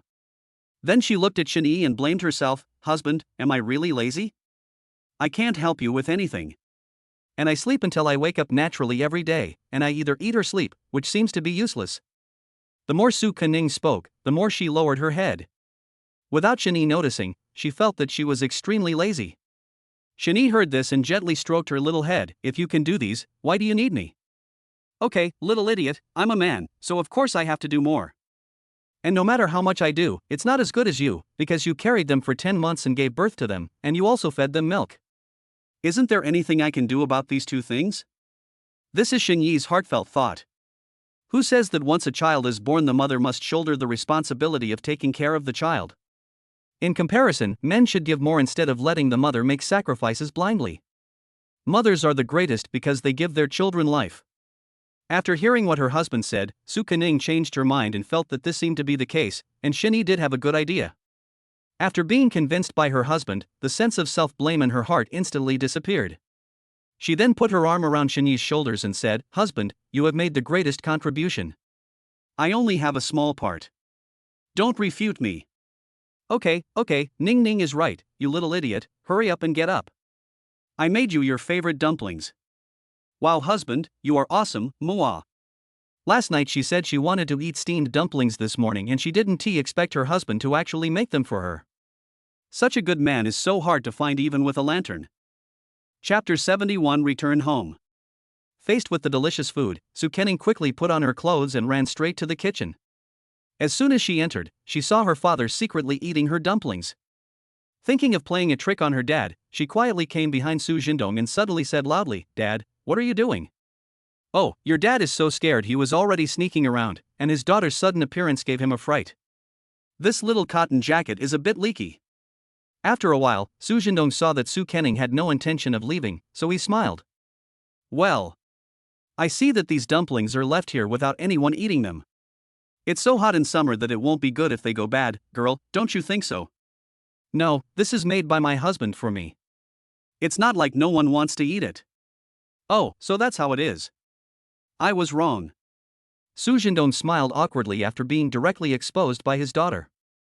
In fact, in the morning he heard Shini and Tang Wanzhou say that he made steamed dumplings for Su Kenning, so there was no need to save any food for her in the morning. He didn't take it seriously at first, but when he went downstairs at around 9 o'clock, he suddenly smelled a fragrance. He went to the kitchen and found that it was buns made by his son-in-law. It's all because the buns made by Shini are so delicious, otherwise he wouldn't be able to resist eating 2, 4, 6, or 7 of them. Seeing that her father was embarrassed by her teasing, Su Kenning said with a smile, "Dad, did you not eat enough this morning? Do you want to eat something more?" "Okay." She was just being polite, but she didn't expect her father to agree so readily. Su Jindong enthusiastically brought the steamed bun tray to the table, and then said hospitably, "Girl, come and eat." After this whole process, Su Kenning felt like she was the one eating and drinking for free. Gurgle, gurgle. At that time, Su Kenning's stomach rumbled. Seeing her father wolfing down the food, she felt that there were not many buns left for her. Without saying anything, she rushed over and started eating. If someone who didn't know the situation saw them, they would think they were competing to see who could eat the buns faster. After a while, there was only one bun left in the steamer, and the father and daughter were fighting over it with jealous eyes. Su Kenning moved the steamed bun tray in front of herself and argued with her.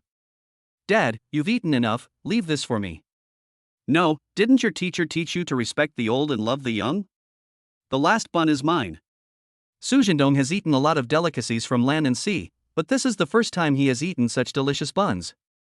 The daughter has her son-in-law around, so she can eat whenever she wants, but this is not necessarily the case with her father-in-law. Then, Su Jindong snatched the bun tray away again.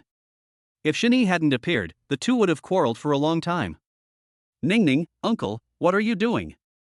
Xiaoyi, you came at the right time. Take care of your wife.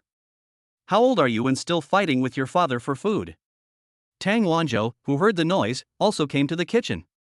When Su Kenning saw her father and Shani complaining, she also pulled her mother to accuse her father of his crimes. Mom, Dad snatched the dumplings my husband steamed for me, Lulila Su Kenning said while sticking out her tongue and making faces at her dad. Shani and Tang Wanzhou, two outsiders, couldn't help laughing when they saw the quarrel between father and daughter. Okay, why don't you just let Xiaoyi do some more? You and your daughter are still throwing tantrums like children. You are already adults. He who made my dad cheat on me. Su Kenning chuckled, then pouted and smiled. She hadn't played with her dad like this for a long time. She felt like she was back in her childhood. There was no overnight grudge between the father and daughter. After this little episode, the knot between the two was completely untied. Su Jindong seemed to see his daughter acting coquettishly with him when she was a child. Moreover, he hadn't played with his daughter like this for a long time, and to be honest, he missed those days. It's a pity that her daughter has grown up, but what has not changed is that she is still the daughter who used to play and fight with her.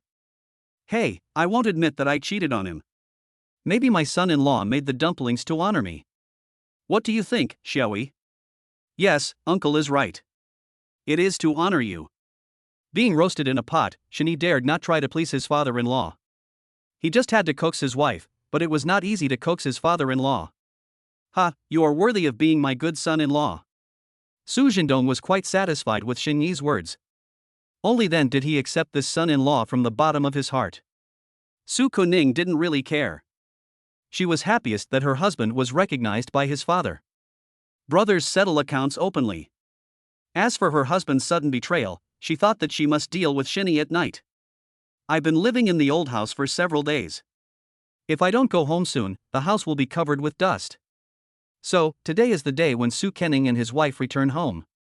After breakfast in the morning, the two began to pack up, and soon large and small bags were piled in the living room. Su Tianba, who had become accustomed to a lively life, was reluctant to see his granddaughter and her family leave home, especially the little babies. Then he tried to persuade her to stay. Ning Ning, please stay for a few more days before leaving. Grandpa can't bear to leave you.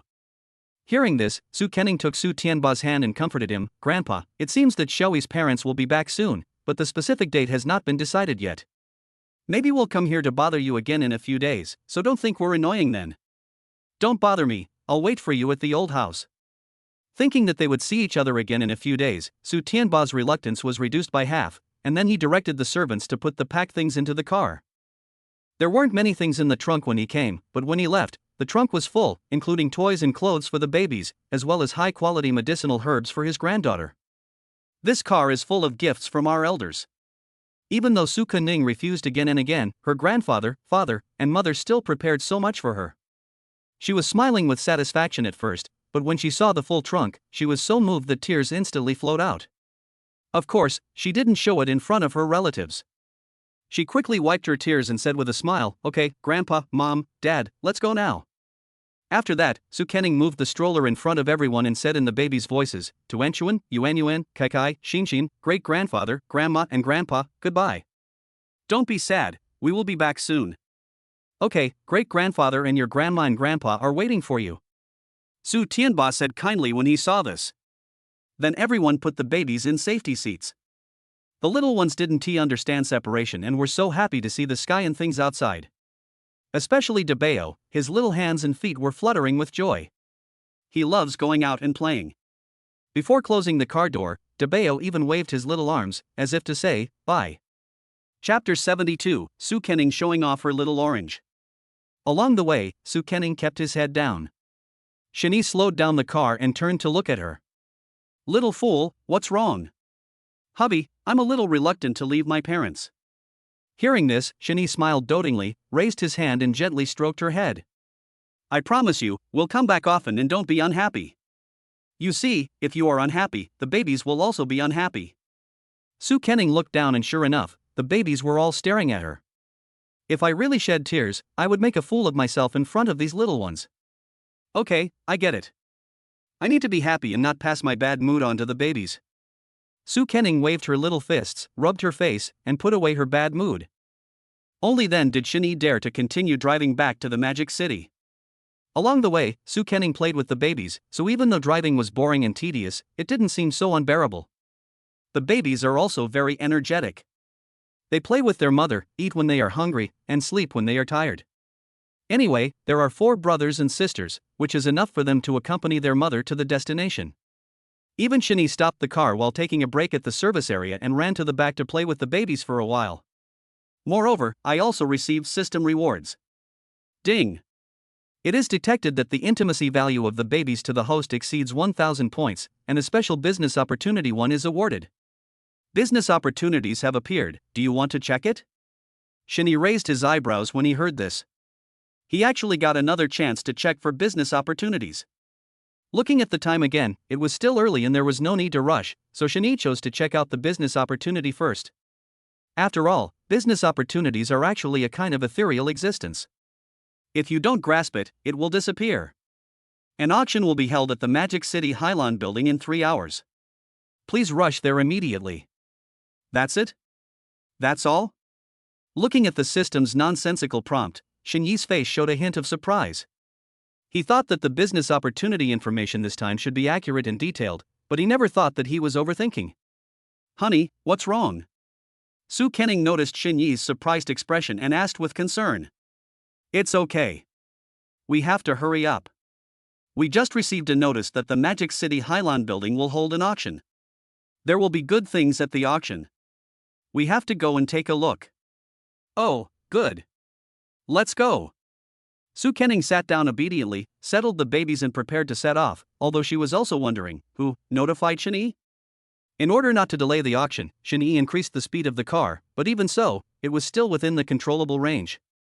After all, although the business opportunity is good, the safety of his wife and children is the most important. Finally, an hour and a half later, Shinee drove back to the Magic City and arrived at the venue an hour before the auction started. After paying the full deposit, Shinyee's family of 6 were led by the service staff to a private box on the top floor. Looking around, there were only 5 similar private boxes. Shinee and his group occupied one, and the other 4 boxes were also occupied. Although it is difficult to see clearly who is the mysterious person sitting inside, the hazy feeling still adds a touch of mystery to them. The box is fully equipped. There is air conditioning, refrigerator, snacks, and fruits. It can be seen that this is specially equipped for VIP guests. Su Kenning likes to eat oranges. Although she doesn't know where these oranges come from, why they are so fresh and sweet, as long as they are edible, it's fine.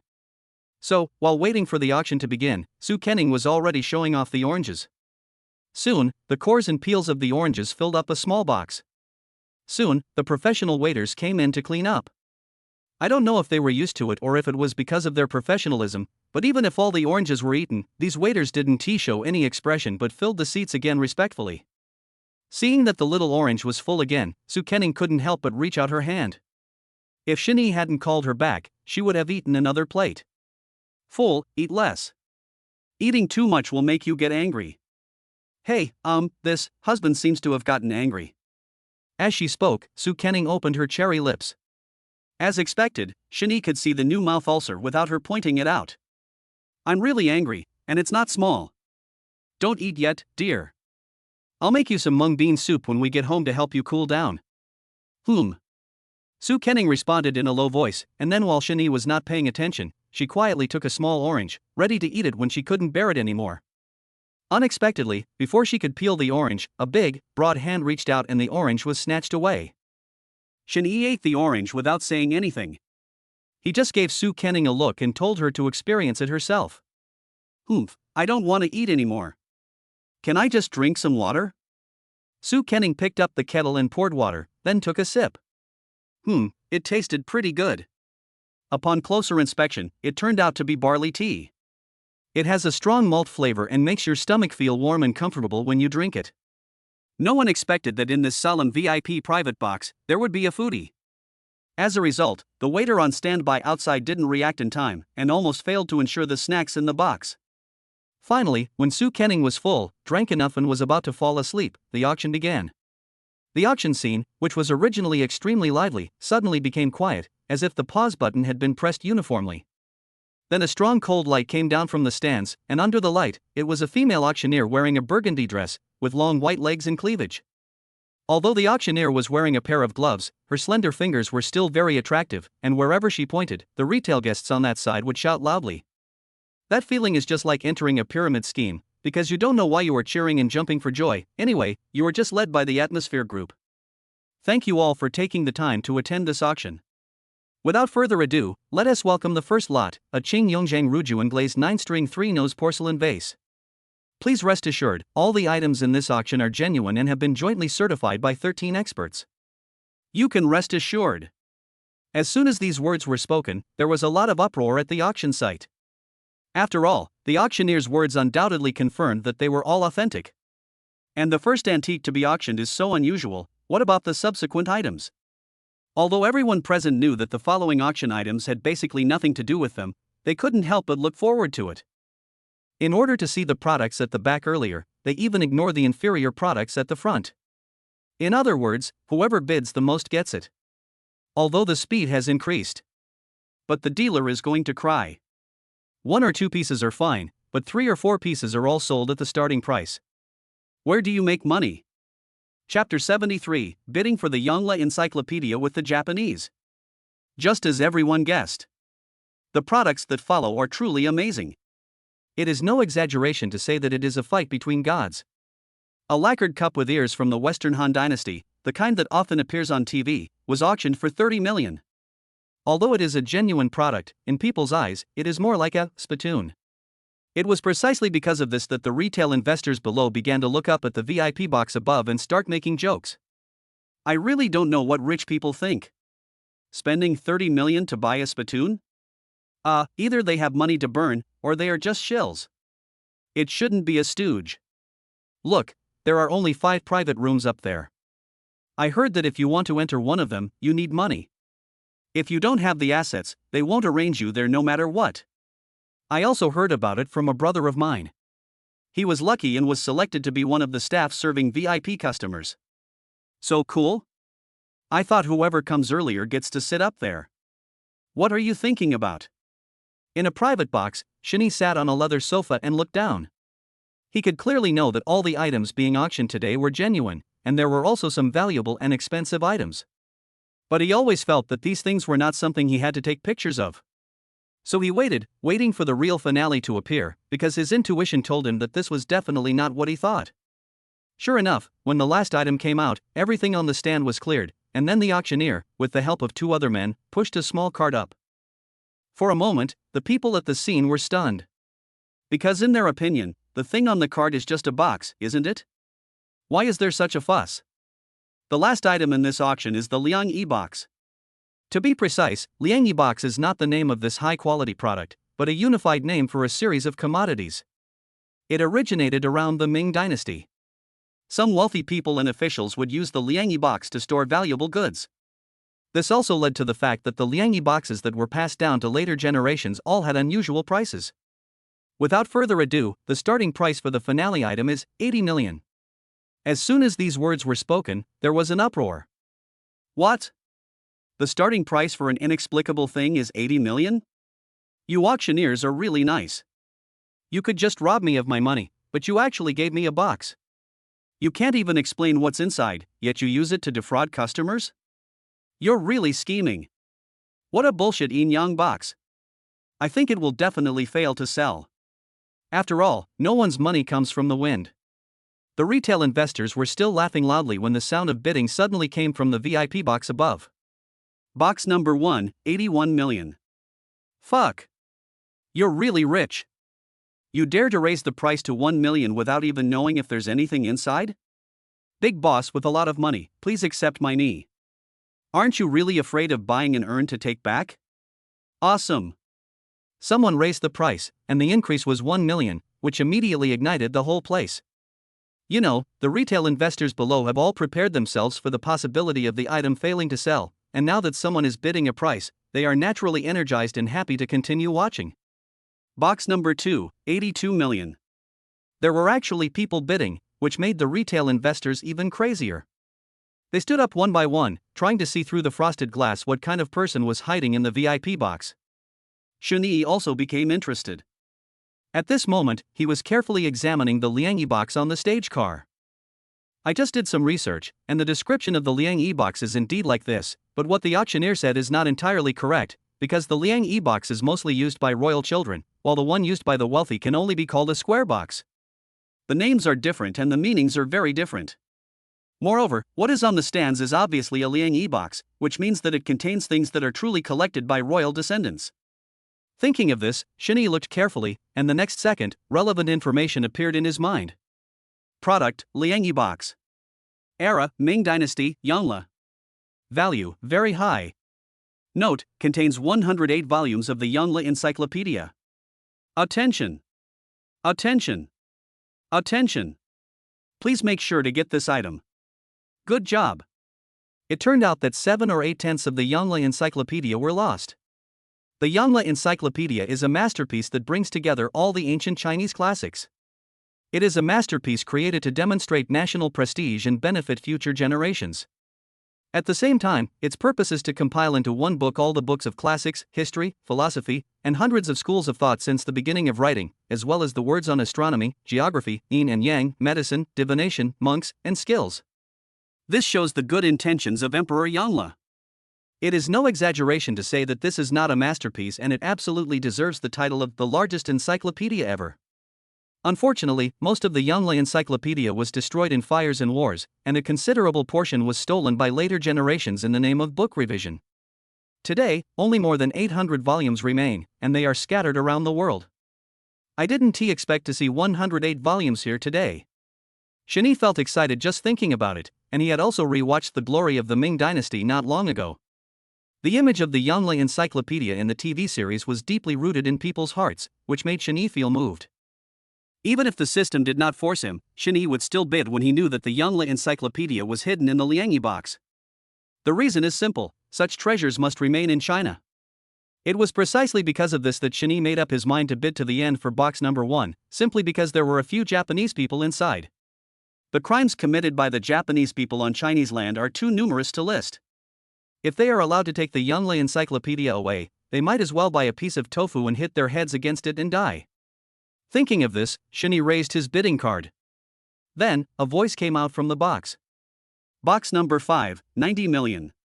Shunyi was too lazy to raise the price 1 million at a time, so he directly called out 90 million.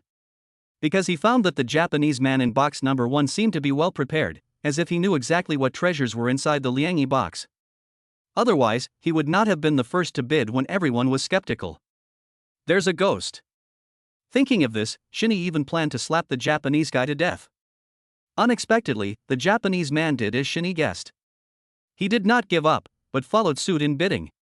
Box number 1, 91 million. Ha! You're still interested? Shunyi raised his eyebrows. In order to keep the Yongle Encyclopedia from wandering around, he resolutely continued to raise the price. Box number 5, 100 million. He directly called out the small target. Such bidding is rarely seen at an auction. The retail investors below also went completely crazy at this time. Even those who spent 500 yuan to buy tickets felt that it was worth it, extremely worth it. Chapter 74, Successful Bidding. For most people, coming to an auction is to see the most primitive and roughest scene of clash of wealth. Just watching people fight over money for something is exciting enough. Right now, this is the scene. In the VIP box, people started bidding against each other for a box whose exact value was unknown. It was really fun not treating money as money.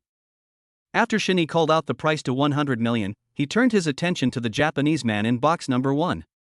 As he expected, the other party raised the price again, slowly and calmly. Box number 1, 101 million. Although only 1 million was added, it made Shunyi understand one thing: the Japanese people have a great obsession with this Liang Yi box. The reason why they did not raise the price to a very high level at once may be that they were worried about attracting attention and causing unnecessary trouble. But the person bidding against them was Shunyi, a person who knew the price of the Liang Yi box clearly. Therefore, the little wishes of the islanders are likely to be in vain. Box number 5, 110 million. Shinny spoke again and quoted a price of 110 million, and he had not yet put down the bidding card in his hand, which meant, no matter who bid in the field, the price he offered would be higher than the other party. When such an action was made, those who were knowledgeable about the auction were so stunned that they didn't know what to say. The VIP in box 5 is determined to buy this thing. How did you know that? Just use your eyes. Do you think you can use your skin to see?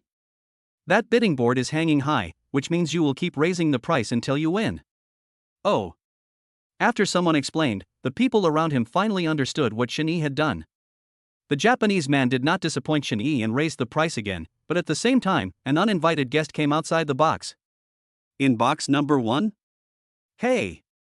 When the other party saw Shinny, he bowed respectfully. Sir, please give this thing to us. Thank you. Why? Shinny asked back immediately, and then looked at the person coming with interest. If you tell me what's inside, I might consider it.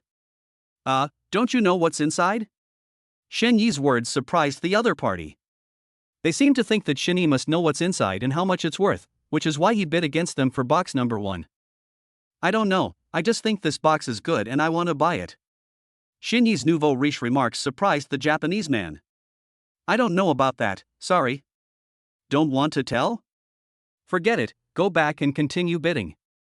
I have some small change in my hand. If you are more prepared, you can take it away. Otherwise, I will have to take it. Shinny ordered the Japanese to leave, and after being stunned for a moment, they could only turn around and leave. Honey, don't you know what's inside? Su Kenning asked in a low voice. In her opinion, if it was really as Shinny said, then there was no point in being so serious about it. Guess, idiot.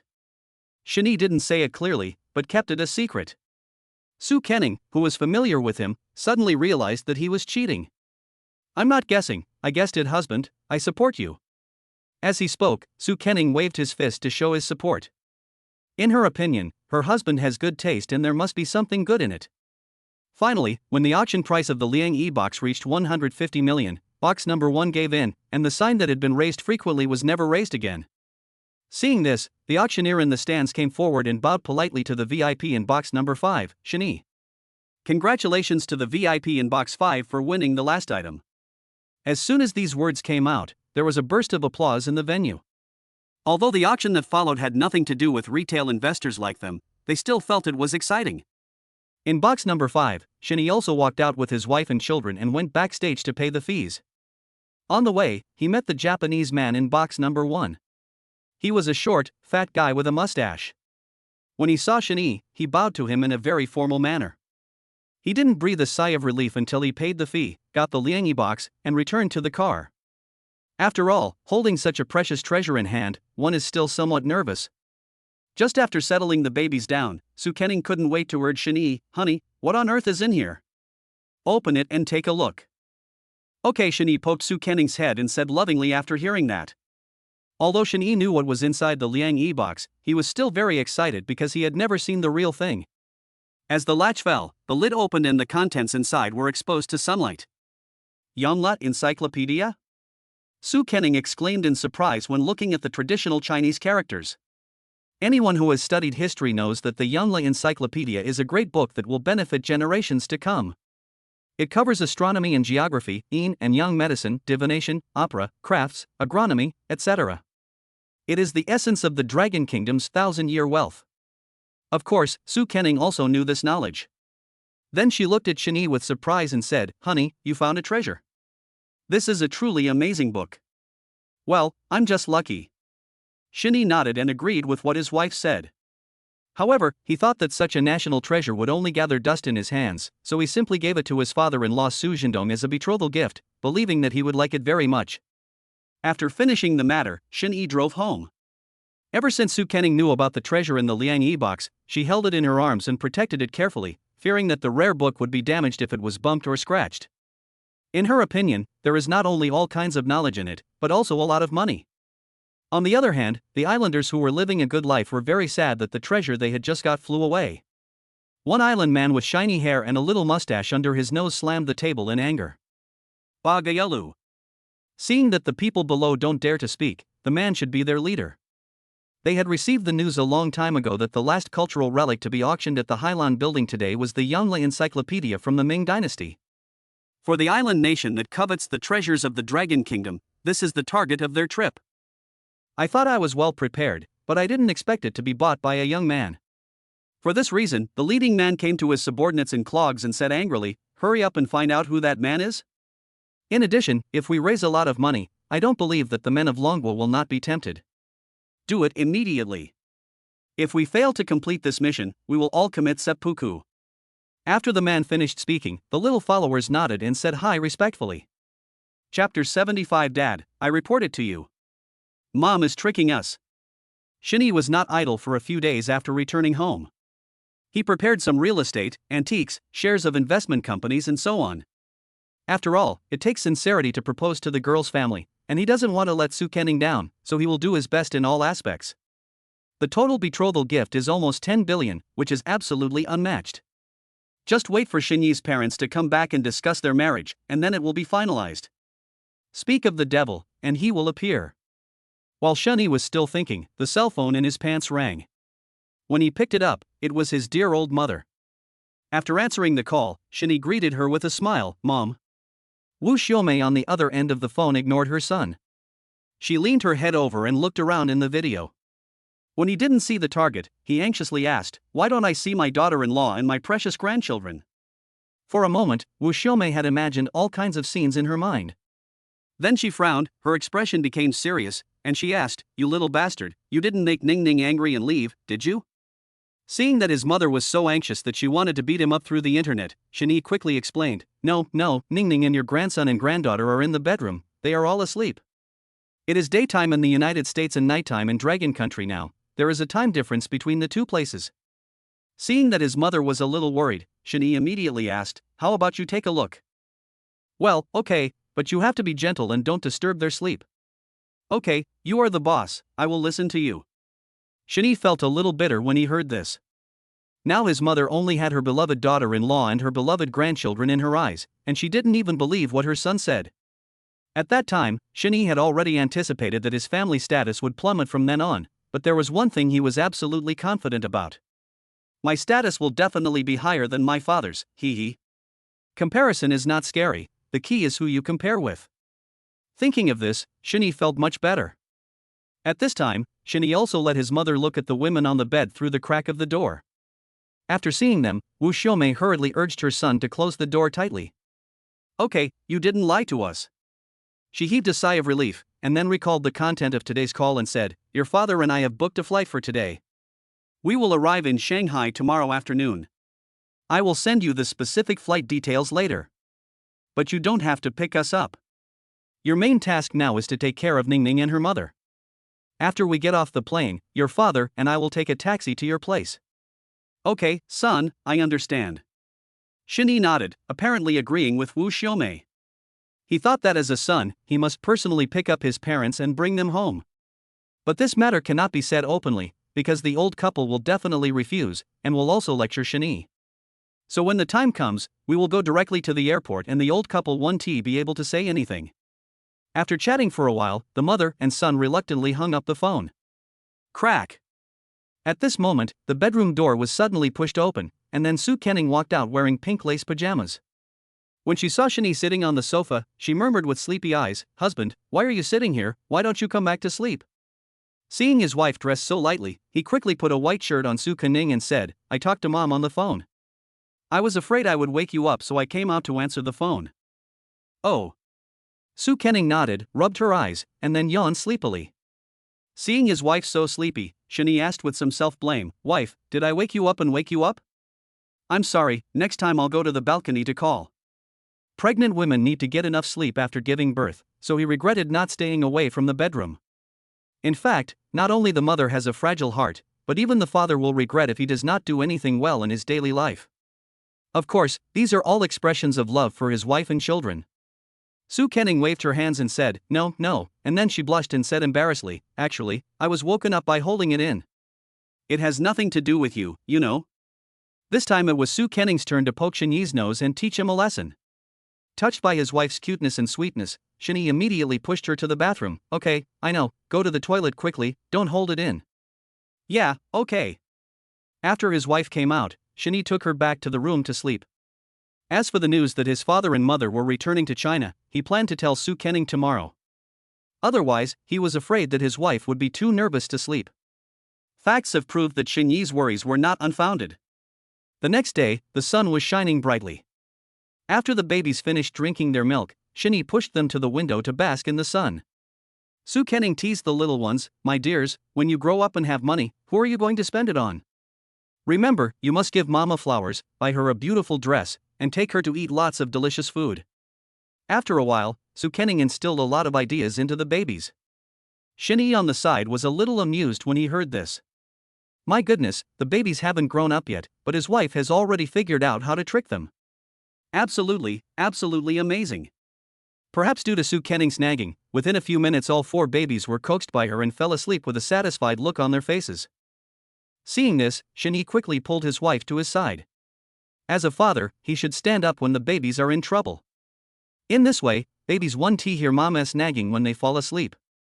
Taking advantage of this moment, Xin Yi immediately said to Su Kenning, "Ning Ning, my parents are returning home around dusk today, and I'm going to pick them up. After that they'll probably go home to see the baby and you. You don't have to be embarrassed. They are all easy to get along with. Besides, I'm by your side. You don't have to be afraid." Afraid that Su Kenning would have worries, Xin Yi made things clear in advance to dispel his wife's concerns. Then after hearing these words, the wife looked at the clock on the wall and started to panic. "Oh, it's already 11 o'clock, why didn't you tell me earlier, husband? I'm so ready. Today is the first time I officially meet my uncle and aunt. I must not do it like last time." When Su Kenning thought of the last phone call, she felt a little ashamed, because she was forced to do the job without even washing her hair or brushing her teeth, so this time she must show her best appearance when meeting Xin Yi's parents. After complaining about her husband, she hurriedly packed her things and rushed into the bathroom. Seeing this, Xin Yi hurriedly reminded Su Kenning, "Wife, go slowly, don't be anxious, there is still a long time, please be careful." As soon as he finished speaking, the bathroom door was slammed shut. Xin Yi stood behind the door and teased his wife jokingly, "Ning Ning, do you still need a bath service?" Chapter 76, Picking up the parents-in-law at the airport. It usually takes an hour to take a bath, but Su Kenning can finish it in half an hour. She was wrapped in a white bath towel, her milky smooth skin exposed, and her figure was extremely seductive. But the most obvious thing is the 2 lumps on her chest. If they were any bigger, the bath towel would not be able to cover them. At that time, Su Kenning walked toward Xin Yi while wiping her wet hair. "Honey, what should I wear when I go to pick up my uncle and aunt? Help me choose." Xin Yi was still immersed in his wife's deep ravine and couldn't extricate himself. Finally, Su Kenning poked his head and he came back to his senses. From the tone of his wife's voice, it seemed that she was going to go with him to the airport to pick someone up, so he asked unsurely, "You want to go with me?" "Of course, I want to leave a good impression on my uncle and aunt, so of course I have to go in person to show my sincerity." Su Kenning pursed her lips and said with her head tilted up, "As a younger generation, of course she has to go and greet the elders, and they are her future father-in-law and mother-in-law, so she must establish good relationships with them." However, ever since she said that, Xin Yi's brows were furrowed, as if he was worried about something. Without her husband telling her, Su Kenning knew that Xin Yi must be worried about her health. She immediately sat next to her husband, took his arm and said affectionately, "Husband, I've recovered. Don't worry. Besides, we went back to my house a few days ago. Look, I'm fine now. I'm almost cooked after being stuck at home for so many days, and the babies also want to go out and see the world. Besides, the weather is so nice today, you will definitely not let us go." Su Kenning explained the situation with both reason and emotion, and also in the name of the babies, so even if Xin Yi wanted to refuse, he couldn't say it. Finally, he sighed helplessly, pinched his wife's chubby little face and instructed, "Okay, let's go, but you must tell me if you feel uncomfortable, do you understand?" "No problem, husband, don't worry." After settling her husband, Su Kenning was in a good mood, and she immediately began to prepare to meet her future in-laws. She picked out many sets of clothes, and then called Xin Yi to her side. "Honey, which one do you think I should wear? Is it this pink gauze skirt, this JK suit, or this professional secretary suit?" Su Kenning prepared 3 styles, one is sweet and lovely, one is pure and cute, and the last one is mature and steady. Based on her understanding, she thought that the boy's parents would like mature and steady people, so she chose the normal professional secretary outfit. Of course, these were all her thoughts, and Xin Yi knew her best, so Su Kenning asked her husband for his opinion. After Shinee looked at the 3 sets chosen by his wife, he chose the pink gauze dress without a doubt. As for the JK and the secretary pretending that he lets his wife wear it alone for him to see when no one is around, hee, that's the fun. Not long after my wife changed her clothes, she called for help again. She was holding a bunch of lipsticks for me to choose from. Honey, which lipstick can you recommend for my makeup today? This one is a man-attracting color, this one is peach color, and that one is chili pepper color. Looking at the lipsticks in front of him, Shinee was a little confused as to what they were. In his eyes, they were all red and nothing special. However, he didn't dare to say what was in his mind, otherwise Soo Kenning would have to teach him some knowledge about lipstick. After listening to his wife talking about lipstick colors for a long time, Shinee said expressionlessly, just choose the peach color, it matches your clothes. Well, it's always right to listen to your husband. Soo Kenning nodded when she heard this. She still believed in Shinee's judgment. Just as Shinee was about to step out of the room, his wife called him again. Seeing this, Shinee hurriedly comforted Soo Kenning, wife, just be normal. You are as beautiful as a fairy even without makeup. My parents are very easy to get along with, so you don't have to dress up. Believe me, they are already very satisfied with you. Oh, okay. Only after her husband said this did Soo Kenning stop dressing up. She only put on light makeup and did not wear any jewelry. The black wavy curls matched with a pink gauze skirt give Soo Kenning's clean appearance an ancient and elegant temperament. Looking at herself in the mirror, Soo Kenning realized that she had just shown signs of being desperate and seeking medical help from all sources. I have to say that her husband has a great aesthetic sense. There are still 2 hours before Woo Shomei and her husband's plane lands, and now Shinee's family of 6 starts to leave home. I don't know if the babies have the ability to predict the future or what, but they woke up 2.5 hours ago. After feeding and changing diapers, it was time to go out. When the little ones saw their dad and mom carrying them out, they danced with joy. But as soon as they got outside, the little ones became excited. They blinked their big dark eyes and looked left and right, not feeling sleepy at all. Seeing them so happy, Soo Kenning's nervousness about meeting her parents-in-law was relieved a lot. My little darlings, you are so happy to be out playing. When you grow up, mommy will take you to the playground, okay? You just have to be good and obedient. Wow, oh. I saw the little babies opening their mouths and babbling, and I didn't know whether they understood or not. Shanghai International Airport is on the Outer Ring Road, and it takes about an hour and a half to drive from the city center. Finally, the family of 6 arrived at the airport 30 minutes before the plane landed. At that time, they were already waiting in front of the exit platform. The shorter the time distance, the more nervous Soo Kenning became, and looking at the clock on the wall felt tortured. Her palms were sweating and her heart was beating wildly. I was thinking about what we would talk about when we met, whether he would be dissatisfied with me, etc. Seeing Soo Kenning moving around all the time, Shinee also realized that she was nervous, so he took her little hand into his arms and comforted her. Don't worry, little idiot, I'm here. Don't worry, I will always be by your side. Yeah. Soo Kenning nodded when she heard that. Anyway, an ugly daughter-in-law still has to meet her parents-in-law, so there is nothing to be afraid of. Besides, she is not ugly. Time passed minute by minute, and the airport had already begun to announce that the plane Woo Shomei and her partner were on had landed.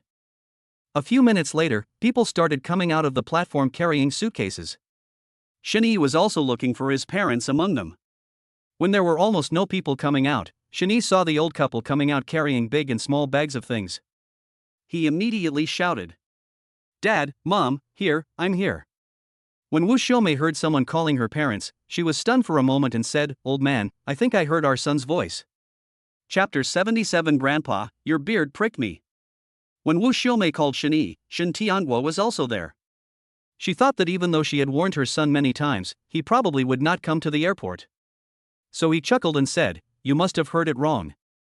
You will agree to anyone calling you mom, huh? Is it really my illusion?" Woo Shomei murmured and thought no more. The two continued to walk forward, completely unaware of Shinee on the other side of the railing. In the end, he rushed directly to the old couple and stopped them. Shinee panted and said, "Mom, I called you just now, didn't you hear me?" Woo Shomei looked at the familiar face in front of her and patted Shin Tianguo's shoulder excitedly. "I just said it was my son, but you thought I heard it wrong." "Hey, I heard it wrong." Shin Tianguo touched his head awkwardly. After a moment, he suddenly remembered something and started to scold Shinee. "Why did you come here when I told you to stay home and take care of your wife and children? You are such a disobedient child. Yes, let's take a taxi back. What are you worried about? Okay, let's go quickly. Don't let Ningning and the others wait anxiously at home. Wu Xiaomei also agreed that the old couple were surprisingly consistent when it came to their daughter-in-law and grandchildren. Seeing the two people's anxious looks, Shani pointed at Su Kenning, who was walking over with a wry smile, and then said, "Your daughter-in-law, grandson, and granddaughter are here." It wasn't me who asked them to come. They insisted on coming. Shani must clear this blame, otherwise he will definitely be scolded by his parents again. Following the direction of their son's finger, the old couple saw the beautiful Su Kenning pushing a baby stroller towards them. Seeing the person they had been thinking about, the two men put down their luggage and quickly came to their daughter-in-law, talking with a smile. Ningning, why are you here? You are still in confinement, you can't stand the wind. Auntie, I'm fine, don't worry. Su Kenning's nervous mood disappeared instantly when she saw Wu Xiaomei and Shin Tianhua. They were just as amiable and approachable as my husband said. The airport was not a place to talk, so Su Kenning smiled and pulled Wu Xiaomei's arm and said affectionately, "Uncle, Auntie, let's go home first." Well, Wu Xiaomei was extremely satisfied with her daughter-in-law being so gentle and lovely, and she was thinking in her heart, her son has really good taste. Afterwards, the mother-in-law and daughter-in-law walked hand in hand and chatted about family matters, while Shin Tianhua happily pushed the stroller. Looking at the cute little baby in the stroller, he was so happy. Although he really wanted to touch the baby, he held back because the airport was too crowded and the baby was too small, so he needed some attention. The most pitiful one is Shani. Ever since his father and mother saw their daughter-in-law and the babies, they threw their luggage aside. Poor Shani could only carry them to the parking lot by himself. Fortunately, Shani's physical fitness, arm strength, endurance, etc. have been greatly improved after the system transformation, otherwise it would be difficult for him to get these things back to the car by himself.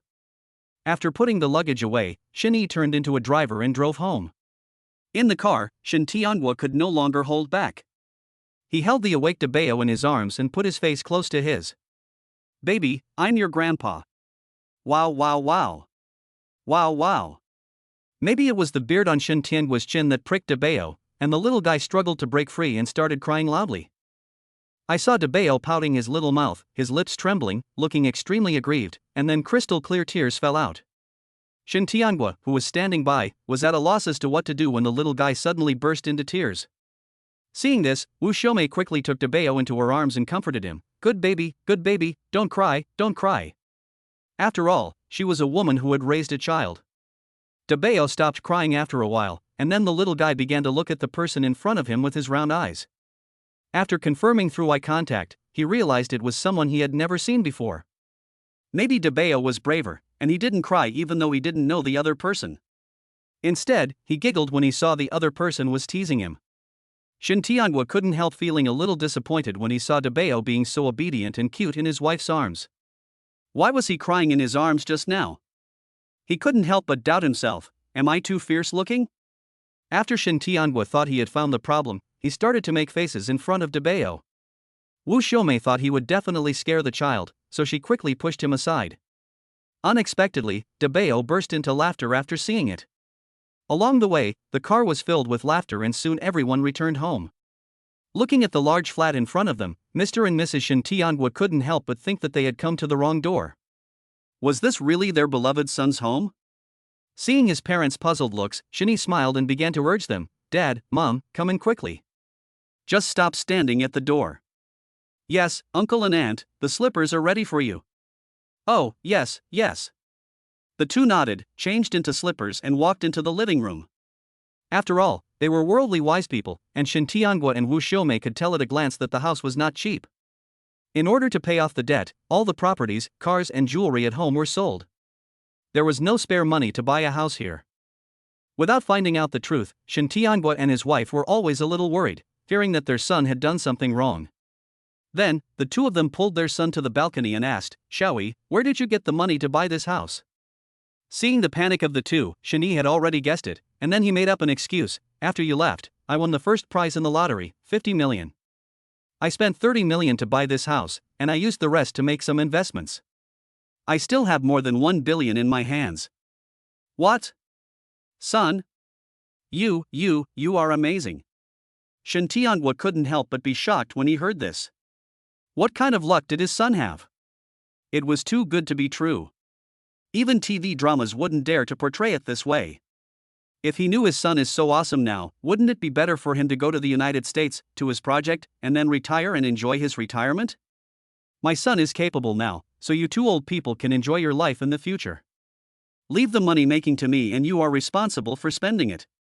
Parents have worked hard for half their lives, it's time to let them enjoy themselves.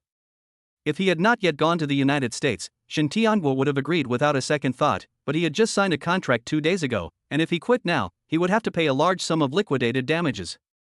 Then he said, a few days ago, an American took a fancy to my project. He is ready to invest 3 million in me.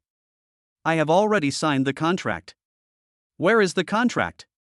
Let me see. Shin Yi had also looked at his father's project. The maximum investment in that project was 1 million. Now someone was investing 3 million. He felt it was a bit strange. Chapter 78, My son is too rich. Nowadays, there are some hidden clauses in contracts, and you will be cheated if you are not careful.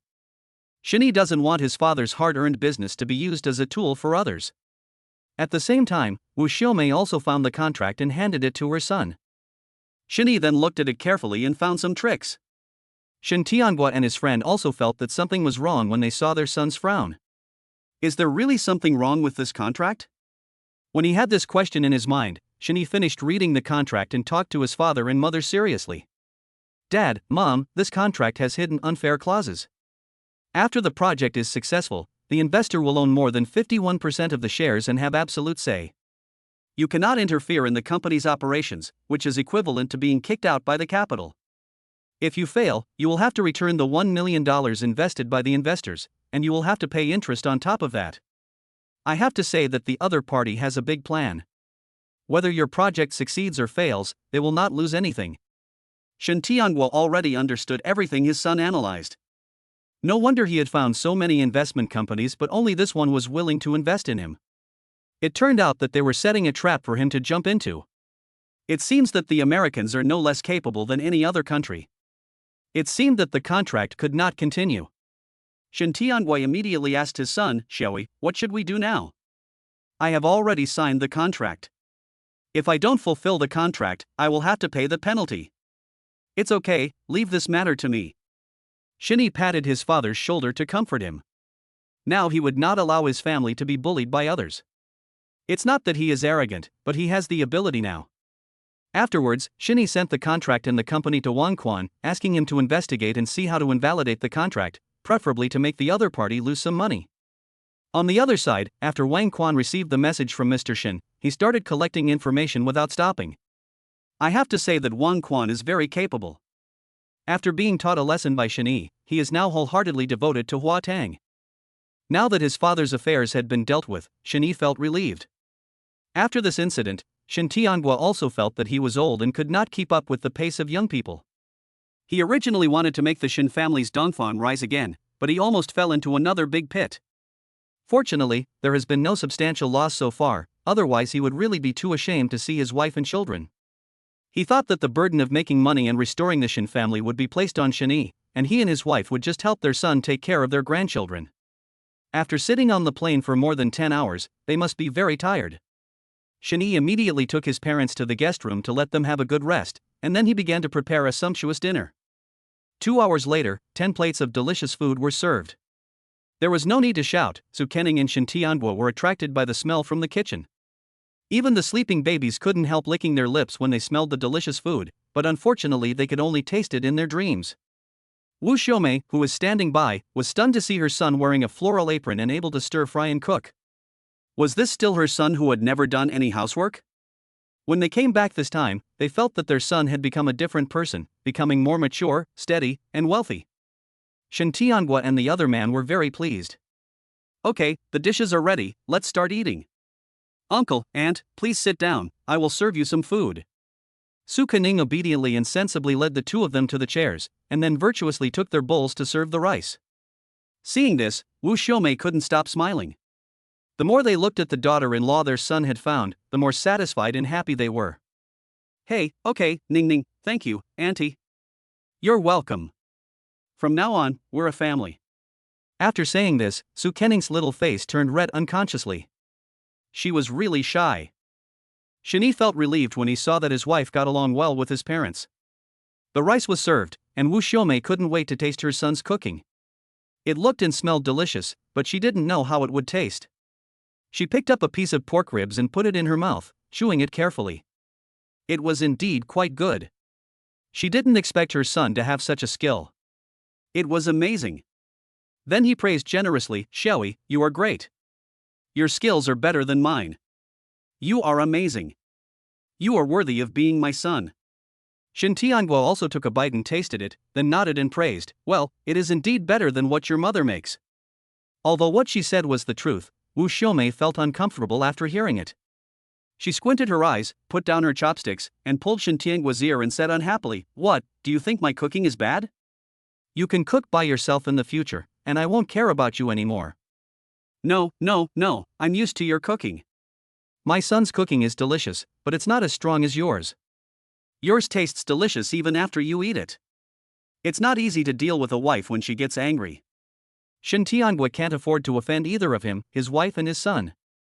He can only say nice things without blinking or beating his heart.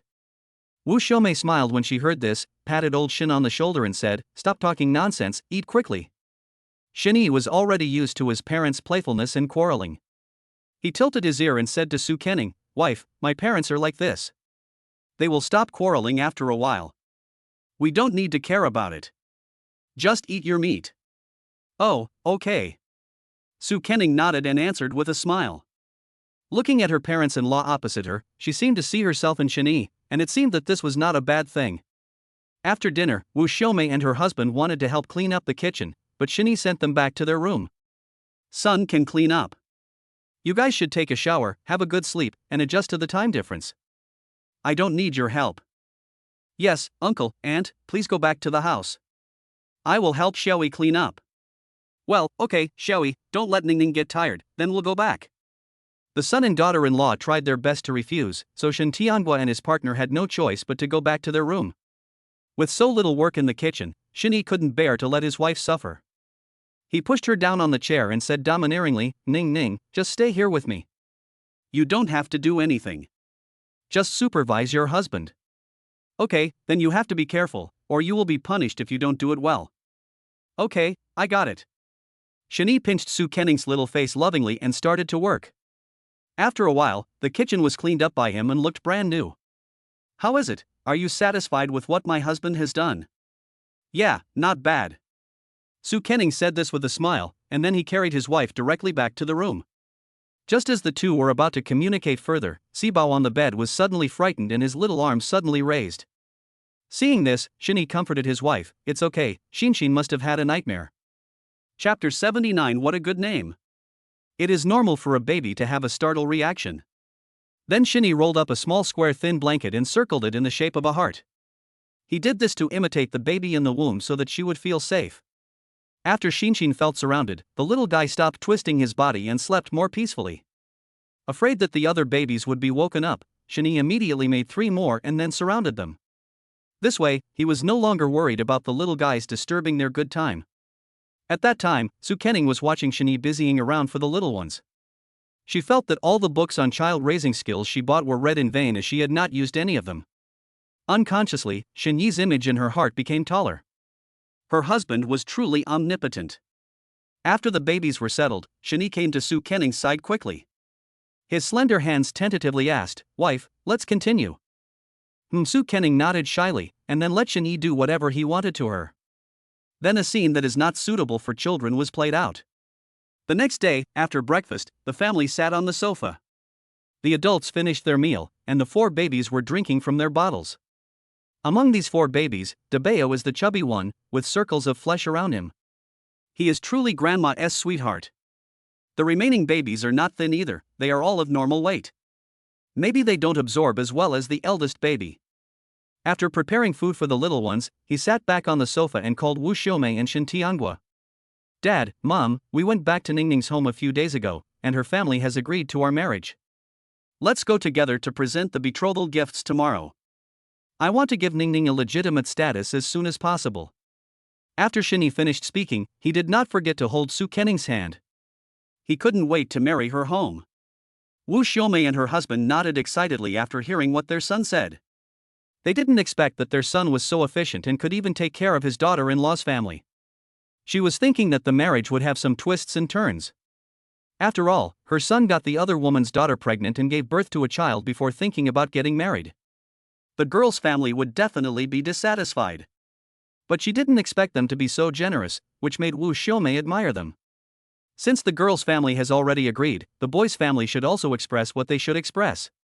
Then, Wu Xiaomei said happily, then we have to go out and buy some good gifts. The etiquette must be complete. Since Ningning has married into our family, we can't let her suffer any grievances.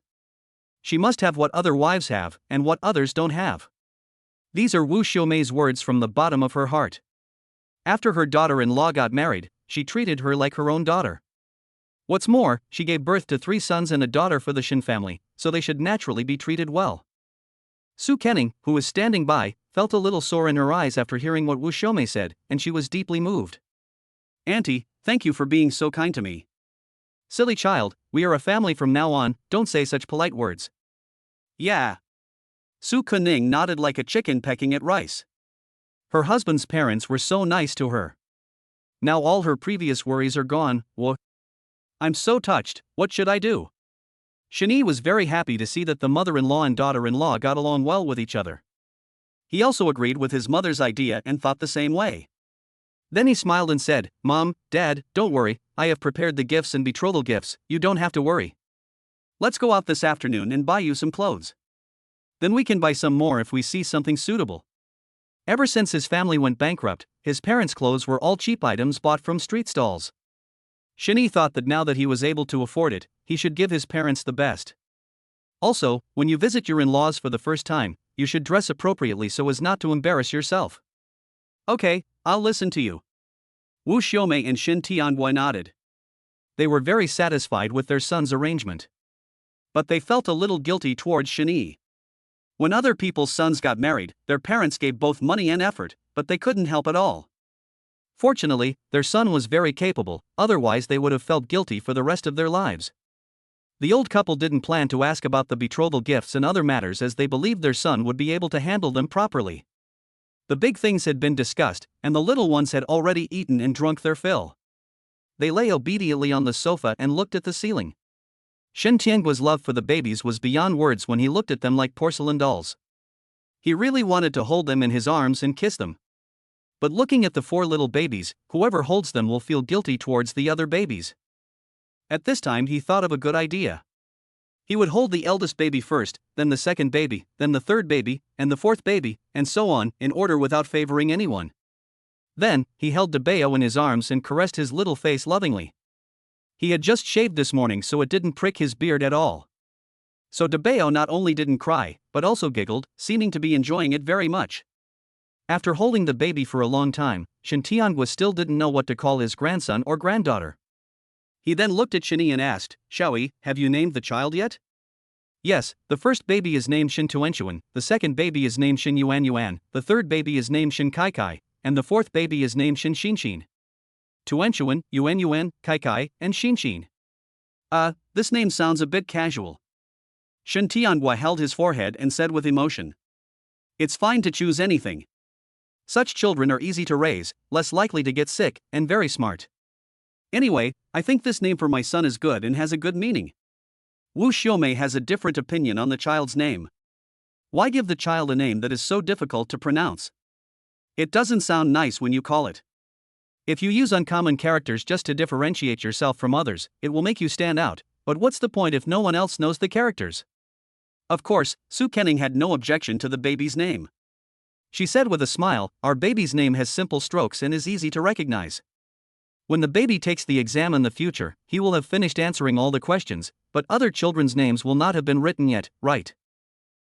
Ning Ning is right. I saw this kind of video a few days ago. Oh, that name is hard to write, but it's hard for the child to cry. The tears are falling down, it's heartbreaking to watch. Wu Xiaomei also agreed. She didn't want her grandchildren to suffer like this. As the saying goes, simplicity is the best way to achieve success. Simplicity is the truth. Everyone in the family who holds a high position has spoken, and as the last one in the family, Shin Tianghua certainly doesn't dare to have any opinion. Moreover, he now felt more and more that what everyone said was right, and that he was short-sighted. He then said with a smile, "Well, that makes sense. This is a really good name. P.S. I beg for free reminders and small gifts. If you think this book is good, please give it a 5-star rating. Thank you." Chapter 80: Shopping and Buying Clothes. At around 6 or 7 in the evening, the sun had not yet set and the breeze was still quite cool. Shinny looked at the sky outside, then called out to everyone and said, "The sun isn't that strong at this time, let's go to the mall as a family." "Okay, then let's pack up and go." Wu Xiaomei nodded and replied. At that time, several babies in the bedroom were still sleeping soundly. They had just finished drinking milk and fell asleep. The little ones didn't want to move when they fell asleep, and there was no way to let them go out to play, so she said to the sleeping babies, "Baby, we're going out shopping. We'll be at the mall when you wake up. When daddy and mommy hold you in arms later, don't cry or wake up. You have to listen to your mother, okay?" Su Kenning knew these naughty babies very well. If they didn't get enough sleep, they would cry for half an hour. In order to keep her ears clear, she simply lectured the little ones. At this stage, the communication between mom and dad and the babies is amazing, and it's better if they are obedient. When Su Kenning was pregnant, she would often touch her belly and tell the little ones some fun and interesting stories, so the babies were quite well behaved. Wow. Oh. The little ones opened their cherry mouths and made some sounds in their sleep. These sounds seemed to be responding to Su Kenning, "Mommy, we will be good and obedient." Soon after everyone changed their clothes, the 4 adults tiptoed to transfer the babies from the bed to the car. This time, the babies were very obedient. They didn't cry or make a fuss. They continued to sleep in the car. I have to say it was really awesome. Even Shin Tianghua, a straight man, couldn't help but praise, "Our baby is so obedient and well behaved, so rare." Of course not. My good granddaughter and grandson are not like someone when they were little. They were disobedient and always cried. Wu Xiaomei said with a smile, tapping the little girl's face. She also glanced at her son in the driver's seat. Shinyi, who was driving, rolled his eyes helplessly when he heard his mother's words. The reference of this someone was too obvious. He couldn't help but complain in his heart, "Mom, you might as well just tell me my ID number." Su Kenning, who was standing by, couldn't help but look at Shinyi while listening to her aunt telling these stories. She thought her husband would be an obedient and sensible boy when he was young, but she didn't expect that he turned out to be a bad boy. This huge contrast made it difficult for her to imagine what Shinyi looked like as a child. With curiosity, Su Kenning turned her head and looked at Wu Xiaomei with a smile and said, "Auntie, what fun things did Xiaoyi have when he was little? Tell me about it. There are so many things to say." Let me tell you. Wu Xiaomei changed into a relaxed and comfortable posture and began to talk about all sorts of things. If they were not in the car, the two of them would definitely be like the old ladies at the entrance of the village, full of gossip. The most embarrassed person in the car was Shinyi. As the person involved in the incident, he was already terribly embarrassed. "My mother told me a lot of embarrassing things that happened to him when he was a child." "Isn't this a public execution?" He wanted to resist but was stopped by Su Kenning. "Hubby, it's just talk. There are no outsiders here anyway." "Hey, don't worry, I won't tell anyone." After saying that, Su Kenning smiled smugly. Poor Shinyi had to provide entertainment while working as a free laborer. What had he done to offend anyone? Oh, forget it, as long as they are happy. Fortunately, they arrived at the largest shopping mall in Shanghai soon. Shinyi parked the car steadily in the parking space and opened the door, calling out to the others, "We're here, get out of the car." "Oh, okay." Su Kenning nodded, then took Wu Xiaomei's hand with a smile and said, "Auntie, we are at the parking lot. We can talk about Xiaoyi's story when we have time." "Okay." Wu Xiaomei said with a smile. The more she looked at this daughter-in-law, the more she liked her and the more satisfied she was with her. As for her son, she had long forgotten about him. Putting the little ones in the stroller, the group took the elevator to the 3rd floor of the mall. The first floor mainly sells jewelry, the second floor sells sports shoes and the like, the third floor sells men's clothing, the fourth floor sells women's clothing, the fifth floor has various restaurants, and the sixth floor has a cinema and amusement park. According to the floors, Shinyi thought about picking out suitable clothes for his father first. Maybe those who get off work 996 have all gotten off work. There are a lot of people in the mall, and the salesmen of various men's clothing are also shouting hard, "Let's learn about the high-quality men's clothing." Without putting on the clothes, he didn't know if they would fit him. Then Shani pointed to a store and said, "Dad, I think the clothes in that store are good. Let's go take a look." Okay. Since his son had spoken, he readily agreed as a father. As soon as I arrived at the store, the salesperson, wearing a professional black dress and flesh-colored stockings, ran over quickly in high heels and said with a smile, "Hello, welcome, feel free to try any style you like, I can get a number for you." Well, okay, help my dad choose a suitable outfit. The styles and colors in men's clothing stores are not as bright as those in girls' stores, and it's easy to get dazzled if you look at them too much. Compared to himself, the salesperson has been selling clothes for many years and must know which type Shin Tiangwa is suitable for. The customers all said so, and the woman readily agreed. Then she went to get a few sets of clothes and brought them to the customers. "Sir, these clothes are quite suitable for you, why don't you try them on? You can only know whether a piece of clothing looks good after you put it on." Good. Shin Tianhua nodded, then ran to the locker room to change clothes. Wu Xiaomei and Su Kenning sat on the sofa guarding the stroller. They just wait for Shin Tianhua to come out and then they will make their comments. If you want to make more money, you have to sell more clothes to get more commissions. Seeing that Shani was serious, the woman smiled and tried to sell him clothes. "Handsome boy, you are born to be a clothes hanger. You look good in everything you wear. Why don't you try a few pieces? We have a promotion in our store right now, and we can give you a 20% discount, which is definitely a good deal. Luxury menswear like us rarely hold events, and you definitely came looking for one." The woman spoke with rosy lips and white teeth and was extremely enthusiastic. Shani thought that he should dress more formally when he went to Su Kenning's house to propose marriage, so he nodded and replied, "Then go find me a few clothes, and I will try them on too." "Okay, please wait a moment." The saleswoman heard this and went to look for clothes happily. Not long after, Shin Tianhua had changed his clothes and walked out. The salesperson brought him a white striped t-shirt and black long ice silk men's trousers. He asked a few people tentatively, "How is it? Is this outfit okay?" "Yeah, not bad, but these pants are a bit long. Will they be hot?" Wu Xiaomei nodded. She was very satisfied with the old man's outfit, but she was afraid that he would get too hot. After all, shorts were definitely cooler than long pants in the hot summer. Chapter 81 Shin Yi's airplane-carried daughter. The saleswoman hurriedly helped Shin Tianhua straighten his trouser legs and then explained to Wu Xiaomei with a smile, "Auntie, you don't know our fabric. This is ice silk. Wearing these pants will make you feel cool and not stuffy at all. The fabrics for our brand's pants are specially supplied and not available in other stores." The woman kept praising her own brand in order to sell pants, but she did not exaggerate. It just sounded a bit like a street salesperson. Since people said that the pants were of good quality, Wu Xiaomei had no choice. Shani thought that he might as well buy some good quality clothes for them now.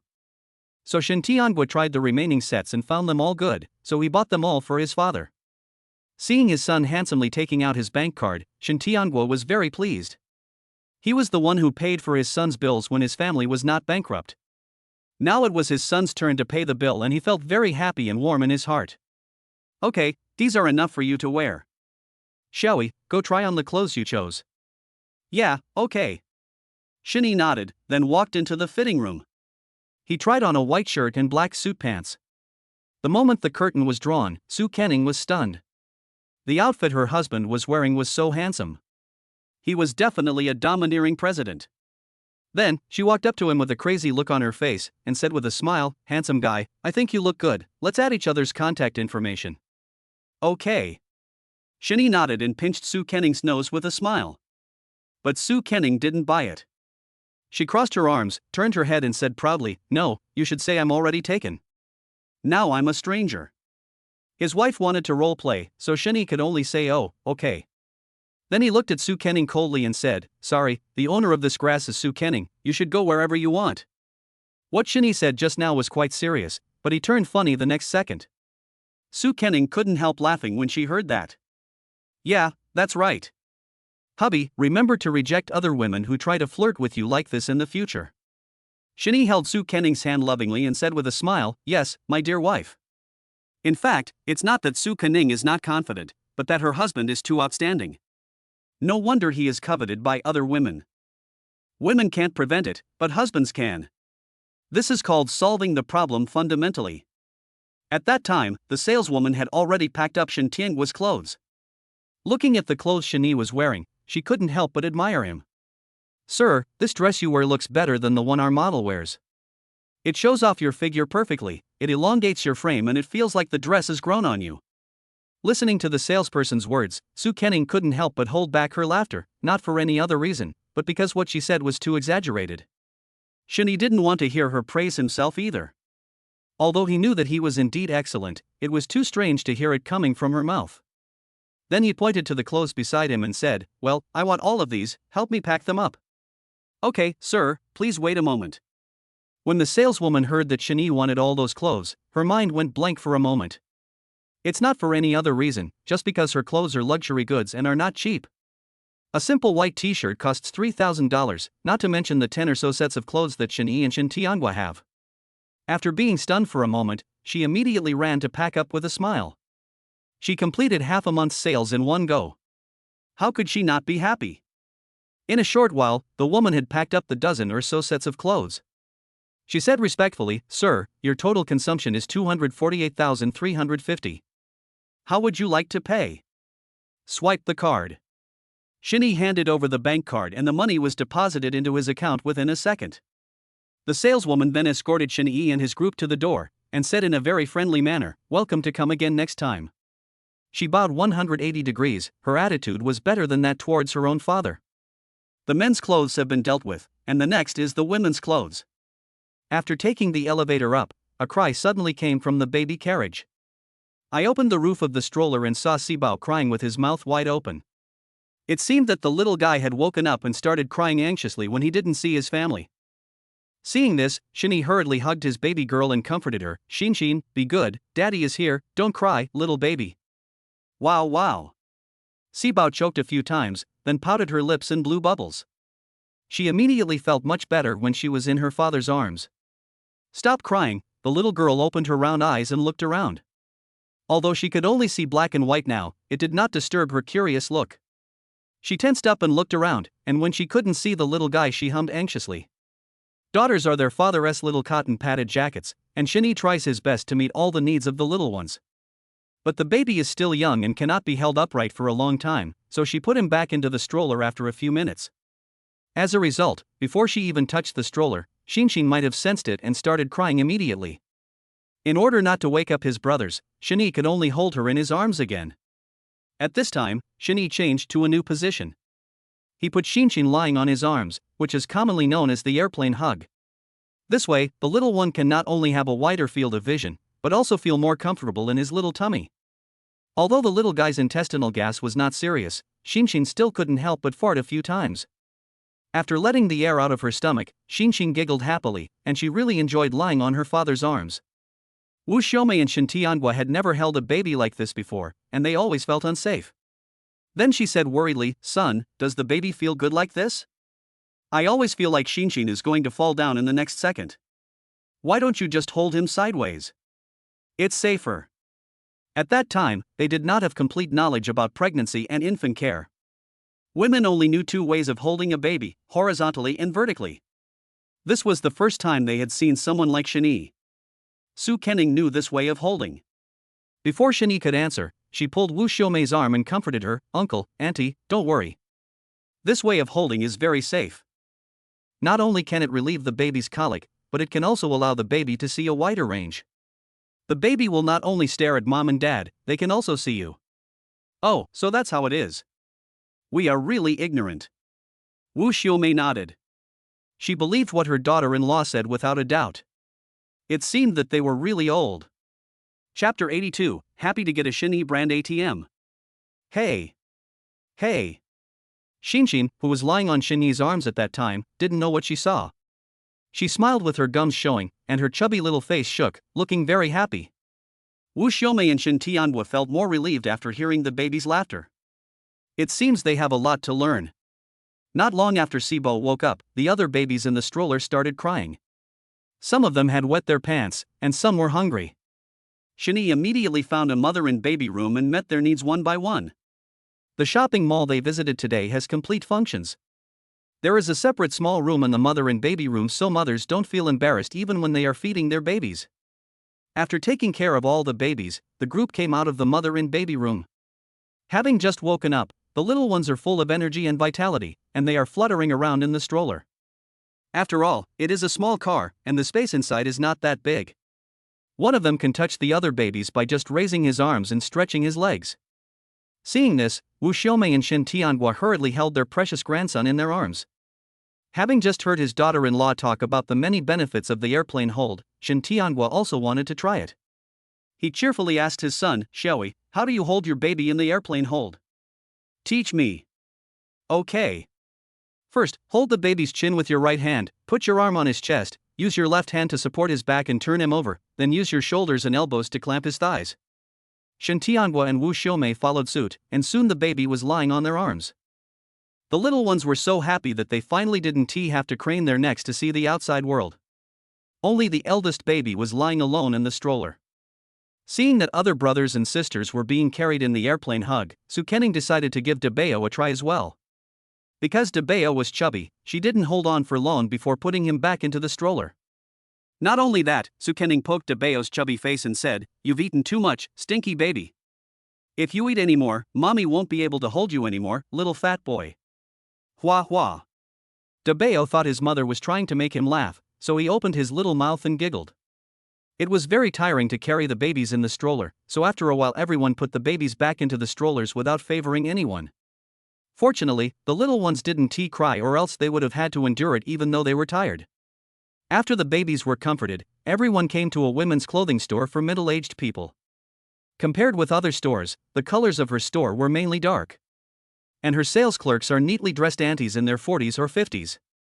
As soon as Wu Xiaomei stepped into the store, one of the middle-aged women came up to her with a smile and said, "Big sister, tell me which one you like and I'll find a number for you to try." The auntie might be a social leader, as she spoke enthusiastically to Wu Xiaomei. Good. Wu Xiaomei nodded. She was not angry but happy to hear a woman of her own age calling her sister. Who wouldn't want to be called younger at such an age? Women understand women best. After a while, Wu Xiaomei came out of the fitting room wearing new clothes. She came to Shen Tianhua and asked shyly, "Old Shen, how about this one? It looks good, not bad." Shen Tianhua answered happily.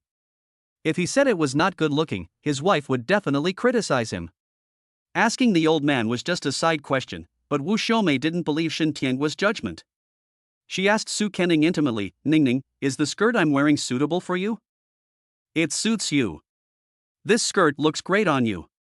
I think you look more than 10 years younger." Su Kening answered truthfully. Wu Xiaomei felt a little embarrassed after hearing it. My daughter-in-law said it looked nice, so of course I wanted it. Afterwards, she tried on some more skirts and just wrapped up the ones that looked good. Seeing that the clothes were almost ready, Wu Xiaomei said to the salesperson, "That's all. My son will pay." After saying this, she felt a little proud. Who can blame her son for being filial? The woman nodded enviously, then calculated the total price. A minute later she said, "The total cost is 157,420. How are you going to pay, young man?" "Swipe the card. Insert the card into the POS machine and the money will be deposited immediately." Before leaving, the elder sister held Wu Xiaomei's arm and praised her, "Sister, your son is so filial. How did you educate him? I'd be thankful if my son was half as good as yours." "I don't have any special methods, I'm just lucky." She felt very proud when she heard people praising her son. "In addition to buying some clothes, I also bought other daily necessities. Maybe this is the characteristic of this mall?" Every salesperson was extremely enthusiastic, but I didn't see any employees who were cunning. Dad and Mom have both bought new clothes, so why would Shani pass over Su Kening? Then he pulled his wife into a fashionable women's clothing store and said lovingly, "Honey, feel free to shop today. I will pay for your expenses." In fact, it's not that Su Kening didn't want to buy it, it's just that she had just given birth and her figure hasn't recovered yet. "It would be such a waste if I buy these clothes now and then I can't wear them when I lose weight later." Then she rejected Shani's kindness and said with a smile, "I have a lot of clothes, and I don't need to buy new clothes. Hubby, let's go and check out the clothes for the babies." After Su Kening finished speaking, she wanted to pull Shani out, but he would not give his wife a chance. He pulled his wife into his arms with a tugging motion, and then said domineeringly, "No, if you don't pick out 10 or so pieces, we won't leave today. We'll talk about the baby's clothes later." Choose yours first. Go quickly. Oh, when her husband became serious, Su Kenning could only pout and obey his instructions. The staff on the side were very envious of Shen for doting on women. When will they hear a man say to them, "Don't come back until you spend all your money"? Just thinking about it, the staff member felt extremely happy, but when she opened her eyes, she was still a miserable worker. Forget it, she should just work hard to earn money. Everything is possible in dreams. At that time, Su Kenning held a blue dress and asked politely, "Hello, do you have this dress in my size?" Yes, I'll find a number for you right away." The staff member began to search busily. Shen, who was standing by, nodded in satisfaction when he saw his wife picking clothes obediently. Wu Xiaomei and Shen Tianhua smiled secretly with their hands covering their mouths when they saw this. Our son still dotes on his wife very much, so we are relieved. You don't have to worry about your son treating Ning Ning badly. There is a gene in our family that encourages people to spoil their wives. After saying this, Shen Tianhua patted his chest proudly. His expression seemed to be telling Wu Xiaomei, "Praise me now." Wu Xiaomei couldn't help but roll her eyes when she saw it. Bah, how shameless. Shen Tianhua, was he wrong? Chapter 83. The quadruplets are watched. Wu Xiaomei was not polite when she criticized Shen Tianhua. If you want to say who deserves the most credit, it's definitely her. She educated her son and husband so well. It would be a shame not to give her a certificate. Although Su Kunning's figure has not recovered to its peak period, she is still slim. Except for a little fat on her belly, the rest of her body is well proportioned. With fair skin, beautiful looks, tall stature and slim figure, any clothes look good on her. She is truly a clothes hanger. Even the saleswoman couldn't help but exclaim, "Ma'am, you look like a model in these clothes. Any photo you take would be perfect for a magazine cover." "Hey, thank you." Su Kenning felt a little embarrassed when she heard other people's compliments. Then she ran to Shen and asked, "Honey, what do you think of me wearing this skirt?" No matter who you are, a common problem when buying clothes is asking others whether the clothes look good or not. Although liking the clothes yourself is the most important thing, it will make you happier to receive compliments from others. Hearing this, Shen put down his phone, looked at his wife, and said with a smile, "It looks good, it makes your skin look very white." He was just browsing his phone and saw the following search history: how should you answer if your girlfriend asks you if your clothes look good or not? Then the male blogger, with a bruised face, told the majority of male netizens with a painful lesson: my wife asks you, you must see the clothes before you can say compliments. Don't just play with your phone and say perfunctorily, give genuine compliments, or that's what I'll end up with. After getting the answer, Shen got full marks. Of course, Su Kenning was even happier because she wore clothes for her husband to see. If Shen knew what his wife was thinking, he would definitely say, "Actually, I still like you without clothes." Because Su Kenning had outstanding looks and a good figure, she quickly selected many suitable clothes. Seeing that she had almost finished her selection, she said to the salesperson, "Okay, please pack these clothes for me." "Yes, ma'am." After saying that, the staff member took the clothes and walked towards the cashier. Seeing that his wife had successfully completed the task he had assigned her, Shen happily put his arm around Su Kenning's slender waist. "The total is $234,530. How would you like to pay?" Swipe the card. Shen handed over the bank card, and the money was soon deposited into the account. At that time, the salesperson came towards the group with a bunch of black items in white packaging. She smiled and said, "This is a gift from our store. If you spend more than 20,000 yuan, you will get a pair of stockings for free. There are 11 pairs in total. You are welcome to come again next time." "Oh, thank you." Su Kenning thanked politely and then took the gift. Shen, on the other hand, looked at the gifts with great interest and said thoughtfully, "I wonder if the quality is good?"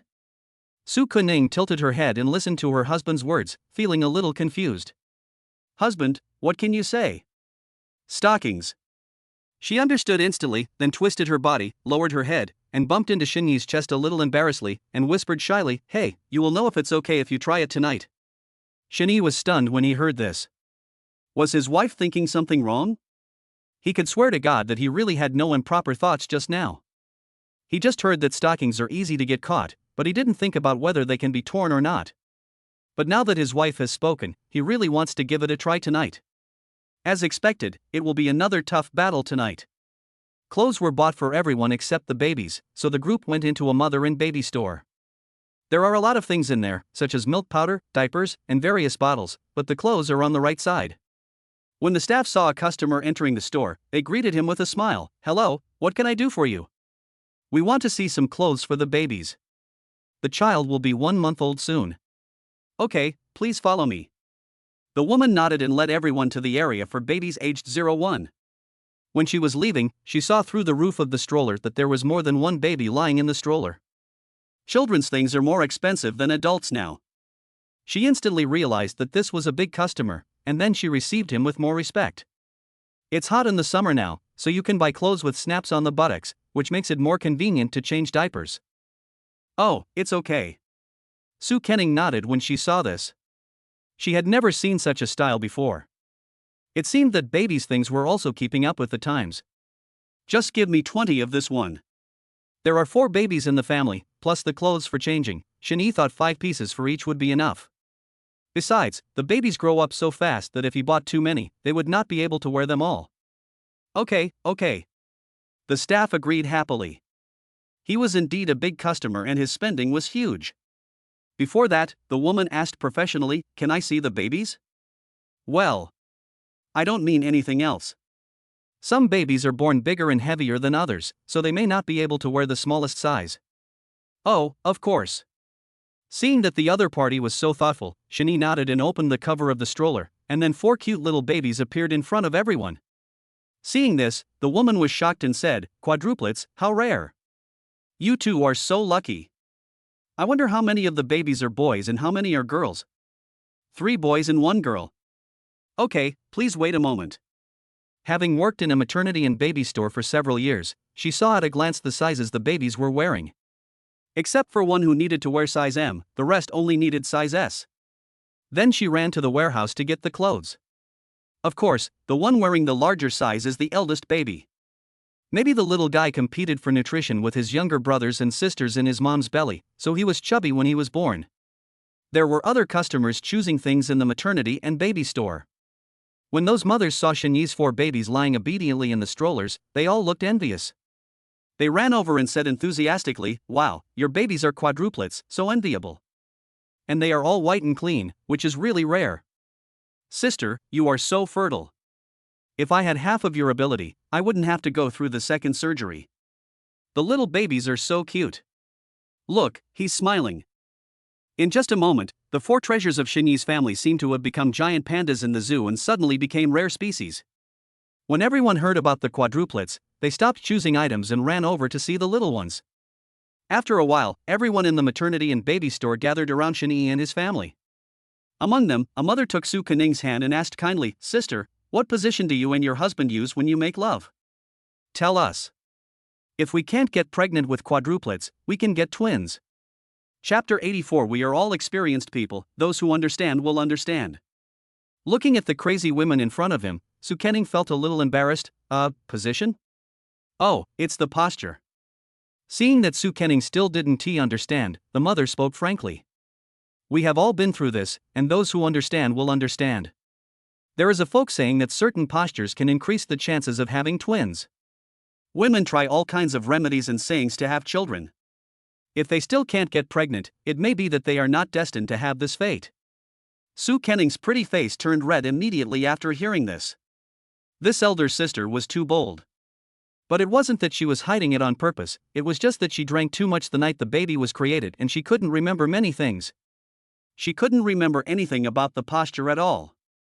Sue Kenning only remembered that when she woke up the next morning, her back and waist ached, and she even had to keep her legs together when walking. Then she shyly replied, "Actually, they are just some common positions. You can try them more." If she didn't say anything, these mothers would definitely think that Sue Kenning didn't want to tell anyone, so she spoke ambiguously and gave the answer so as not to offend anyone. After hearing the news, the mothers left one after another. When they were leaving, their expectant eyes when they looked at Shani's 4 babies were so charming that it seemed that there are many people who like babies. Soon, the salesperson brought the clothes that Shani wanted. Seeing that the baby was so cute, he hurriedly took the clothes to the cashier to pay. In fact, it's not because they are afraid of seeing it, but when there are too many people, the chance of the baby getting sick increases. For the baby's health, Shani thought it would be better to be safe. After paying the bill, all the necessary items were purchased, and Shani and his party returned home. Tomorrow is the day to propose marriage, so the Shin Tiangwa couple went to bed early at night. After feeding the babies and changing their diapers, Shinny returned to bed. At that time, Su Kenning was lying on the bed with her eyes wide open, recalling what her mother had asked her during the day. No matter how hard she tried, she couldn't remember what happened that night. Seeing this, Shinny asked gently, "Wife, what are you thinking about? Why aren't you sleeping yet?" "Well." Su Kenning turned around after hearing that, and then said seriously, "I'm thinking about the night I was with you 10 months ago." Ahem ahem. When Shinny heard the news, he couldn't help but cough a few times. His brain was working fast, and he could only think of one answer. Could it be that his wife wanted to reminisce? If she wanted to, she could just tell him directly, why beat around the bush? As soon as he thought of this, he rejected it. His wife was shy and would probably feel embarrassed. After thinking about it, Shinny was about to cover himself with the quilt and get down to business, but unexpectedly Su Kenning said, "Today, a mother who was older than me asked me, what position did we take when we made the baby? They also wanted to learn whether they could conceive multiple babies by following our posture, but I didn't think of it." After Su Kenning finished speaking, her face turned red. She felt embarrassed to think about embarrassing things in broad daylight, let alone say these things in front of Shinny. "Husband, do you still remember?" I forgot to." Shinny answered awkwardly when he heard that. He was very drunk that night and didn't remember anything when he woke up in the morning. He didn't even know there was a woman beside him at night, let alone those things he should have remembered but didn't. It doesn't matter if you don't remember the past, just remember the future. Then he stroked Su Kenning's chest with his slender fingers, and said with a sly smile, "How about we think about it carefully tonight? P.S. I am not feeling well today, so I will take a day off. I will update as usual tomorrow." Chapter 85 Propose Marriage. It was already late at night when the two of them finished. Su Kenning looked at the alarm clock on the wall and shyly punched Shinyi's chest with her little fist. "Hubby, it's all your fault. It's so late already, and we still have to go back to my house tomorrow." "No, I have to go to bed." If Tang Wanzhou saw her returning home with dark circles under her eyes, she would probably be lectured again. Then Su Kenning moved over, covered herself with a thin quilt, closed her eyes and began to think. Shinyi was confused by what Su Kenning said. Who asked him to be more forceful? Did his wife not recognize him after she put on her pants? We can only blame the system for giving out incredible rewards, otherwise it wouldn't have taken so long. You can never win the argument with a woman, so Shinyi lay down next to Su Kenning, hugged her slender waist and fell asleep. It gets light early in the summer. The next morning, Shinyi and Su Kenning were still fast asleep when there was a knock on the door. Then Wu Xiaomei said, "Xiaoyi, Ningning, it's already 7 o'clock. You should get up, have breakfast, and clean up." "Okay, Mom, we'll get up right away." Hearing the call, Shinyi sat up suddenly and answered. In fact, under normal circumstances, Wu Xiaomei would not call them no matter how long they slept together, but today was a special day, as it was the day they went to the girl's house to propose marriage. When visiting relatives, it is better to go early rather than late, as this is also to leave a good impression on the in-laws. Seeing that her son responded to her, Wu Xiaomei went back to the kitchen to prepare breakfast. Soon, Shinyi and Su Kenning had put on their clothes and pushed the door open and walked out. The babies woke up at around 5 o'clock, and now they are taking a nap.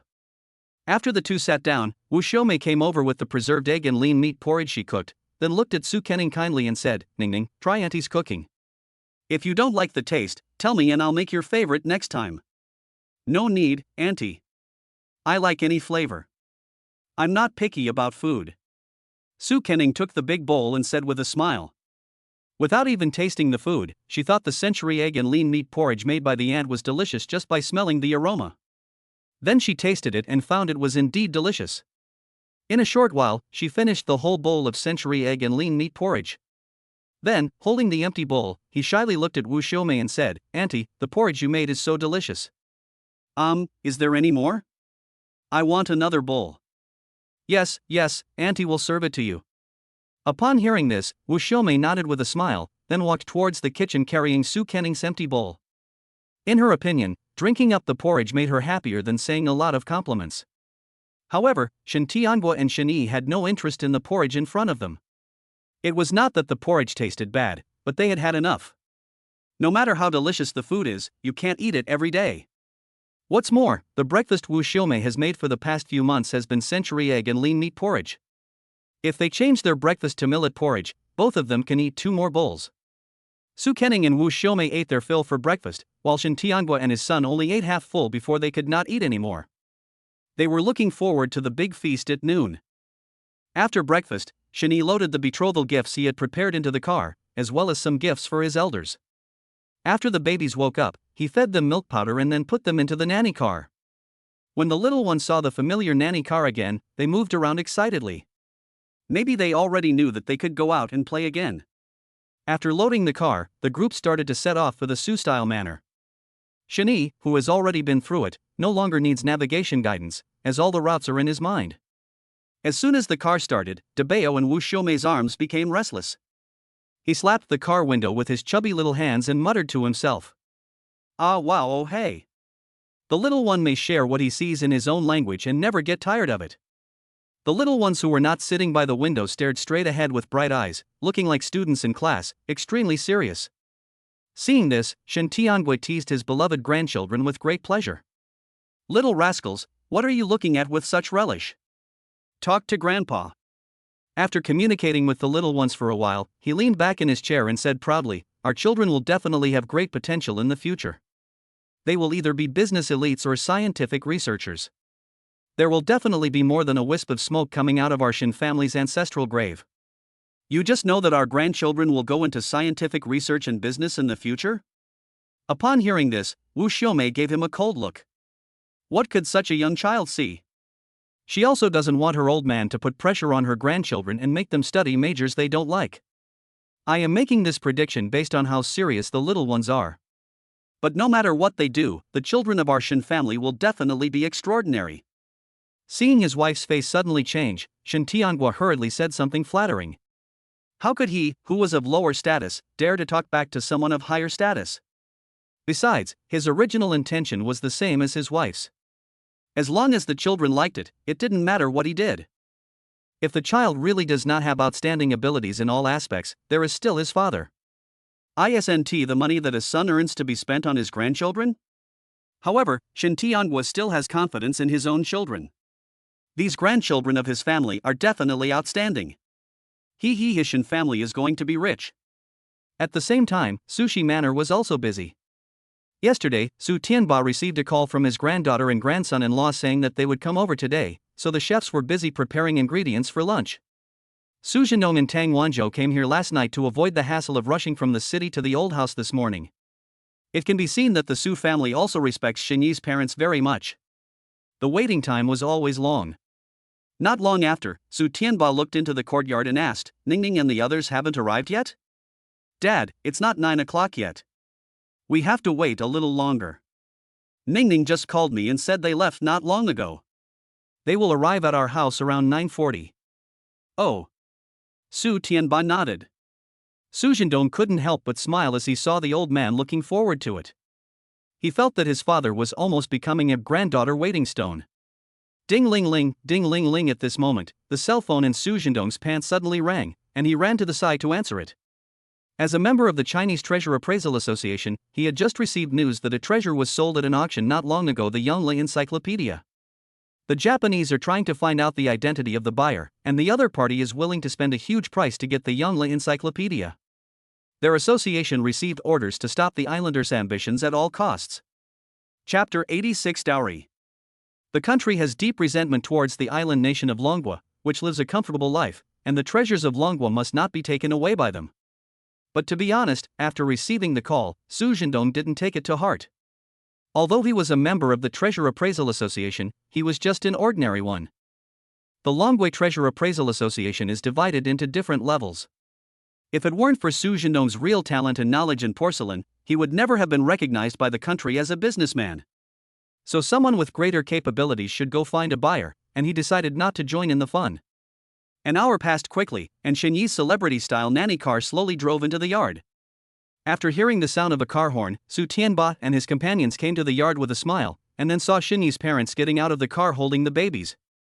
Seeing this, Tang Wanzhou greeted them enthusiastically. You must be tired from the long car ride. Come to the living room and take a rest. Wu Xiaomei said with a smile, we are not tired at all. Big sister, I'm sorry, we are late. If they knew about their grandson, they would definitely visit their in-laws earlier, otherwise people would think that their family looked down on them. Tang Wanzhou understood the hidden truth. She waved her hand and said kindly, "Don't talk about that. We are a family now. Let's not talk about two different things. Please come in." Hey, okay. Wu Xiaomei felt relieved when she heard her in-laws say this. After the woman finished her polite words, Shen Tianguo also entered the living room under the greeting of Su Zhendong. Seeing that the two families were getting along well, Shen Yi and Su Kenning looked at each other happily, then they followed in hand. As soon as he entered the living room, a servant brought in freshly brewed tiguanyin. Seeing this, Su Tianba greeted them enthusiastically, "My dear relatives, this is the top quality tiguanyin I recently photographed. Come and try it." "Good." Shen Tianguo nodded, then picked up the teacup and took a sip. He hadn't had such good tea for a long time, and his eyes suddenly lit up. "Oh, good tea." After a while of pleasantries and chatting about family matters, Shen Yi looked at his father and mother and gave them a look. Seeing this, the two of them instantly understood their son's intention. After looking at each other, Wu Xiaomei explained the purpose of her visit today. "Well, we are here today for the marriage of our two children. They are already grown up, so it's time to settle down. And the babies also need to be registered as soon as possible. Ningning is a child that Tianguo and I both like very much. Don't worry, we will definitely treat her as our own daughter. We will not skimp on the proper etiquette or procedures. We have brought the betrothal gifts today. Please take a look. If you are not satisfied with anything, just let us know. We will definitely do what you ask." As the boy's parents, Wu Xiaomei spoke very sincerely and kept a very humble attitude. When Su Tianba and his companions heard Shen Yi's parents say this, they nodded in satisfaction. What their family values is attitude and character. The betrothal gift is just a token of appreciation. After all, the Su family is not short of money. Seeing that it was his turn to perform, Shen Yi immediately went to Su Kenning's family and took out the prepared documents and property certificate. He held it and said, "Uncle, Aunt, Grandpa, this is the property certificate of the Imperial Capital Villa. This is the share certificate of the Birch Hotel, which contains 20% of the shares." As Shen Yi spoke, Su Tianba and the others were shocked when they heard it. Although his family didn't care about the money, the amount given by their grandson-in-law was too much. The total amount is more than 10 billion. It can be seen that Xiaoyi really put his heart into it. Finally, he took out the antique he had auctioned 2 days ago from the box and said with a smile, "This is the Yongle Encyclopedia from the Ming Dynasty. My dear elders, this is all the betrothal gifts I have prepared. If you think it is not enough, I can go back and prepare some more." Shen Yi was full of sincerity and proposed to Su Kenning with all his heart. Ahem. Su Tianba coughed to cover it up. How dare he complain that it was too little? The antiques were all displayed. Even families with financial resources comparable to a Su family might not be able to offer such a large betrothal gift, which clearly shows Shen Yi's sincerity. Not a few.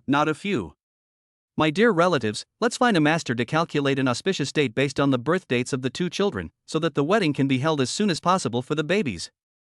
Well, okay, we'll find someone to calculate the date when we get back. Hearing Su Tianba say this, Wu Xiaomei hurriedly agreed, and the marriage was settled. Just now, Su Zhendong was shocked by the betrothal gift brought by Shen Yi. Until he saw the antiques on the table, he reacted. The mysterious buyer who bought the Yongle Encyclopedia was his son-in-law. Then, Su Zhendong pulled Shen Yi aside and asked him about it. After confirming it, he called the president of the Longwei Treasure Appraisal Association. After hearing the news, the other party hurried to the Su-style manor, fearing that Shen Yi would run away if it was too late, but he didn't care about it at all. Before we knew it, it was noon and the lunch was ready.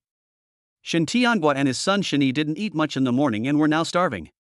Only after Su Tianba started inviting everyone to eat and drink did the two of them start eating. Today, the Su family is the host and the Shen family is the guest.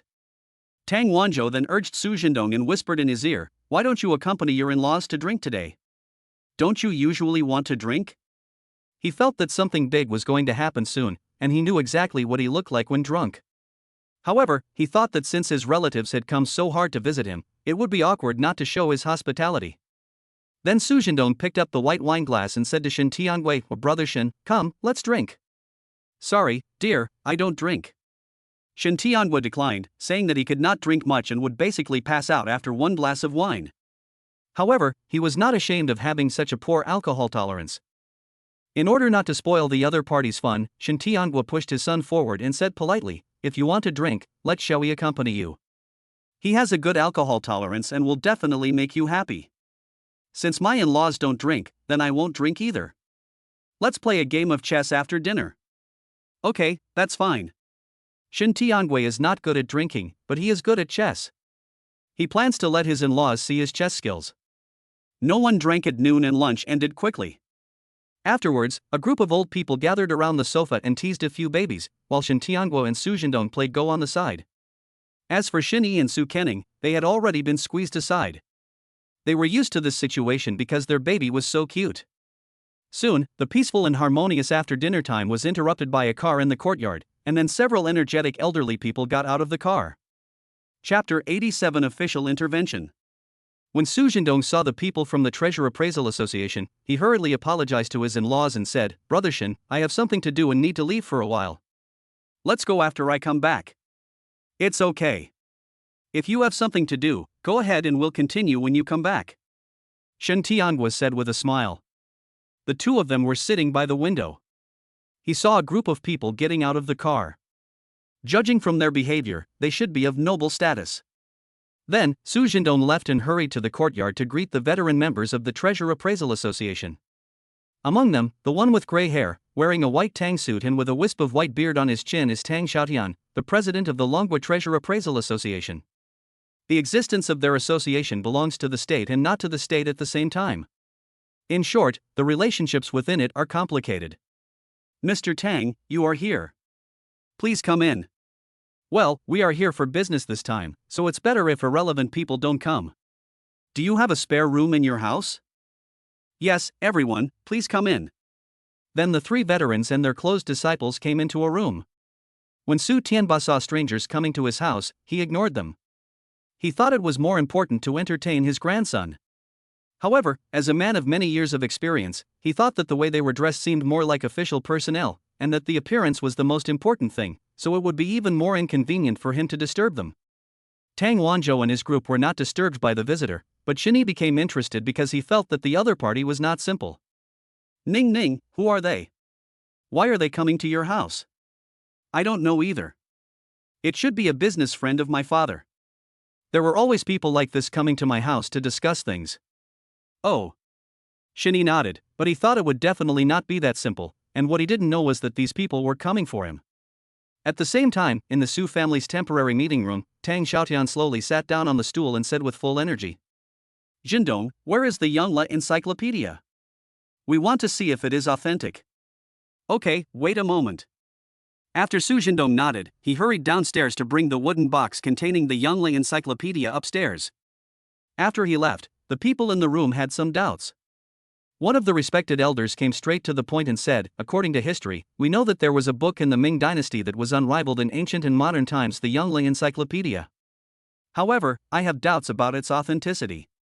I think the fact that people from the island country traveled all the way to Long Country to auction this precious tree is enough to prove its authenticity. To be honest, I feel like something is amiss with this matter. Since the Japanese had made all the necessary preparations, why didn't they just buy it at the auction? Instead, they let us know through the rumor. This might be a setup, right? We better be careful." Everyone was talking at once, and it was Tang Xiaotian who broke up the irrelevant discussion.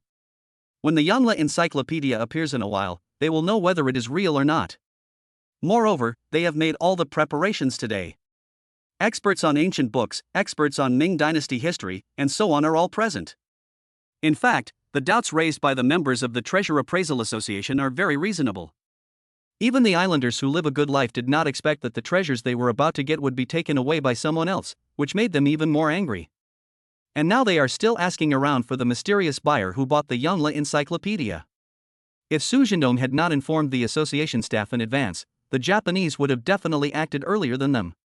Soon, Su Jindong entered the room holding a wooden box, and he opened the box in front of everyone. Then, one after another, ancient books full of the flavor of the times appeared before the world.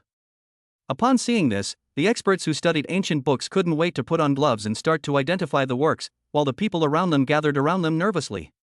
After half an hour of comprehensive appraisal, the expert wiped the sweat from his forehead and said to everyone happily, "This is definitely the Yangla Encyclopedia from the Ming dynasty. It is a real treasure. What? This book is actually real? Are you seeing things, Lao Zhen? I am responsible for what I said. I am sure I am not mistaken. This is the real thing without a doubt. If you don't believe me, ask someone else to check it out. Humph. Hearing someone questioning his professional ability, Lao Zhang angrily took off his gloves and sat on the chair. He has been diligent for so many years and has never made a mistake. Now he despises himself for being old and having blurry eyes? Seeing that Lao Zhang was angry, Tang Xiaotian quickly comforted him. Everyone knows that you, Lao Zhang, are a master in the field of identifying ancient books. Lao Zhao is just confirming it. This ancient book is really better, and it is a blessing for the Dragon Kingdom. You are still a nice person to listen to, unlike someone who has a donkey dung ball in his mouth and speaks in a foul way. Lao Zhang said proudly, without caring about Lao Zhao's face at all. Who made him provoke him? The results of the ancient book's appraisal have come out. The next step is to understand the situation at the auction site at that time to determine the islanders' purpose. Then Tang Xiaotian said, Zhendong, can you call your son-in-law over? We want to find him to understand the situation at that time. No problem. I'll go right away. To be honest, Su Zhendong has now become a professional errand runner. There's nothing he can do about it since he is also involved in this matter. When they got downstairs, Su Zhendong pulled Shini upstairs. Shini was a little confused. He asked his father-in-law, Uncle, what are we going to do? Some important people will ask you questions in a while, just tell the truth. Oh. Shini nodded. He didn't expect that the strangers who came today were coming for him. Seeing his father-in-law's expression, he thought that the other party might just be asking a simple question, so he didn't think much about it. As soon as he entered the room, everyone in the group was sitting on chairs looking at him, their eyes full of scrutiny. Since he had done nothing wrong, Shini said politely, what do you want to ask me? Ask. Hearing this, Tang Xiaotian happily invited Shini to sit on the sofa, and then asked kindly, young man, what's your name? Shani. Then tell us about the auction of the Yongle Encyclopedia, especially the information about the Japanese. Good. Shini nodded, and then described what happened at the auction that day, including the attitude of the Japanese people behind the auction. After their inquiries, Shini also got the information that this group of people also came for the Yongle Encyclopedia. Judging from their dress and behavior, they look more like official people. After hearing this, everyone understood the whole story.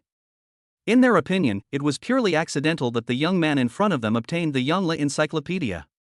So he had nothing to do with the islanders. Then, Tang Xiaotian continued to ask Shini, what are your plans for this book?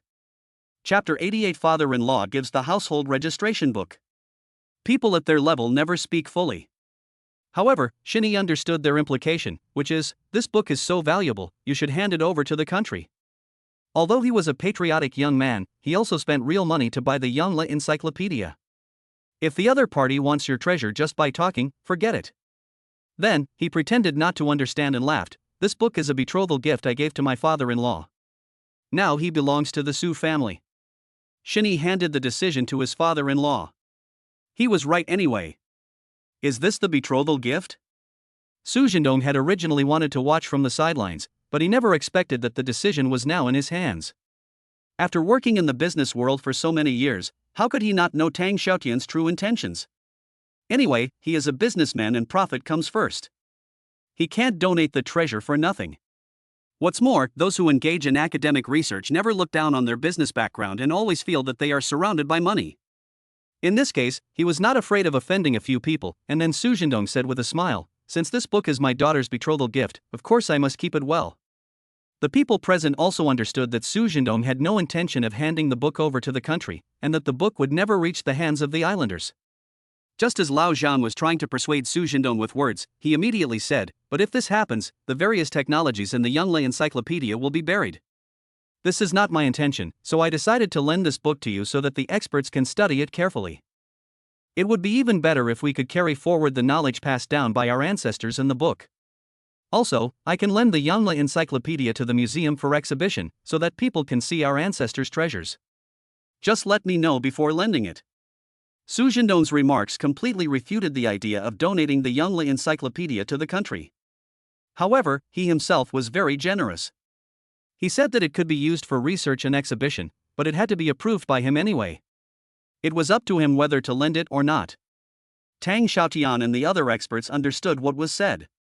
After all, free donation is a personal behavior. Moreover, if they came across something good, they might not be willing to hand it over. But this is also a good ending. Except that it is not kept in the country, the Yanla Encyclopedia has fully realized its greatest value. Well, okay, thank you Jindong for supporting our work. However, the Japanese are eyeing it now, so it is safest to keep the Yanla Encyclopedia in the National Museum. There are advanced equipment and 24-hour patrols inside, so it will definitely not be stolen. Tang Xiaotian made this strategy based on the overall situation. Upon hearing this, Su Jindong nodded in agreement. Okay, then you can take the Yanla Encyclopedia away, but please sign a document for me before you leave. After all, this is my daughter's betrothal gift. Ah, okay, no problem. They are all old foxes. Su Jindong is just taking this as a precaution. What if they just take the things and leave? It is better to have some protection. The first principle as a businessman is to never suffer losses. Soon, Tang Xiaotian drafted a document, signed his name personally, and then took the Yanla Encyclopedia away. With this thing, I don't have to worry about them turning against me. Afterwards, the other party did not violate any agreement.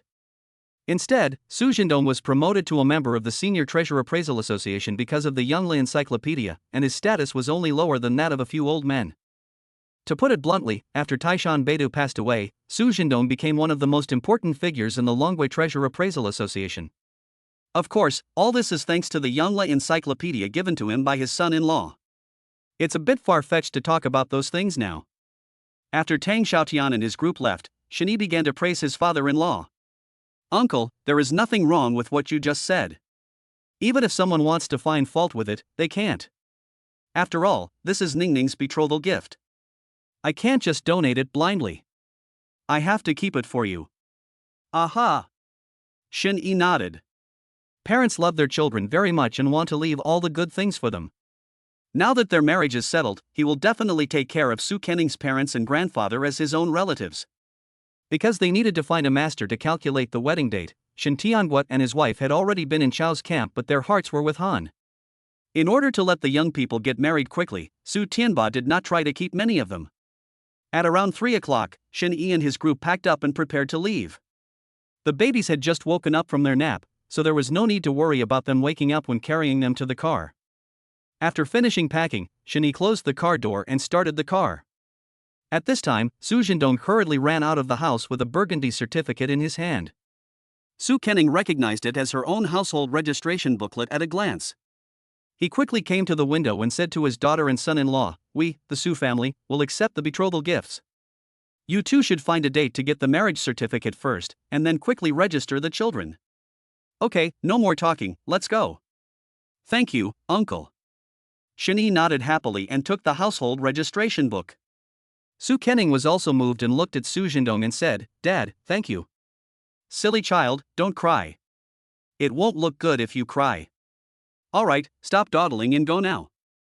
Seeing his daughter crying, Su Jindong's eyes also became moist. In order not to show his cowardly side in front of his daughter, he hurriedly urged a few people.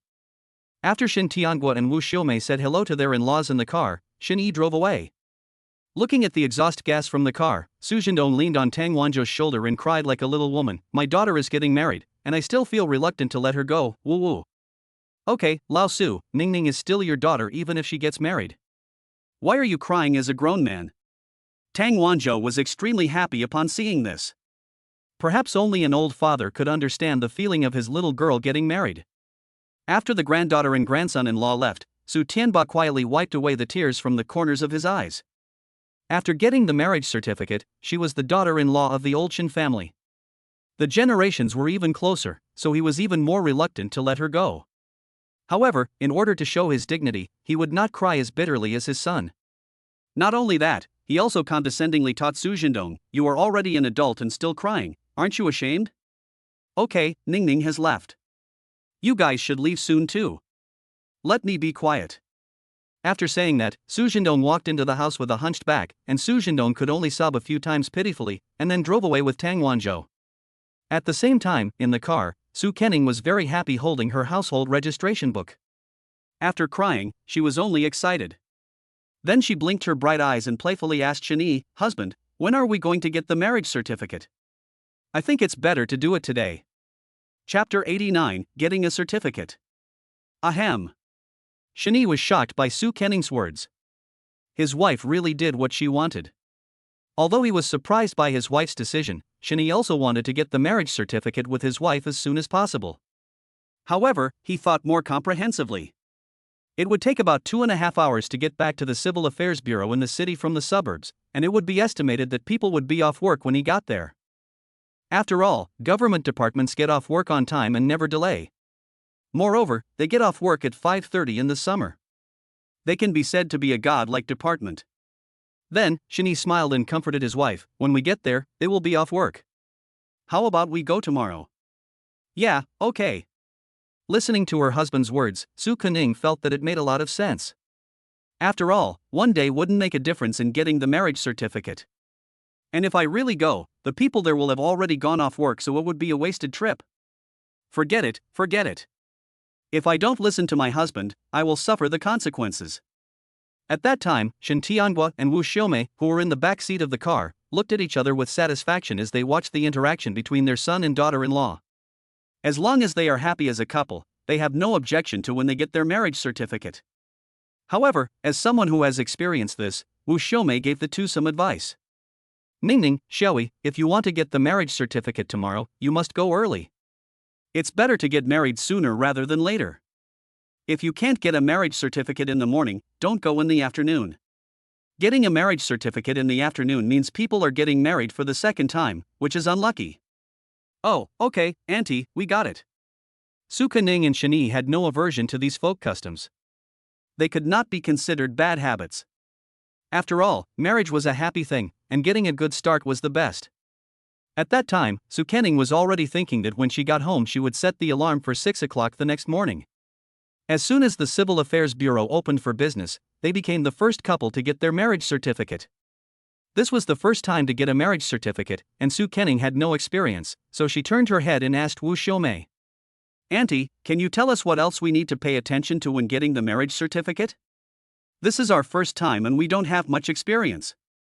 Please tell us everything. It's been many years. I don't know what it's like now. I just remember that we got married at that time." "Well, tell me about it."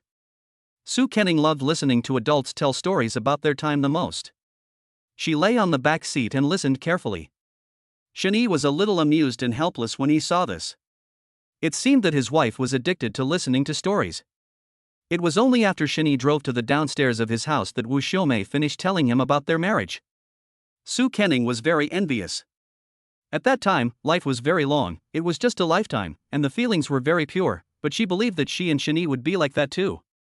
After dinner, Soo Kenning sat on the sofa, holding her mobile phone and checking some information about getting a marriage certificate.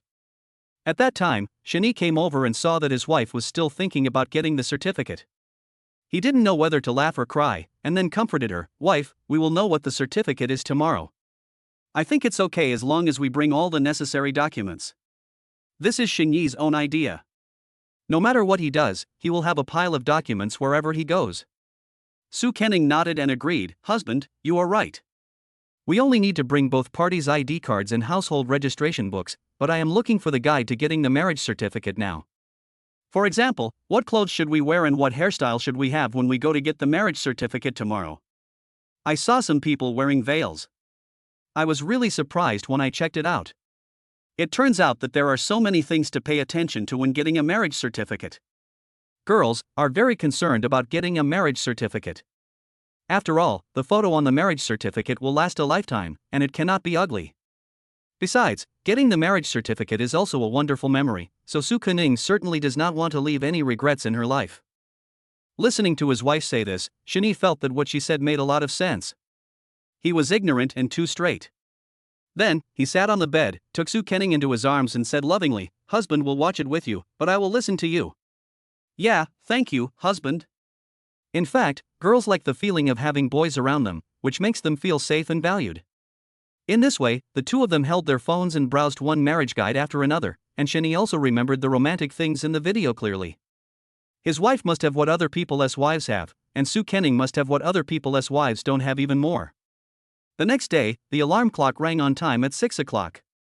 When Sue Kenning heard the sound, she hurriedly woke up Shani. "Hubby, get up quickly, we are going to get the marriage certificate today." "Good." Hearing Sue Kenning's gentle call, Shani got up with satisfaction. To be honest, they were quite busy this morning. They stayed up very late yesterday looking up travel guides, but clothes and makeup were the biggest problems. So last night Shani contacted a high-end makeup studio, which not only has the same makeup artists as celebrities, but also has various limited edition clothing, which can definitely meet the requirements of taking perfect wedding photos. Soon, the two of them had packed up. Before that, Sue Kenning looked at today's weather forecast. There was an orange high temperature warning in Shanghai today, so she originally wanted to bring the babies with her. After seeing the news, the couple gave up decisively. They didn't want to let the little ones get heatstroke. Before leaving, Shani said softly to Wu Xiaomei and Shen Tiangui, "Dad, Mom, we are leaving now. I'll leave the babies in your care. When the babies wake up, just feed them some milk powder and change them into dry diapers." "Okay, go ahead and don't worry." Wu Xiaomei nodded. She knew about raising children. But just as Shani opened the door, the crying of babies suddenly came from the bedroom. Judging from the decibels, it doesn't seem like it's just a baby, but rather a mixture of the sounds of all the babies. Woo woo. Wow wow. The little ones seemed to feel that their dad and mom went out without them, so they were protesting with their crying. Seeing this, Sue Kenning and the others could only quickly run back to the bedroom. Strangely enough, the babies stopped crying when they held them in their arms, but started crying loudly once they were put on the bed. Seeing the little guys like this, Shani poked the babies' faces helplessly and said, "You little rascals are so smart. If it wasn't so hot outside, Mom and Dad would definitely take you out. So you should listen to your grandpa and grandma at home." Despite Shani's kind words of advice, the little ones just wouldn't appreciate it and continued to cry and protest. When he was at his wit's end, the mechanical voice of the system rang in Shani's mind. Ding! The Fertility and Happiness Daddy system has detected the baby's dependence on their dad and mom, and a magical baby stroller is specially awarded. Host, please pamper your wife and raise your baby well. Chapter 90 System Reward Magic Baby Carriage. Magic baby carriage? What's so magical about it? Shani was confused when he heard this. Then an introduction to the baby stroller appeared on the system panel, which was full of black technology. For example, the stroller has a constant temperature control function, which can improve the temperature inside the stroller according to the external environment. Moreover, the baby stroller provided by the system has the function of purifying the air, so babies don't have to worry even if there is smog in winter. The most important thing is that this stroller is even more innovative based on its folding function. After folding, it is only as big as a children's school bag, and a child of 5 or 6 years old can lift the stroller with bare hands. This is definitely a must-have for moms. After reading the introduction of the baby carriage, Shani secretly admired the system. As soon as the babies act coquettishly and don't want to leave their daddy and mommy, the system gives them such an incredible reward. This system is amazing. Anyway, Shani also wanted to be with the babies all the time, and now his wish has come true. So, he changed his usual behavior and said to his beloved son and daughter with a smile, "Okay, stop crying. Be good and listen to me, and Daddy will take you out to play." Yeah. When the babies heard this, they stopped crying. Shani was a little amused when he saw this. He always felt that the babies were playing themselves. Sibo was even sticking out his tongue happily and moving his little body around, as if he couldn't wait any longer. Upon hearing this, Sue Kenning quickly pulled Shani aside and asked worriedly, "Honey, will we get heat stroke if we take the babies out in such hot weather?" "It's okay, don't worry, my husband has a plan." After saying that, Shani left the room and went to the balcony to pick up the baby carriage that had just been issued by the system. He reached his hand in to try it and found that the temperature was indeed very suitable. He believed that the babies would like it too. After feeding the baby and changing its diaper, Shen Tiangua and his wife and the baby followed Shani out. If there are a lot of people, it is more convenient to take a nanny car when going out. Half an hour later, Shani parked the car in front of an antique courtyard. "Okay, we're at the beauty studio, let's get out of the car." "Dad, Mom, it may take us a long time, you guys go inside and wait." "Oh." Shen Tiangua and his wife nodded, and then they walked into the yard. In a studio like this, everyone inside would know when a guest came, and then a woman wearing a white business suit and dressed exquisitely would come out of the room. She came to Shani and asked politely, "Hello, are you Mr. Shani?" "Yes, I am." Okay, follow me. After the woman finished speaking, she led the way, and everyone came to an independent makeup studio. Only top-tier celebrities can enjoy dressing rooms of this size. Shin-hee only spent a few $100 million to become a shareholder of beauty studio and enjoyed better treatment than superstars. I have to say, money is a good thing. Knowing that the person coming today was a major shareholder, 5 people were already on standby in the dressing room. By then, a professional makeup artist was already in place, and the woman introduced his qualifications. I don't know why, but nowadays makeup artists with good makeup skills are generally men, and beauty studio is no exception. Knowing that today's guest was very distinguished, the makeup artist smiled and said flatteringly, "Miss Sue, your skin is so tender and smooth. You have taken good care of it. And you have a fair complexion, so you can hold up any makeup. I wonder what kind of makeup you would like to wear today." Hearing this, Soo Kening smiled and said, "Just a light makeup for getting the marriage certificate is fine." "Okay, I understand." The makeup artist made an okay gesture and then started working on Soo Kening's face. In fact, light makeup is also a kind of deliberate makeup. It is the kind that looks beautiful but does not look like you have carefully dressed up. This kind of makeup is easy for the makeup artist, after all, he has painted many big-name celebrities in this style. But in the eyes of men, Soo Kening is better than those stars. Because she has regular facial features, no spots on her face, and a well-proportioned face, she does not need any modification. Even without makeup, she can beat all the stars in seconds.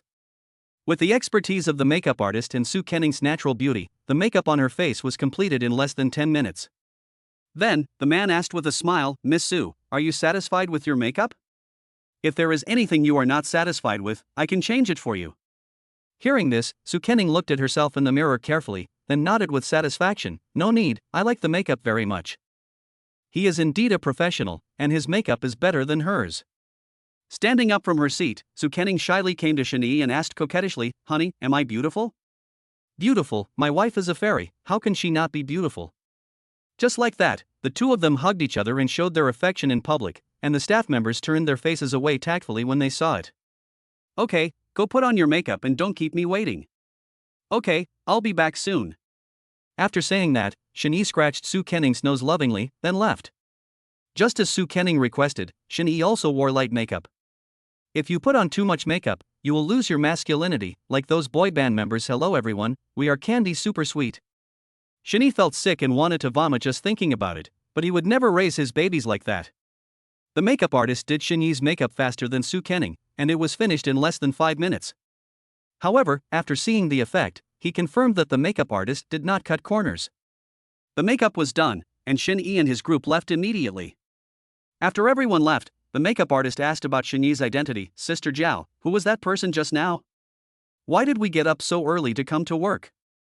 Their studio usually opens at 10 o'clock, but this morning at 6 o'clock, all employees were already in the studio on standby.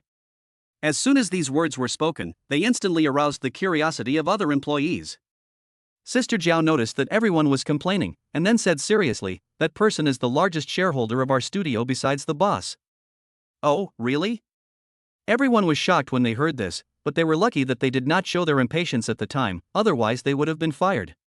No matter who you are, don't treat others with disrespect in the future. Is that clear? Clear. After this incident, Sister Jiao also sounded a wake-up call to the employees. She then continued, "The major shareholder appreciates everyone's hard work and getting up early to work, and he will pay out of his own pocket to give each person a reward of 500 yuan.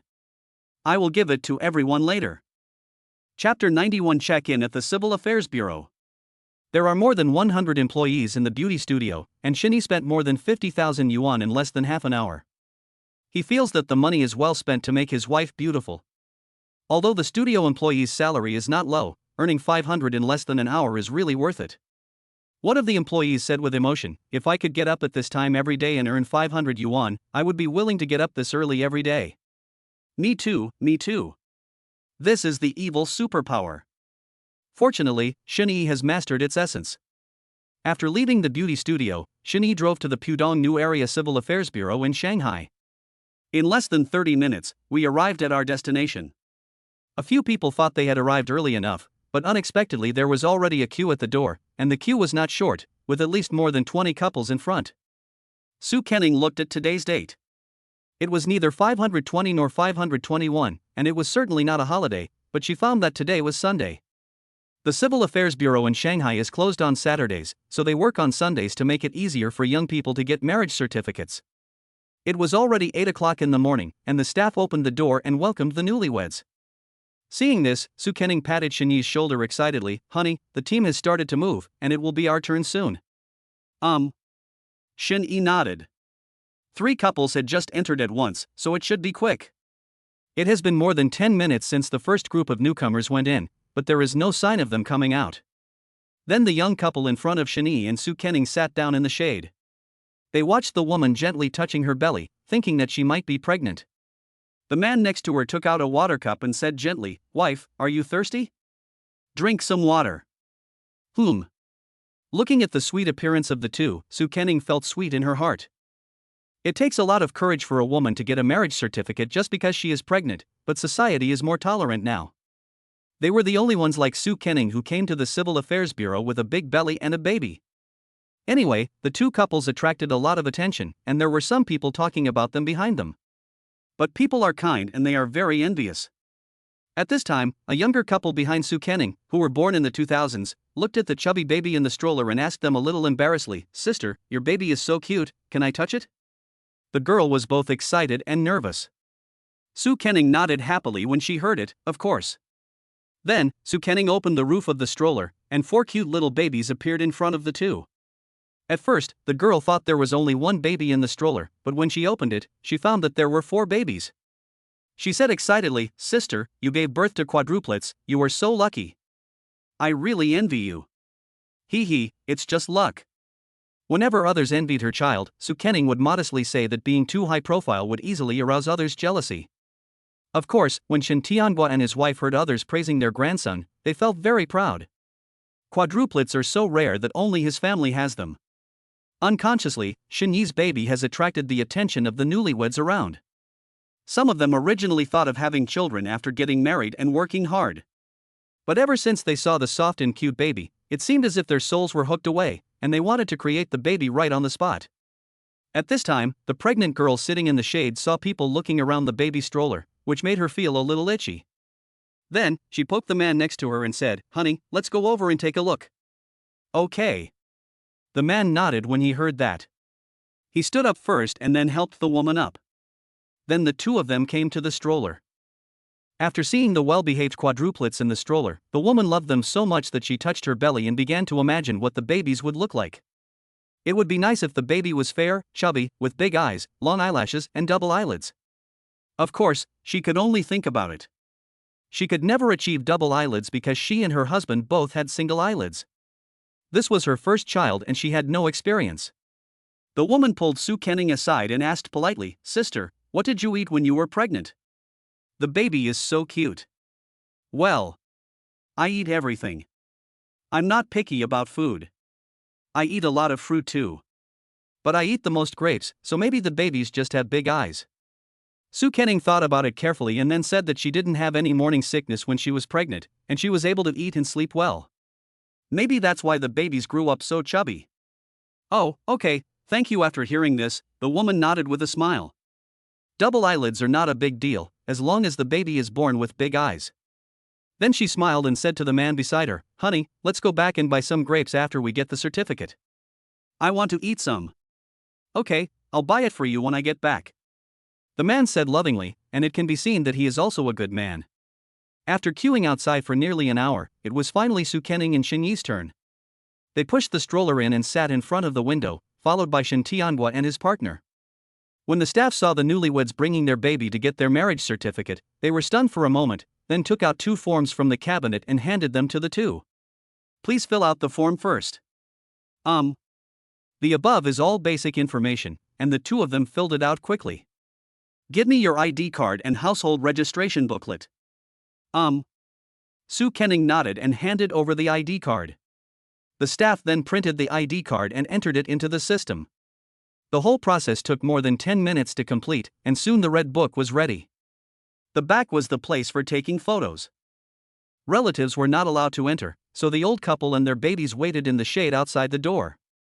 At that time, the two of them were sitting on chairs in front of the red cloth. Shani then took out the veil from his pocket and put it on Su Kenning's head. Then he gave the photographer an okay gesture and said, "Okay, let's start." The photographer nodded when he heard this, then raised his camera and pointed it at the two of them. "Well, gay, come a little closer to the lesbian. Hey, gay, come a little closer to the lesbian. Wait, you've come too close." It was the first time for Shani to take wedding photos, and he was a little nervous, and he pushed Su Kenning aside unconsciously. Then, the photographer personally came out to instruct the two people on the distance, then picked up the camera and said with a smile, "Men, raise your heads a little, and lesbians, raise your heads a little, there is nothing to be embarrassed about." "Oh, that's good, that's good." Then the flash went off, and then the photo of the two of them came out. Chapter 92, Work with a Certificate. Taking the photo with a red background, the two returned to the staff again. As the seal fell, the two received their marriage certificate. Marriage is a happy occasion, and then Shani took out a handful of candy from his pocket and put it on the staff's table, saying with a smile, "Everyone, share in the joy." "Happy marriage," the staff member who received the candy replied happily. With so many people working in government departments, only people who want to get married don't mind the complicated and cumbersome procedures. Moreover, the staff are in high spirits and are motivated to work every day when they see so many newlyweds coming to get their marriage certificates. Holding the red book, the two walked out of the Civil Affairs Bureau. Su Kenning looked at the time and photo on the marriage certificate and felt a little dazed for a moment. She got married just like that? It really felt like a dream. It's amazing that when she stepped in, she was a beautiful unmarried girl, and when she stepped out, she became a married young woman. Apart from the excited pounding of her heart, she didn't feel anything, while Shani was nothing but excited. Then he took the marriage certificate from Su Kenning's hand, took her hand and said, let's go find the babies, don't let them wait anxiously." "Okay, husband." At the same time, the sound of a system machine suddenly rang in Shani's mind. Ding! The system detects that the host has completed the most important event in life, marriage, and rewards 100% of the shares of the Farrak Hotel. "Host, please pamper your wife and raise your baby well." After the system finished speaking, it fell silent again, but Shani was still in shock for a long time. Before his family went bankrupt, he was a frequent visitor to Farako, which is not only a 7-star hotel but also often hosts various charity events. Even the head chef there was poached from Michelin. This hotel cost more than 2 billion yuan when it was first built, and now that it has become famous, it is worth at least 5 billion yuan. Hearing about the system's big move, Shani couldn't help but take a breath. He likes the feeling of the system throwing money at him. It seems that he has to find a time to take over the hotel. Today is a day to enjoy life and not talk about work. After finding Shen Tianguo and his friends and the babies, Shen Yi drove home. In the car, Wu Xiaomei could no longer contain her excitement. She said excitedly, "Ningning, where is your marriage certificate? Let me see it." "Auntie, here you go." Su Kenning handed over the red book after hearing that. Looking at the stamp on the photo, Wu Xiaomei touched it and thought, well, it was real. After confirming it, she began to appreciate the photo of the two of them. The dress Su Kenning wore when getting the marriage certificate was a white new Chinese cheongsam, while Shen Yi wore a white shirt. Looking at the photo of the two of them sitting together, Wu Xiaomei loved it so much that she couldn't let it go. She then said to Shen Tianguo, "Tianguo, look at the photo of your son and daughter-in-law. They look so beautiful. They are smiling happily. That's great. It's really good." Shen Tianguo nodded and praised. At that time, Xinxin was in her grandfather's arms, and her dark little eyes immediately saw what was in her grandfather's hand. Curious about everything, she immediately straightened her body and started shaking her little hands. Don't underestimate such small babies, they can be very fast and powerful sometimes. For example, now, Sibao took advantage of his grandfather's inattention and snatched the red book from his hand. Babies at this stage rely on eating to sense things, so the first thing the little one does when he grabs the marriage certificate is to put it in his mouth. I saw Sibao drooling, his round eyes wide open, and his little tongue sticking out. If Shen Tianguo hadn't been quick, this little red book would have been stained with her milky scent. Such an important document cannot appear in front of the little guy, so he immediately handed it to Su Kenning. "Ningning, please put this document away." Sibao almost ate it. "Okay." Su Kenning took the ID and put it in her bag. "When I go there, I always feel that time takes a long time, but when I come back, it feels like I'm home in just a short while." After getting off the car, Sibao fell asleep. Shen Tianguo was afraid that the baby would be caught in a cold, so he quickly wrapped Sibo in a small blanket and sent him home. The other babies are now very energetic, dancing and singing happily.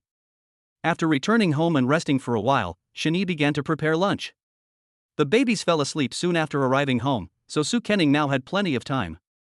Getting married is a happy thing, of course you have to post on moments to show your affection. She had already thought of the copy, and all she needed to do was send it together with Shani. Soon, Shani had prepared lunch. He came into the house and called Su Kening, "Wife, come and eat." "Okay, I understand." Su Kening nodded, then put on her slippers and went outside. After putting the meal on the table, she pulled Shani back into the house. "Honey, I need your help with something. It only takes a minute." Shani saw his wife's anxious look and asked with a smirk, "What's the matter?" "Oh, don't think too much, it's a serious matter."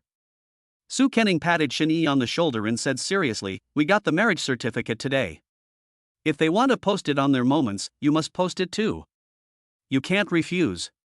"Oh, okay." Shani nodded. He thought his wife was going to say something, but it turned out to be so simple.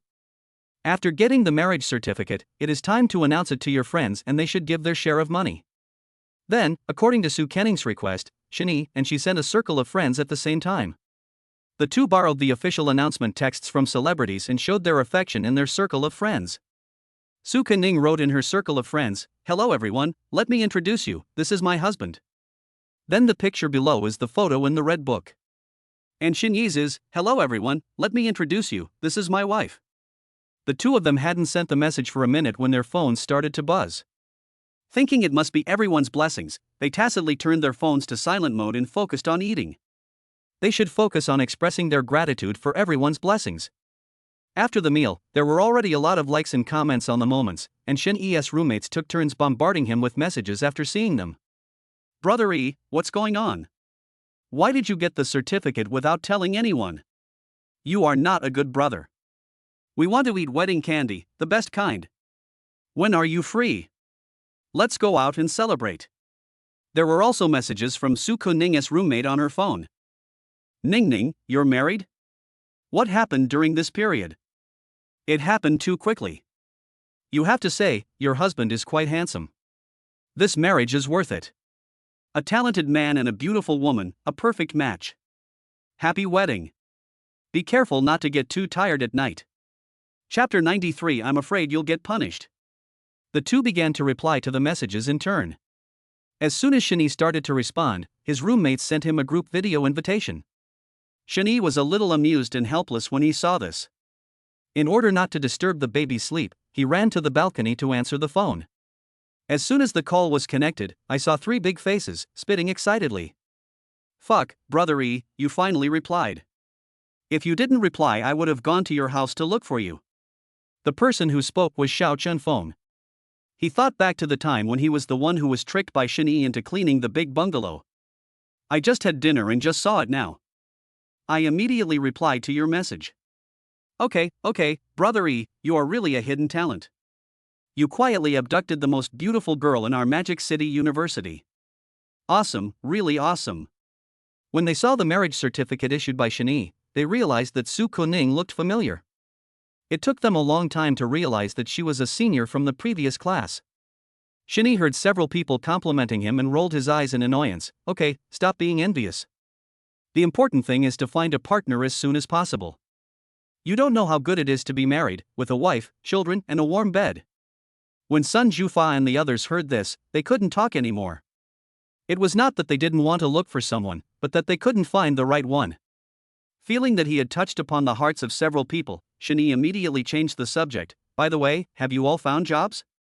Xiao Chunfeng said happily, "I found it. I'll be a celebrity agent. I'll get travel allowances and get to see all kinds of attractive celebrities. Although the salary isn't high, it's enough to make a living. I'm not in a hurry to find a job. I plan to play around for a while and find a live broadcast company to be a small anchor in the future." Sun Jufai is proficient in all kinds of online games. If he were not old enough, he would have wanted to become a professional player of King of Glory. Seeing that the two had a plan, Shani nodded, but Zhang Jianqi on the side remained silent. Then he asked, "Aki, what are your plans?" Zhang Jianqi heard this and said shyly, "Actually, I have a girlfriend online, and she wants me to go abroad to find her. She said she could earn more abroad, and she wanted to work hard with me. If Zhang Jianqi hadn't confessed it himself, Xiao Chenfeng and Sun Jufa would have had no idea that he was in a relationship. However, when they heard that his online girlfriend was abroad, they looked a little nervous, especially Shani, whose brows were furrowed. Men and women have the same IQ in love, which is not online, but he didn't say it directly. Instead, he said tactfully and half-jokingly, "Aki, if you really go abroad, I'm afraid you will be hurt. Be good, for the sake of your kidneys, let's not go abroad to earn that dangerous money. I have a company now and you can come to work in the company. How about I make you a senior executive? I can also arrange an easy and fast-paying position for your girlfriend." Shanghai University is a 211 and a key university. Several of his roommates have good IQ and ability to do things, which makes them more than qualified to be executives in the company. After hearing this, Xiao Chenfeng and Sun Jufa also began to persuade him, "Yes, Aki, brother E is right. Working in Shanghai, we brothers can get together often. If you really go abroad, we won't be able to see each other once a year. Think about it carefully. I heard it's really dangerous over there. We don't want you to get hurt." "Well, I will seriously consider your suggestions." Listening to his brother's words, Zhang Jianqi felt that it made sense. He should think carefully about going abroad to work so as not to never come back. Finally, the brothers chatted about some family matters. Taking advantage of today's phone call, Shani said with a smile, "Brothers, my baby's full moon banquet will be in 5 days. You can come over to the wedding banquet then. By the way, it doesn't matter whether you come or not, the gift must be there." Shani said this half-jokingly. When the brothers heard that they were going to contribute, they cursed get lost and then left the line one by one.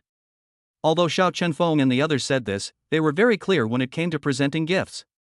Several people then discussed in the dormitory, "What gifts are you going to give to the babies for their full month celebration? Give her a toy, a small train, a small airplane, or something like that. You can also buy some small clothes. A small gold lock or a small silver bracelet will also work." After discussing for a long time, everyone finally had options for gifts they liked. However, when they thought about the fact that Brother E had 4 babies, they felt their wallets were empty. Then Xiao Chenfeng complained helplessly, "Fuck, Brother E and his family are too fertile. If we both have 1 baby in the future, wouldn't that be a huge loss? No, you have to have more children in the future." Upon hearing this, Sun Jufa patted Xiao Chenfeng on the shoulder and comforted him, "Brother, don't cook a few more dishes for a bag of salt. Raising a child is so expensive." "Yes." Hearing this, he was awakened from his dream, and then he changed his mind and said, "Then let Brother E have a few more babies, hee hee." Here, Shinyi was having a video call with his roommates on the balcony. On the other side, after Su Kenning replied to her roommate's messages, she received a series of fatal calls from Gu Yanan. After the call was connected, Gu Yanan took the initiative and said, "Stinky Ningning, why didn't you tell me that you were going to get the marriage certificate today? Are you a good girlfriend? I want to know what the Civil Affairs Bureau looks like, but it seems I won't have the chance to do so for a while." After saying this, Gu Yanan still felt a little regretful, but this regret was only because he had not been to the Civil Affairs Bureau and did not know its procedures. The date for getting the certificate is a temporary decision. Let's wait until next time. No, let's wait until the next life. I'm telling you in advance. Su Kening originally wanted to invite Gu Yanan to come with her next time, but then she changed her mind and thought that the next time they went would be about divorce, and she wanted to be with Shani for a long time, so she quickly changed her mind. "Well, okay, tell me when you reincarnate in your next life, and I'll still be your best friend." "Hey, okay, absolutely no problem." In this way, the two of them agreed on everything for their next life. It had been a long time since she last saw her godson and goddaughter. To be honest, Gu Yanan missed them a little. Then she sat up and said to Su Kenning excitedly, "Ningning, let me see the babies. I dreamed about them yesterday." "What did you dream about them?"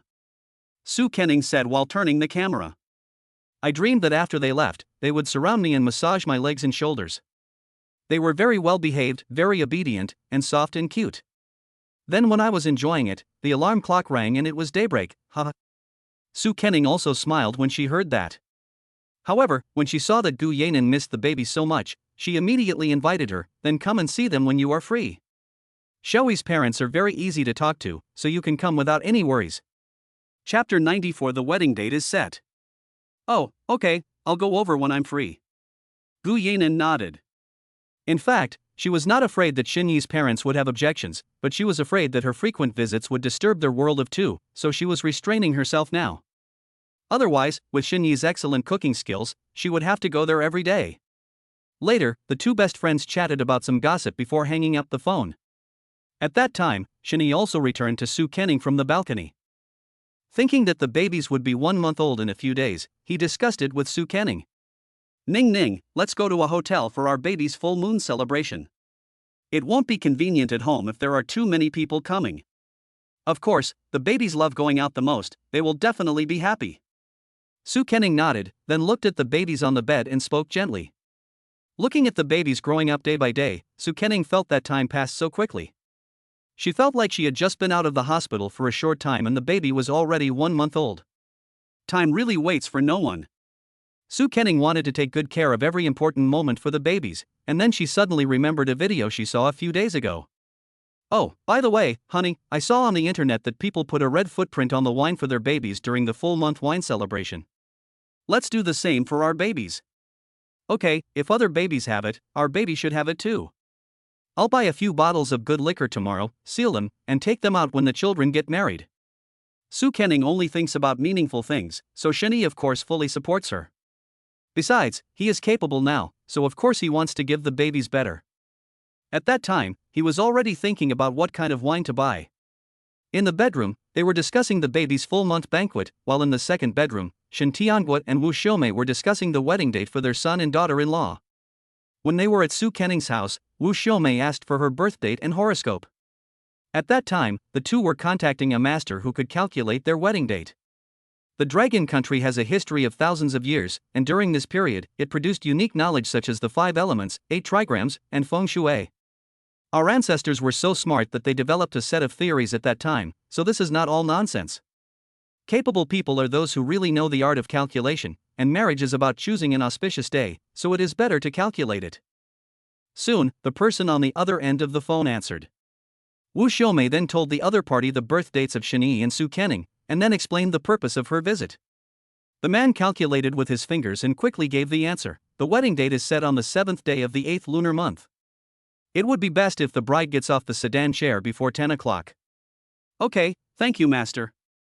I'll transfer the money to you later. Wu Xiaomei said happily when she heard that. Once the wedding date is set, you need to book hotels and drinks. There are so many things to prepare for a wedding. Afterwards, Wu Xiaomei prepared to tell Xinyi and the others the good news. She knocked on the door of their bedroom and pushed it open after receiving a response. Seeing his mother's face full of smiles, Xinyi immediately said, "Mom, what are you so happy about?" I just asked a fortune teller to calculate your wedding date, and he said it will be the 7th day of the 8th lunar month. There is still a month and a half until that day, so we still have time to prepare. Well, Ning Ning, how do you feel about the day? Xinyi doesn't care when to get married. His wife's opinion is the most important, and he listens to Su Kenning. The world is big, but my wife is the biggest. If you listen to her, you will have good luck. Okay, let's set it for August 7th. Su Kenning nodded. She didn't care about the wedding date as long as she married Xinyi. The message had been received, and Wu Xiaomei immediately left the master bedroom. As a mother-in-law, she is self-aware and knows her place, which is to give the young couple enough space.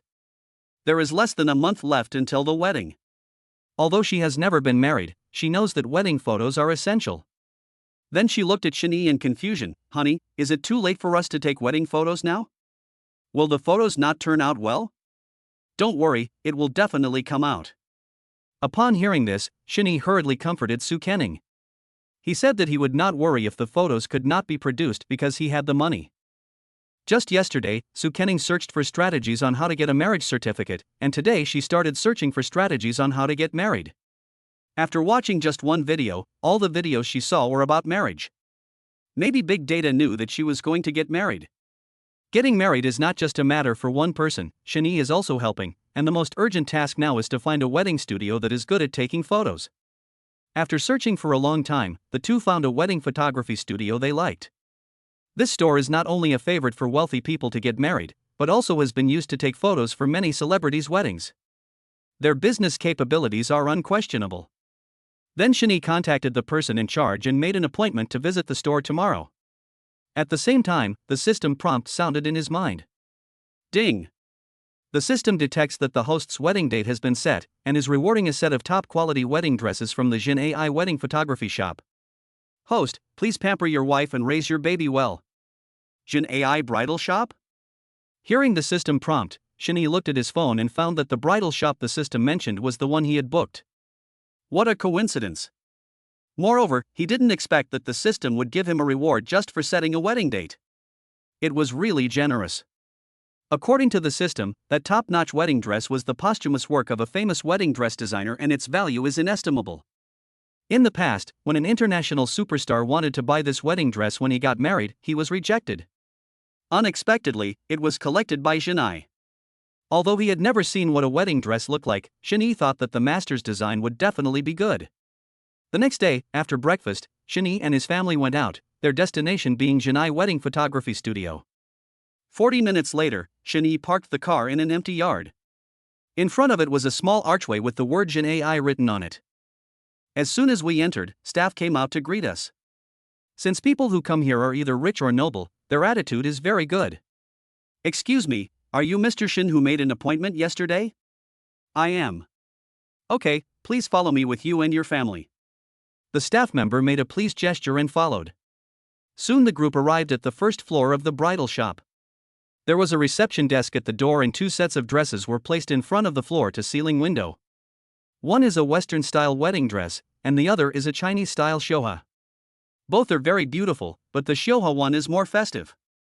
At that time, the staff brought over a menu, which listed the price and included items for the wedding photo shoot. Mr. Shin, take a look and tell me after you've chosen your meal. Chapter 95, Choosing a Dress. Shinee didn't even look at it and said to the staff, just choose the most expensive set. Now his philosophy is not to choose the most correct one, but only the most expensive one. The staff happily agreed, and then replied more respectfully, okay, Mr. Shin. I'll go prepare the contract. Please wait. After the woman finished speaking, she walked away quickly holding the menu. Time is money and she couldn't keep her big customer waiting for long. Even the most ordinary wedding photo package at Jinai Wedding Photography Studio starts at 300,000 yuan. Shinee chose the Supreme package, which cost 3 million yuan. Big shots usually value their own rights and interests, so Jinai also prepared a wedding photography contract. The content of the contract not only includes the type of project, but also various after-sales guarantees. In any case, as long as the customer is not satisfied, Jinai will be responsible to the end. Looking at this bridal shop now, it really makes sense that it is so expensive. At that time, the staff knocked on the door and came to the manager's office, and then asked, "Manager's son, a big customer came today, and he chose the Supreme Wedding Photo Package. I'm here to get the contract now." Well, okay. Manager's son nodded, then opened the drawer under the table, took out a Supreme Wedding Photo contract and handed it to the other party. Suddenly he remembered something and asked, "Who is coming?" "Whom?" "He's not listed in the Magic City high-end customer list." The staff member thought for a moment and said that she suddenly remembered that she had filled in the customer's name when making the appointment yesterday. Then she glanced at her phone and reported to her manager, "Manager's son, his name is Shinee." "Shinee?" Manager's son said in shock when he heard the name. In fact, it was not because she knew Shinee, but because she received news yesterday that the store's treasure was bought by a man named Shinee. The designer had a clear requirement at the time. The wedding dress he designed must be the most suitable for the person she wore, and he would not sell it just because he had money. What matters most is the right time, right place, and right people. "Where is he?" Manager's son then stood up from his seat excitedly. "Mr. Shin is sitting at the reception desk." Seeing the manager so anxious, the staff were a little confused. Could it be that the man named Shinee was some low-key big shot? Even if the richest man in Shanghai came, she had never seen a manager like this. "I'll go with you." Okay. The staff nodded, then followed the manager towards the reception desk. Arriving at the lobby, under the guidance of the woman, the manager walked towards Shinee holding the contract. She wanted to entertain Shinee personally, not for the commission, but because of the wedding dress. Manager's son came to Shinee and said with a smile, "Mr. Shin, I am the manager of the Jin AI wedding photography shop. You can tell me anything you want. We will definitely cooperate. This is my private phone number. If you are not satisfied with anything, you can call me and tell me." "Oh, okay. Shinny nodded, then took the business card handed to him by manager Sun. He never saved the phone numbers of strange women in his phone, so he gave his business card to Su Kenning. This also gives my wife a sense of security. Su Kenning understood Shinyi's actions. Manager Sun still had to go through the store's work processes, and then she handed the contract to Shinyi. Mr. Shin, this is the supreme contract of our store. Please take a look and sign it if there is no problem. Okay. Shinyi nodded, then flipped through the contract. He read it all over, confirmed that there were no problems, and then signed his name. Since Shinyi chose the Supreme Series, he can take photos at any time even without making an appointment in advance. This is what is called money power. The process of taking wedding photos is to choose clothes first, and then apply corresponding makeup according to the clothes. Afterwards, manager Sun brought Shinyi and his family to the clothing area on the second floor to select items. The Supreme Series does not have a specific number of sets of clothes to choose from, so it is absolutely fine for Su Kenning to wear as many sets as she wants, provided that she is not tired. On the second floor there is the white gauze area and the Shioha area, as well as clothes of various styles, such as flower fairies, castle queens, and couple outfits. Anyway, there are all kinds of styles, and they keep up with the trend of the times. You two newlyweds can choose your clothes, and uncle and aunt can also give you some references. Yeah, okay. Immediately, Shinyi and Su Kenning began to select products, and the first place they came to was the Shioha area. As the Chinese red of the dragon country, you must take a photo of a set of traditional wedding dresses when you get married. Now Shioha has a new Chinese style, and the color is no longer limited to red. Now there is not only blue but also a combination of red and yellow. However, Su Kenning still prefers red, which is not only brighter but also more festive. Su Kenning couldn't believe Shinyi's taste in choosing clothes, so she pulled Su Xiaomei and said intimately, "Auntie, there are so many styles, please help me choose and see which one looks good." Yeah, okay. Wu Xiaomei nodded happily, and the two of them started to choose wedding dresses arm in arm, looking like real mother and daughter. Seeing that the mother-in-law and daughter-in-law got along very well, Shinyi was also very happy. After all, if the relationship between the mother-in-law and daughter-in-law was not good, it would be difficult for him to be caught in the middle. Fortunately, there are no such problems in his family. The clothes in Jinai's house are all sets, and each woman's clothing corresponds to a man's clothing, so Shinyi doesn't have to choose. He would wear the corresponding men's clothing for whatever his wife liked, which saved him a lot of trouble. Soon Su Kenning chose a Shioha wedding dress with tassels. There were two phoenixes on each side of the zipper on the chest. The collar of this wedding dress was low, which further highlighted her slender swan neck. Shinyi's outfit corresponded to a long jacket with two dragons embroidered with gold thread on the chest. For men and women together, it symbolized the auspiciousness of dragon and phoenix. Shioha made her selection, and also picked out some scenic outfits like little black dresses, and finally only the wedding dress was left. Before Shinyi asked about the top-notch wedding dress the system gave him yesterday, Manager Wu asked, "Mr. Shin, Ms. Su, are you going to have a Chinese or Western-style wedding? In other words, should I wear a wedding dress or Shioha on my wedding day?" Well, either Shinyi is fine, it mainly depends on Su Kenning's opinion. But looking at my wife's confused look, I guess she hasn't thought about this problem. Su Kenning is quite conflicted about the choice between Chinese and Western styles. What should he do if he wants both? When she was at a loss for a choice, she asked Shinyi with a smile, "Honey, do you think we should choose a Chinese or Western style when we get married?" "Everyone listens to you, hee hee. I'm fine with anything. It depends on you." Shinyi pinched Su Kenning's little face and said lovingly. Her husband said so, and now it's her turn to be confused. Should she choose a wedding dress or a show? She's very anxious, waiting online. Chapter 96 Wedding Dress Controversy. Her husband said so, and now it's her turn to be confused. Should she choose a wedding dress or a show? She's very anxious, waiting online. Auntie, which one do you think is better? Su Kenning suffers from a fear of making choices. She really can't make a choice, so she asks Wu Xiaomei. When it comes to marriage, Wu Xiaomei always follows the couple's choice and she will not force them to follow her own ideas. But since her daughter-in-law asked, she expressed her true thoughts. "If you ask me, the red Shioha is more beautiful, festive, and grand." "Okay, I'll listen to you." Su Kenning nodded, then made up her mind not to change it this time.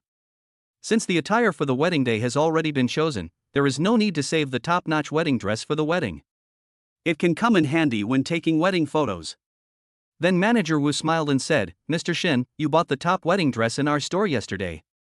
I suggest that you use that dress as the main shape for your main wedding dress photo shoot. What do you think? Well, sure. Then take us to see the wedding dress. Even though he had already bought it, he didn't know what the wedding dress looked like. Besides, Su Kening had never seen it. What if she didn't like it? Then, under the leadership of Manager Wu, several people came to the 5th floor. At that time, there was a woman upstairs who was wearing revealing clothes and had thick makeup on her face. She spoke in a coquettish voice in front of men, but had a sarcastic face in front of the same sex. Looking at the woman's appearance, it is not difficult to tell that she is Jiang Lanyi, the leading actress who became popular some time ago. After becoming famous, she was also noticed by wealthy people, and the man she is with now is a rich second generation. Jiang Lanyi is very smart. If she continues to stay in the entertainment industry, she will only be an employee and her popularity will decrease after a period of time. She thinks it would be better to marry a rich man and become a wealthy wife while she is famous. The bathroom is on the top floor. After she used the bathroom, she went down to the 4th floor and saw the staff open the door of the 4th floor. Through the gap in the door, she saw the top-notch wedding dress placed in the middle. Everyone loves beauty, and Jiang Lanyi is no exception. Then she rushed in and started looking around the wedding dress. This wedding dress is a collection and is not on display to the public. Then the staff politely reminded her, Ms. Jiang, this wedding dress is not on display to the public. Please leave. Who the hell do you think you are? How dare you order me around? Don't you know who I am?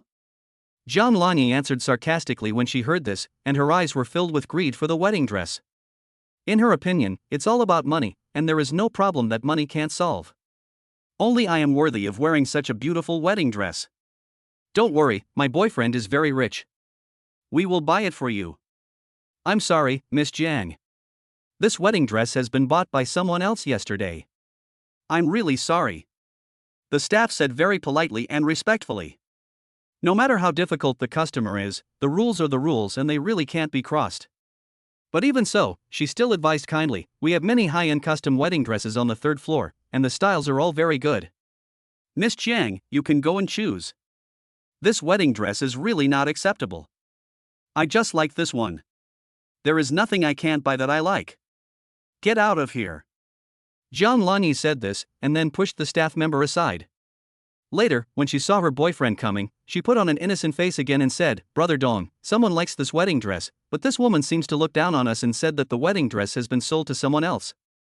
Jiang Lanyi exaggerated and said that the second generation of rich people have been surrounded by honey since childhood and can't stand being ignored the most.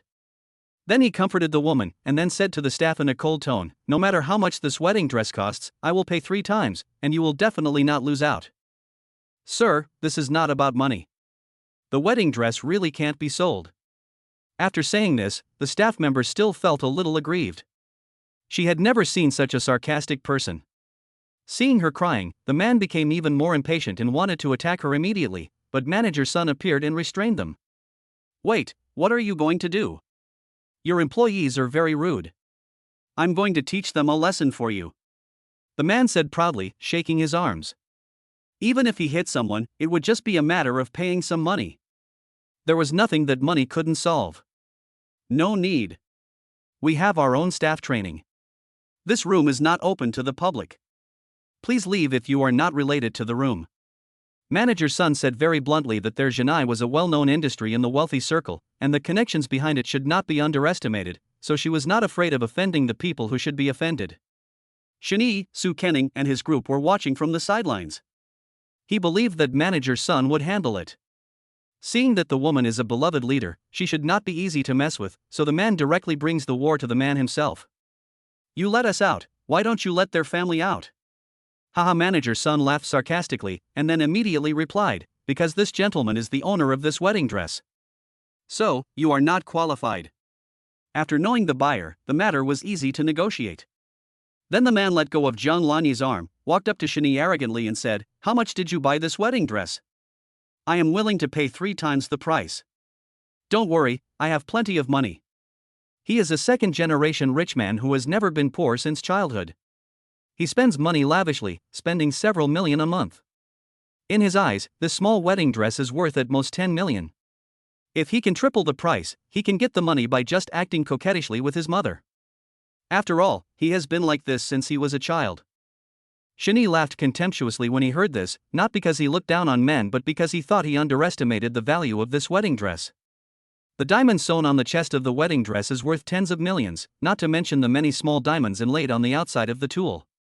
If Shani really wanted to sell it, manager's son couldn't say anything. After all, the owner of the wedding dress is Shani now. He agreed generously. Okay, if you want to buy it, I'll sell it to you.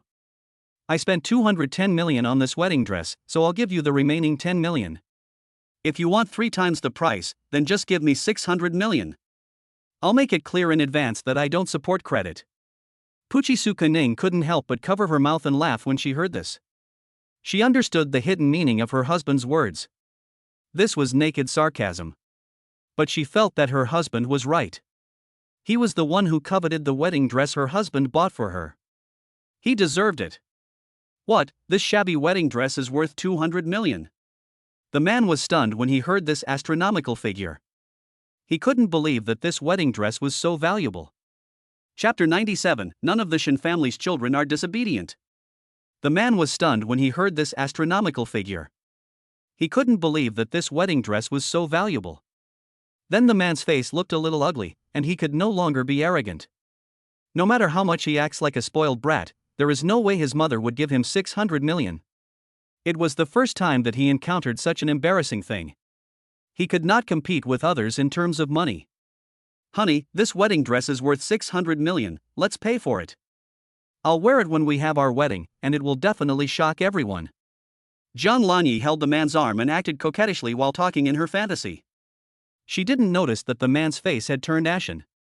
He impatiently let go of Jian Lanyi's hand and spoke angrily. What are you going to pay for? That's 600 million. It's all your fault. You made me look bad. After saying that, the man left alone. He didn't want to stay in this place anymore. At that time, after hearing this, the woman hurriedly chased after him and said, "Honey, wait for me, honey." Watching the two people fleeing in panic, Su Kenning felt relieved. It was just like a toad wanting to eat swan meat. He just had to snatch it because it was not his own and ended up embarrassing himself. After the annoying person left, manager's son said with a smile, "Ms. Su, do you like this wedding dress?" Su Kenning nodded with satisfaction. It was inlaid with many crystal diamonds, which looked sparkling, and the design was also very good. "Ningning, you will look great in this wedding dress." After seeing the wedding dress, Wu Xiaomei nodded repeatedly, thinking that her daughter-in-law deserved the best. Shini felt relieved as long as his wife was satisfied. Now all the clothes have been selected, and the staff took the clothes into the dressing room. Since Shini chose the supreme package, the dressing room is exclusive to him. Soon, the two began to work on the styling and makeup design. Wu Xiaomei and Shin Tianguo were teasing the baby nearby. When they come out to play, the little ones open their eyes wide and look left and right, as if they are curious about everything. After stopping, Sibo was no longer satisfied with staying in the stroller. She waved her little hands, her cherry lips began to tremble, and then she started to pretend crying. Woo woo woo woo. Woo woo. Strangely enough, the moment Shin Tianguo picked her up, the baby stopped crying immediately. Then came a proud smile. "Ha! You little rascal don't want to lie in the stroller anymore? You've been so smart since you were little, you'll definitely be very smart when you grow up." Seeing this, Wu Xiaomei pinched the little guy's fair face and spoke happily. "Wow! Oh!" Upon hearing this, Sibao pouted his little mouth into an O shape, looking extremely adorable. Since having a grandson, Wu Xiaomei and Shin Tianguo often see other people as babies when watching videos. These little babies all pout their little lips and look around with their little eyes, looking like little elves. However, no matter how pretty other people as babies are, they cannot compare to your own baby. Although the babies are still young, they also follow suit. When they see Sibao taking out the stroller, the other babies follow suit. Wow, the little babies seem to be a united front. They lie in the stroller together when they want to lie in it, and get out together when they want to get out. They are really united. After a while, the shrill crying sound echoed throughout the dressing room. Woo wah woo wah. Woo woo woo woo. The babies started making a fuss at the same time, and the old couple were too busy to handle it. Even though they pushed the stroller to try to comfort them, the little ones didn't seem to agree. At that time, there were other staff members on standby in the dressing room. Seeing the two busying around, two staff members with childbirth experience rushed over to support them. Uncle, aunt, let us help you. Okay, thank you very much. Then the women held the remaining two babies in their arms. Maybe the babies were just acting, and the moment they were picked up, they stopped pretending. I saw Sanbao exhaling a breath. It seems that the little guy must be pretending to be tired. The babies in Shinyi's family may be born not afraid of strangers. They lie happily in other people's arms, and their dark little eyes look at the people in front of them. Oh. Wow. Black. Bao opened his little mouth and chattered, as if asking the woman, "Who are you?" The women were very happy to see such unfamiliar babies, and the little ones were very talkative and kept saying, "Ah. Auntie, your baby is so cute, and he's not afraid of strangers. Unlike my child, who could not be touched by anyone except me before he was 1 year old, and would cry if I touched him. It was really tiring for me." The woman said with feeling that if the baby she gave birth to was as cute and obedient as this one, she wouldn't mind having another one. Wu Xiaomei answered modestly, "Haha, there are obedient babies, naughty babies, and all kinds of babies. I guess your child is more dependent on you." "Yeah, that's right. As soon as I get home, she comes to me and talks about this and that. She never stops talking." As she spoke, the woman's heart was filled with happiness, as if all the suffering she had endured because of the baby was worth it. After seeing the outside world, the babies calmed down for a while and looked around with their big eyes open without anyone coaxing them. Babies who are less than 1 month old cannot be held upright, they can only look at the ceiling.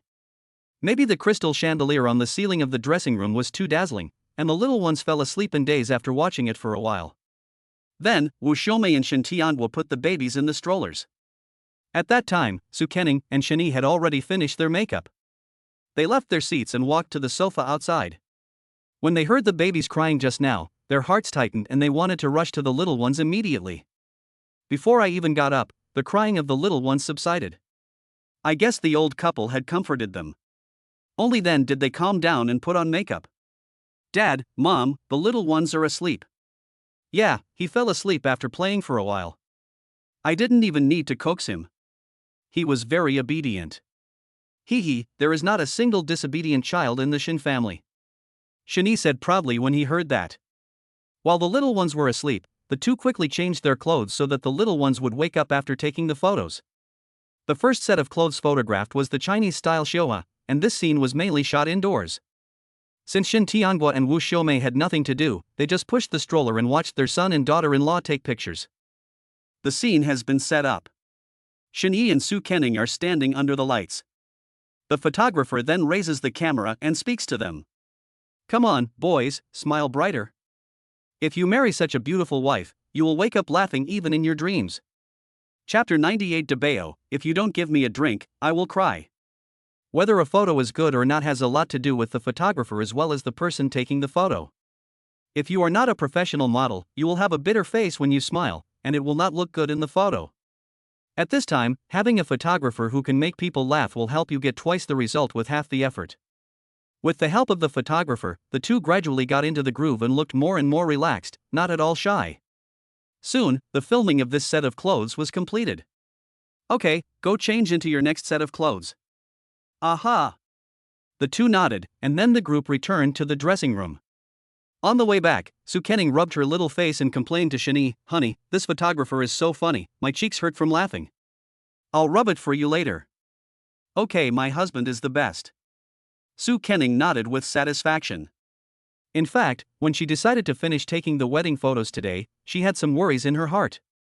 Normally, Su Kening doesn't know what poses to make when taking photos. She can't even imitate other people's poses like stomachache, headache, or backache. The only pose she knows is the scissors hand gesture. Now that she has a photographer to guide her, she feels much more confident. As we changed clothes, the wedding photos were all taken.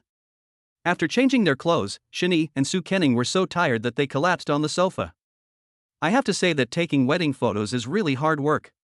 Su Kening, who originally wanted to take pictures of a few more sets of clothes, gave up instantly and said she didn't want to take pictures anymore no matter what.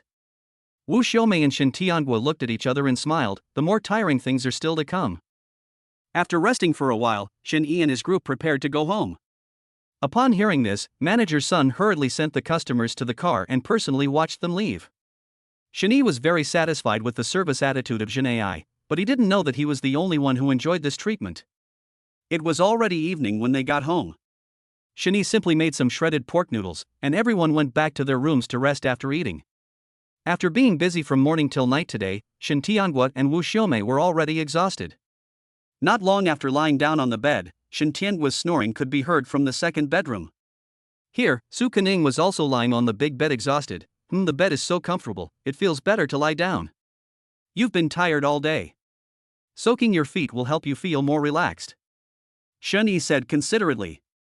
Although he was physically and mentally exhausted, he never forgot to take care of Su Kening. He quickly prepared water of suitable temperature and brought it to the bed. Wife, wash your feet. Yeah, here I come. Su Kening stretched out her white and tender little feet, and as soon as she entered the warm water she felt a sense of comfort. Because she was taking wedding photos today, she stood for the whole day in the high heels that matched her wedding dress. In the end, she felt like her feet were not her own. Knowing that his wife was working hard, Su Kening gave her a massage while Shani soaked her feet. How is it? Are you comfortable? Yeah, it's very comfortable. Su Kening nodded with satisfaction, then closed her eyes and lay on the bed to enjoy herself. Soon, she felt so comfortable that she fell asleep. Seeing this, Shani considerately wiped Su Kening's little feet clean, then carried her back to the bed and put her down. After covering himself with the quilt, Shani went about his own business. The next day, just after dawn, Shani was awakened by Debao's crying. As soon as he heard the crying, he sat up reflexively and held the little one in his arms. The little guy had his eyes closed and didn't stop crying at all even though he was in his father's arms.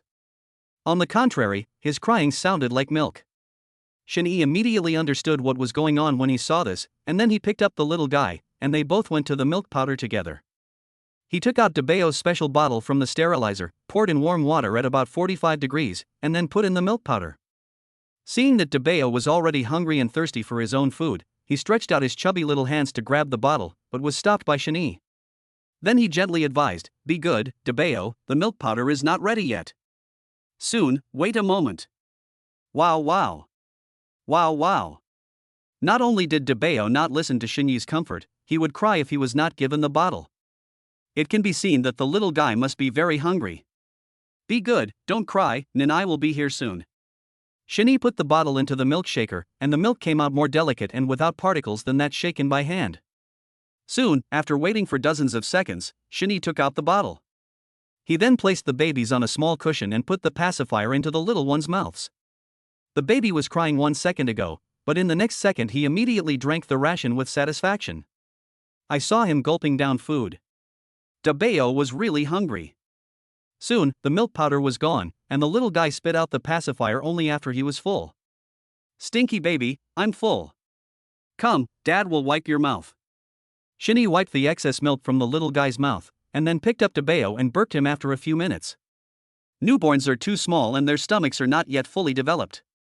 They are prone to inhaling air during feeding, and it is difficult for babies to digest milk if they feed in a hurry. Eventually it will cause intestinal bloating in the little one, causing the baby to cry and feel uncomfortable all the time. Hiccup. Hiccup. Shani gently patted the little guy's back with his empty palm, and soon the little guy burped. After burping, the baby's tummy will feel more comfortable. He will shake his little hands and feet happily and look very energetic. After washing the little one's butts and faces in the morning, Shani went out with peace of mind. The little one's full moon gift will be in a few days, and before that he plans to sign for the Ferric Hotel given by the system. Since he was traveling alone, Shani drove his cool Lamborghini Veneno to his destination. As expected of a sports car, he arrived at the hotel entrance in less than 40 minutes. After parking the car, Shani came to the front desk and asked, "Call your manager How and tell him I'm Shani." Looking at the well-dressed man in front of him, the staff member agreed for some reason. She dialed the number of the general manager's office and said truthfully, "Manager How, there is a Mr. Shani at the front desk who wants to see you." "Shani?" The man felt the name was familiar, but he couldn't remember it for a moment. Thinking that the other party was coming for him, he immediately said, "Tell him to come to the general manager's office to see me." Just as he was about to hang up the phone, Hao Jiaming's brain trembled, and then his mind suddenly became clear, and he remembered where he had seen the name Shani. Then he quickly changed his words and said, "Wait, I'll pick him up myself." After hanging up the phone, Hao Jiaming rushed from the office to the lobby. He really didn't know how to live or die. He actually wanted his immediate boss to come and see him in person. It was really a sin. Chapter 99. People from the same family don't enter the same door. Thinking that the other party was coming for him, he immediately said, "Tell him to come to the general manager's office to see me." Just as he was about to hang up the phone, Hao Jiaming's brain trembled, and then his mind suddenly became clear, and he remembered where he had seen the name Shani. Then he quickly changed his words and said, "Wait, I'll pick him up myself." After hanging up the phone, Hao Jiaming rushed from the office to the lobby. He really didn't know how to live or die. He actually wanted his immediate boss to come and see him in person. It was really a sin. Chapter 99. People from the same family don't enter the same door. Thinking that the other party was coming for him, he immediately said, "Tell him to come to the general manager's office to see me." Just as he was about to hang up the phone, Hao Jiaming's brain trembled, and then his mind suddenly became clear, and he remembered where he had seen the name. After hanging up the phone, Hao Jiaming rushed from the office to the lobby. He really didn't know how to live or die. He actually wanted his immediate boss to come and see him in person. It was really a sin. Not long after, Hao Tianming came down from the stairs and met Shani face to face. Looking at the handsome man in front of him, he hurriedly held his breath, even though he was gasping for breath from exhaustion. "Mr. Shen." He knew that the man in front of him was his boss, and he had to show due respect to him. He didn't want to pack up and leave at such a young age. "Yeah, okay. Mr. Shen, you know my last name is Hao." Shani was stunned when he heard this, then he smiled and nodded. "Mr. Hao, I'm in a hurry, so." "Understood. Mr. Shen. Please come this way. I'll take you to your office." As he spoke, Hao Tianming walked in front and led the way carefully. Shani followed behind him, and the two of them went directly to a luxuriously decorated office. On the desk was a pre-prepared contract. As long as Shani signed it, the hotel would become his. Thinking about his wife and children at home, Shani just wanted to finish the work quickly and go home early. So he didn't hesitate and sat directly in the boss chair. After checking the list of hotel staff, Shani picked up a pen and signed his name on the contract. From then on, the Farrak Hotel became the property of the Shin family. "Mr. Hao, I may be busy on weekdays. If there is anything in the hotel, you can call me the rest of the time." As he spoke, Shani gently patted Hao Tianming on the shoulder and continued, "You'll be in charge of the hotel, isn't that a problem?" Hao Tianming was shocked when he heard this, and then he quickly expressed his loyalty. "Don't worry, boss. I'm here, nothing unexpected will happen." Hao Tianming was really surprised that he became the second in command without knowing it. At the same time, he secretly made up his mind to help Shani manage the hotel well and make sure nothing went wrong. "Okay, in that case I'll leave first." Shani stood up and walked out. All in all, he had only been in the hotel for more than 10 minutes. Looking at his bosses departing back, Hao Tianming was a little dazed, but then he figured it out. The boss is young and promising, he must have more than one property, no wonder he is so busy on weekdays. The boss must be very rich. I must not make any mistakes and must cling to the boss's thigh tightly. In this way, in Hao Tianming's self-imagination, Shen Yi's image became taller, and he was given many more labels of young and promising. On the other side, Shen Yi walked out of the hotel and went straight back to the car. He threw the contract aside and never looked at it again. While starting the car, he called Su Kenning at home. "Hey, wife, what are you doing?" "Ah, husband, I'm breastfeeding my baby, what's the matter, are you there yet?" "I'm done." "Oh, huh? You're done so soon?"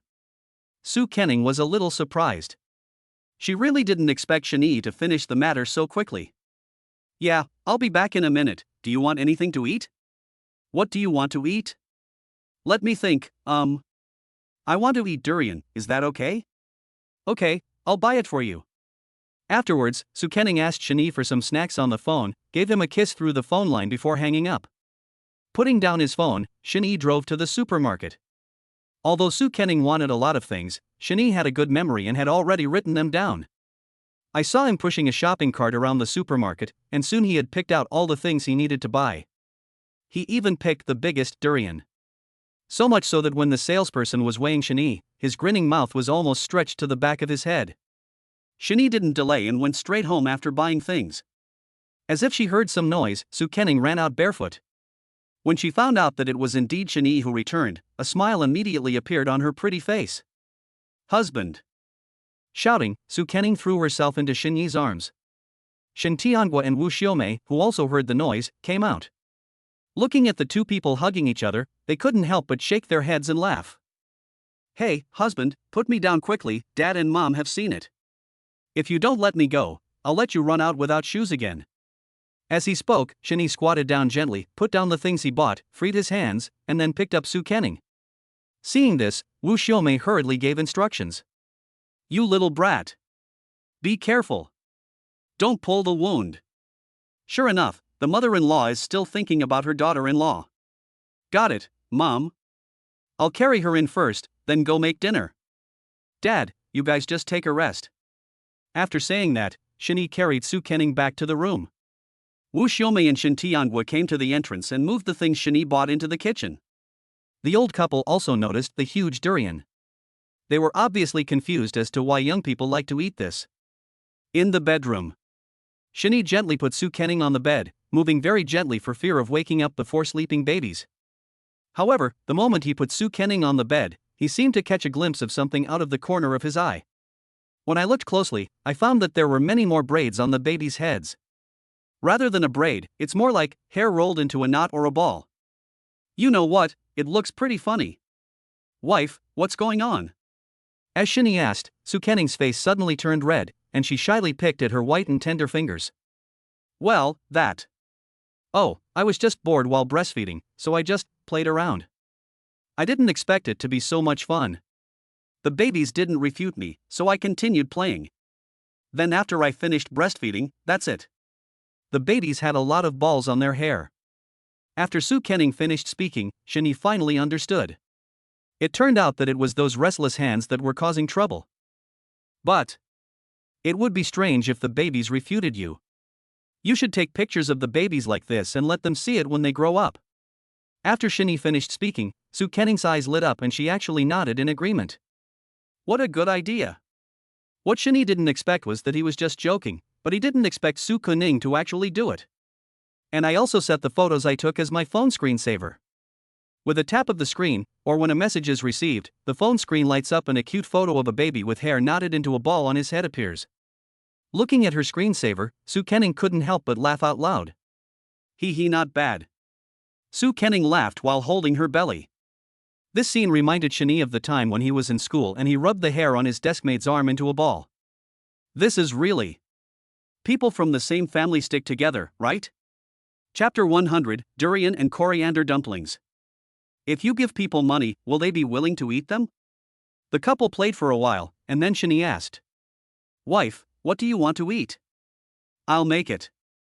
Upon hearing this, Su Kening began to think carefully, but after thinking about it, she still had no idea what to eat. I want to eat meat, but it feels a bit greasy.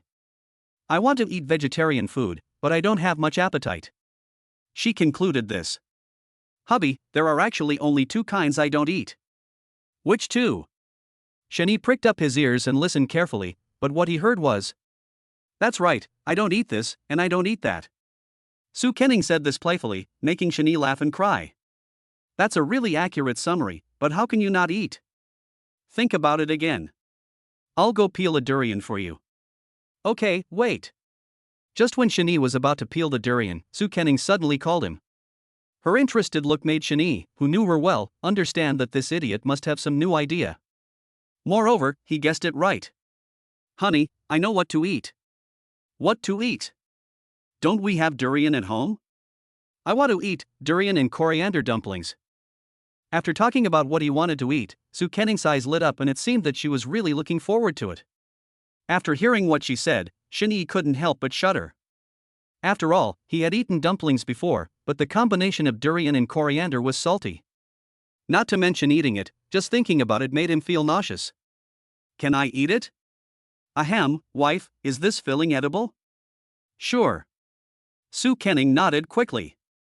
I've eaten dumplings stuffed with coriander. They're made with pure coriander, nothing else added. I like durian too. If you add coriander to it and make it into dumplings, it should be delicious. And I also saw a novel on Tomato Novel, where a heroine had sex with the hero. But that's a novel, it's all fake. Su Kening, who was kneeling on the bed, was looking forward to it, and seemed not to notice Shinyi's strange expression. Who made Shani spoil his wife? Although he had never heard of or seen it, he decided to give it a try and make dumplings with durian and coriander filling. Walking out of the bedroom, Shani went straight into the kitchen. In the kitchen, Mom and Dad were opening a durian. After Shani joined in, they finished opening the durian in a short while. Hey! This durian is good. As the durian was opened, Shin Tiangwa praised. Wu Xiaomei, who was standing by, glared at him when she saw this. Oh, you know that. Hey, there are so many videos online nowadays, it's not uncommon. Our durian is really good, isn't it, son? Shini laughed in silence, but could only nod. Yes, that's right, it's pretty good, but... What's wrong? Why are you hesitating? What happened? Wu Xiaomei asked with a smile, and at the same time brought a clean plate to prepare to hold the durian meat. Mom, let's peel the durian first, then I'll talk about things. This is so mysterious. Come on, Lao Shun, let's pick the meat. Soon, 2 plates of durian flesh were scooped out. The bright yellow durian flesh can really make durian lovers drool. Tell me, what's wrong? Wu Xiaomei asked. Mom, let's make dumplings later. Okay, making dumplings is easier, so let's eat dumplings. What kind of filling do you want? To be honest, Shini didn't understand why his mother thought making dumplings was easy, as if it had been like this since he was a child. However, I have to discuss with my mother now how to prepare the filling that Su Kuning wants to eat. Mom, what about the filling? Kuning wants to eat the one with durian and coriander filling. Do you know how to make it? Durian, wait. Durian and coriander filling? Wu Xiaomei thought she had heard it wrong, so she cleaned her ears and confirmed again and again that it was still durian with coriander. I've never made this filling before. No, I've never heard of it before. Even Shin Tiangwa, who was standing by, winked at him. Even though he hadn't seen the finished product yet, he seemed to be able to imagine the power of this dumpling filling. Can't you change the filling? Shin Tiangwa asked in a low voice. Wu Xiaomei waved her hand and rolled up her sleeves. It's okay, it's just durian with coriander, maybe it's delicious. To be honest, Wu Xiaomei was also unsure. However, after all, it's my daughter-in-law who wants to eat it, so I have to make it even if I have never made it before. Mom, let's do it together. Yeah, okay. Shin Tiangwa slipped out of the kitchen, mainly because he was not very fond of durian and coriander, let alone mixing these two things together. Just thinking about it, Shin Tiangwa wanted to take out his phone and order some takeout. In the kitchen, Wu Xiaomei and Shin were busy. What the mother and daughter never expected was that the simplest step in the whole process was actually kneading the dough. The rest, whether it is adjusting the filling or anything else, is a little difficult. But fortunately, there are always more solutions than problems. With the concerted efforts of the mother and daughter, they finally matched durian and coriander. However, looking at the dumpling fillings in the basin in front of them, which were yellow with green and green with white, they both felt a little depressed. But there is no other way. It has come to this. Even if I have to grit my teeth and stick my neck out, I have to keep going. In this way, after the mother and daughter worked for more than half an hour, they finished wrapping 2 large plates of dumplings. However, no matter how you look at these dumplings, they seem to be poisonous with a green tint in the white. In ancient times, if the emperor saw this, he would chop off the chef's head on the spot. Son, I don't know if Kenning likes it. Let's steam another pot of rice. If it doesn't taste good, we can still eat rice. Okay, Mom, you go and take a rest. I'll cook the vegetables first, steam the rice, and then make the dumplings. Okay, Mom, let's go out and rest for a while. After Wu Xiaomei left the kitchen, Shini started to get busy, cutting vegetables and cooking in one go, performing the tasks very skillfully. By the time Shini finished cooking the dishes, the rice in the rice cooker had already been cooked for 10 minutes, just the right amount of time. When Su Kenning saw Shini bringing dishes out of the kitchen, she couldn't wait any longer and ran over in small steps. She helped to serve the dishes and the rice, and her bright eyes were always staring at the kitchen behind Shini. Don't ask, the answer is that I'm looking forward to her durian and coriander dumplings. Although she hasn't seen the dream dumplings yet, Su Kenning has already smelled the scent, and that smell isn't bad. Finally, after much anticipation, the dream love dumplings were brought out by Shini. Although I don't want to admit it. But after cooking, the dumplings with this unique filling actually looked quite good. The emerald color is mixed with a little bit of golden yellow, just like ingots carved from beautiful jade. If you take it out to sell. Not even one for $100. That is right, even if you give someone 100 yuan, they probably won't dare to eat it. Chapter 101, Stinky Baby, are you here to wash grandma's face? It smells so good.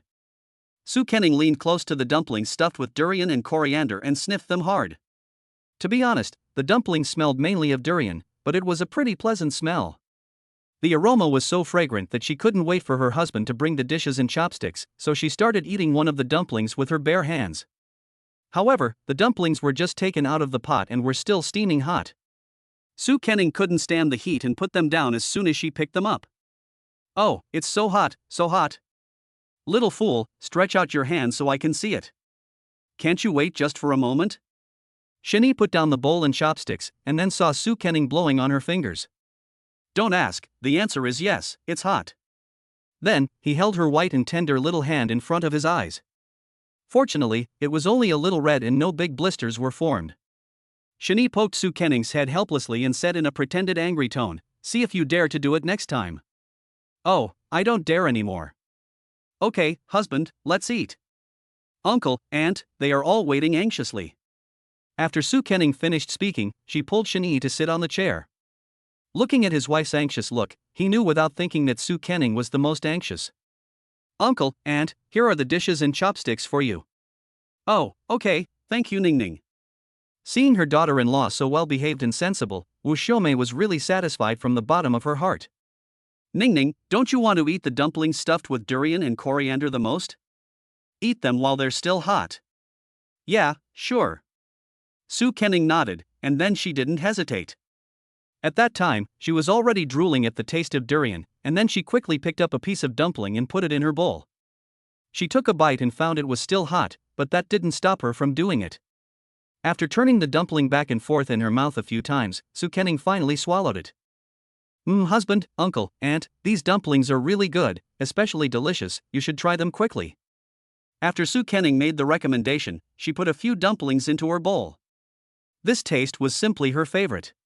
In response to her recommendation, several people nodded with a wry smile, but no one dared to touch the plate of dumplings stuffed with coriander.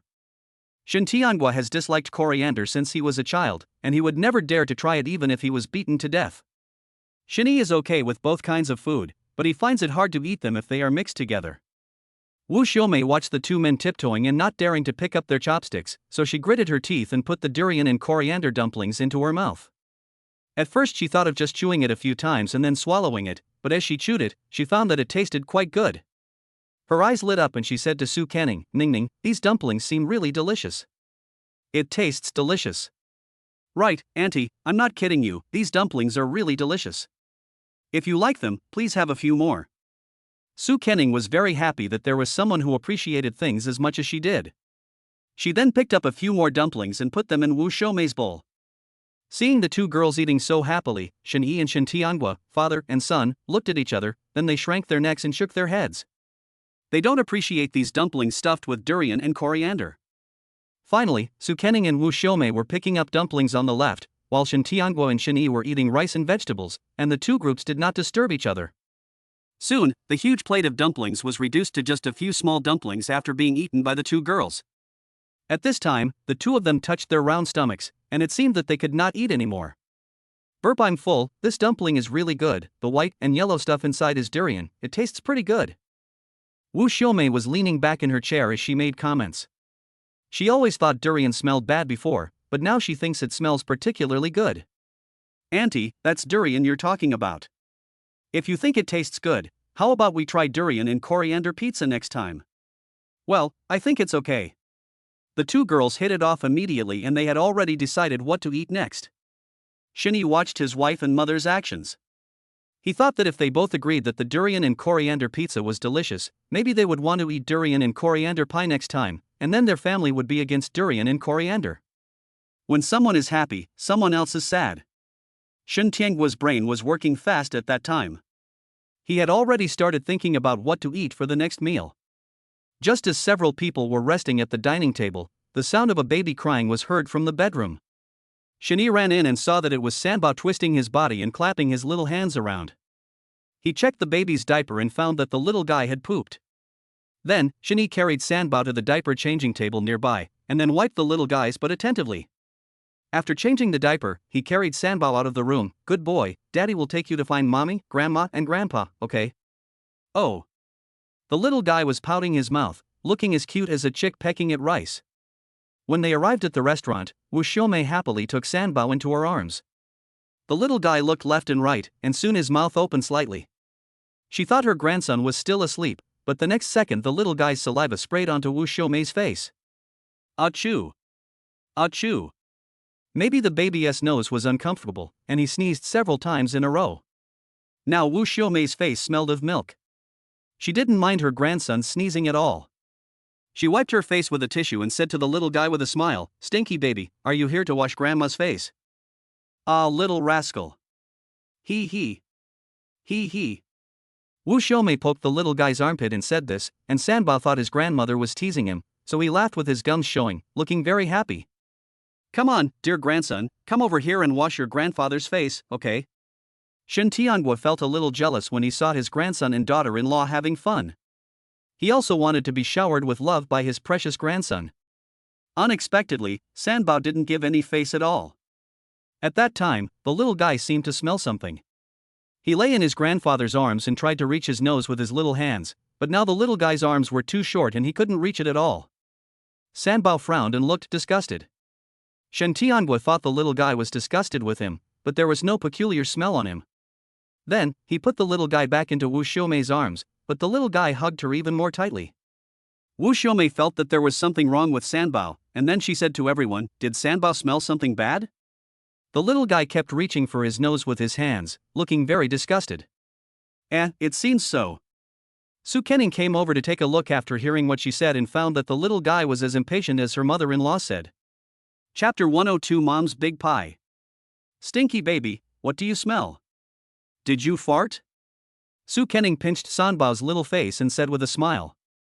In order to find out what the little guy smelled that made him so impatient, she opened his diaper and smelled it, but there was no stinky fart smell.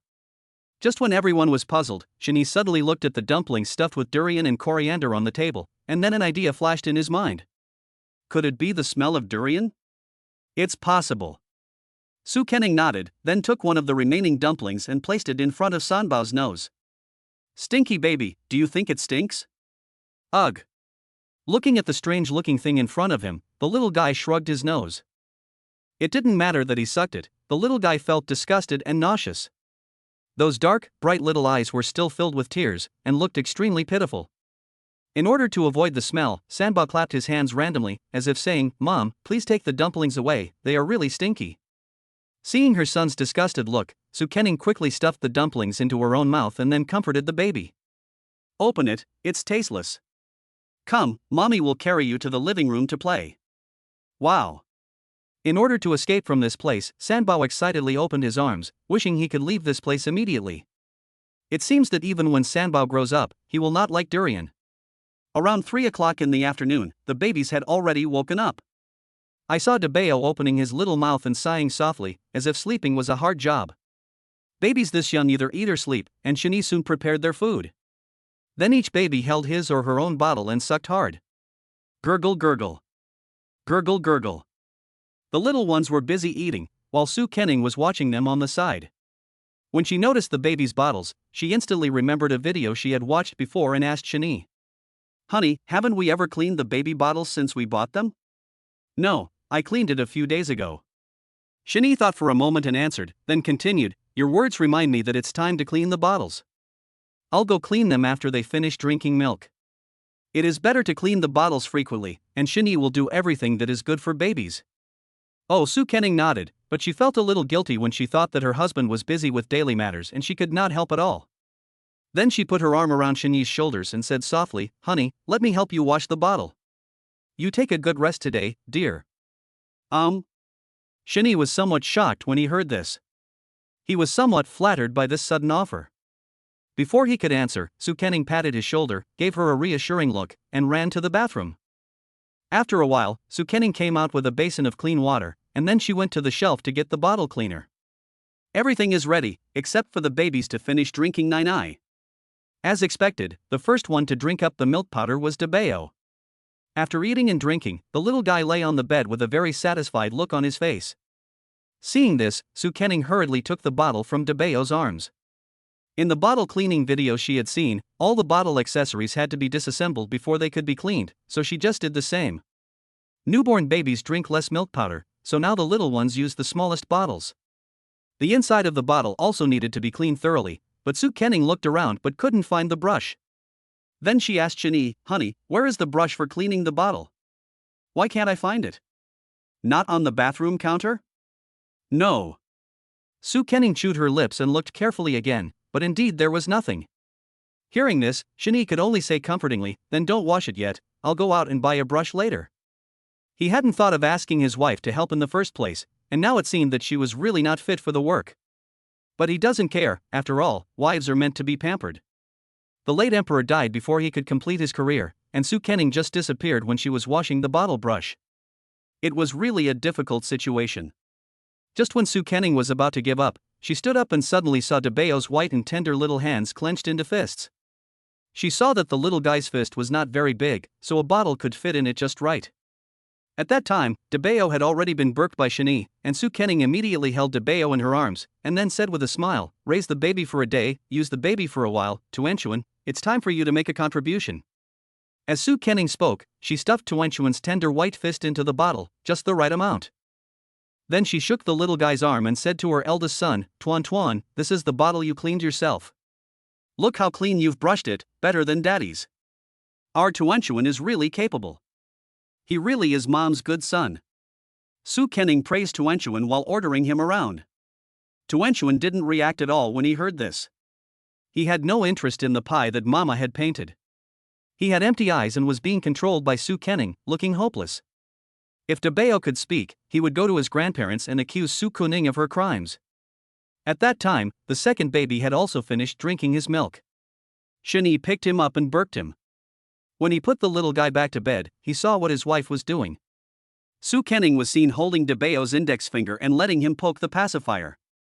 She really brought Debayo's ability to the extreme. "Wife, you are really something." Shani wanted to stop her when he saw this, but when he saw his wife having fun, he couldn't help but give her a thumbs up. "Hee, it's just so-so. You are rubbing it well on the left side." "Oh." When Shani saw some milk stains on the left, he talked to his wife. Upon hearing that, Su Kenning immediately grabbed Debayo's hand and gently rubbed it towards the milk stains. Debayo is now accustomed to Su Kenning's behavior. Anyway, he cooperates without crying or making a fuss, which makes Su Kenning particularly satisfied. Soon, Debayo's bottle was cleaned. Then, Su Kenning washed the little guy's hands and carried him to the bed. She smiled and said with satisfaction, "Debayo, you are very good. You are a good child of your mother. Okay, go play by yourself for a while. Mommy is going to take Erbao to clean the bottle." After Su Kenning finished speaking, she took the second baby, who was happily playing on the bed, into her arms. With 4 little ones at home, she is not a partial parent. Su Kenning emphasizes equality for all, and everyone washes their own bottles. Chapter 103: The love-hate relationship between Sanbao and his mother. The second child, who was having fun, was suddenly hugged by Su Kenning. The little guy's eyes were a little confused, and he seemed to be wondering in his mind, "Mom, where are you taking me?"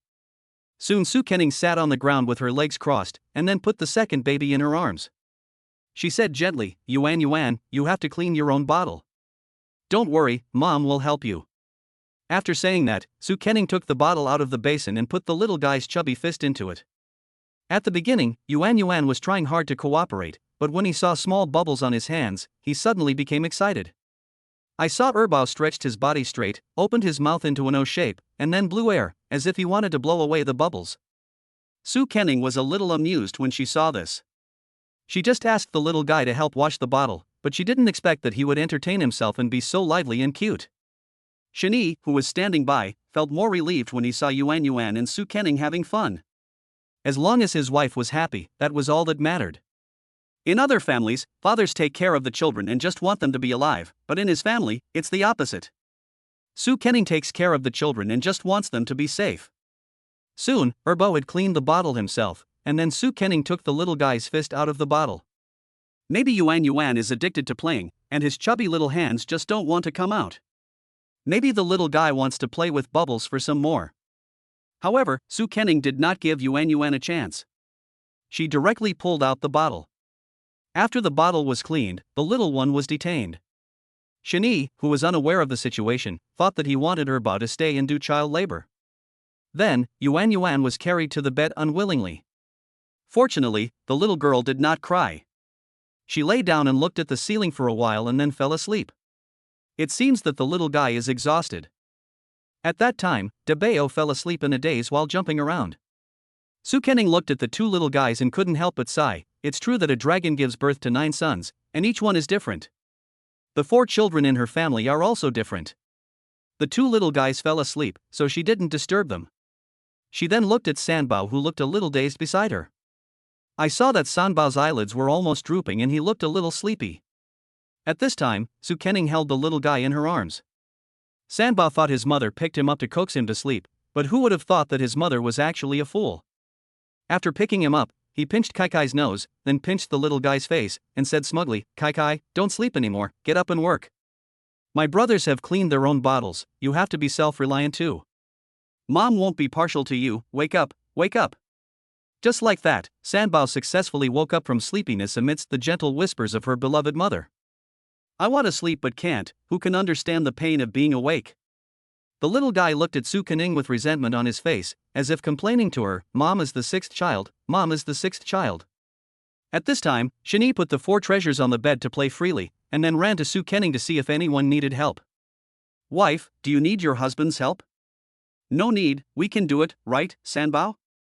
Su Kening kissed Sanbao's cheek affectionately, but the little guy looked as if he had lost all hope in life. He was yawning frequently. If it weren't for his mother, he would have been wandering in his dreams. Shani noticed Sanbao's abnormality, and he immediately said, Wife, is Sanbao sleepy and wants to sleep? Well, I woke him up just when he was about to fall asleep. He just washed the bottle and went to sleep. This way, the little guy will definitely sleep soundly. Su Kening said this proudly, not noticing Sanbao's resentful look at all. Fortunately, Sanbao was very well behaved and did not cry because of not sleeping well. Oh, okay. Shani felt a little sorry for Sanbao when he heard this, but since he was woken up by his wife, he might as well finish the hard work before going to sleep. If Sanbao knew what Shani was thinking, he would definitely complain, Mom and Dad are true love, and my brother, sister, and I are accidents. Then you clean the bottle first, I'll get you some fruit. Okay, thank you, husband. Love you. After Shani finished speaking, he left the bedroom, while Su Kening and Sanbao prepared to wash Sanbao's bottle. At first, Sanbao was willing to work hard, but when his little hands touched the basin of water, they became restless. Taking advantage of the gap, he flapped his hands and splashed water. As expected, the water splashed onto Su Kening's clothes. It was just a few naps, so Su Kening was not bothered. However, she still educated Sanbao, Kai Kai, you have to be good. We can't play in the water. Little boys will wet the bed if they play with water. Anyway, Sanbao couldn't understand what the adults said, so he just ignored what Su Kening said. As long as Su Kening isn't paying attention, Sanbao will make a splash. At first he was a little dazed, but after he touched the water in the basin, he became very energetic as if his Ren and Du meridians were opened. In order to clean the bottle, she would turn a blind eye as long as Sanbao didn't make any big movements.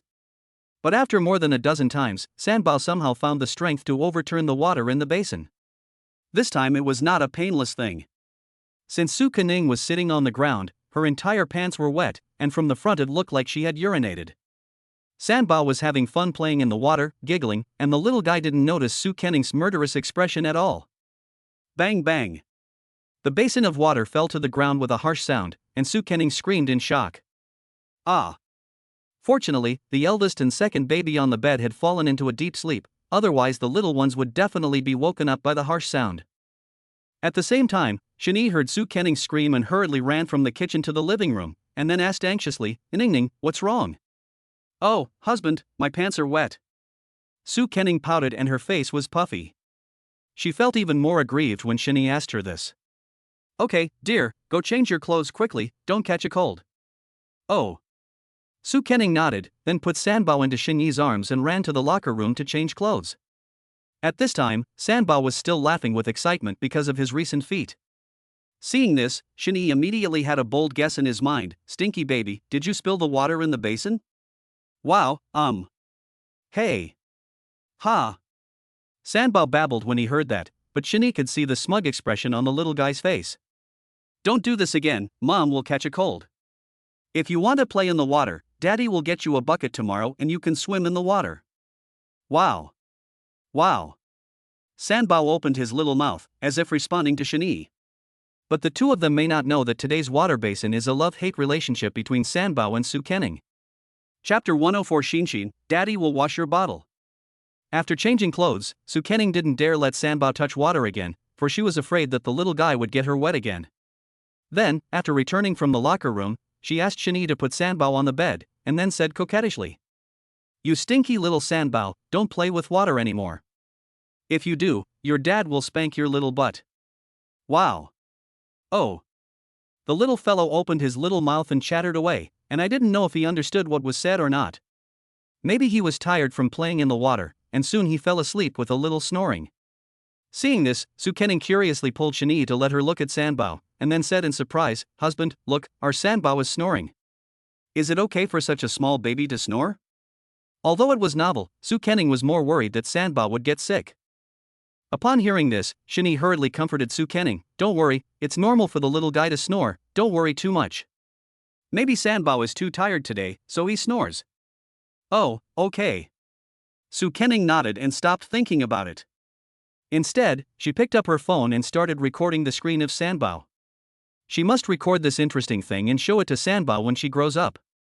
All the boys' bottles have been cleaned, except for Shinshin's.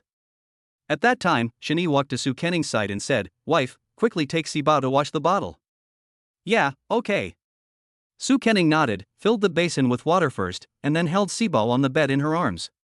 When the two were about to get ready, Shani came over and said to Sibao with a smile, "Be good, Sibao, you don't have to wash the bottle, Daddy will wash it for you.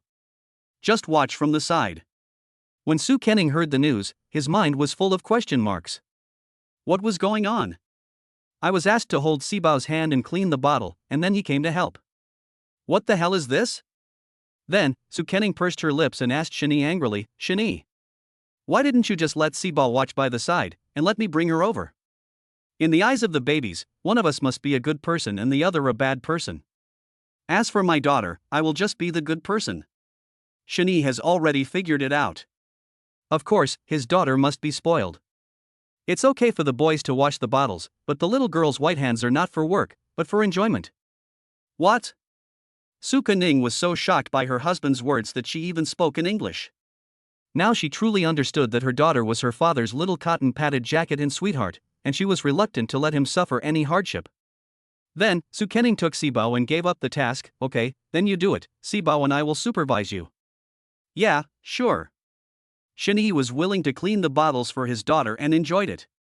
If the boys were more sensible, they would definitely criticize Shani's behavior. "Dad, you believe in equality for all, so why doesn't my sister have to do anything?"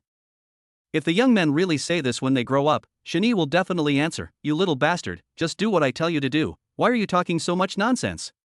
After a few days of ordinary life, today is the baby's full moon celebration. Shani washed the little ones' butts and applied various ointments early in the morning. After finishing, it was time to set off.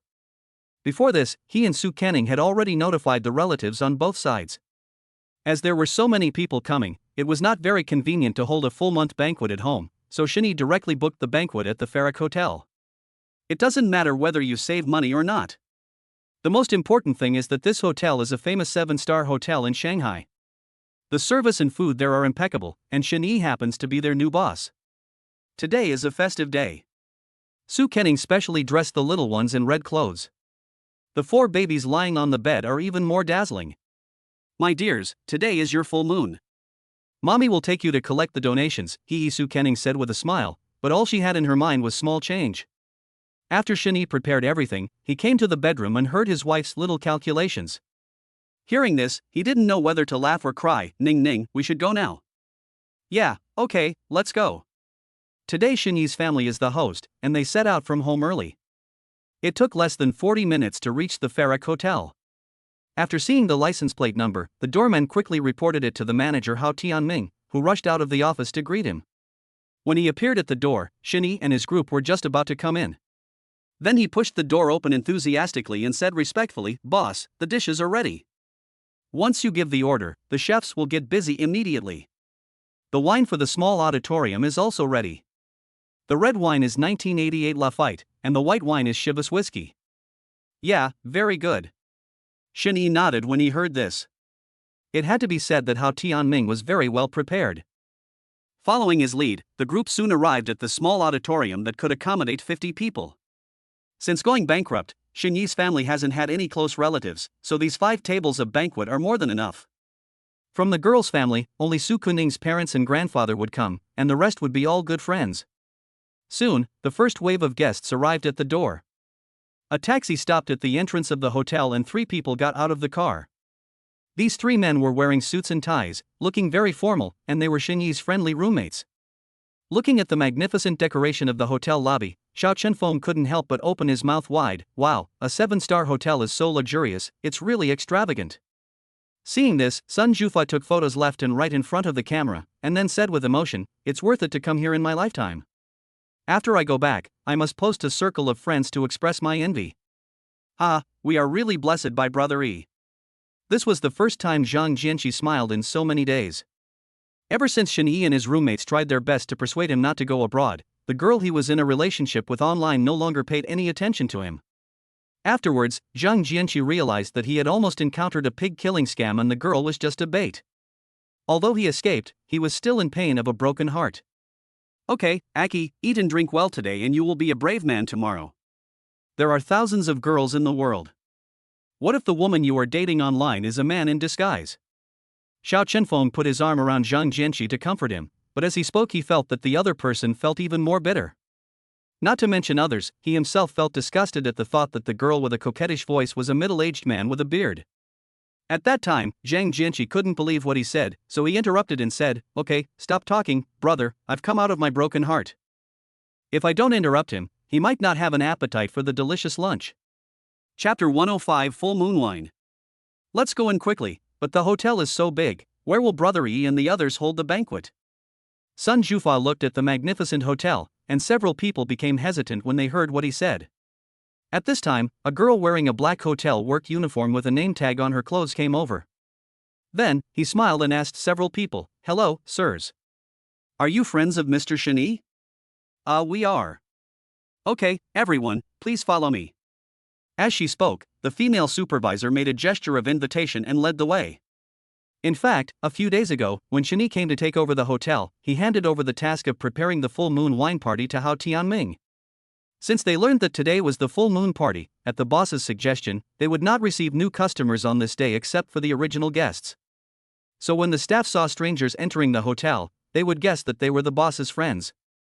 Just like that, the woman was in front and the 3 grown men were whispering and grinning in the back. "Hey, did you hear that just now?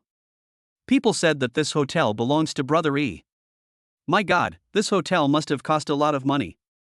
To be honest, now I feel like Brother Yi is playing us. He is not bankrupt at all."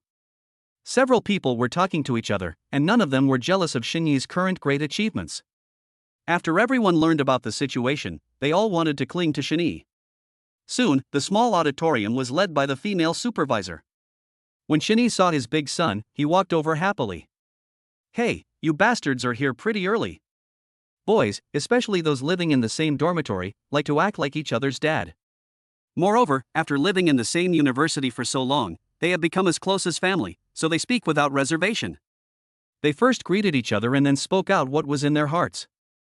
"Come, let us see our niece and nephew. Brother Yi, you actually did something big behind our backs. We don't even have a partner yet, but you're already married. You really deserve a beating. Hurry up, little babies, we've been thinking about it for a long time." At that time, Xiao Chenfeng had already started to get ready. Ever since Shen Yi showed them the soft and tender photos of the babies, they all liked to use the little guys as wallpapers. It's true that if one of the brothers has a child, the other will be spoiled as much as possible. There is no way. I haven't found a father to have children with yet. I can only cherish my brother's little baby. Okay, you guys go find a place to sit first, I'll bring the babies to you. But first, I want to make it clear that you can't touch anything without a gift. You can only look at it. Shen Yi said this with a smile, but what he said was just a joke between brothers and should not be taken seriously. Don't worry, we can't come here empty-handed. Upon hearing this, Sun Jufa grinned and patted his pocket, obviously coming prepared. Now that the brothers are here, they must be allowed to meet my sister-in-law. Then Shani came to Su Kenning and said with a smile, Ningning, several of my roommates from the university dormitory are here. Let me introduce you to them. Yeah, okay, where are they? Hearing this, Su Kenning began to look around the small auditorium, and sure enough, she saw several unfamiliar male faces. Then, Shani also pointed and it was them. Come on, let's push the babies over there. Okay.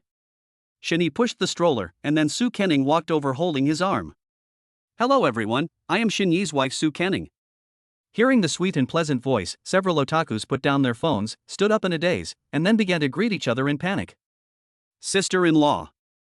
Hello, sister-in-law, I'm Xiao Chunfeng, everyone calls me Lao Xiao. I'm Zhang Jianqi, and everyone calls me Xiao Jinjian.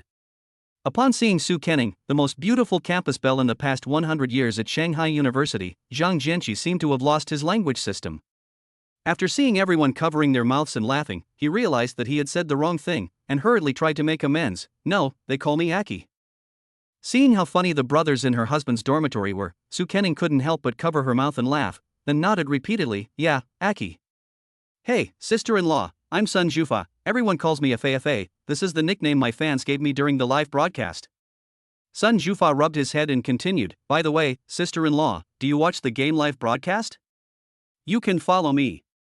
My game ID is 88.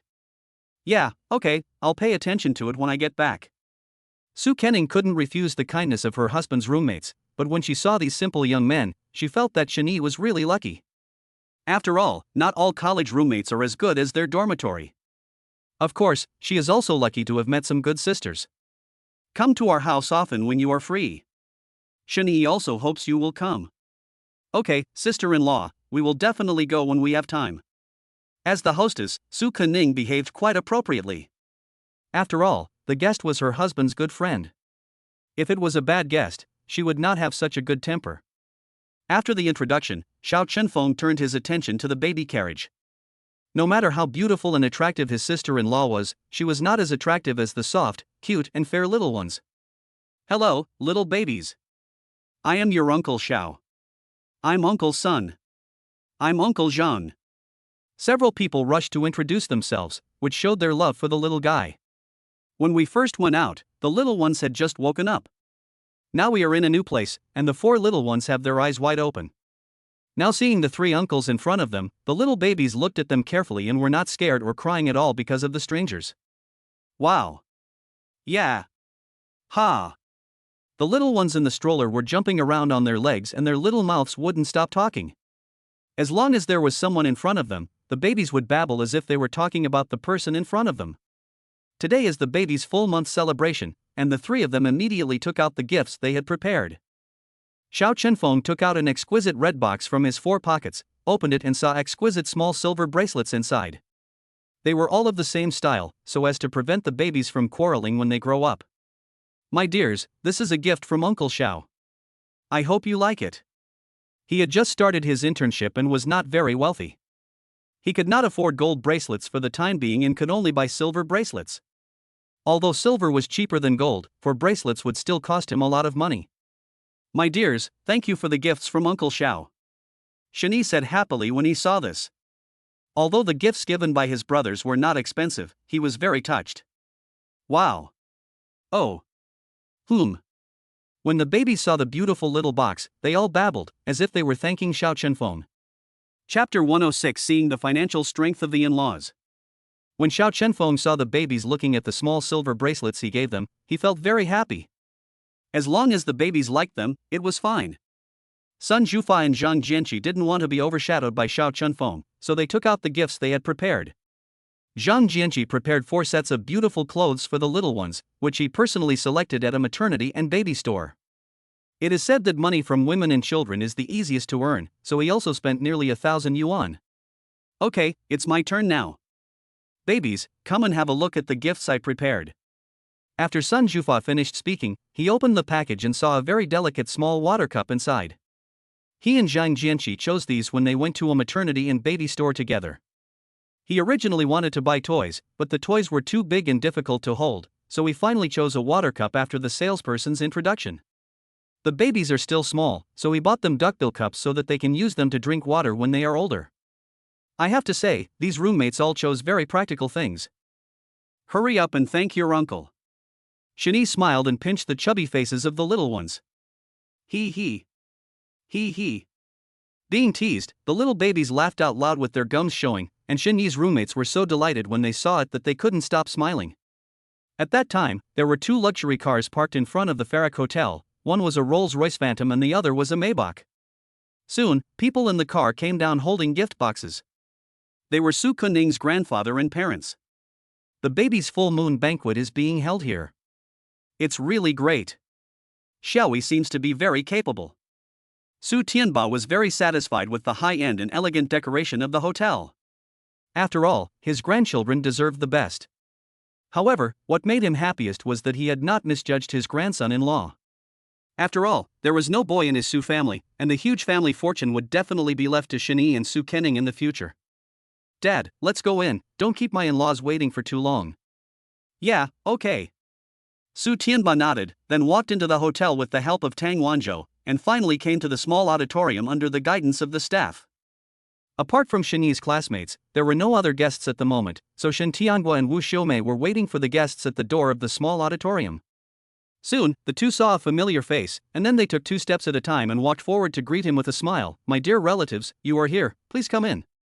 "Well, okay, we are all family, no need to be so polite," Su Zhendong said with a smile. "No one is the kind of person who would find fault, so just be casual." In the small auditorium, Shani and Su Kening looked at each other after hearing the noise at the door.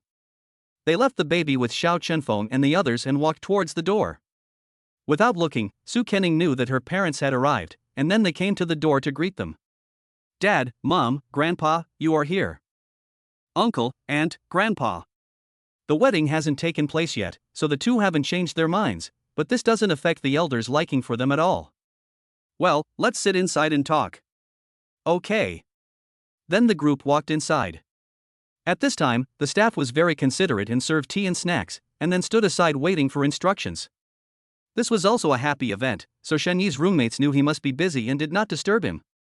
The elders missed the babies, so they pushed the little ones to their side after entering the banquet hall. Without the babies around, Xiao Chenfeng and the other 2 sat on the table playing with their cell phones, looking very happy. After Su Tianbai and his friends finished teasing the little ones, they got down to business. He took out 4 jade lucky pendants from his pocket and put them on the little ones' chests, then talked happily. "My babies, this is the full moon wine gift from your great-grandfather. These lucky plaques will bless you to grow up safely and healthily."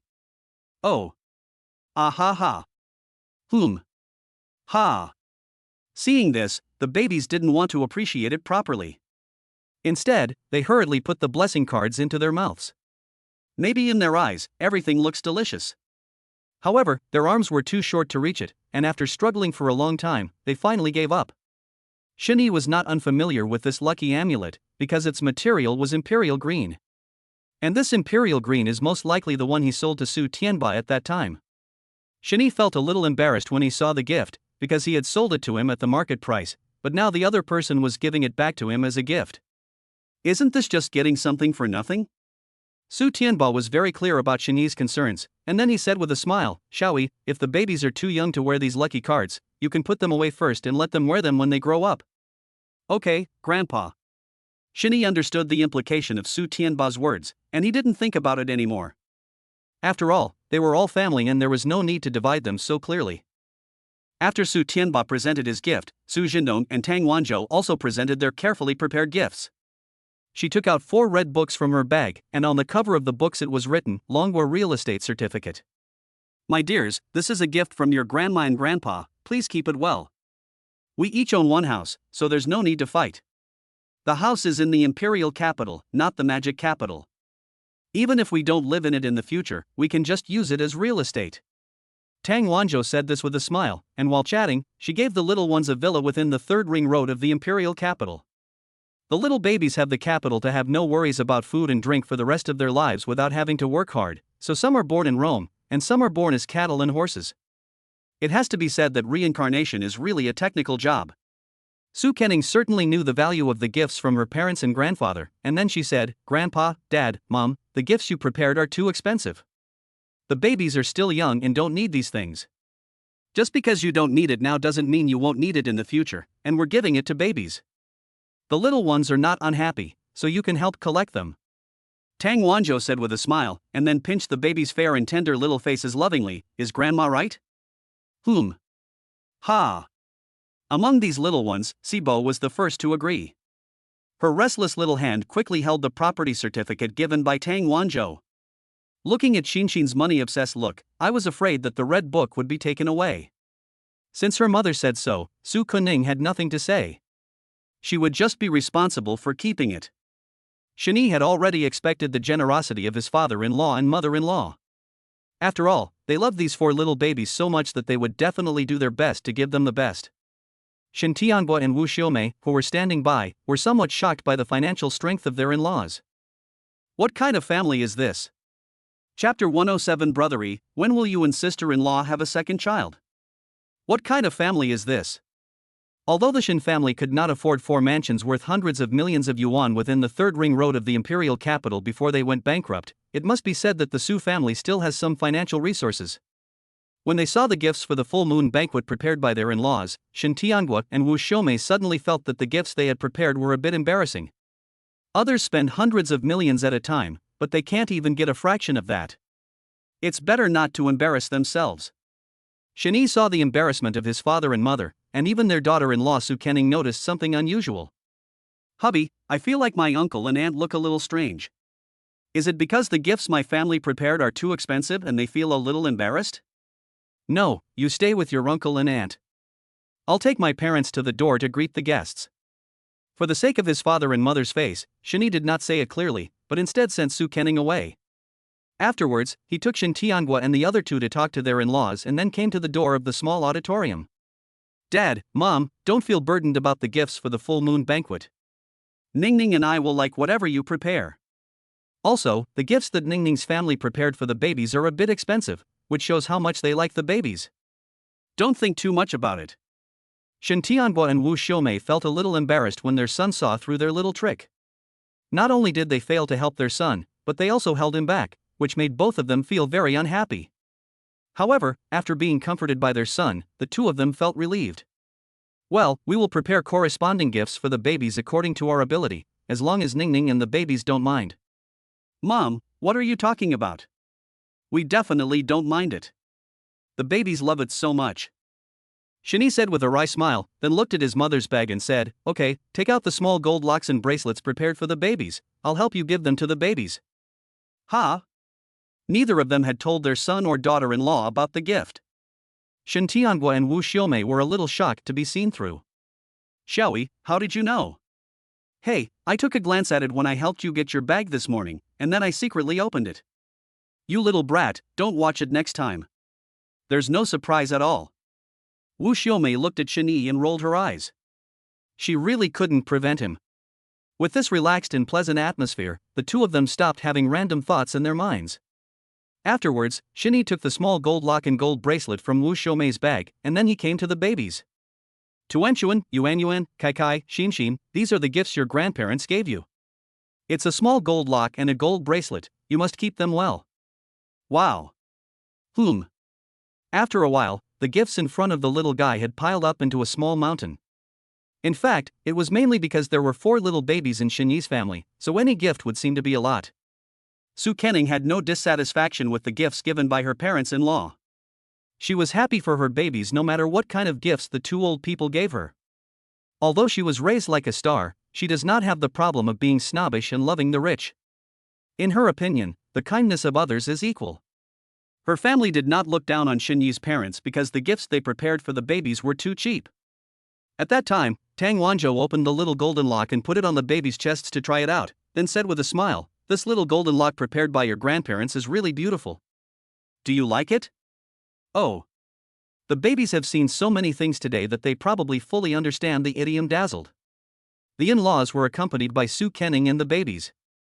After putting down the gifts, Shini also came to the door to greet the guests. As a result, when he was about to go out, he was stopped by Xiao Chenfeng and others. The three of them raised their eyebrows and said in a sly manner, "Brother E, when are you and sister-in-law going to have a second child?" We have already discussed it. When you are ready to have a baby, we will go down and reincarnate. We were born into the rich second generation, and when we grew up, we had all kinds of assets in our hands. It was so wonderful.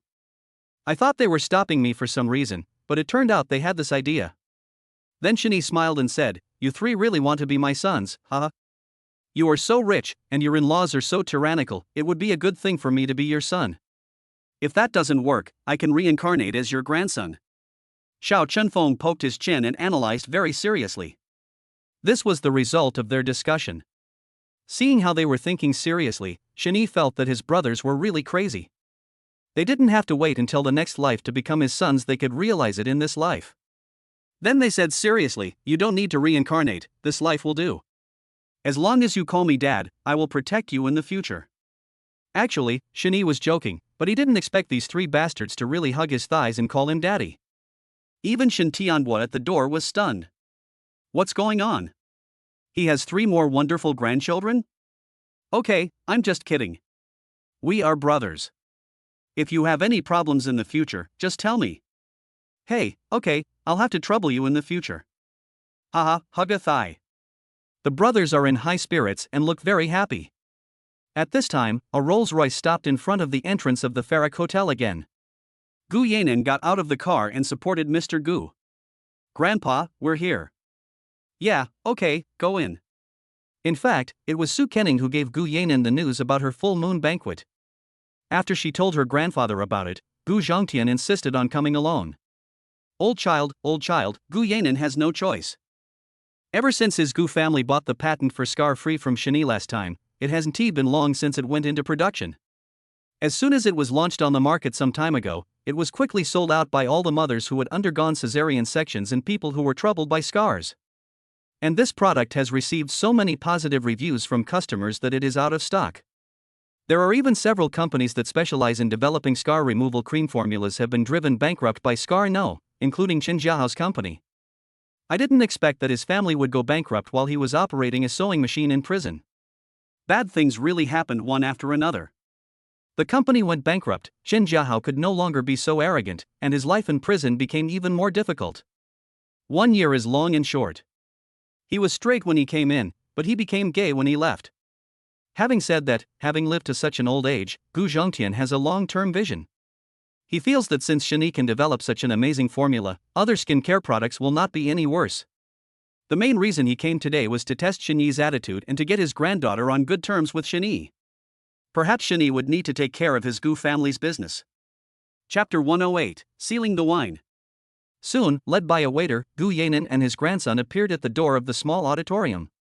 Although Shani was surprised to see Gu Zhongtian, he still stepped forward and greeted him enthusiastically. "Mr. Gu, Nan, you are here."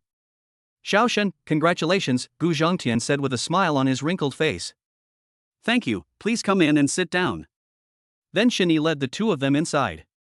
At this time, Gu Zhongtian already knew that Shani was Su Tianba's grandson-in-law. Although he was envious, he could do nothing about it. When Su Tianba saw the old man surnamed Gu coming, he walked up to him with his back to him and his hands on his chest, smiling. Now he had the capital to show off. "You old man are here to attend my grandchildren's full moon banquet. Let's have a drink together after the banquet starts." "Just drink it, who's afraid of who?" Gu Zhongtian could see that old Su was showing off that he had a grandson, and then he said something with a glare. "Looking at those 4 little babies, it would be a lie to say I wasn't envious." At that time, he was already planning in his mind that he would arrange a blind date for his granddaughter after returning home, so that his own grandson would be on the way. Su Tianba knew that Gu Zhongtian was upset, but he deliberately said, "Old Gu, take a look at my grandson-in-law. Isn't he a handsome man? Don't he and Ningning look particularly good together?" "Well, it is." Gu Zhongtian said angrily, "What is this old Su talking about? Isn't this just showing off nakedly?" But since they have the capital to show off, he can only accept it. The 2 old men were talking loudly here, while Su Kenning and Gu Yanan were whispering to each other on the other side. Gu Yanan hadn't come to her house for a long time, so Su Kenning asked, Nan, what have you been busy with these days? Why don't you come to play with me?" "I just went to another province to participate in a taekwondo competition some time ago, and just 2 days after I came back, I attended the full moon banquet for my godson and goddaughter. How are your grades? Su Kenning asked curiously. If your sister takes action, then of course she's the champion. After Gu Yanan finished speaking, she patted her chest with pride. She was invincible and had never been defeated. Since her best friend asked, she took out the gifts for the baby's full month celebrations, which turned out to be 4 medals made of pure gold.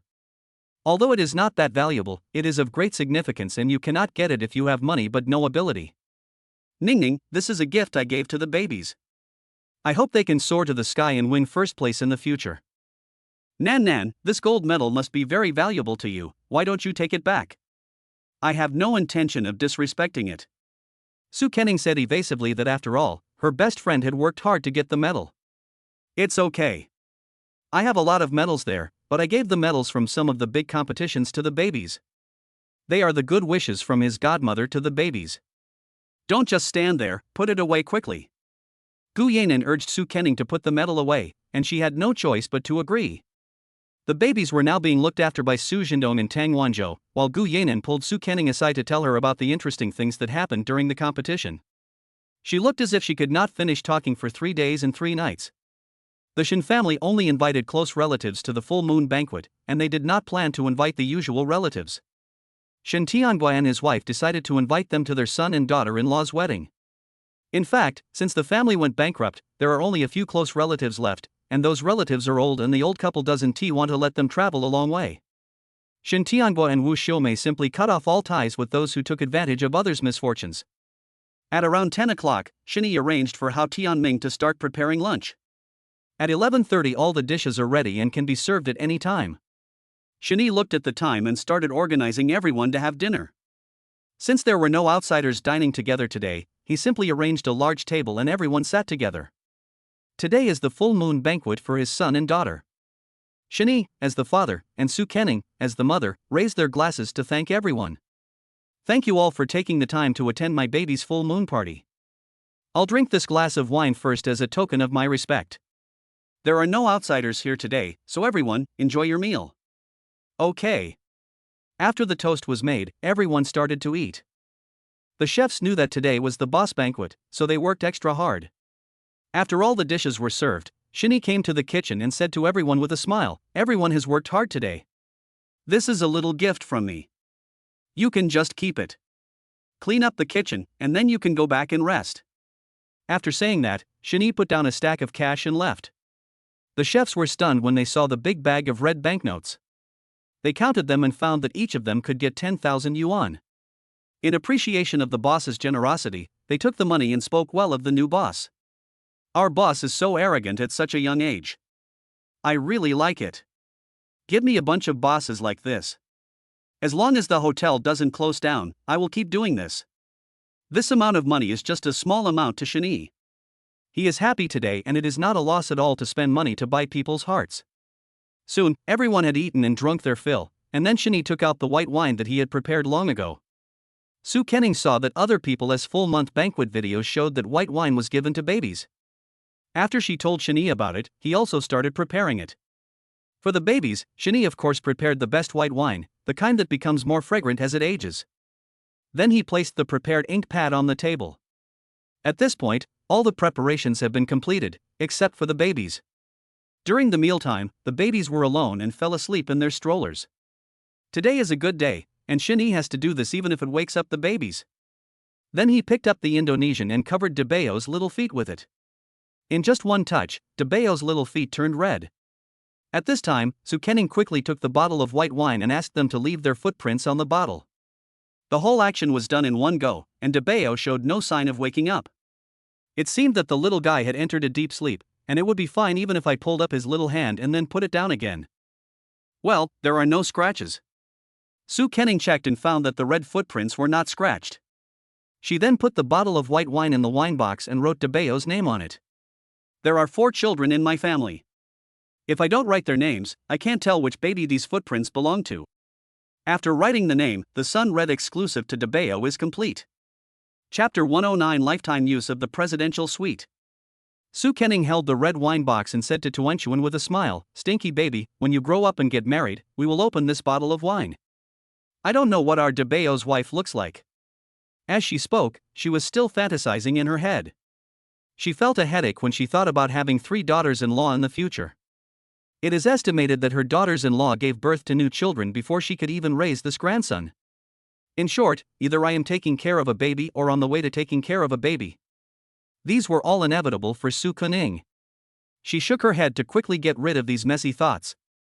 She can still enjoy it for a long time while the babies are still young. At that time, Shin-Yi had already taken out another bottle of white wine, and then he put her Bao's footprints on the white wine bottle like an assembly line. The little guy Yuan Yuan is not only sleeping soundly, but his mouth is slightly open and he often makes snoring sounds. Seeing this, Shin-Yi held his forehead with a smile and said, "What a naughty baby." Fortunately, he didn't wake up the other babies. "Okay, go to sleep." Then, he shaved his round face, and then went on to do Sanbao's sun red. With more and more footprints, Shin-Yi became more and more familiar with them, and soon only the last little baby was left. Shinshin. The little girl is different from her brother. She can sense the slightest movement, and she is a light sleeper and will burst into tears if she is woken up. Su Kening couldn't help but remind Shin-Yi, "Husband, be gentle with Sibo later, otherwise if you wake the little one up, she will cry non-stop." "Okay, I'll pay attention." Shin-Yi nodded, then gently lifted up Sibao's little feet. Just this touch made Sibao tremble all over, but fortunately the little guy showed no signs of waking up. Then, Shin-Yi quickly and accurately pressed the little guy's feet on the white wine bottle. Because he was fast enough, the little guy didn't have time to wake up before Shin-Yi was done. They thought that the footprint pressing business was over and Sibo would not wake up, so the two of them relaxed their vigilance. However, just when Su Kening was using a wet wipe to wipe off the ink on Shinshin's feet, the little guy suddenly startled and then screamed. Seeing this, Su Kening realized that the wet wipes might be too cold and that was why she used the ice to wake the little guy up. After she realized what was happening, she quickly took Shinshin out of the stroller and said, "Shinshin, be good, don't cry, don't cry. Mom is here." "Oh." Su Kening patted the little guy's butt and comforted him softly, but Sibao didn't appreciate it at all and he continued to cry loudly. At this time, Shin-Yi, who had just returned from delivering the wine, heard his precious daughter crying from a distance. It is true that a daughter is a father's little cotton padded jacket, so he quickly ran to Su Kening and asked anxiously, "Wife, what's wrong with Shinshin? I just used a wet wipe to wipe the ink off her feet, which might have woken the little one up. Shinshin is protesting without waking up." Su Kening said helplessly that she had tried to coax the child for a long time but it didn't work. During this time, Shin Tianguo and his wife, as well as Su Zhendong and his wife, all tried, but the child was still crying loudly. Seeing the little one crying so sadly, the adults felt like their hearts were being pulled and they were heartbroken. However, they were of no help at all. Finally, with Shin-Yi's comfort, Sibo stopped crying. To comfort the little one, he put a pacifier into Shinshin's mouth. When the little guy felt it, he sucked a few times and then stopped, and fell asleep again after a while. Shinshin's crying scared everyone present. Xiao Chenfeng and the other two were stunned after seeing the baby's unreasonable behavior. Originally, a few people wanted to help Shin-Yi take care of the baby for a few days on a whim, but after seeing this situation, they decisively gave up the idea. If this happens, they will probably cry like the little ones, at a loss. After lunch, Xiao Chenfeng and the other two were the first to leave the banquet. They came today just to experience the luxury of the 7-star hotel and to show off by posting on their moments. After the meal, the only ones left were the elders, and the younger generations didn't join in the fun. Then, Sun Jufa found Shin-Yi and whispered in his ear, "Brothery, you stay with your father-in-law first, we will leave first. Stay here for a while. Didn't you drink at noon? I'll ask the manager to get you a presidential suite. You can go up and have a rest." Upon hearing this, Shin-Yi looked at his brothers and immediately realized that they did not want to disturb him and his elders while they were chatting. However, he still felt a little worried when he thought about the few glasses of white wine they drank at noon. Before he mentioned booking the presidential suite, Sun Jufa had already thought about declining, but when he heard Brothery wanted to book a room for them, his eyes widened. "I have never enjoyed the presidential suite in my life, so I must experience it this time." Then, Sun Jufa readily agreed, "Okay, good, Brothery, you are really thoughtful. Then we'll leave first, and you don't have to come out to see us off." He waved his hand and said with a smile, then left with Xiao Chenfeng and Zhang Jianxi. After leaving the small auditorium, Xiao Chenfeng asked Sun Jufa in confusion, "What did you and Brothery nod to just now?" "Wait, the door is over there. Fei, which way are you going?" Upon hearing this, Sun Jufa smiled and repeated to the others what Shin-Yi had just said. After hearing this, the two of them wanted to rush to the top floor immediately to feel the softness of the presidential suite's big bed. It was Sun Jufa who stopped the two excited people. Wait, we have to go to manager how to get the room card. Oh. On the other side, Shinyi also called manager Hao Tianming. After receiving instructions from his boss, he quickly found Xiao Chenfeng and others with the presidential suite room card. Since they were friends of the boss, Hao Tianming said very politely, "Sir, this is the room card for the presidential suite, please keep it. Let me take you back to your room." When Shinyi's family went bankrupt, the brothers in his dormitory gave him great help. Now that he is able, of course he wants to give back to them. Therefore, he ordered Hao Tianming to give the room cards of the 3 best presidential suites to the 3 people, and these 3 rooms were only for their use. The presidential suite is equivalent to the VVIP of the Farrak Hotel, so Hao Tianming personally received several people. After arriving at the top floor, the 3 were shocked by the luxury of the hotel. When they arrived at Xiao Chenfeng's room, Hao Tianming put the room card on it and the room opened. Then he said politely, "Mr. Xiao, your room has arrived." "Ha? Am I the only one living in such a big room? What about the 2 of them?" Xiao Chenfeng was a little shocked when he heard this. He thought that the room cards in the 3 of them were keys to open the same suite, but now it seems that this is obviously not the case. Chapter 110. A lot of small changes. Sun Jufa and Zhang Jianqi looked at each other in surprise when they heard this. Could it be that the room card in their hands was not for this room? At this time, Hao Tianming smiled and answered Xiao Chenfeng's doubts. The other 2 gentlemen have their own separate rooms. And the boss has told you that the room cards you have are valid for life, and we won't give your rooms to other customers. So, you can use the room without any worries. To be honest, Hao Tianming was a little envious of his boss's friends, but he believed that as long as he worked hard, his boss would not treat him unfairly. On the side, Xiao Chenfeng and others were shocked after hearing what Hao Tianming said. Does that mean they have the right to use these rooms? Oh my god, I thought I was going to have a good time, but I didn't expect Brother E to be so thoughtful. At that time, the 3 of them felt warm in their hearts, and they wanted to call Shinyi Dad. Although they were moved, they were more happy. After visiting Xiao Chenfeng's room, they visited the rooms of Sun Jufa and Zhang Jianqi. After taking a look, I found that the decoration inside was similar and the layout was the same, except that the room numbers were different. At this time, the 3 of them went to their respective rooms, and then lay on the big bed in the room enjoying their presidential suites. After settling the boss's friend, Hao Tianming reported to Shinyi and then went to deal with the hotel's affairs. The banquet was over, and Gu Zhongtian took Gu Yanan away first. After all, these 2 were outsiders here. However, before leaving, Mr. Gu extended an olive branch to Shinyi and told him about the recipe. Shinyi didn't kill him after hearing this, but said that he would cooperate again if he had a better formula. This answer would not offend anyone. The last recipe was given by the system, and even if the system gives you the recipe next time, I don't know when it will be. After seeing the 2 off, Su Tianba also told Shen Tianhua and his wife that he was leaving. The old Su-style house was in the suburbs, and the old man couldn't get used to the air in the center of Magic City, so he left after dinner without staying for long. Before leaving, Su Tianba held Shinyi and Su Kenning's hands and said, "When you 2 are free, bring the children to my place more often." "You're welcome any time. Grandpa, we will. I hope you don't find us annoying when the time comes." No, okay, I'm leaving."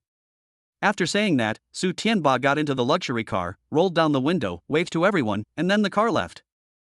Su Zhendong and Tang Wanzhou left not long after Su Tianba left because of company matters. At this time, Shinyi's family was the only ones left in the hotel. Now that there were no guests, everyone packed up and went home. The most unforgettable thing is the full-month gifts given to the little ones by the elders.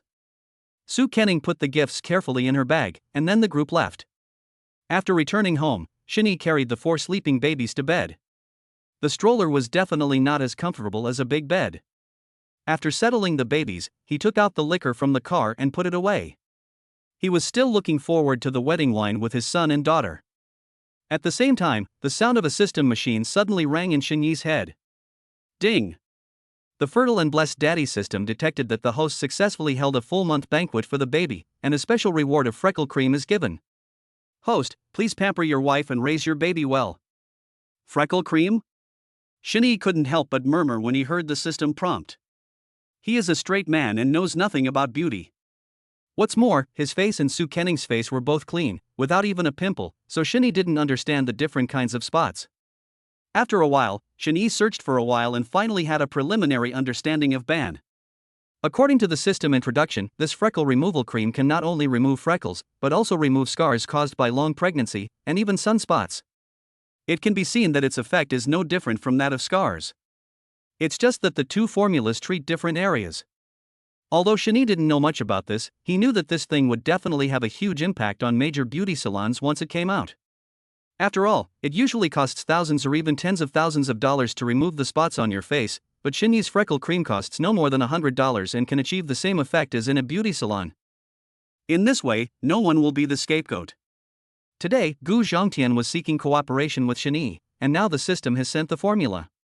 I have to say that the system is really thoughtful. However, Shani had other plans this time. He didn't just want to sell the recipe. At the beginning, he didn't have much wings, but now he has enough strength. He wants to get a share of the beauty market now and in the future. In the morning, Shen Tianguo and Wu Xiaomei were busy greeting guests and stood for a long time. After returning home, they went back to the house to rest at the urging of their son. As I get older, I get tired all the time. Shani saw the disappointment of his father and mother, and comforted them when they returned to the house. Dad, Mom, please stop sighing. Only gods can do anything without getting tired. You little brat, do you need to tell us? Wu Xiaomei rolled her eyes in annoyance, but she felt warm in her heart. It was not in vain that she gave birth to this son. He knows how to care for others. Okay, let's go back to the house and rest for a while. You and Ningning should take a break too. Just call us if you need anything. Yes, I know. You should go and have a rest. After saying that, Shani pushed his father and mother into the bedroom, and then considerately closed the door. When he finished packing everything and returned to the master bedroom, he saw Su Kenning sitting on the bed, holding Hong Piao Piao and smiling foolishly. That money was the share money contributed today. Su Zhendong and his wife alone contributed 88,000 yuan, and Gu Zhongtian contributed 66,000 yuan. Xin Yi's roommates also tried their best to get 500 yuan, and his biological father and mother also got 33,000 yuan. Finally, Su Tianba reached 99,000 in a domineering manner. Although it is a share of money, the bulk of it is spent on gifts, and the gift money is just an auspicious number and a good meaning. Su Kenning saw the bedroom door open and waved to Shani, "Husband, come here quickly. Let's count the money together." She said this with a smile and blinking her eyes, looking like a little money grubber. Xin Yijian said with a smile, "You count, I'll just watch." Okay then. After saying that, Su Kenning picked up the cash on the bed. She couldn't even hold all the red bills in one hand, and it would be difficult to hold even with a few more hands. The more money she had, the happier she was. There were so many that several hands couldn't hold them all, so Su Kenning simply divided them into several piles. Then he counted money the way they did on TV dramas, using his thumb and index finger to make a pop sound. Chapter 111 February. Then the voice of 100, 200, 300 came from Su Kenning's mouth. On the side, Shani couldn't help laughing when he saw his wife counting money seriously.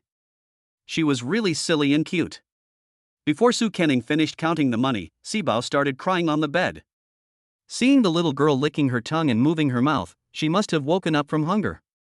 Shani quickly picked up his baby daughter from the bed and prepared some milk powder for her. As the months go by, the little ones are getting smarter. When Sibao saw the bottle he often used in the sterilizer, he was so excited that he wanted to reach out with his little hand, for fear that he would go hungry.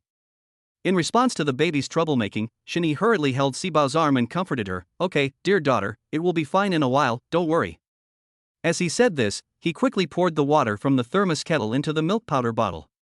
Now that the babies are getting older, the number of scoops of milk powder also increases. After preparing enough milk powder for the baby, he quickly stuffed the nipple into Sibao's mouth.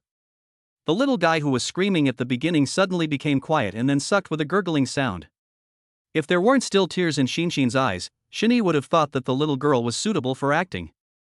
After eating and drinking enough, Sibao finally calmed down. After burping him, Shani put the little guy on the bed. Since yesterday, the little ones have officially entered the February. In fact, the so-called February crying generally refers to the situation where the baby starts crying after being 1 month old. The normal time is usually between more than 1 month and more than 2 months. Some babies have poor gastrointestinal digestion and absorption, which causes them to feel uncomfortable in the stomach and make them cry a lot. They cry at night because they lack a sense of security. From the baby's perspective, when he was in his mother's belly, the sounds in his environment were very noisy. After he was born, he woke up in the dark and silent night. The surrounding environment was completely different from that in his mother's belly, and he felt very panicked. All these terrible February noises made mom and dad very distressed. With the maternal and child encyclopedia, Shin-Yi is determined to prevent babies from colic and let them spend February safely. He took out Su Kenning's pet white goose pillow from the cabinet and then put it on the bed. Seeing this, Su Kenning asked in confusion, "Husband, why did you take out this pillow?" She was a little puzzled because this big white goose was a pregnancy pillow she bought when she was pregnant. Since pregnancy, pregnant women in the middle and late stages of pregnancy must change their sleeping position. The baby is prone to hypoxia when sleeping on their back. The best sleeping position is to sleep on your left side, which can increase the blood flow to the placenta and is better for the baby's development. Especially since she was pregnant with 4 babies at the time, the problem of hypoxia had to be taken seriously. After the baby was born, she was reluctant to throw away the big white goose that had accompanied her during her pregnancy, so she put it at the bottom of the cupboard because it was of no use. Regarding Shin-Yi's sudden action, Su Kenning thought that her husband thought her big white goose was taking up space and wanted to throw it away. Shin-Yi didn't keep the secret after hearing this, and said with a smile, "I want to take out this big white goose and let the babies lie on it for a while, so that their little tummies will be more comfortable." "Oh, so that's how it is." Su Kenning nodded, as long as her big white goose was not thrown away. After saying that, Shin-Yi held Sibao under his armpits and then placed the little guy on the big white goose. In order to prevent Sibao from drooling, he even put a bib on the little guy's chin. When the little one is lying down, he can only see the ceiling, but when the little one is lying down, he can see more things. At this time, the little guy's eyes were rolling around, and he seemed to be interested in everything he saw. Lying on the big white goose, the baby's neck is also exerting slight force, which can be regarded as laying the foundation for the baby to lift his head in the future. The little guy had just been lying down for a while when the sound of puffs spread across the room. Shin-Yi knew that the little guy would expel the air from his stomach only when he felt comfortable lying on his stomach. However, Su Kenning, who was unaware of the truth, thought the fart sound came from her husband. Then, she smiled and put her arm around Shin-Yi's shoulders and said jokingly, "Honey, I just heard someone fart." "Ning Ning, did you hear that? Do you think it's magical?" Shin-Yi thought his wife said this because she heard Shin fart. He also thought his wife was curious about Sibao farting while lying on the big goose. Su Kenning was stunned by her husband's reaction. "What's going on? My husband farted and asked me if it was magical. Does Shin-Yi have any special hobbies?" Thinking of this, Su Kenning looked at her husband. She was a little curious. If he is handsome, he won't fart? Fairies will fart anyway. "Ning Ning, why are you looking at me like that?" Su Kenning stared straight into Shin-Yi's eyes, and he couldn't help but see it even if he didn't want to. "Hubby, do you have any hobbies that you're too embarrassed to talk about? What's all this mess?" Shin-Yi was quite confused when he heard this. He didn't understand what Su Kenning said at all. "You just farted and asked me if it was magical or not. Don't worry, we are husband and wife, just tell me what you want to say, I will never despise you." Su Kenning spoke in a self-righteous manner, and then appeared to be very reasonable, making people feel that she was quite righteous. She wanted to wait for her husband to confess, but unexpectedly Shin-Yi burst into laughter after hearing it. "So you thought I farted just now, huh? Isn't it you?" "Of course not, it was your fart." Shin-Yi said this with a smile and pointed at his precious daughter who was lying on the big goose. The 4 treasures on the goose seemed to want to prove something for their father, and immediately let out an even louder fart. She believed it only after hearing the beep sound, and then she poked the little guy's chubby butt and said, "Stinky baby, it turned out that you were the one who farted." "Oh, it stinks. It's almost stinking my mom. Hoo-hoo." Su Kenning immediately started acting in front of Sibao. She pinched her nose, frowned, and spoke with disgust. Seeing this, Sibao laughed out loud. She thought her mother was teasing her.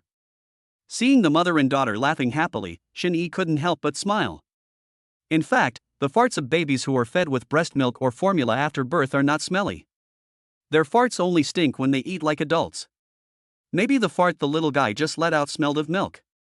In the past, babies expelled air from their bodies by burping, but this was the first time she saw a baby fart. To be honest, she even thinks that babies won't fart when they are too young, and will only do so when they grow up. Then, she asked, "Honey, do babies fart as soon as they are born?" Chapter 112, Hook and Hang for 100 Years. Maybe. Shinny paused after hearing this, then answered. I didn't expect that the two of them would discuss whether babies fart or not. However, Shinny still explained the principle of Sibao's fart to Su Kenning. Actually, Sibao's fart just now was not accidental. Babies have poor digestion, and they inhale a lot of air into their stomachs when they drink milk. The babies will then start crying and feeling colic. At this time, let the babies lie on their stomachs for a while. Their bodies will press against the stomachs and they will feel better. Then the farts will come out naturally. Look, our four treasures are so lively now. As Shinny spoke, Su Kenning listened carefully beside him. After listening, she found that Sibao was indeed as her husband said. She had no idea about the knowledge her husband was talking about. Suddenly, Shinyi's image in her mind became taller. Hubby, how do you know everything? It's amazing. As I watched more parenting videos, I naturally learned more. Shinny hurriedly found an excuse and said, but to be honest, he was very grateful for the maternal and child encyclopedia given by the system, and he would not exchange it for this ability even if he was given a fortune. Su Kening will also keep in mind the knowledge her husband tells her, just to ensure that the babies grow up healthy and safe. She also didn't expect that the big white goose she bought during her pregnancy would come in handy. Looking at the four little babies on the bed, Su Kening thought that she couldn't let them take turns using one big white goose, so she ordered 3 more. Although the big white goose doll is lifeless, she also wants to let the only one to rest, so she can't rush to the other one. At the same time, the air in Shinshin's stomach was expelled, and she lay on the big goose, shaking her little hands and feet, looking very happy. No matter what is around, the little guy wants to grab it with his hands. At that time, there were some banknotes counted by Su Kening on the bed. Shinshin shook her little hand and directly picked up the banknotes that her mother had stacked and counted. Suddenly, the red bills on the bed were scattered all over the bed, and even half of them fell to the ground. The couple didn't notice the mischief of their baby Shinshin. When the two saw the banknotes on the ground, Shinshin was putting the red bills crumpled into a ball in her hand into her mouth. It happened so quickly that Shinny hurriedly stopped the little guy's hand, and then pretended to be angry and taught the little guy a lesson.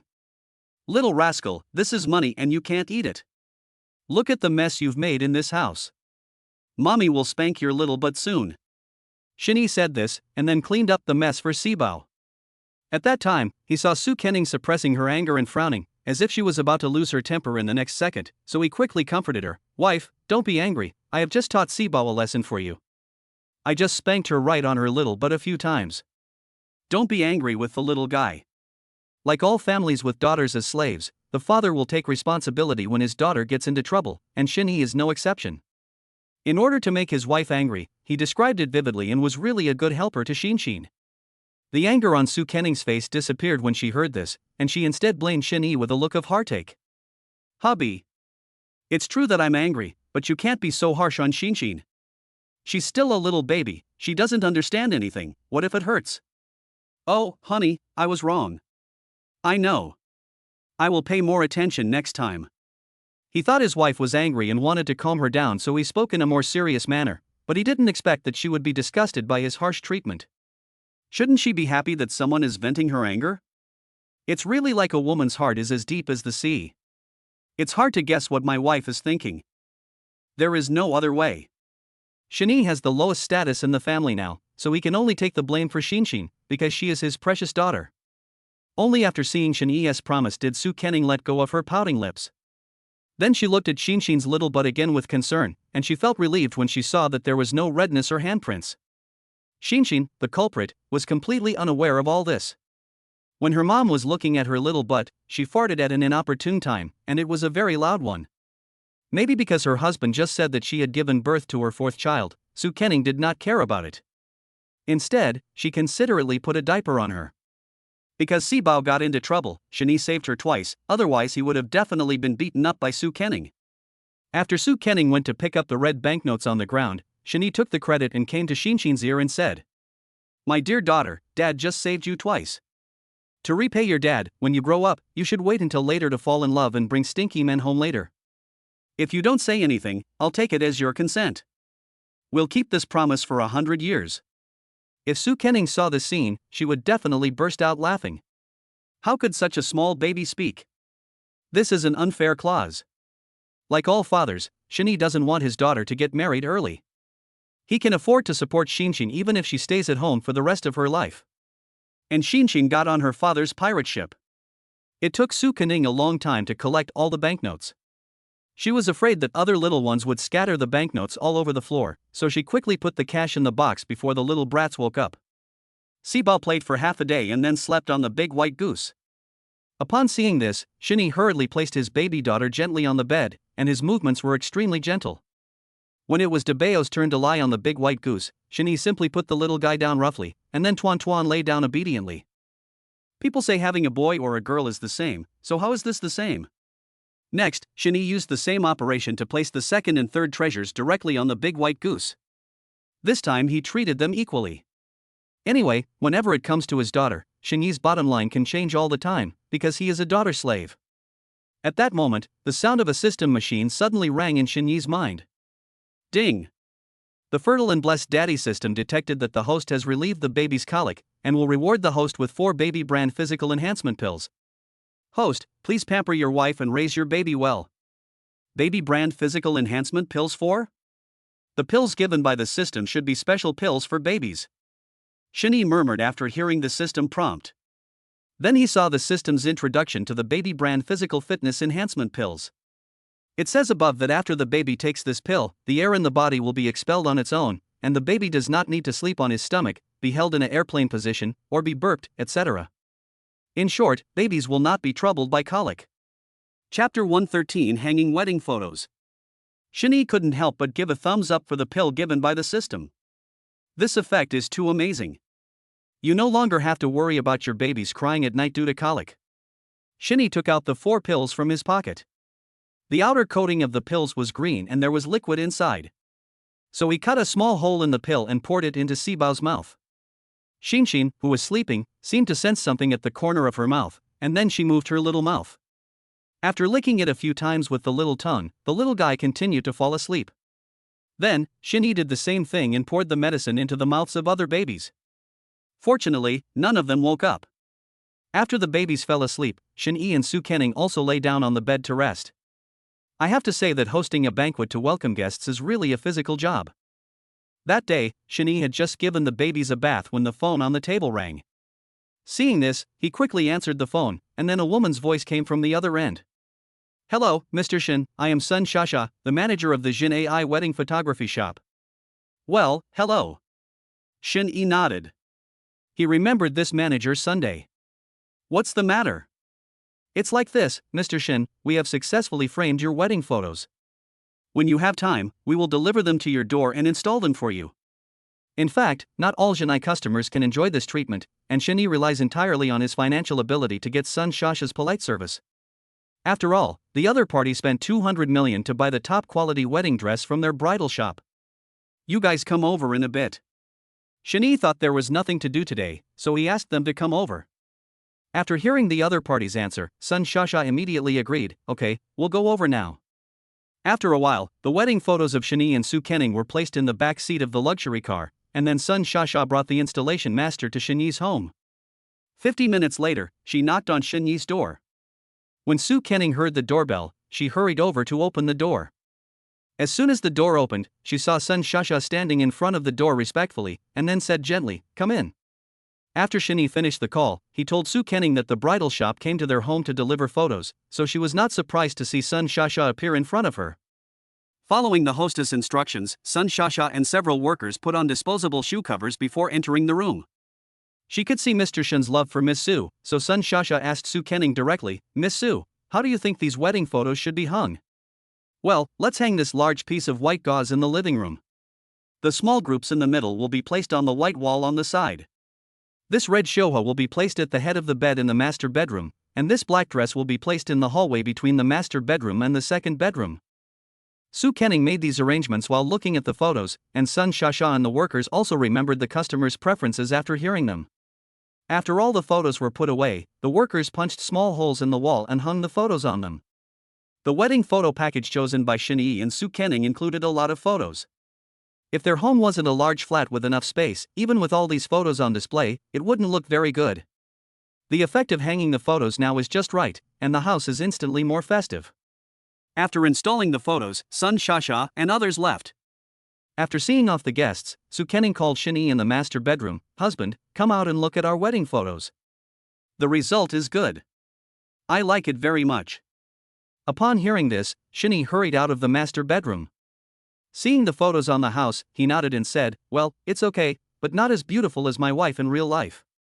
Go, you just know how to laugh at me. Listening to Shin-yee's disgusting words, Su Kening's face flushed. She was embarrassed by what her husband said.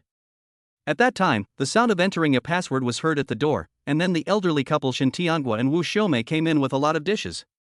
When Wu Xiaomei looked up, she noticed something different at home. She saw the wedding photo of her son and daughter-in-law. She quickly said to Shin Tianghua, "Lulshan, look, our son and his wedding photos are back." Yeah, it's true, the photos came out quite quickly, Shin Tianghua said with a smile after taking a look at the photos. Shin-hee and Su Kening in the living room heard their conversation and hurried to the door to greet them. Su Kening said sweetly, "Uncle, aunt, you are back, I will help you get the food." "No need, Ningning, just take a rest, we'll do it." Seeing this, Wu Xiaomei quickly pushed Su Kening away. She was happy and satisfied as long as she had this sentence from her daughter-in-law.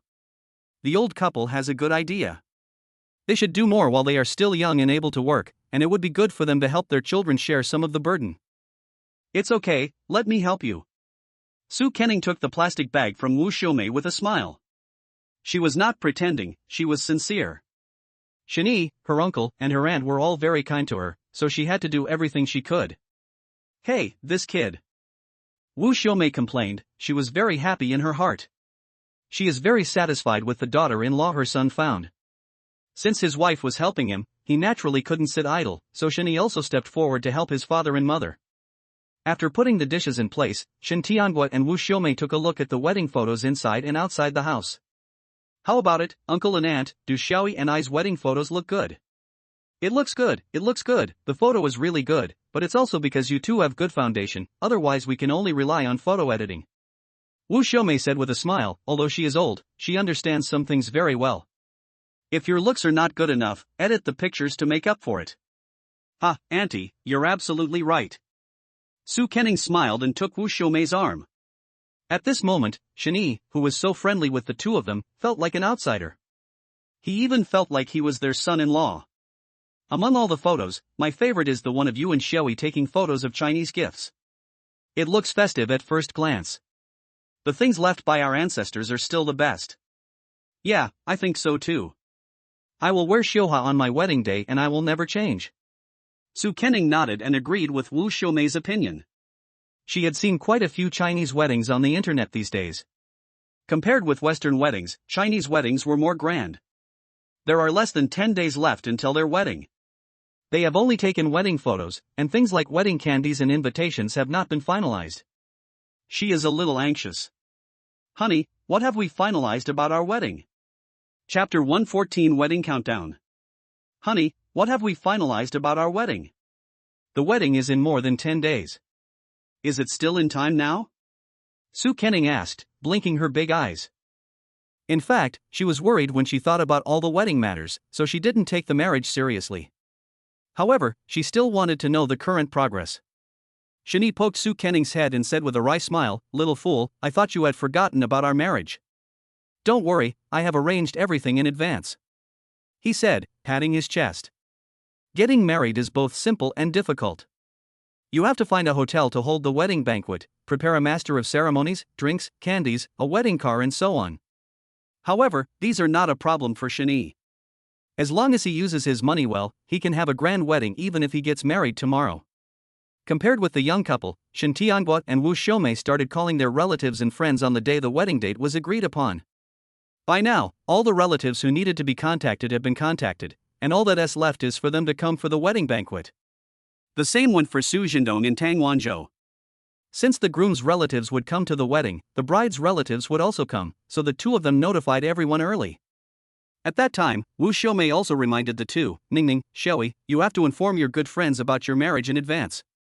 This way people can arrange time to take some time off." "Okay, Mom, I got it." Shin-hee nodded, then thought about the friends to invite. After thinking about it, it seemed that there were only a few roommates in their dormitory.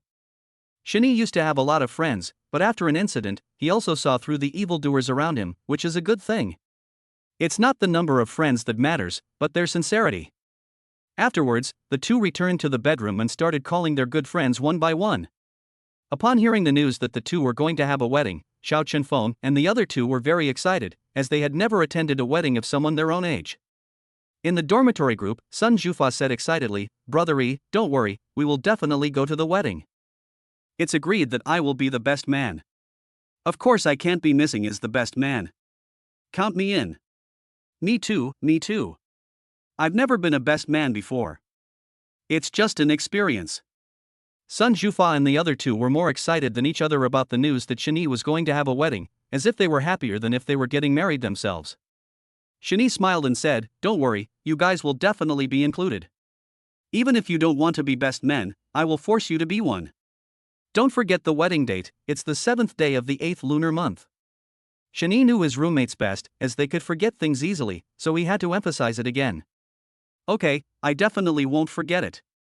After hearing the repeated assurances from several people, Shani finally put his heart at ease. All of Shani's roommates were able to attend, and Su Kenning had also notified her friends.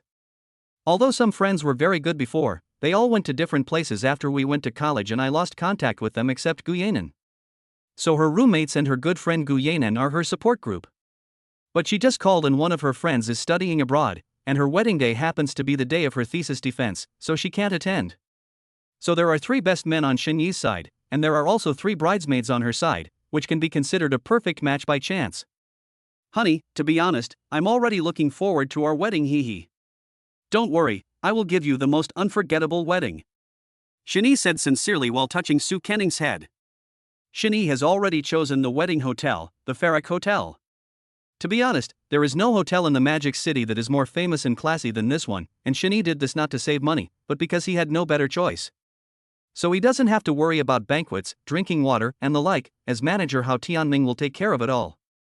Shani has contacted the famous calligraphy master Zhao Jigua to write 10,000 invitations by hand. The master should still be working overtime to write them. As for the wedding candy, he ordered the best one, the kind that costs 100 yuan per piece. Shani wanted to leave the rest to the wedding planner. The next day, Shani had already contacted a well-known wedding planning company in Shanghai, so the whole family went there after breakfast. An hour later, Shani parked the nanny car in the parking space, and then several people entered the store. At that time, the receptionist was wearing a white shirt and had her hair in a high ponytail. She was sorting documents. When she saw the guests coming, she hurriedly greeted them with a smile. "Hello, everyone. Do you have an appointment?" "Yes, my last name is Shin." The receptionist looked at the reservation record and led the group to the reception room. After pouring tea for them, she said, "The wedding planner will be here soon. Please wait patiently." Shin nodded. Since the other party was so polite, he would naturally be more willing to talk to him. 3 minutes later, a very capable woman wearing high heels and glasses came into the reception room. From the outside, women should be strong women. Women don't like to drag their feet when working, so she first introduced herself to everyone. "Hello, my name is Dai Yumeng, and this is my business card." "Mr. Shin, right? I wonder where you have booked the banquet." Nowadays, wedding planning companies and hotels sell their products in bundles, and wedding planners decorate the hotel's banquet hall with the stage, lights, sound system, and so on. In this way, if the newlyweds choose a hotel first and then a planner, it is most likely that the hotel is not their own cooperation hotel, so they cannot do such a project. Of course, it is still possible to choose the MC, makeup artist, and photographer individually. Shini really appreciated women who were frank and to the point. He hated being polite. "Wouldn't it be nice to finish things early and go home to spend time with the kids?" Then he replied, "Phallic Hotel." The woman was about to write it down on the paper, but when she heard the name of the hotel, she was suddenly surprised and said, "Sir, are you talking about the Farrak in the 7-star hotel in the center of the Magic City?" "Well, what's wrong?" Shinny nodded, somewhat confused as to the woman's surprise. Nothing. I just haven't planned a wedding at the Farrak Hotel before, and I was a little excited for the moment." To be honest, the woman's attitude now was obviously much better than before. Her coldness also disappeared, and she spoke to Shini with a flattering look on her face. In fact, she was not flattering, but no couple had chosen to get married at the Farrak Hotel since it was built. It's mainly the high prices of drinks and food that discourage 99% of people. For a luxury hotel like this, even if their wedding planning company wanted to cooperate with them, the hotel would not be looked upon favorably. Chapter 115. If you want to choose, choose Genoa. As a result, Dai Yumeng couldn't help but respect the man in front of her. To be honest, she has never been to the Farrak Hotel. After all, not everyone with money can afford to stay there, not to mention that with her salary, it is good enough to have afternoon tea there. Moreover, as the ace designer of the wedding planning company, if the wedding at the Farrak Hotel is a complete success, it will be of great help to her career. Then, she calmed down and asked, Mr. Shin, when is your wedding date? The 7th day of the 8th month of the lunar calendar. Oh, it's exactly 10 days from today, but it doesn't matter, there's still time. Dai Yumeng calculated the time left for them to prepare, and found that compared with other newlyweds, the time they had was too little. However, anyone who can hold a wedding in Farrak naturally has plenty of money, so she is not worried. As long as the money is in place, they can work overtime to build the venue. Mr. Shin, Miss Su, do you have any requirements for the wedding style? Do you want something romantic, dreamy, or serious?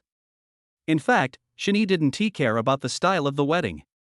Whatever his wife liked was the best. Then he looked at Su Kening and signaled her to speak out what was in her mind. With her husband's support, Su Kening said, "It's like this, we want a Chinese wedding, and we both wore Chinese dresses on the wedding day. So I want the wedding scene to be festive, but not too red. It would be even better if it has some romantic and dreamy elements." Yes, okay, I understand. Dai Yumeng wrote down Su Kening's request in her notebook, and then she continued to ask, any other requests? Not for now. Okay, I'll come up with a plan for you two right away. Dai Yumeng said this and ran to the computer to design the wedding scene using 3D modeling. She used red silk and lanterns at the wedding scene. The stage was surrounded by romantic red roses and there were crystal glass pendants on the ceiling, making it look even more dreamy. Dai Yumeng designed all of Su Kening's requirements into her design. After a moment, she presented the proposal to Shin and Su Kening. "This is the wedding scene I designed, please take a look. If there is anything you are not satisfied with, tell me and I will revise it." Yeah, okay. The two nodded and looked at the wedding design carefully. Su Kening was very satisfied with this plan, and Shin naturally had no problem with it. However, regarding the roses around the stage, he said, the roses should be real flowers. Real flowers are bright and beautiful. But Mr. Shin, this will cost a lot more. From the perspective of practicality, the stage is surrounded by artificial flowers during weddings. No one can afford real flowers, as they require large quantities in manual arrangement, which increases the cost a lot. Of course, this is Dai Yumeng's consideration based on practicality and professionalism. If possible, who wouldn't want to use real flowers for their wedding? It's okay, money is not a problem, just use real roses. But it has to be fresh. I won't be satisfied with anything that's just for show. Okay, Mr. Shin, don't worry, we are absolutely professional. If it's not new, we will bear the cost ourselves. As the leading wedding company in Shanghai, their professionalism is naturally trustworthy, so Dai Yumeng dared to make the guarantee in front of Shin. Then, Su Kening pointed at the computer screen and said, "Can you send me a copy of this design?" Of course. Soon, the design drawings were transferred to Su Kening's mobile phone. At that time, she came to Shin Tianhua and Wu Xiumei with her mobile phone. They were smiling and teasing the child, looking very happy. "Uncle, Aunt, this is a picture of our wedding scene, take a look." Wu Xiumei took the phone and the two of them leaned in to look at it. After a moment, she said with a smile, "Oh my god, this design is so beautiful. It's still more convenient now, and there are professionals to do everything." "Yes, it's very good. As long as you young people like it." Shin Tianhua also nodded in agreement. Today's aesthetic standards are very different from those of their time. As long as the children like it, the old couple will never interfere. I wonder how many daughters-in-law hope to have such open-minded parents-in-law. Hee, I like it too. Su Kening nodded and said with a smile. At the same time, Shin discussed the wedding process with Dai Yumeng, and he simply passed some parts that he didn't like. Later, they discussed the selection of the MC, and he chose an experienced host. As the photographer and makeup artist, Shin did not choose the people from the wedding company. Su Kening was very satisfied with them when they were taking wedding photos, so he wanted to continue to choose them. After the whole process, we have almost finished discussing the arrangements for the wedding day. Finally, Dai Yumeng also calculated the cost of setting up the entire site, including labor. Mr. Shin, the wedding design you chose will cost about 10 million. There may be some fluctuations, but it will not be more than 10%. Do you think the price is appropriate? Well, open the bill. Shin-hee nodded and spoke coldly. He felt that the 10 million was well worth it to give Soo Kening the wedding she loved most. Okay, Mr. Shin, please wait a moment, I'll go get the POS machine right away. Dai Yumung smiled and said this, then quickly ran downstairs. In the past, the most expensive wedding their company had ever held was no more than 3 million, so when she mentioned the figure of 10 million, Dai Yumung felt a little uneasy. She was afraid that Shin-hee would think it was too expensive, but she didn't expect that he would agree so quickly. It seemed that he was a wealthy man. After retrieving the POS machine, Dai Yumung hurried back upstairs. She took the bank card handed to her by Shin-hee and swiped it, and finally she felt relieved. Okay, Mr. Shin, we have received the money. Then you can tell the Farrak Hotel, and we will go there this afternoon to measure the site and prepare the relevant materials. I've already greeted you in advance, just mention my name when you go over. Okay. Dai Yumung nodded when she heard this, and she said that she would go to the Farrak Hotel in the afternoon no matter what, because it was a place she had never been to. After discussing the wedding, Shin-hee and his group left. Before leaving, Dai Yumung and several front desk staff members specially sent them to the car, and they returned to the company only after the car was used. Seeing this, the front desk staff who had received Shin-hee before asked Dai Yumung, "Sister Dai, did you receive another big order?" The receptionist showed a gossipy look and said, "Tell us how much it costs this time." "Anyway, everyone in the company will know about it in the future," Dai Yumung said proudly without hiding it. 10 million. Chapter 116. The taste is a little bit stronger. After hearing one of them's question, the others gathered around Dai Yumung curiously and gossipingly. When everyone heard the number from Sister Dai, they were so shocked that they were speechless. It took them a while to come back to their senses. What? 10 million? That's enough to buy me a lot of buns for breakfast. It turns out that rich people don't think of money as money. Sister Dai, you are really amazing. You were able to get such a big client. One of the receptionists said flatteringly. Dai Yumung shook her head when she heard this. In her opinion, no matter which wedding planning company Mr. Shin went to, they would be able to come up with a satisfactory plan. After all, they had money and a high planning budget. The fact that she was able to get this order today was either because she was lucky or because she chose the right company. No matter which situation, it was not her who won over Shin-hee, but he chose this place. Thinking about finalizing this big order today, Dai Yumung decided that she must buy a lottery ticket before going home from get off work. She's so lucky today. If she wins the jackpot again, she can just lie down and do nothing. After returning to the office, Dai Yumung was still refining her plan and preparing for the field survey in the afternoon. It was already noon when they got home. Shin-hee asked everyone questions while driving. "Ning-ning, Dad, Mom, what do you want to eat for lunch?" Eating is a big event in life. You will feel hungry if you skip a meal. As the chef of the Shin family, Shin-hee always asks everyone before cooking every meal. Unexpectedly, everyone remained silent after hearing this, which showed that they had a tacit understanding. In fact, it's not that people don't want to talk about it, but they eat the same few dishes every day, so their appetite is not good. As for other cuisines, I haven't dared to try them, so I don't know whether they are delicious or not. Especially Soo Kening, who is usually very active before meals, but now she was like an eggplant hit by frost and had no appetite. Plus, the weather in Shanghai was so hot that she didn't even have the desire to eat. Not hearing the answer, Shin-hee continued to ask, "Do you still want to eat braised pork?" "No, I don't want to eat at all." Soo Kening answered happily. She didn't want to eat any meat now. Just thinking about it made her feel greasy. "So what do you want to eat?" As the chef, Shin-hee was also very worried. It would be difficult for him to cook if no one told him what to eat. At this time, Soo Kening tilted her head and thought, it's cool and icy, and tastes refreshing. "Yeah, okay, no problem."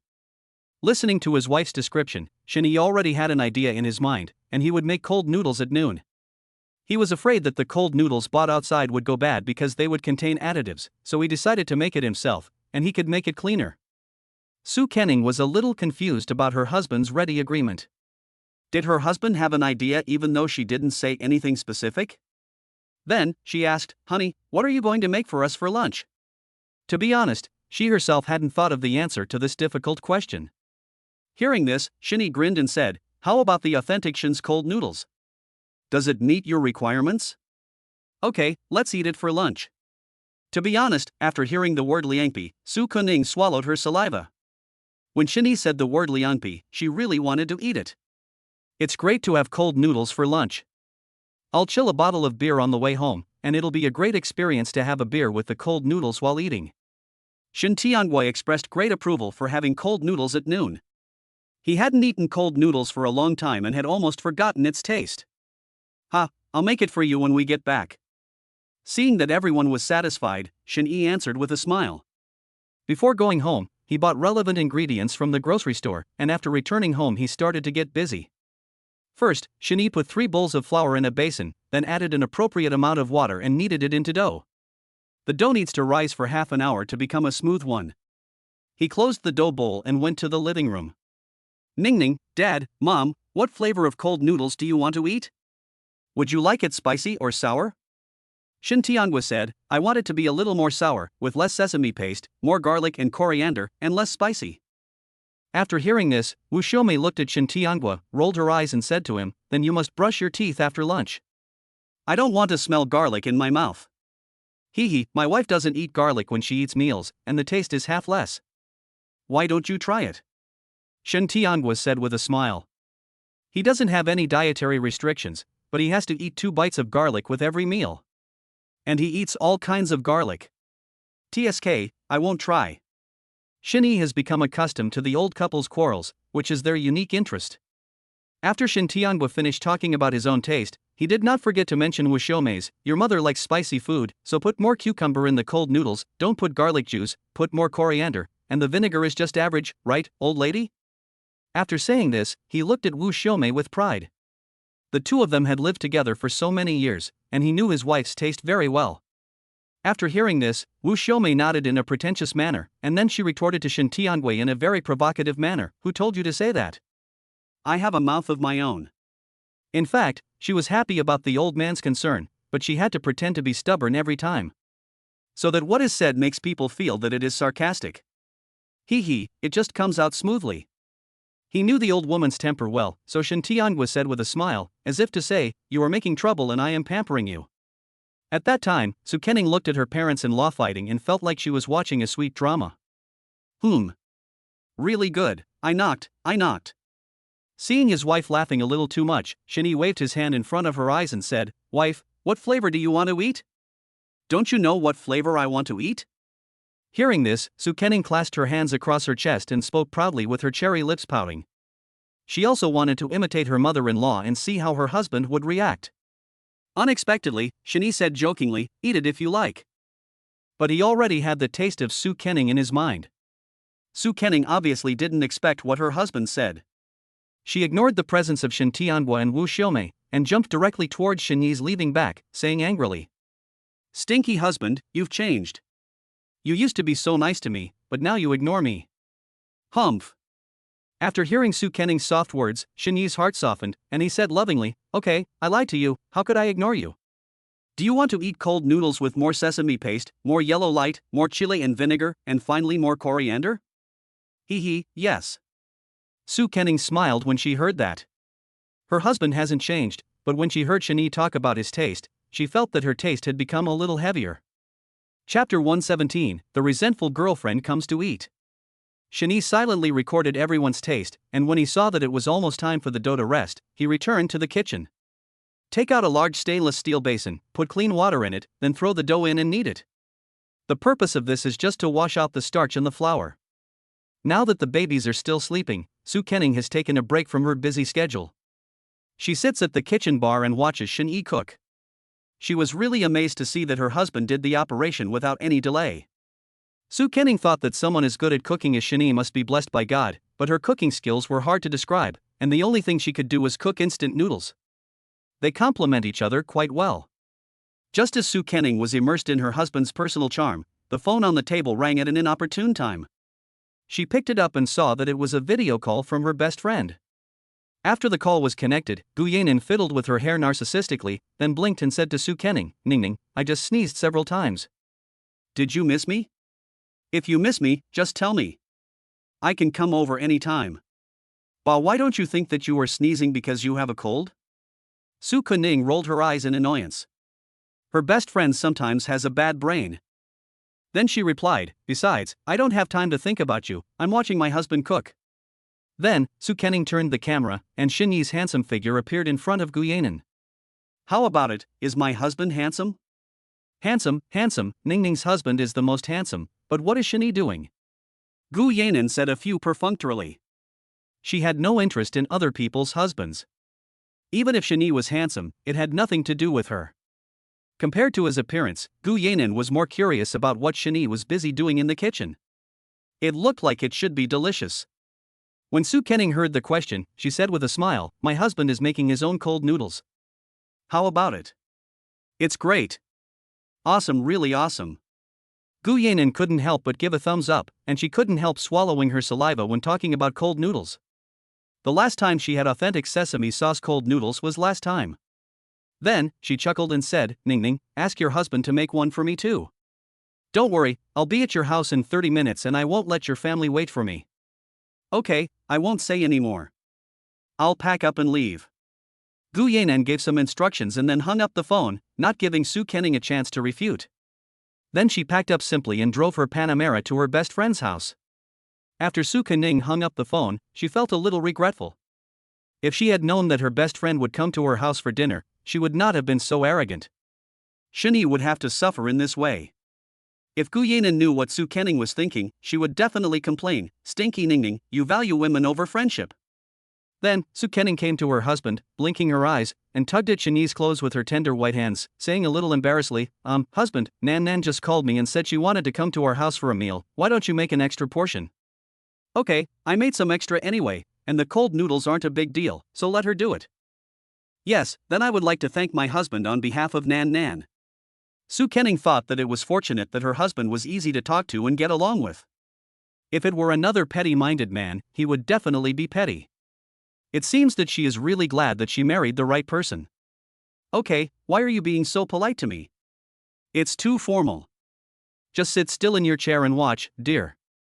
Su Kening nodded, then returned to her chair, poked her chin, and stared at Shin Yi without moving her eyes. The dough in the bowl had been kneaded by Shin Yi until the starch could no longer come out. He then put the kneaded dough aside for later use.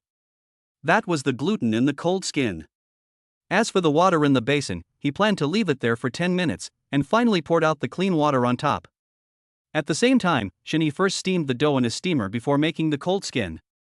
There was no special plate for making cold skin at home, so he took out a pizza plate from the oven and brushed a layer of oil on the surface. Anyway, as long as your mind is not broken, there are always more solutions than problems. After pouring the batter into the pizza pan, Shin Yi steamed it in boiling water until the cold skin started to bubble, then took it out and set it aside. Repeat this process, and when the batter is gone, stacks of cold noodles will be ready. At the same time, the doorbell rang. Su Kening knew without thinking that it was her best friend Gu Yanan who came. After pushing the door open, Gu Yanan swaggered in carrying a bottle of chilled watermelon. When she passed by the living room, she greeted Shin Yi's parents obediently, hello, uncle and aunt. Well, Xiaonan is here, come and sit down. As a good friend, Gu Yanan certainly couldn't lose Su Kening's face, so she behaved very well in front of the two elderly people. Moreover, when she came to eat at someone's house, she also brought some fruits, which was considered sensible. Su Kening knew what her best friend was usually like. Seeing how sensible and well-behaved she was, she couldn't help but cover her mouth and hold back her laughter. Then she patted Gu Yanan's shoulder and said with a smile, sister, you have worked hard. Shin Yi has prepared all the ingredients for the cold noodles, even the gluten has been steamed. He cut the cold noodles into wide strips and the cucumber into thin shreds and then began to prepare the dishes according to everyone's tastes. Including my own, for servings of delicious and appetizing cold noodles were ready in a short while. Shin Yi was not sure about Gu Yanan's taste, so he asked, Nan Nan, what flavor of cold noodles do you want? I'll make it for you. I don't have any dietary restrictions. I'll have a little bit of everything. After a while, several people returned to the table with their own cold noodles. To be honest, it not only looks delicious, but also tastes delicious. It is definitely the hottest selling item in summer. Husband, the cold noodles you made are so delicious, your cooking skills are amazing. Wu Xiaomei couldn't help but give a thumbs up to her son's craftsmanship, But she was a little confused. Shui, where did you learn all this? You've never touched water before. Shinny held his forehead when he heard this, and his mother would expose his past in front of outsiders. I suddenly became interested in cooking and taught myself. Hee, Shinny, you are amazing. You are such a great cook. Have you ever thought about opening a restaurant? Gu Yanan said with a smile. She had eaten at her best friend's house so many times, and every dish made by Shinny amazed her. As a veteran foodie, she believed that Shinny was definitely no worse than those star chefs, and was even a bit better than them. If you want to open a restaurant, I'll be the first to invest, and there's no problem with me being a major shareholder. How about it, any ideas? Chapter 118. The baby is just small, not stupid. Gu Yanan kept persuading him, as if he wanted to drag Shinny into the pirate ship. If he were an ordinary person, he would definitely be moved by her ideas, but he is Shinny. Leaving your wife and kids to go out and cook for money? Forget it. Then he shook his head and said what he was thinking. I have no interest in opening a restaurant, and I'd rather keep my cooking skills to serve my wife and children. Well, that's a pity. It was Gu Yanan who felt it was a pity. She thought that if Shinny opened a restaurant, then she could eat there openly. If he didn't open one, then she could only come here every now and then to eat for free. There really aren't enough good foods. Just when everyone at the table was enjoying their meal, the crying sounds of babies were heard from the house. I saw Debeo with his eyes closed, crying loudly, and his little mouth pouting in a sucking gesture. The little baby was afraid that others didn't know that he was woken up by hunger. After hearing the crying, Shinny ran to the bedroom, picked up Debeo and comforted him. Dad knows you are hungry, let's go get some milk, okay? Don't cry, don't cry. Our Debeo is the best behaved one. Su Kenning, who was worried, also came over to take a look. She saw that Debeo stopped crying after being comforted by Shinny. It was really magical. When she was coaxing the little guy before, she had to put the pacifier in his mouth before he would stop crying. Now, Debeo is being bullied? Then, Su Kenning said to Shinny in confusion, Husband, look, Debeo is not crying anymore, do you have any secret? I'm just expressing the little guy's needs. We need to understand what the babies need. Huh? Really? Su Kenning was a little bit unconvinced about what Shinny said. How could such a young baby understand what was said, and how could he distinguish between the two? Shinny saw Su Kenning's eyebrows twisted into a ball, and then he said with a smile and tears, Ning Ning, it's true. Babies are just small, not stupid. They are very smart. Okay. Su Kenning nodded. She felt that what her husband said made sense. Next time the baby cried because of a need, she would give it a try.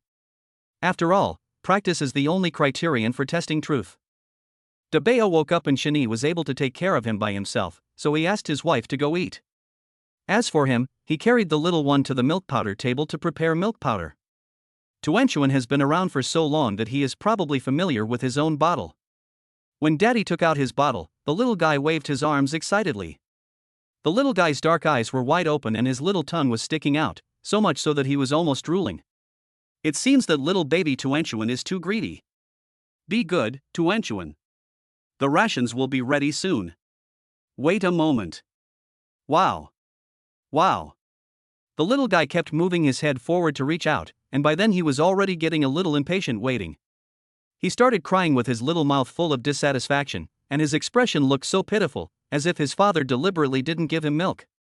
After shaking the bottle, Shinny quickly placed the baby on the mat, then tucked a tissue under his chin, and finally put the bottle into Tuanchuan's mouth.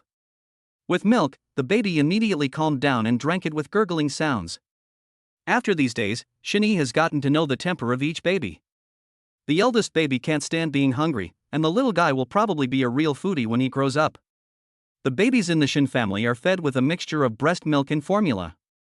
Even if Su Kenning has a lot of milk, it is not enough for these 4 babies. Moreover, Debeo eats the most, and he is the strongest and the chubbiest.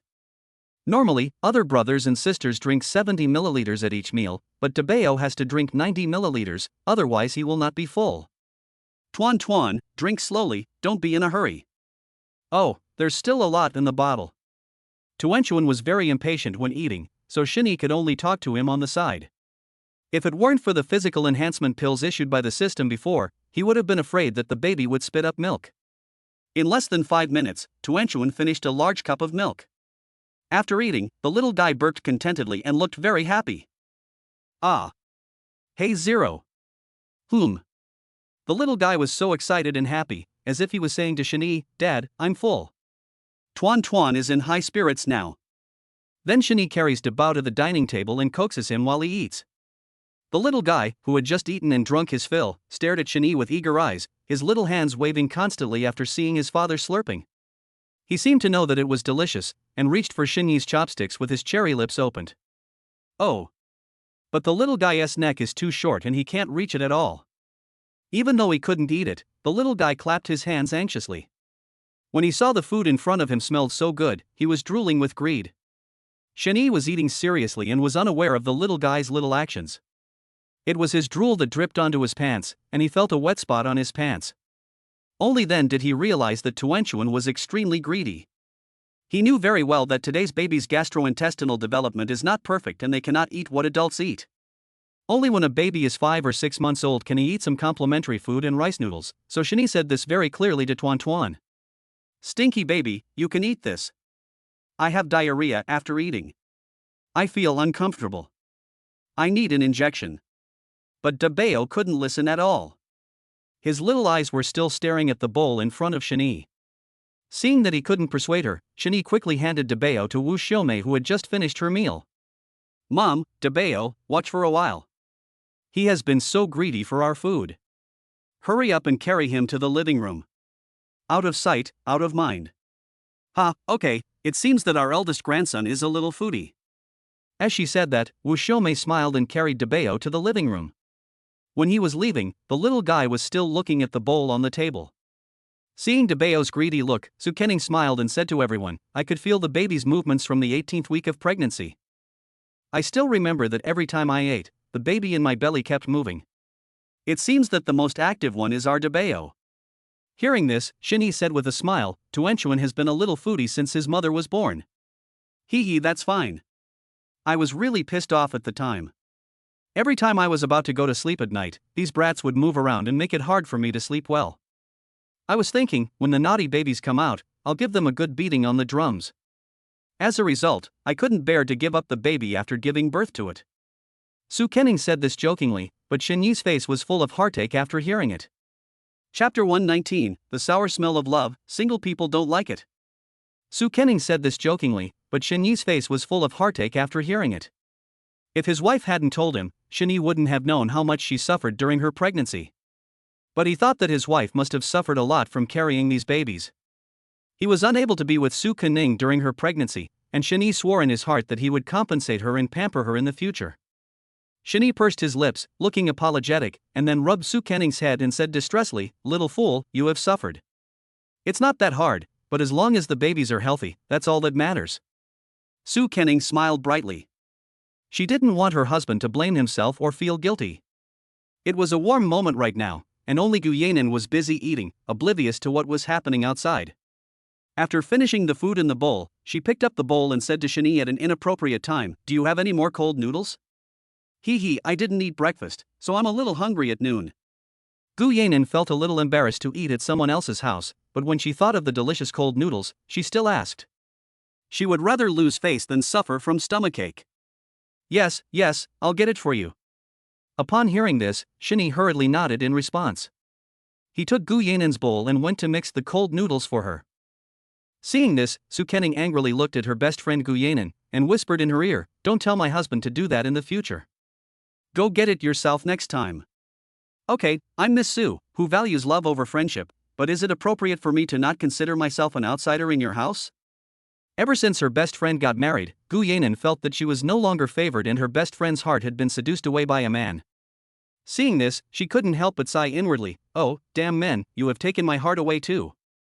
In fact, Gu Yanin has a sweet appearance, and she usually likes to wear college-style clothes. It's just that she practices taekwondo, and is very good at it, which makes men feel intimidated. From now on, when we have a fight, I will never be able to beat my wife, and I will be too embarrassed to tell others about it. Su Kening thought about what her best friend said and felt that there was nothing wrong with it. Shani wouldn't care, but it was hard to say whether her parents cared or not. Then, she warned her bestie, Next time, tell me what to do, not my husband.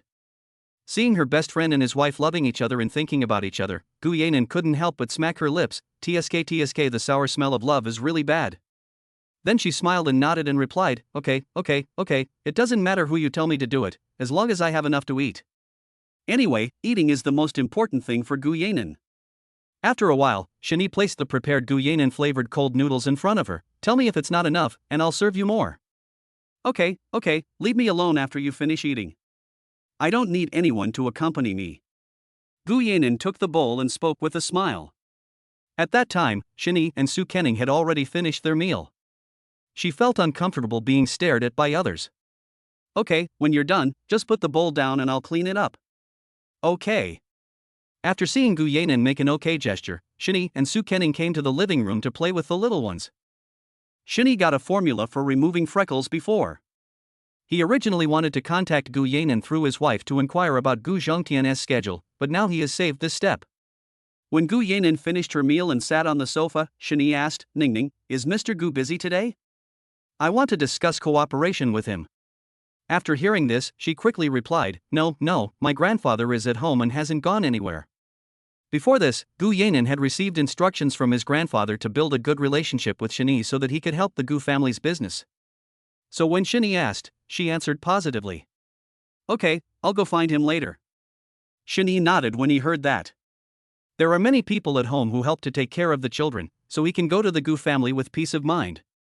In fact, the Su family is even more powerful than the Gu family, but the Su family is a heavy industrial enterprise and has nothing to do with the Gu family's business.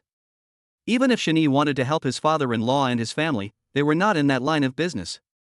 Shani also thought about starting his own cosmetics company. Now he has the money and connections to start a company. However, he has no time to go to the company, so it is obviously impossible for him to be a hands-off boss. Moreover, opening a cosmetics company would inevitably involve competing with the Gu family's business, so after comprehensive consideration, he decided to give up. He had a very pleasant cooperation with Gu Zhongtian last time, so after Shani got the formula, he immediately thought of the Gu family, and he wanted to change the cooperation model with the other party to strive for mutual benefit. Ning, I'm going out. Call me if you need anything. Okay, husband, you go early and come back early. Su Kenning came to the door and sent Shani out. Seeing how the two were reluctant to part, Gu Yanan couldn't help but tease her best friend a few more times in her ear. TSK, you two have been in love for quite a long time. Okay, even delicious food can't fill your big mouth. Come back to the house with me to see the baby. After hearing what Gu Yanan said, Su Kenning rolled her eyes and hurriedly pushed her into the bedroom. Her best friend loves to tell the truth. On the other side, Shani went straight to Gu Zhongtian's mansion after leaving home. The servant sought his license plate number and let his car in without asking. As for why this was so, it was because he received instructions from Mr. Gu. Ever since Shani left, Gu Yanan made a special call to Gu Zhongtian, and the other party made the arrangements. After parking the car, Gu Zhongtian came outside to greet him personally. Xiaoshen, you're here, come in quickly. Well, hello, Mr. Gu, I'm sorry for disturbing you today without notifying you in advance. It is still necessary to say polite words, this is the essence of linguist speech. Don't bother me. Now that you're here, there's someone to drink tea with me, an old man. Come inside. Afterwards, the two sat on the sofa, and the servant brought them the brewed tea. To be honest, Gu Zhongtian was very surprised that Shani would come to him, but he believed that the other party was here to give him benefits. Xiaoshen, have some tea. What brings you here today? Gu Zhongtian asked directly. When the other party asked this, Shani said bluntly, I want to discuss cooperation with Mr. Gu. I believe you have witnessed the value of the scar-free formula I sold you last time. I recently developed a new product for removing freckles, and the effect is almost the same as for removing scars. I wonder if you're interested. After hearing what Shani said, Gu Zhongtian's eyes lit up. He never expected that this young man would give him such a big surprise. Chapter 120 New Ways of Cooperation. He had seen the effect of Scar-No last time, and he never expected that Shani could develop a cream that was as effective as Scar-No in such a short time. Gu Zhongtian naturally believed what he said about the effect. Moreover, the last time Scar was verified by the market, not only did it make a lot of money, but the number of fans of its online store also increased a lot. Now their Scarless product has appeared on the red list of the Little Green Book. Even if they don't seek cooperation from internet celebrities, there will be a large number of internet celebrities testing its effectiveness every day. To be honest, scar-free products are in short supply now. So, ever since Shani mentioned the freckle cream, Gu Zhongtian's eyes have been wide open. At that time, he didn't even pretend, and asked excitedly, "Xiaoyi, how much do you plan to sell the formula of the freckle cream for?" "How about 200 million? The last time Scarless Shani sold it for 50 million, this time Gu Zhongtian directly offered 200 million. When Shani heard this number, he raised his eyebrows. It seemed that the Gu family was really willing to spend money. Moreover, he knew that the price given by Gu Zhongtian was very reasonable and he had no intention of ripping Shani off. Therefore, he likes to cooperate with such people. After all, the other party does not regard him as a soft persimmon who is inexperienced in the world. Although Shani was very satisfied with the price, he still shook his head. Gu Zhongtian thought that Shani felt that the price he offered was too low, so he reluctantly increased it by another 30 million. Unexpectedly, Shani still shook his head after hearing the question. Seeing Gu Zhongtian's anxious look, he hurriedly said, "Mr. Gu, it's not a matter of price." That's a question. You tell me, I will satisfy you if I can. Gu Zhongtian said arrogantly that he must get Shani's money-making formula. Hearing what Mr. Gu said, he grinned and said, "Actually, I want to change the way of cooperation with Mr. Gu this time. I'd like to use the patent of the freckle cream to invest in your cosmetics company. What do you think?" Let me think about it." Gu Zhongtian picked up the teacup and thought about the plan proposed by Shani. If the other party invests, then someone will share the risks of the company with his family. Although the Gu family's share of money will be less in the short term, in the long run they will definitely earn more than they do now. Moreover, if Shani joins the company, he will give any formulas he has to the company in the future, so it won't be a loss. After comprehensive consideration, Gu Zhongtian nodded. Why didn't he think of such a good plan at the beginning? To put it bluntly, after in-depth cooperation, the two of them are like grasshoppers on a rope. Okay, I agree with your plan. Based on the value of the formula, I will give you 40% of the shares of Chunqing Cosmetics Company, and any formula you have in the future must be given to Chunqing free of charge. Good. Shani nodded after hearing this, and the 40% stake proposed by Gu Zhongtian was beyond his expectations. He doesn't have to worry about anything in the company, including the workers, equipment, publicity, and money. He just needs to take his share of the profits afterwards. Although he invested in the company with his technology, the Gu family never treated him unfairly. However, he was very clear about Gu Zhongtian's little plan, and of course, each of them benefited from it. And he also understood that what Mr. Gu valued more was him as a person. After a while, Gu Zhongtian asked his secretary to draft a document regarding their cooperation today. Soon, a man in a suit and tie ran into Gu's house in a hurry with documents in his hand. Gu Zhongtian took the document, looked at it, and then handed it to Shani. "Xiaoyi, if there is no problem with the contract, please sign it." "Yeah, okay." Shani took the contract and read every clause carefully. He signed his name only after confirming that there were no problems. Then Gu Zhongtian put the contract away and extended his right hand to Shani. "Xiaoyi, happy cooperation." "Well, it's a pleasure working with you." Shani nodded with a smile. Shani had already dealt with the patent issue, so he didn't stay at Gu's house any longer. He said something to Gu Zhongtian and left. Moreover, his purpose of coming here today was not to reminisce about the past. After Shani left, the secretary who had followed Gu Zhongtian for many years asked in confusion, "Mr. Gu, did you give him 40% of Chunqing's shares? I see this young man is quite young, does he really have such great abilities? This kid will be extraordinary in the future, just wait and see." Gu Zhongtian picked up the teacup, squinted his eyes and said with a smile, he was still very good at judging people even at such an old age. As for this boy's future achievements, only time will tell. The secretary absolutely agreed with Gu Zhongtian's words. If the Gu group needed him to contact Shani in the future, he wanted to avoid offending them. After Shani returned home, Gu Yanan left soon after. She didn't want to be a third wheel and watch the two of them being so affectionate. At the same time, Dai Yumeng from Iman Wedding Company brought her team to the Farrak Hotel to inspect the site. After announcing Shani's name, the doorman quickly led the group to the largest banquet hall. Normally, this banquet hall is only used by wealthy people for dinner parties. Although the banquets cost a lot, they are still held 2 or 3 times a month. After Dai Yumeng and his group entered the 7-star hotel, they were dazzled like Lu Lao Lao. Only after entering the hotel did they truly feel the taste of money. One of them came to Dai Yuming's ear and whispered, "Sister Dai, this is a 7-star hotel. Oh my god, this is really eye-opening. If I hadn't followed you, I would never have been able to enter this place in my life." After being shocked, the man complimented him and said that he was from a small city and it was good enough to have a 4-star hotel in the county town.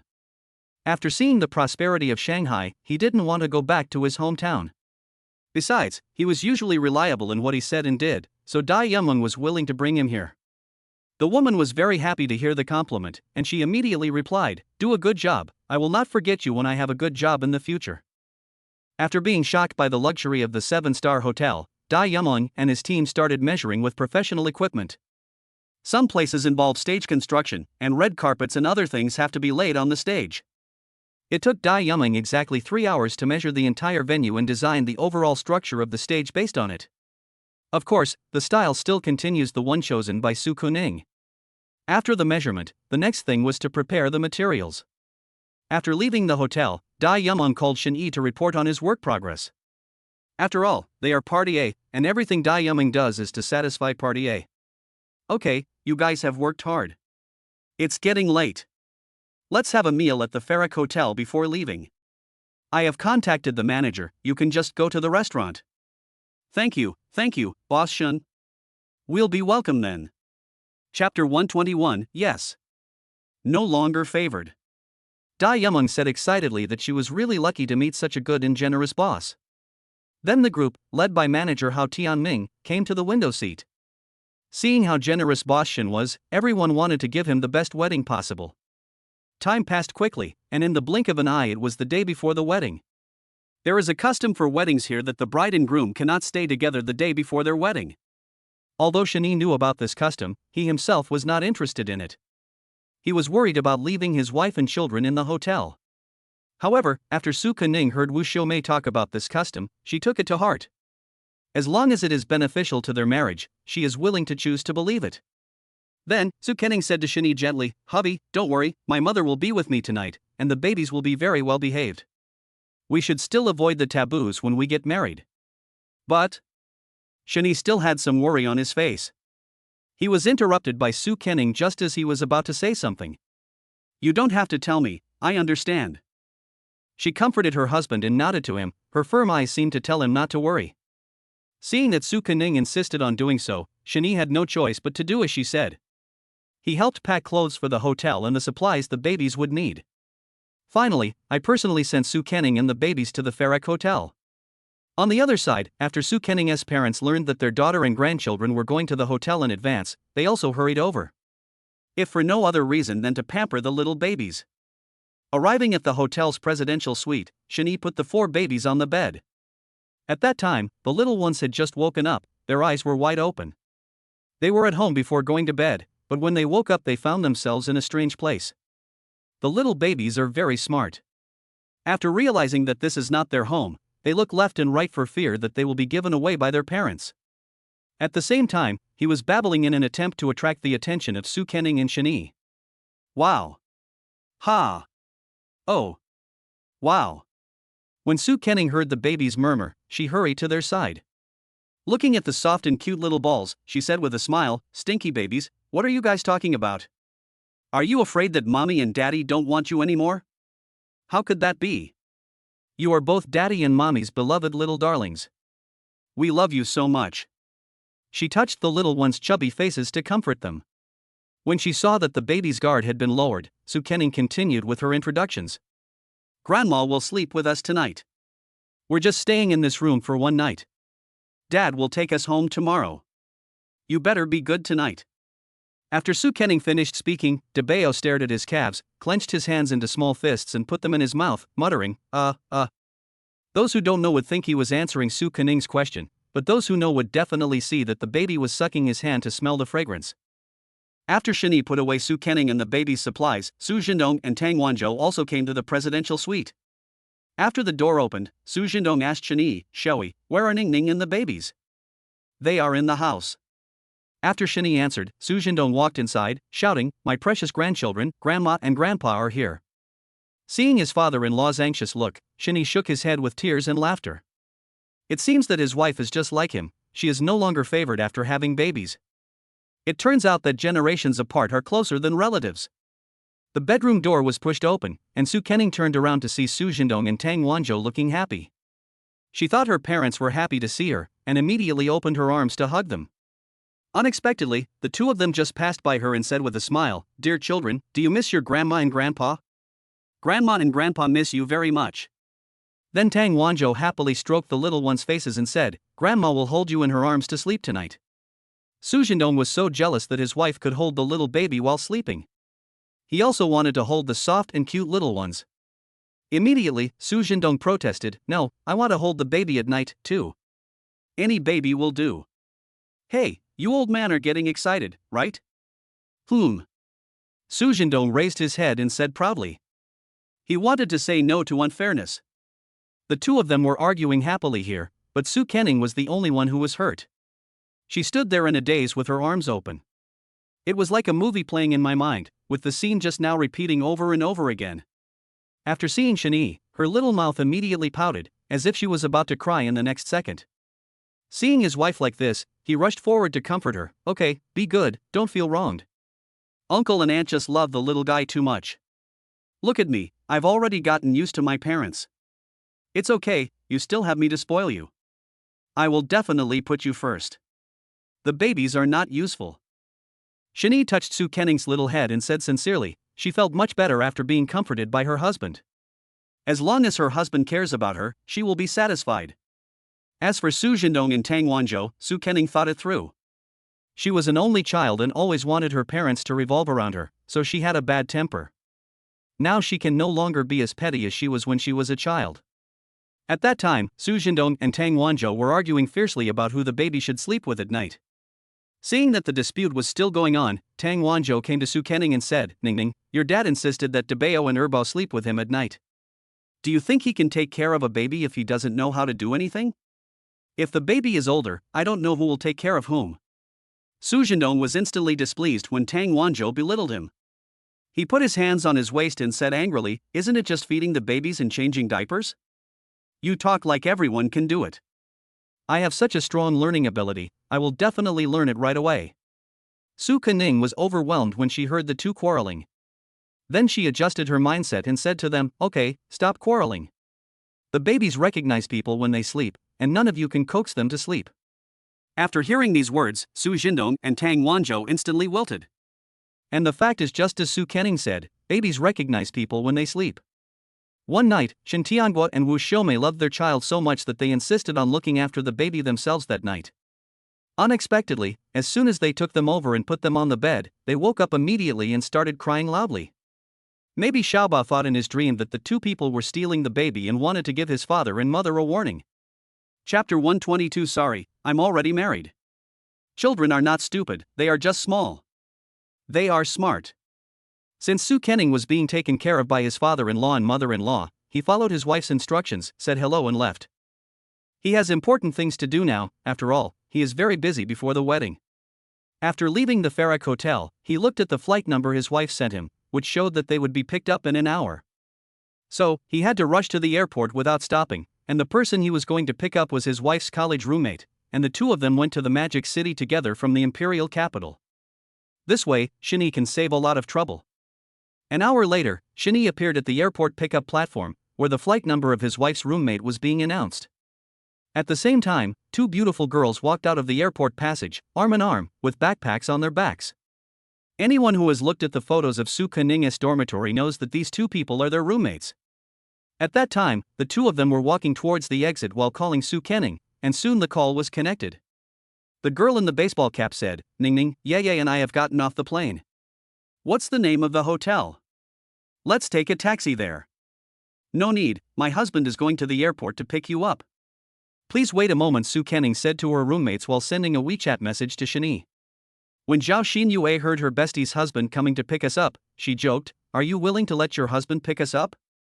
Hey, you are VIPs, so you must be taken care of."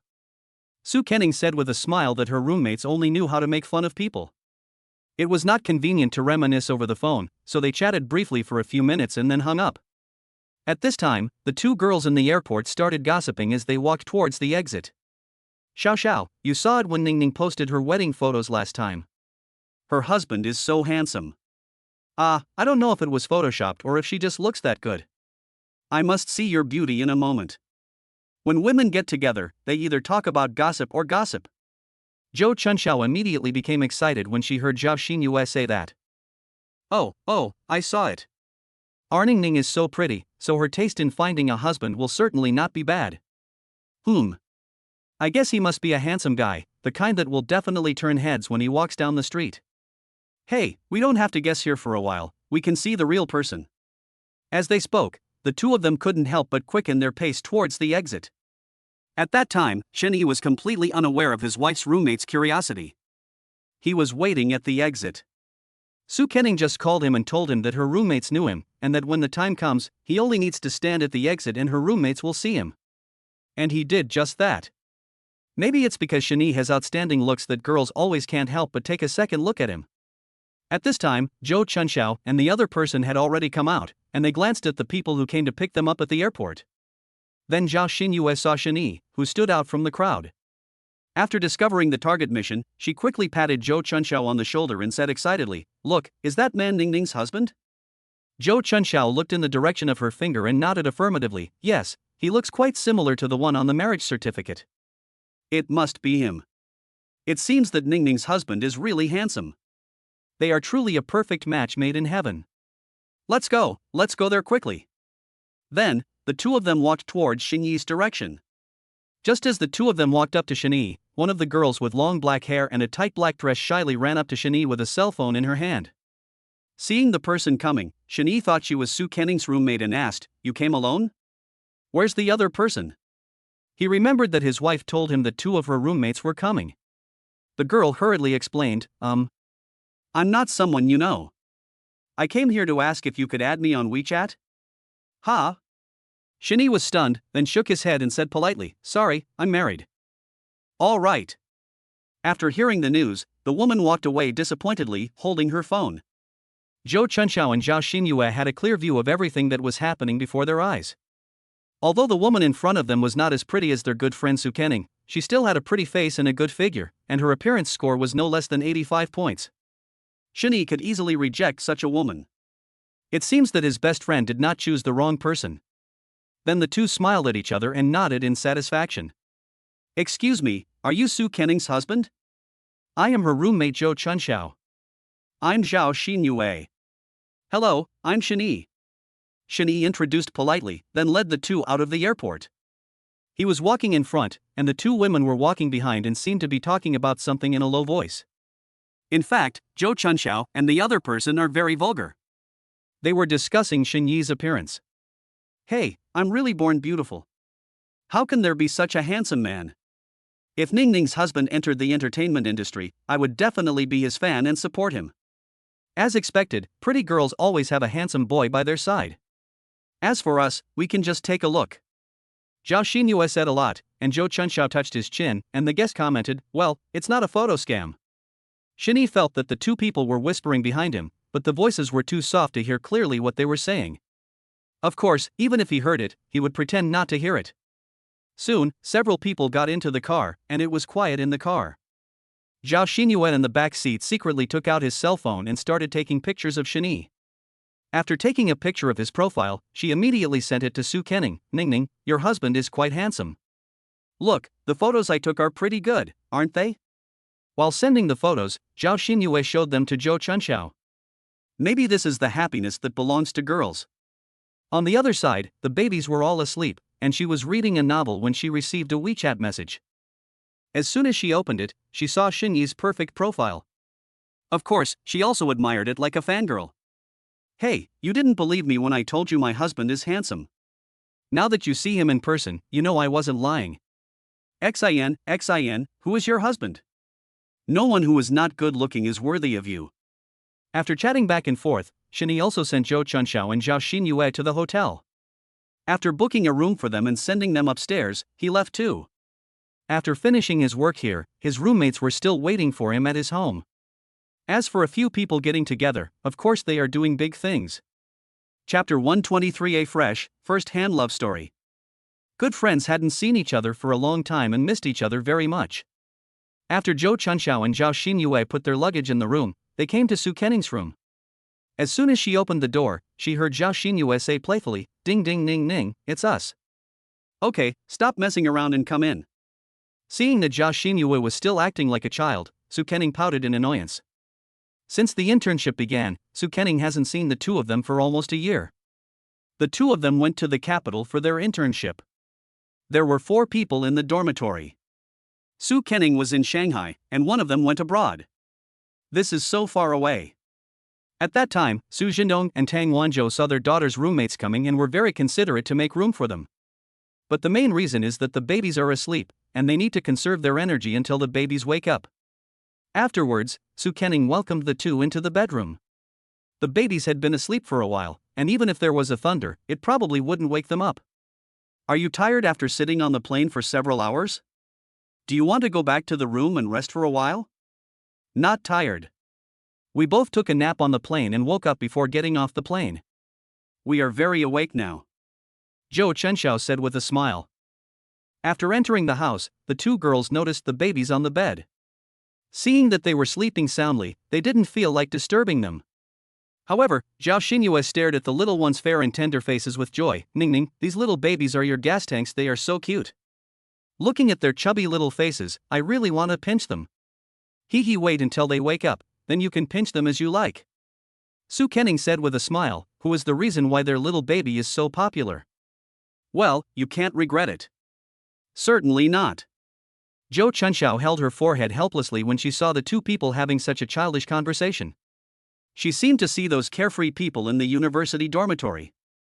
Unfortunately, time flies and they are no longer the little girls they used to be. Now the babies are still sleeping. Zhao Xinyue curiously pulls Su Kenning's arm and gossips, "Stinky Ning Ning, why are you suddenly married? And you have a child this big? Why didn't you tell us? Now I will punish you. Tell me everything clearly. Especially how did you and the child's father meet, and how you fell in love? We want to hear the details."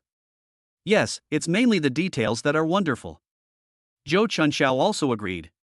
She was the most mature and stable one among the 4, but she also became curious about gossip, especially she liked to listen to other people's love stories. When Su Kenning heard their requests, her delicate little face instantly turned red. Before the two of them came, she had already anticipated that her good friends would gossip about her and Xinyi's story. But what should she say? "Oh, it's a little hard for me to say. And we are not what you think. We fell in love after having a baby." "Ah? So exciting? Tell us in detail." Zhao Xinyue became even more excited when she heard Su Kenning say this. She guessed the ending of this ordinary love story as soon as it began, but she didn't expect that something even more bloody would happen to her roommate. This time she must listen carefully and seriously.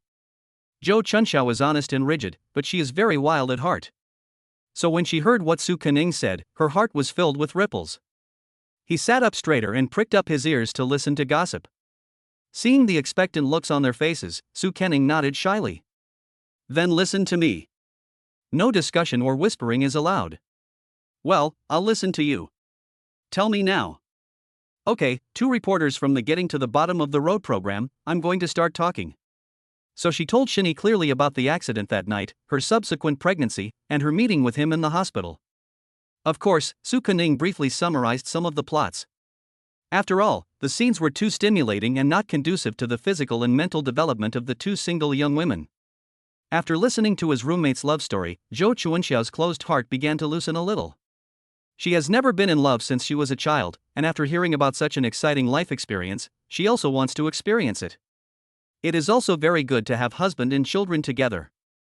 After hearing this story, Zhao Xinyue couldn't help but applaud Su Kenning's courage. "Ning Ning, you are so brave. You actually chose to give birth to the child alone. If it were me, I wouldn't dare. I don't know why at the time, but I just couldn't bear to abort the children. Now I'm really glad that this was the right choice." To be honest, Su Kenning was a little impressed with herself at that time. Zhou Chunxiao patted her shoulder and consoled her. "Now you have finally found happiness after all the hardships. You have 4 lovely little girls around you, and a husband who loves you dearly. I don't know how many women envy your life." That's true." Su Kenning nodded, feeling a little proud in her heart. Speaking of Su Kenning's husband, Zhao Xinyue thought of the girl at the airport and then said, Ning, when we got off the plane, a girl asked for your husband's contact information. Your husband refused without even thinking about it. He was so straightforward. In today's society, good men who are simple and pure are rare. You must keep an eye on your husband. Is there such a thing? Don't worry, I trust my husband. To be honest, Su Kenning was still very touched. If her roommate hadn't told her, she wouldn't have known about this little episode. But even if this incident had not happened, she would still always believe in Shani. Because she firmly believed that she had just misjudged him. At this time, Zhao Xinyue and Zhou Chunxiao both felt a little jealous. They were not jealous of how good Su Kenning's husband was to her, but they were jealous of why they had never met such a man. There are thousands of scumbags in the world, but it is hard to find a true person. Zhao Xinyue murmured in her heart, when will the Prince Charming come to pick me up on a colorful cloud? Well, you two don't need to be discouraged. You must be single because you are not destined to be together. Maybe the next guy you meet will be the one you spend your life with. I hope so. Zhou Chunxiao said dejectedly. Although the current population ratio of boys to girls is 3-1, there are still a large number of single boys and girls who cannot find a partner. Moreover, nowadays, people pay attention to different values, so that life will be smooth in the future. Since the person you are dating may not be successful, why not try blind dating? So, Zhao Xinyue suddenly had an idea. She took Su Kenning's arm and asked, how are your husband's roommates? Do they have a partner? Are they nice people? Chapter 124. Even rabbits eat grass near their nests. When looking for a husband, you should look for someone you know well enough so that feelings can be cultivated slowly. Besides, Zhao Xinyue thought that her best friend's husband's roommate would not be bad either. And her requirements are not high. She just needs to have an acceptable appearance, be a good person, and come from an average family background. Ah? You're not going to target my husband's roommates, are you? Su Kenning was shocked when she heard this. This person really was the Zhao Xinyue she knew before, who always gave people surprises. This girl has a minimum standard, and you have to be pleasing to the eye. Oh, okay, I'll ask for you when I talk to my husband on the phone. However, as far as I know, they should all still be single. After hearing the word single, Zhao Xinyue got excited again. How are your husband's roommates? Is he handsome? Is he half as good looking as your husband? Where are they from? What are they like? Zhao Xinyue asked a lot of questions, and Su Kenning thought she was being checked for household registration. Oh, I don't know much about what you are asking. Let me find out for you. And if there's a good man, I'll definitely keep an eye out for you in Xiao Xiao. Okay, this is a good roommate in Longhua. Zhao Xinyue nodded with satisfaction, and Zhou Chunxiao was shy and did not refuse. Just as the three of them were chatting enthusiastically about gossip, there was a noise coming from the bed. I saw Sibao flapping his hands, twisting his body, his face wrinkled, and he looked very impatient. Seeing this, Zhou Chunxiao hurriedly said to Su Kenning, Ningning, your baby seems to have woken up. As soon as these words were spoken, the room was filled with the cries of babies. Zhao Xinyue and Zhou Chunxiao have never even been in a relationship, and they don't even know how to coax a baby. So, the two of them stood aside and watched anxiously. Now Su Kenning has become a qualified mother. She gently picks up the baby and comforts him. After the baby stopped crying, I checked his diaper. After finding that he had urinated, I changed it with skillful techniques. The two girls were stunned when they saw Su Kenning's skillful operation. Ningning, you are really amazing. If it were me, I wouldn't know whether to use my left hand or my right hand first to hold the baby. For the two of them, deep down they still think of themselves as children who have not grown up, so it is hard for them to imagine what Su Kenning did. It's nothing for me. You will do the same when you become mothers. Maybe he's more skilled than me. Su Kenning said with a smile. Usually Shani takes care of the children more, and most of the time it is her husband who helps with changing diapers, making milk powder, and bathing and washing the baby's buttocks. Su Kenning is just a figurehead, and only appears to be professional in front of people who know nothing about the subject. Oh, it seems that raising a baby is not an easy thing. Well, yes, it's good to have a good man to help you, but it would be terrible if you didn't. Su Kenning said with deep sympathy that if it weren't for her husband, she would definitely be so tired that she would fall asleep immediately and would not have the time to watch Douyin. It seems that finding a good husband is the guarantee of a happy life in the future. The two nodded, they believed Su Kenning's words without a doubt. After comforting the baby, she lay down on the sleeping mat obediently. Because Sibo had just woken up, her eyes were wide open. Needless to say, everyone knew that she had slept well. Ning Ning, is this a boy or a girl? A baby girl. The remaining 3 are her brothers. It seems that your husband must be very fond of Sibao. Zhou Chunxiao said with a smile, but Su Kening asked in confusion after hearing it, how do you know? A daughter is a father's little cotton padded jacket, and girls are well behaved and sensible compared to naughty boys. Who doesn't like a daughter? The most important thing is that girls can wear pretty little skirts, which make them look fairy-like and cute, and make people want to protect them. Oh, so that's how it is. Su Kening nodded. She didn't know about other families, but it seemed that her husband liked Sibao more. During this time, she also told her roommates the babies' names. Zhou Chunxiao smiled and said to Sibao, Xinshin, can you let auntie hug you? Wow. Hey. The little guy was murmured while sucking his fingers, but to Zhou Chunxiao, Xinshin seemed to agree with her request. After learning from Su Kening how to hold a baby, she started to hold Xinshin. At first, the baby behaved well when she was in her arms, but gradually she became lively and active. Sometimes it flaps its little hands, sometimes it flutters its little feet, and looks as happy as a little fish. Seeing that Xinshin was very happy in Zhou Chunxiao's arms, Zhao Xinyue also wanted to hold the baby in her arms to suck some cute baby.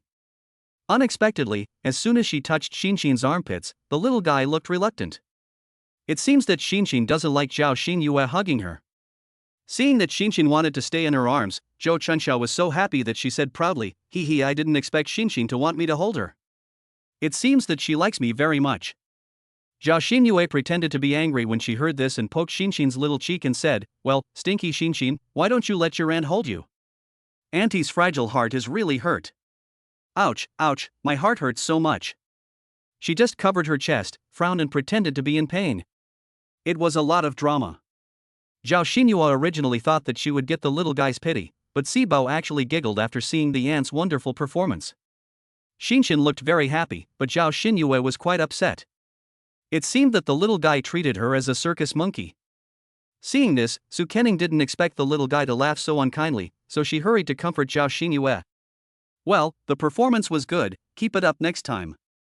My baby hasn't been this happy in a long time. Ha ha. She took the opportunity to mock her good roommates, otherwise she would have no chance after they left. Stinky Ning Ning, you are so mean. Did I act that badly? It's not bad, it's very bad. At that time, Zhou Chunxiao said with a smile, and then shook Sibao's little hand and said gently, isn't it? Sibao nodded, as if responding to Zhou Chunxiao. Zhao Xinyue's mentality collapsed when she saw this scene. It was over. She had embarrassed herself in front of the baby. She was too ashamed to face anyone. Oh, okay, I'm just kidding, Sibao was just teasing you. What does a little baby like her know? Yeah, that's right. Zhao Xinyue thought again and felt that, yes, what if the baby wasn't laughing at her? She just wanted to laugh. Chapter 125, Decorate with Lights. After thinking it through, she continued to tease the baby. Maybe Sibo was born to love laughing or Zhao Xinyue had a talent for coaxing babies, but after that, Xinshin couldn't stop giggling. However, even though she made Xinshin so happy, the baby never went to her arms. Maybe Xinshin knew that there would be no more good jokes to hear after she was in her arms. I have to say, kids nowadays are very smart, and it's getting harder and harder to fool them. After a while, Xinshin's brothers also woke up and had other babies, so Zhao Xinyue fell in love with someone else. Xinshin didn't let her hold the baby, so she went to find a baby she could hold. After choosing and choosing, she found that Debeo was the most obedient in her arms, so Zhao Xinyue carried Debeo around. Debeo can get by with everything except eating, so he is the fattest among his younger siblings. Debeo now weighs more than 10 pounds, and his flesh is folded all over his body, so folded that dust can be caught in the folds. So Zhao Xinyue's excitement didn't last long, her elbows were sore, and then Debeo slipped down in her arms. She could only push Debeo up hard to prevent the little guy from falling. As time went on, Zhao Xinyue found it increasingly difficult. Tuanchuan, what did you eat to grow up? Why are you so heavy? Look, your brothers and sisters are much lighter than you. Oh, I've been holding you for so long, my old waist is so tired, you should just lie down and play for a while. No, baby. Zhao Xinyue said this, and then wanted to put Tuanchuan on the bed. But as soon as he touched the bed, the little guy opened his mouth and sobbed a little, and it seemed that he was extremely reluctant to lie on the bed. Afraid that the little one would cry, Zhao Xinyue had no choice but to hold the baby back in her arms.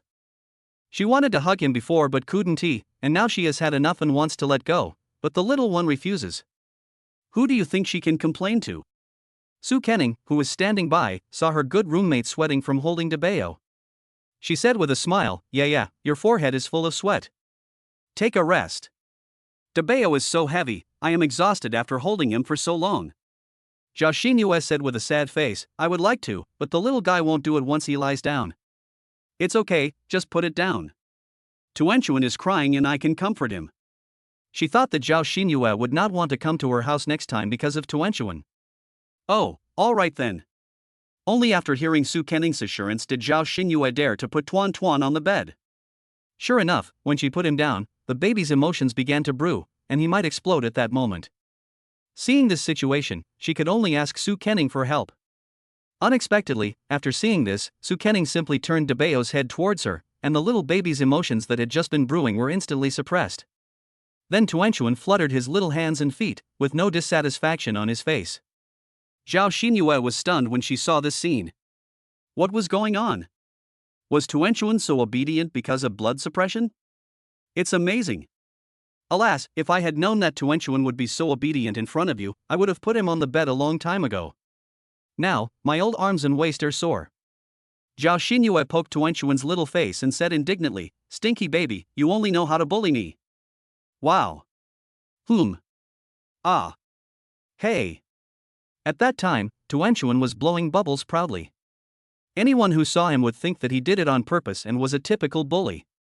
On this side, Zhao Xinyue had already surrendered to the baby, while on the other side Zhou Chunxiao was still leisurely holding the fourth baby. Moreover, Sibo was so comfortable in her arms that he could hardly open his eyes. After a while, under Su Kenning's guidance, Zhou Chunxiao successfully put Sibo on the bed, and the little guy did not wake up. Looking at the newbies taking care of their babies, Zhao Xinyue looked at herself again, thinking that comparing herself with others is really frustrating. She should just go back to her room and have a rest.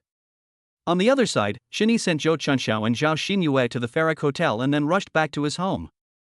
40 minutes later, when they opened the door, Xiao Chenfeng and the other two were sitting on the sofa, watching TV leisurely, with a big red bag next to them. At that time, there were not many people at home. Shen Tianhua and Wu Xiumei were checking for omissions and making up for them. After all, tomorrow was their son's wedding day and they could not afford to make any mistakes. The first thing Shini asked when he saw his roommate was, Have you bought the things? Brother E, don't worry about what we are doing. Everything is here. It is absolutely complete. Upon hearing this, Xiao Chenfeng patted the plastic bag proudly.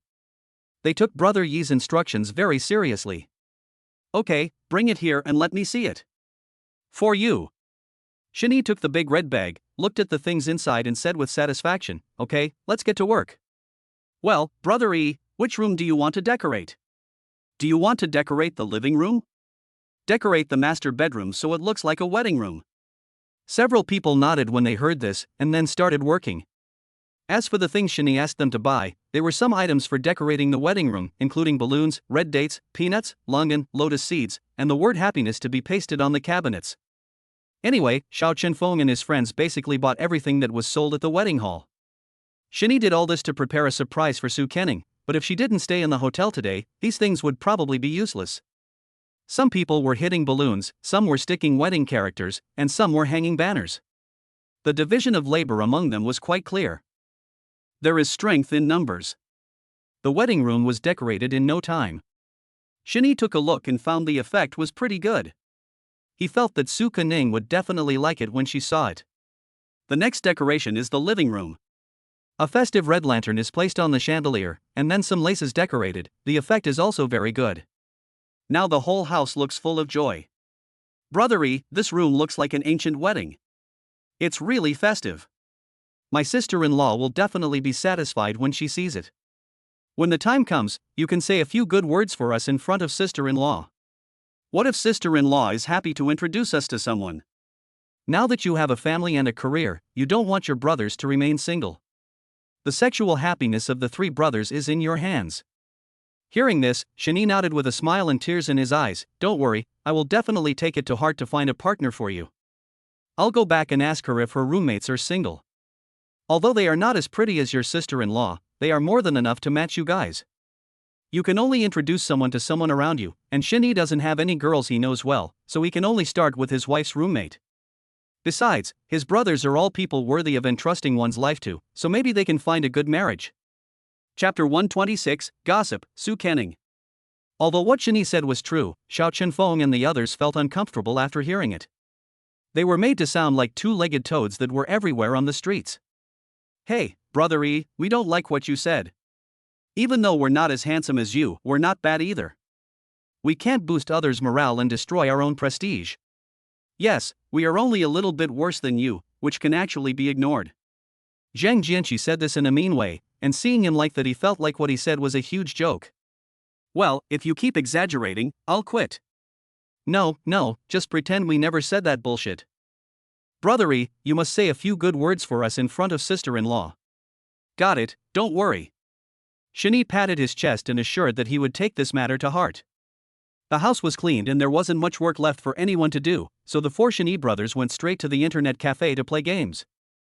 In the past, they would play games all night long on Saturdays and Sundays in college. Now this is a recollection of college life. Brother E, you can't run away at night. This is the last time you will be single. If you don't enjoy it, you won't be able to enjoy it later. Besides, it will be hard to ask you to play with me in the future. Hey, your sister-in-law is a very reasonable person. It's absolutely fine for her to come out and play occasionally. Now, stop talking nonsense and log in. I will kill you without leaving a single piece of armor. Shani answered with a smile and tears, wondering if they had any misunderstandings about married men. Anyway, his wife was easy to talk to. As for them, he didn't know, and then several people entered the ocean of the game. They played from noon until after 8 o'clock in the evening. Except for Shani, the other three people rubbed their eyes and lay on the chairs with exhausted looks. Oh, I'm getting old, and now I can't keep up with the physical strength. I used to be able to stay up all night without feeling sleepy or tired, but now, oh. No, I need to take a break. I can't bear it any longer. Me too, my eyes are a little blurry. Seeing the exhausted appearance of several people, Shani laughed and cried mockingly, you three are no good either. You can't beat me alone. Okay, you guys take a break, I'm going to go out for a while. Immediately afterwards, Shani came out of the private room and found a secluded place to call Su Kenning. The call was quickly connected, and then the wife's gentle voice came, honey, what are you doing? Do you miss me? Of course I miss you, that's why I called you. Su Kenning held the phone, pouted her lips and said indignantly, Tisk, you're calling now. It's been more than 10 hours since you left. Don't you miss me at all? No, you are wrongly accusing your husband. Xiao Chenfeng and the other two dragged me to the internet cafe to play online games, and they didn't let me touch my phone during the time. As soon as I finished, I contacted you immediately. Oh, okay. Su Kenning blinked her pretty eyes and nodded.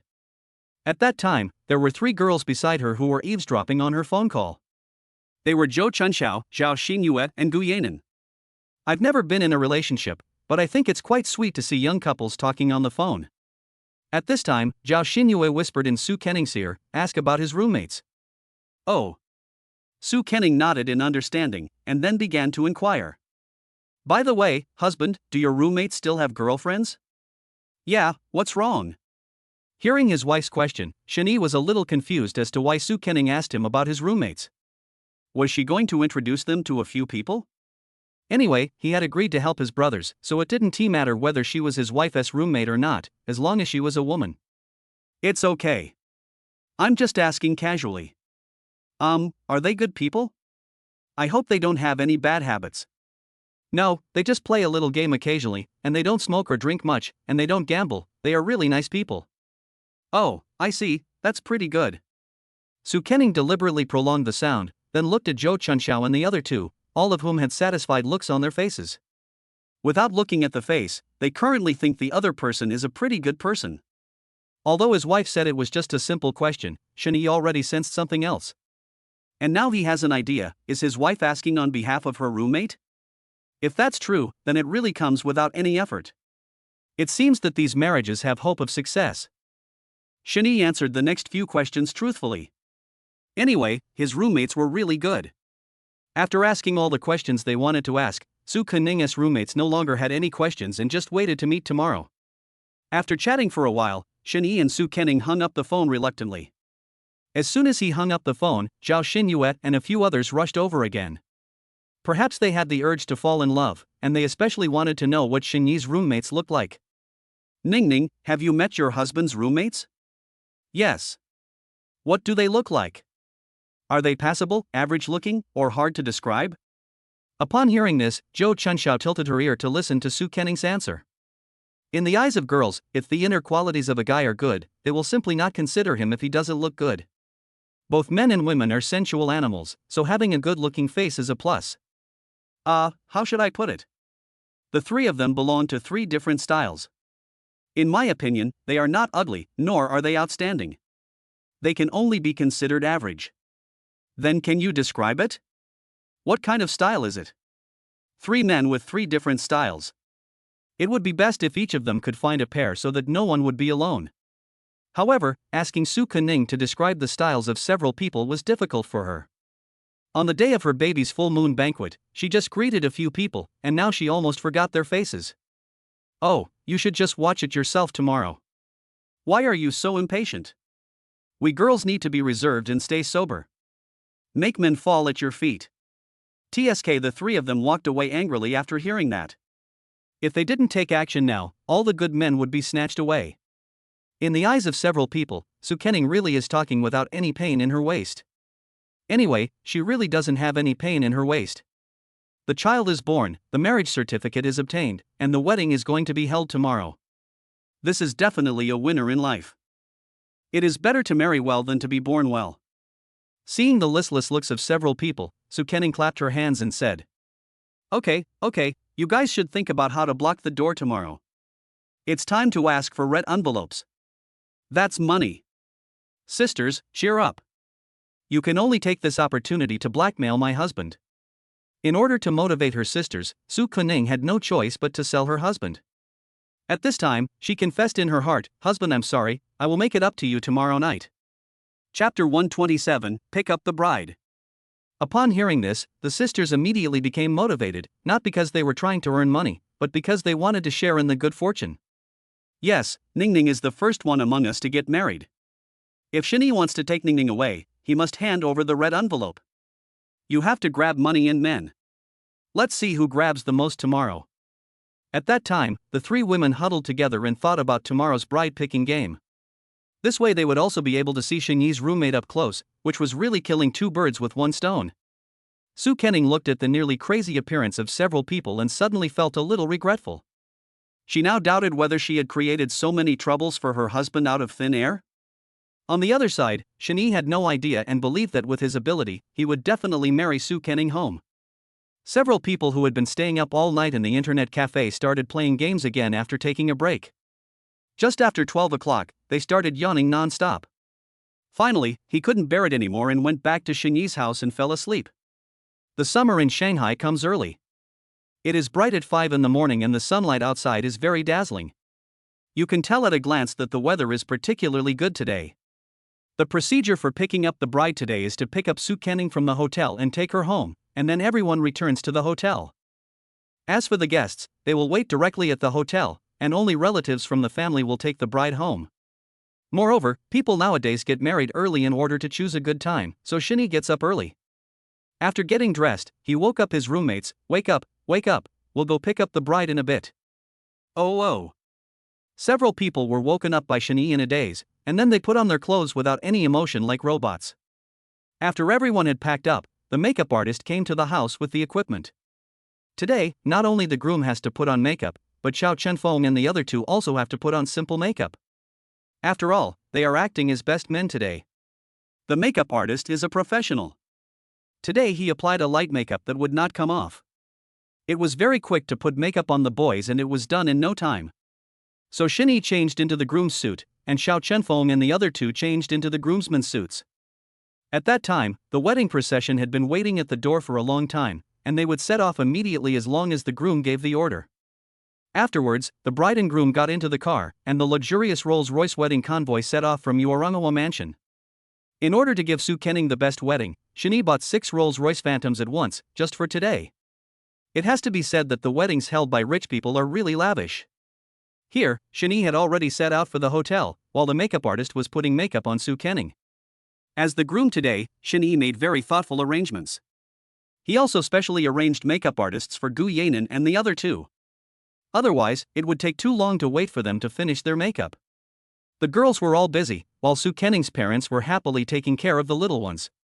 Maybe the babies knew that today was a happy day, so they didn't cry when they woke up in the morning.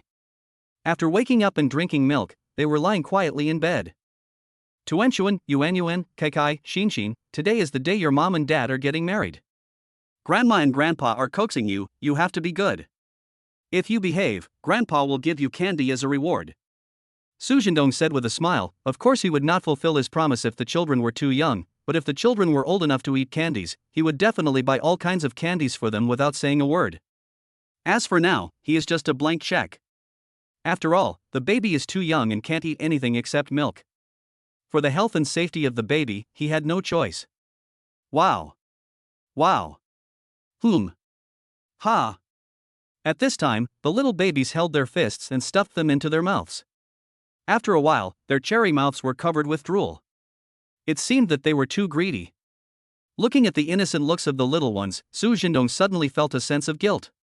He wondered whether he should wash his fingers clean and let the baby suck them. Outside the house, Soo Kening and several bridesmaids had finished their makeup. Because they had to go back to the bridal chamber first, she put on her white wedding dress first.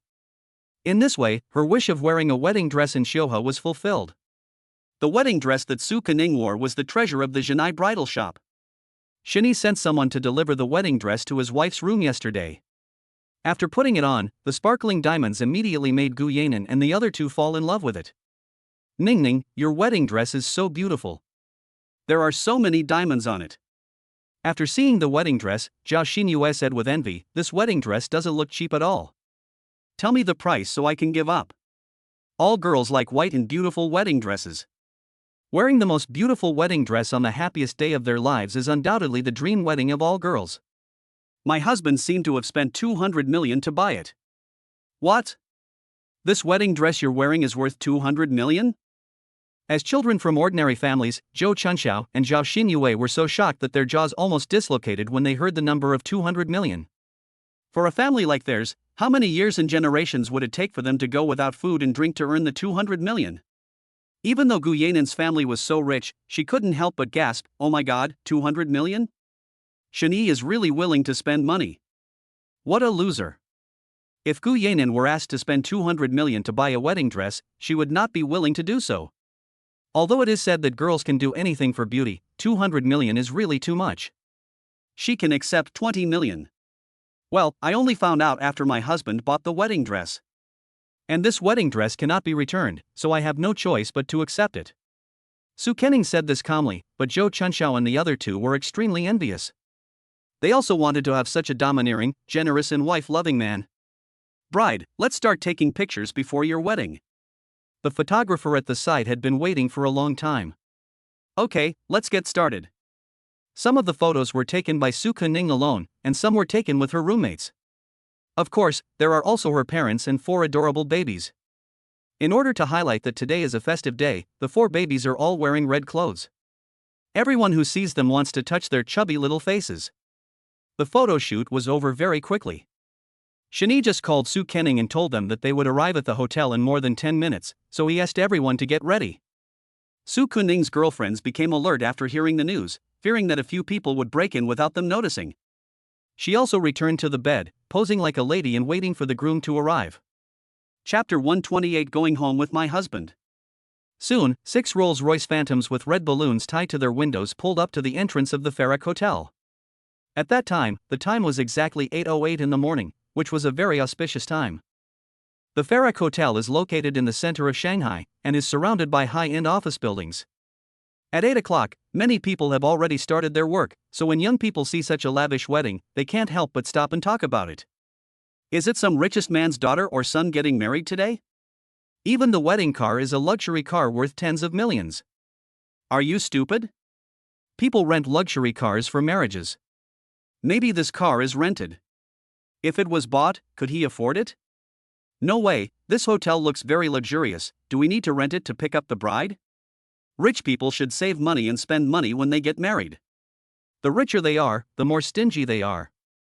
One of the boys, who was wearing glasses and looked a bit vulgar, said, "But who is getting married? If I go up to the groom and say happy wedding, will a lot of money be thrown in my face?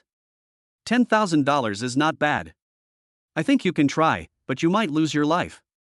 The bald boy saw a lot of security guards coming out of the hotel entrance and smiled and patted the man with glasses and said, "I guess before the man with glasses even got close, he was stopped outside by the security guards as a troublemaker."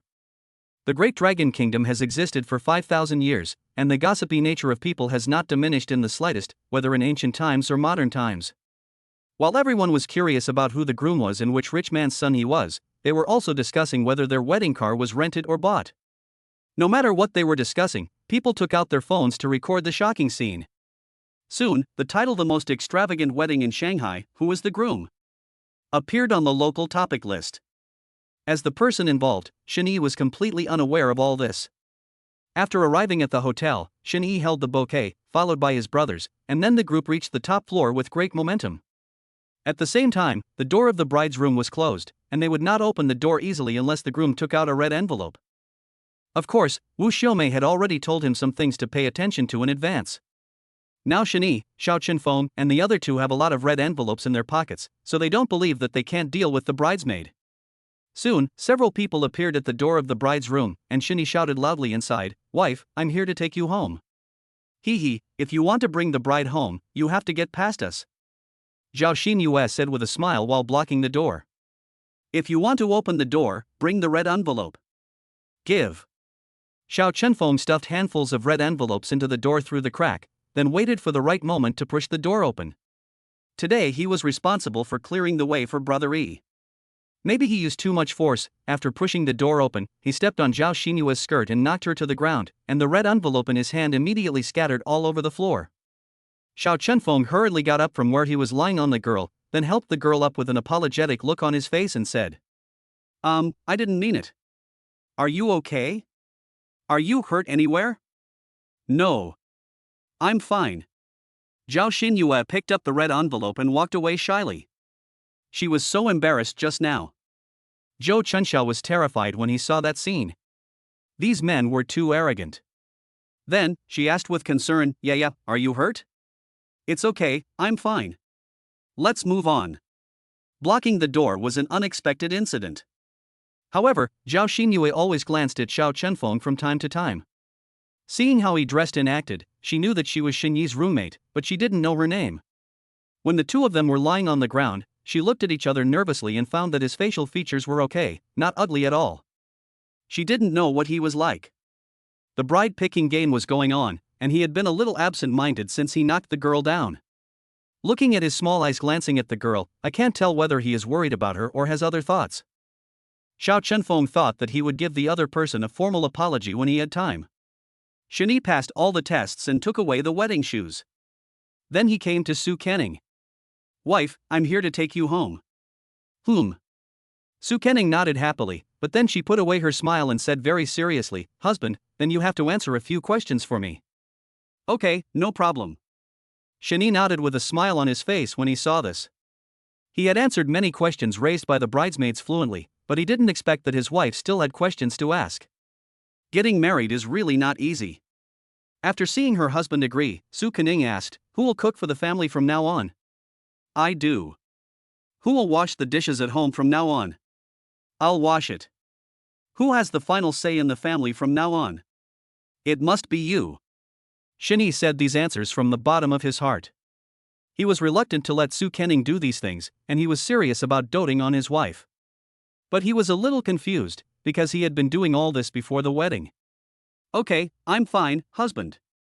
"I'll have to trouble you in the future." Su Kenning nodded with satisfaction. She was very satisfied with the answer her husband gave. However, she thought that she would do what she could in the future, and would help her husband without hesitation when he needed her. Little fool, why bother talking about whether it's troublesome or not? Then, go home with your husband. Good. Then, Shinyi put on the sparkling crystal shoes for Su Kenning and then held her in his arms. The group then returned to the wedding car from the top floor.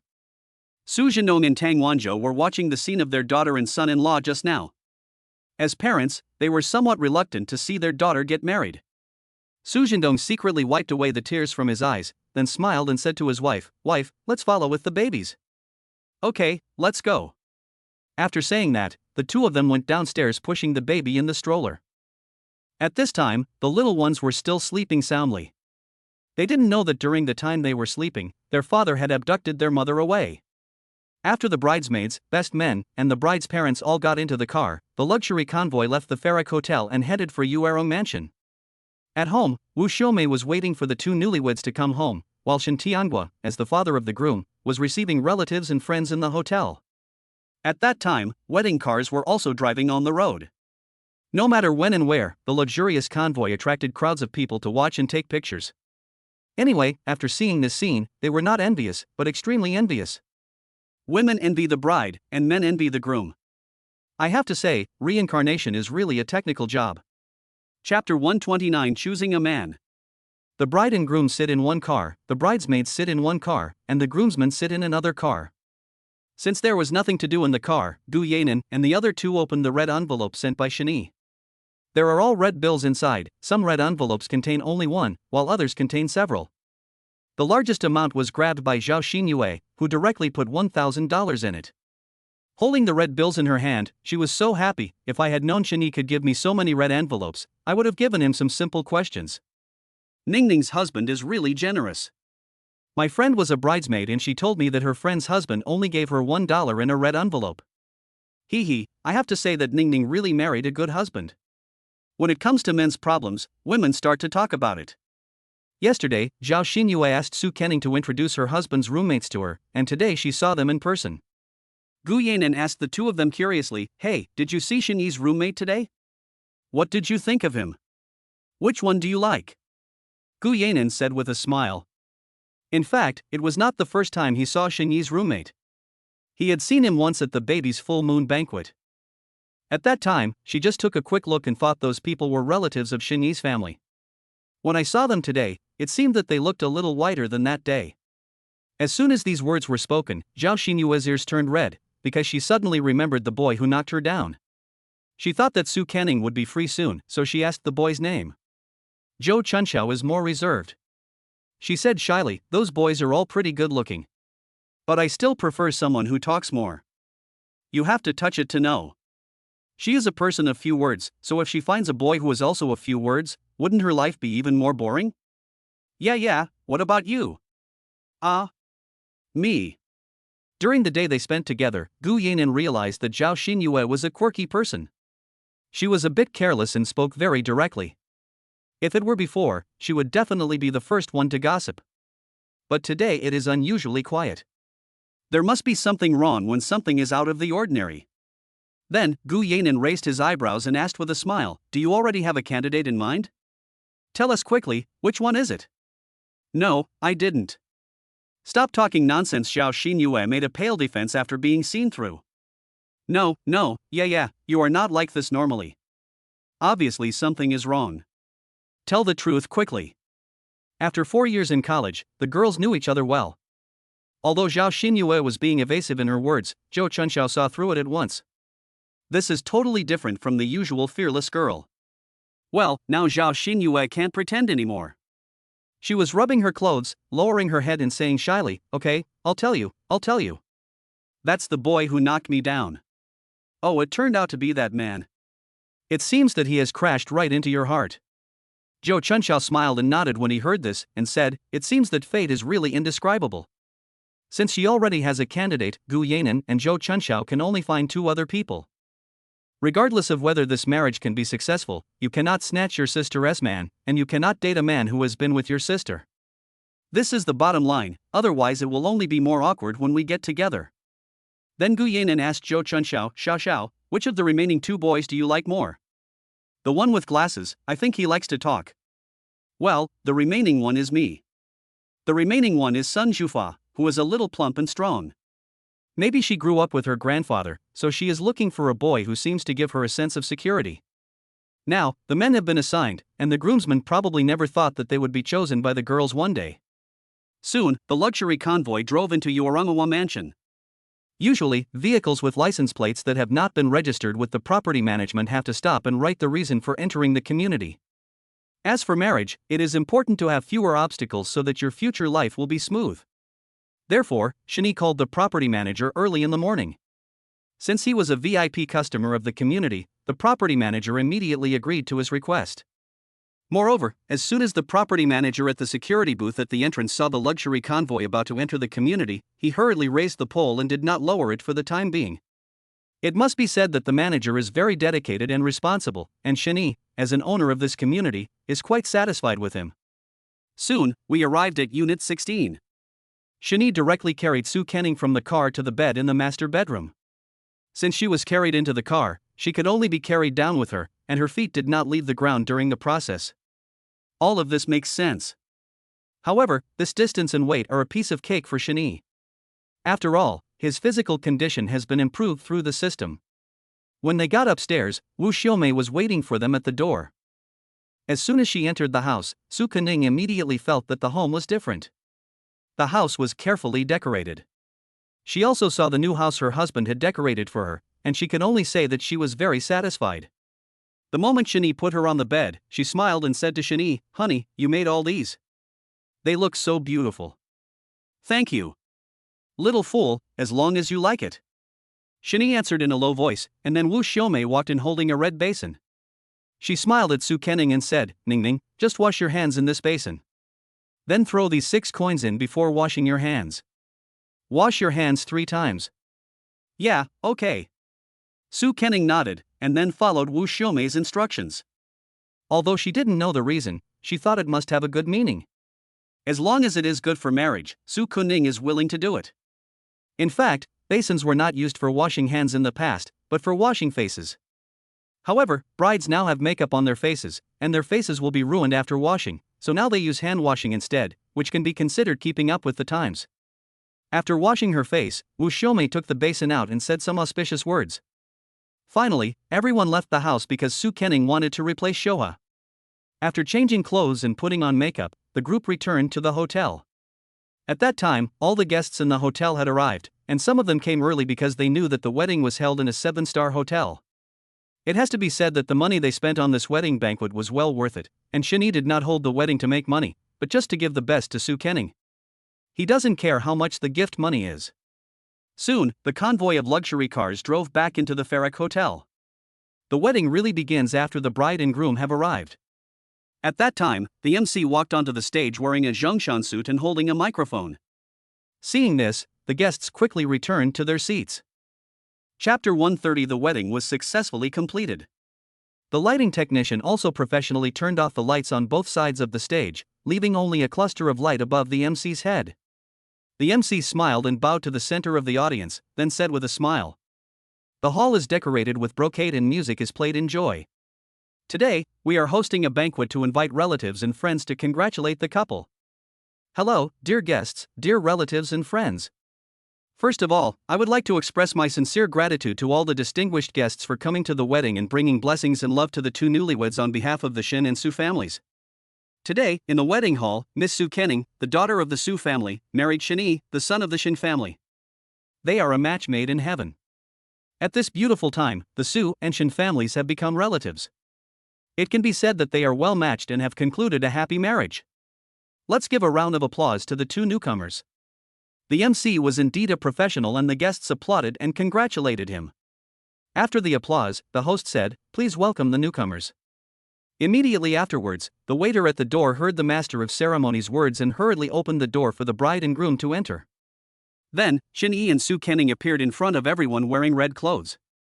At that time, majestic music sounded, a hydrangea was placed between the 2 newlyweds, and Su Kenning held a round fan in front of her with both hands.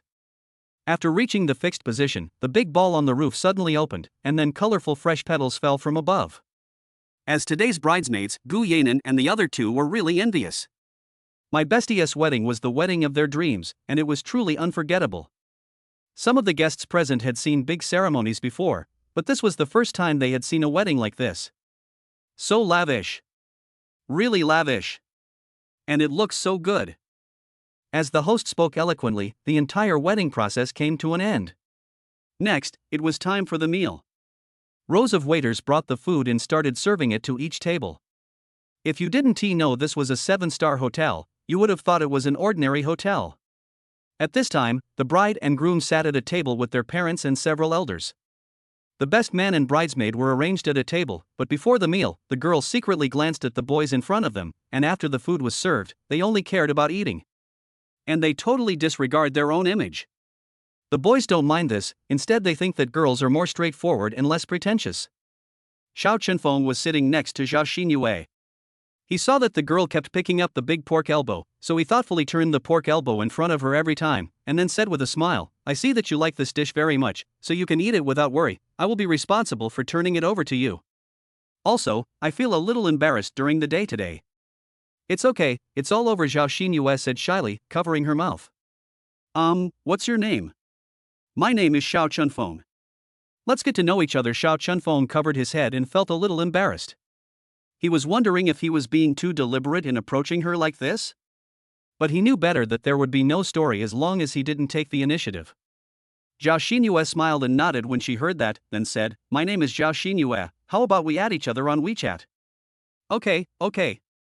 After hearing the girl's suggestion, Xiao Chunfeng's mouth corners almost stretched to his ears.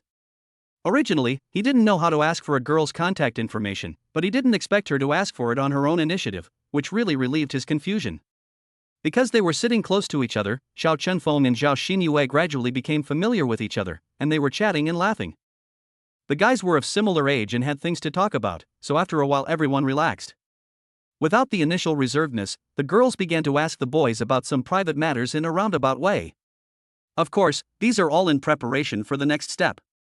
On the other side, Su Kenning felt relieved when she saw her good friends were having a great time chatting with the boys, and Shini nodded in satisfaction when he saw this. At the same time, I was thinking to myself, come on. Your wife is right in front of you.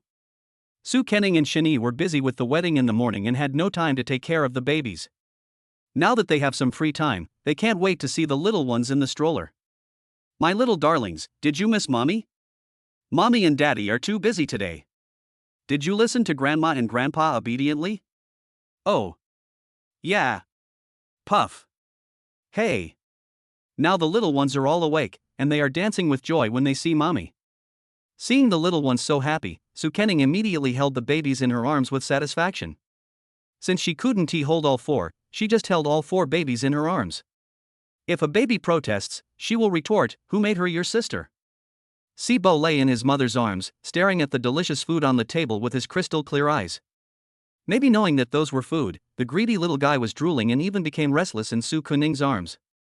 Seeing this, she wiped the saliva from the corner of Sibao's mouth with a smile and said, "Xinshin, you are still young, you can't eat those things. Hold on a little longer, and Dad will make complimentary food for you in a few months. Then you will be able to eat many kinds of vegetables." Su Kenning said with a smile that she had made arrangements for both of them. Shini was eating next to him when the task fell from the sky. However, he is very willing to make complimentary food for the baby. It is worth mentioning that he was not coerced or bribed by his wife. Xinshin seemed to know that her mother didn't let her eat those delicious foods, so she pouted and looked aggrieved. She opened her eyes wide, filled with tears. It was heartbreaking for anyone who saw her. Seeing that his granddaughter was so aggrieved, Su Jindong secretly let Xinshin lick the chopsticks when his daughter wasn't paying attention. Unexpectedly, the little guy immediately became excited. Xinshin is not greedy. After feeling it, she lay obediently in her mother's arms. She is really an obedient child. Halfway through the meal, Shini and Su Kenning, led by several elders, toasted the guests at each table one by one. Since he had to drive soon, Shini simply replaced the white wine with water. It didn't matter how much he drank. Of course, Su Kenning is the bride, so no one would say anything even if there was a drink in her cup. Not long after the toast, the guests who had finished their meal left their seats. Before long, everyone left, except Su Kenning's parents and grandfather, as well as the best men and bridesmaids. At this time, manager Hao Tianming took the gifts submitted by the guests, and Shini took it and said, "Clean up, and each employee's salary will be increased by 2,000 yuan today. Thanks for your hard work." "It's not hard, thank you, Mr. Shin. Now, the wedding is over.